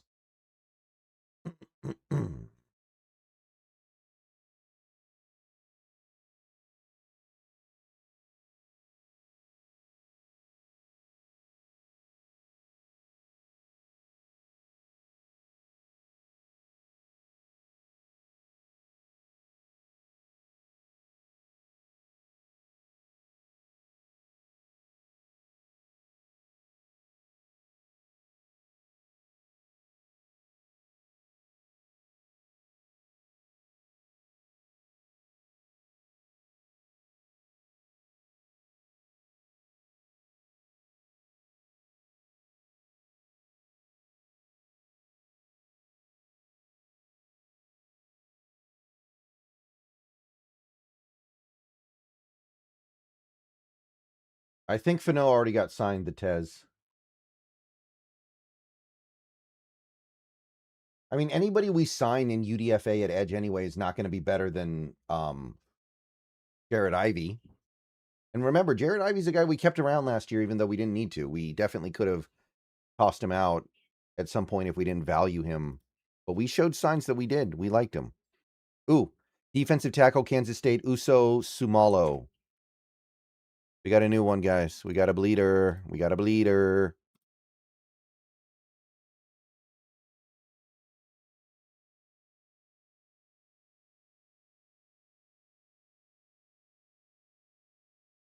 Uso Sumalo is now a Seahawk for the moment. Very, very long odds on making the team because of his position.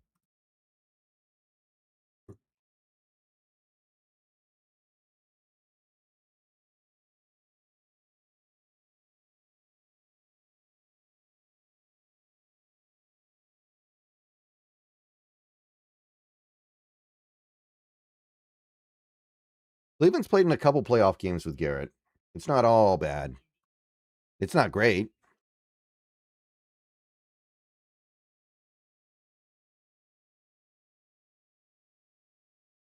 Working with some hot stuff. Da, da, da, da. I'm going to get demonetized if I sing that song. Luckily, I'm doing it so poorly, I don't think I'll get in trouble.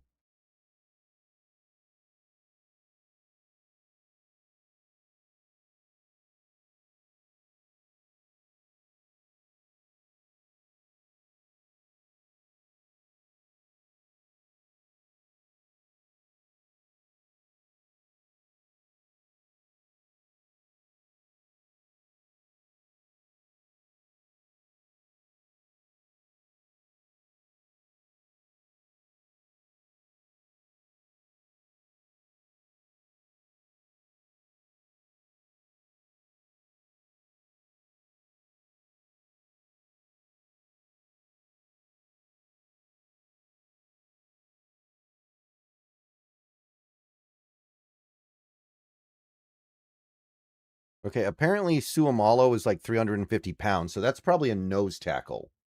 If that's correct, that's a nose. That's got to be giving Peely some competition along with Eastern. Okay.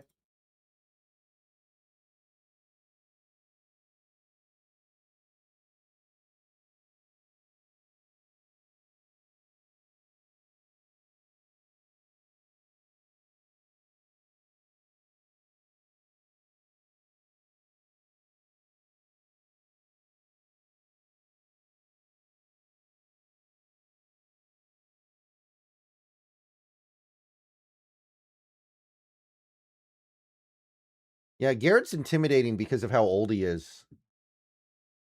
The thing is, he's a freak. Freaks can play until their late 30s. But then you look at a guy like Leonard Williams, who people think might retire after this year, and he's only, 32?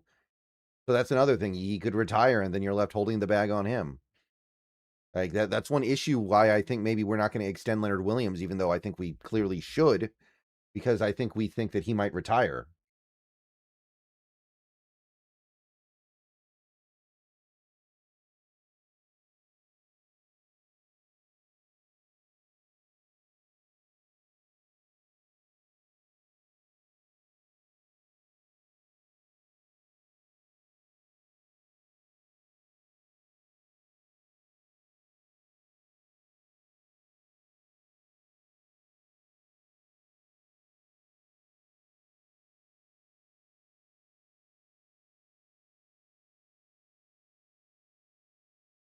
Like Leonard Williams can probably be good until he's 35, but some people think that he'll just decide he doesn't care to be and he'll retire early, which is fine, but I guess that's the danger.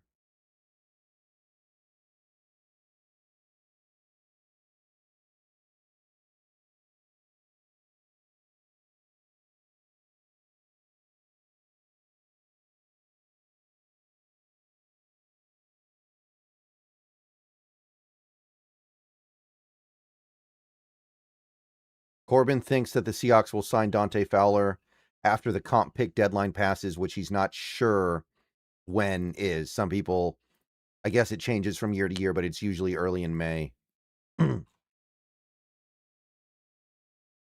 49ers signed Mikael Kamara. He's kind of nice.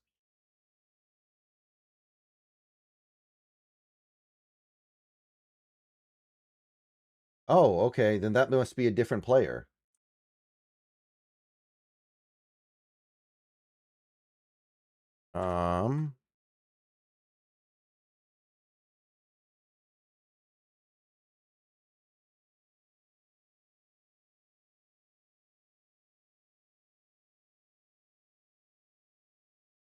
Somebody in my Discord thinks that Suomalo is 340.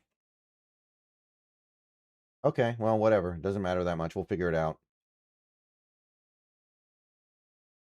Philip, not really, because giving him a big extension requires guarantees. And the guarantees are guaranteed even if you retire. So, not that simple. ESPN says 340. Okay. Yeah. I'll just list him as a nose. That's probably how we're looking at him anyway. Holman Bennett signed with the Bears. He was one of the guys we met with that was not on any boards.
Philip, it would have been impossible for them to not do better with their later picks because their first picks were so bad.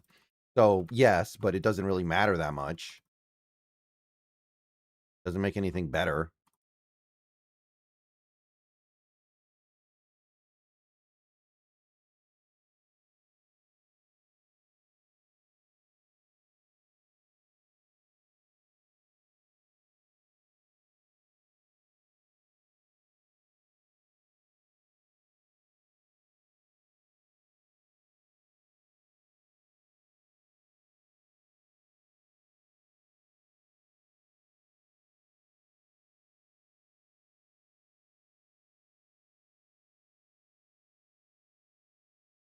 All right, see you later, Empower. I'm going to be getting out of here in like 10 minutes. Just want to see if we can catch any more UDFA stuff. We're probably only going to sign like 3 or 4 more, and we might not even sign those right now. So thanks for watching.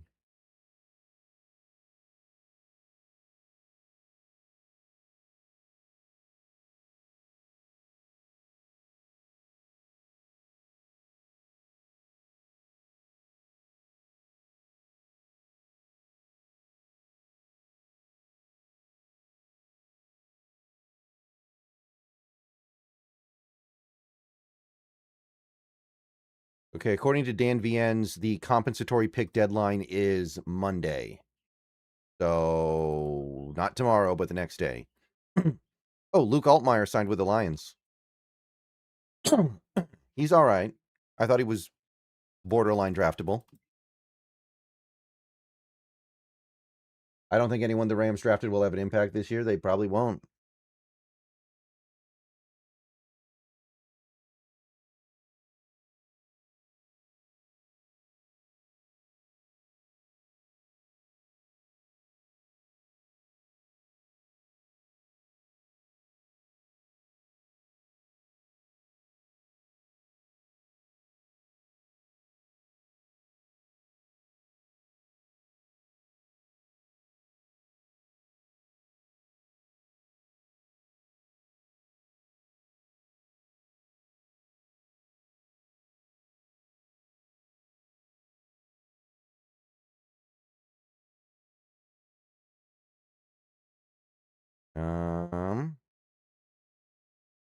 Okay, I think we're still caught up.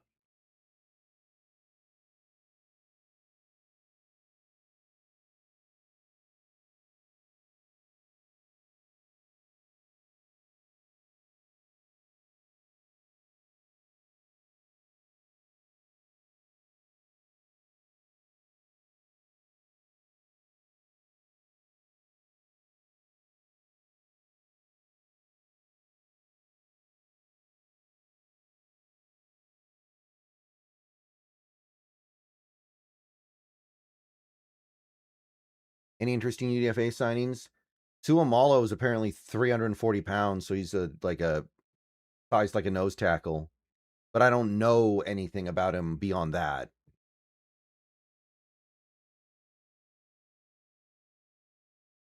Looks like, yeah, nothing new. We're good. We're good. We're good.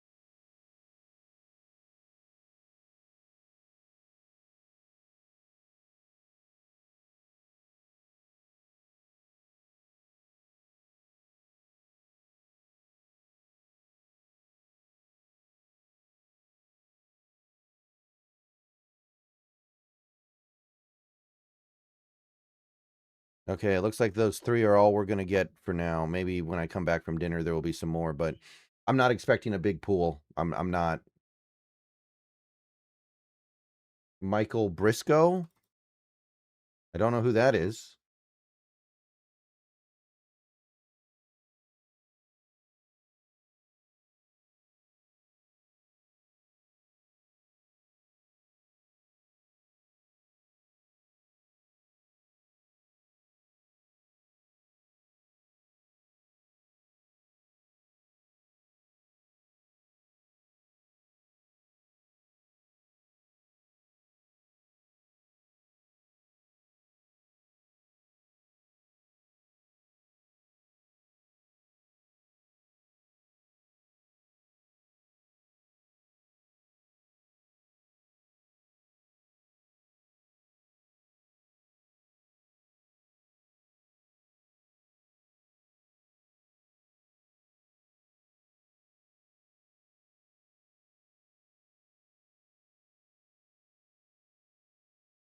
No problem, Philip.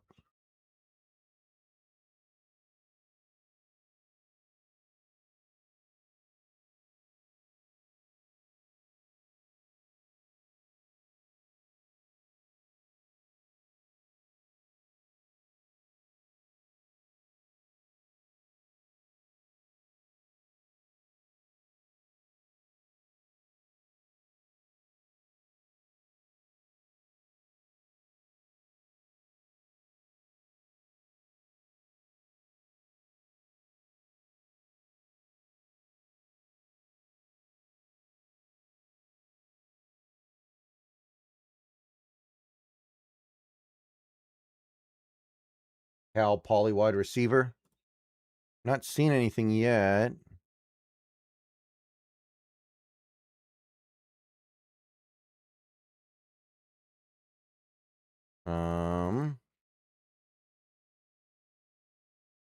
Okay, I see it now. Michael Briscoe.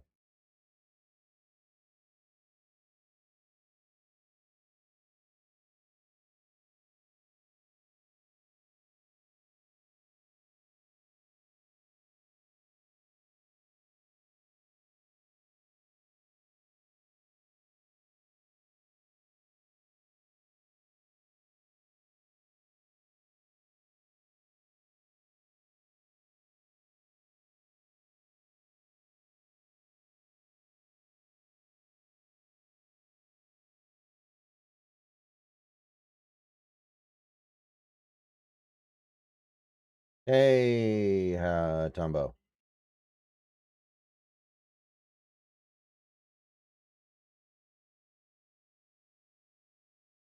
Mark Gronkowski signed with the Dolphins. Wow. Mark Gronkowski actually got signed.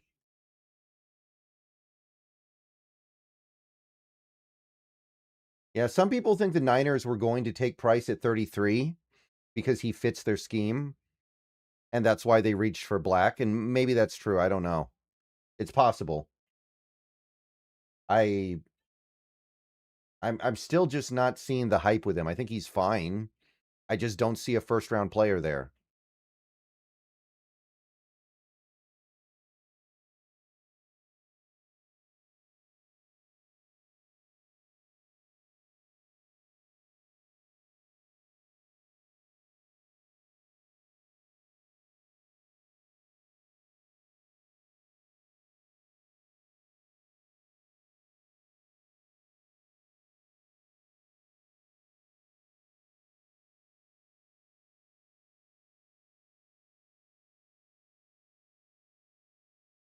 Yeah, I think Claire's good, but what's he going to do for that Rams team? They have too many tight ends already, right? They're probably going to have to get rid of Colby Parkinson now, which, I mean, that saves them money, but that doesn't make them better. Rookie Claire is not going to be as good as Parkinson. Yeah, I'm not enamored with Price, but it gives them a chance at a repeat that they maybe would not have had without him, and I guess that's okay. I just wish they had done something in free agency to where they weren't destitute at running back.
Well, Carson panned out. Carson was a 7th round pick. We got plenty out of him.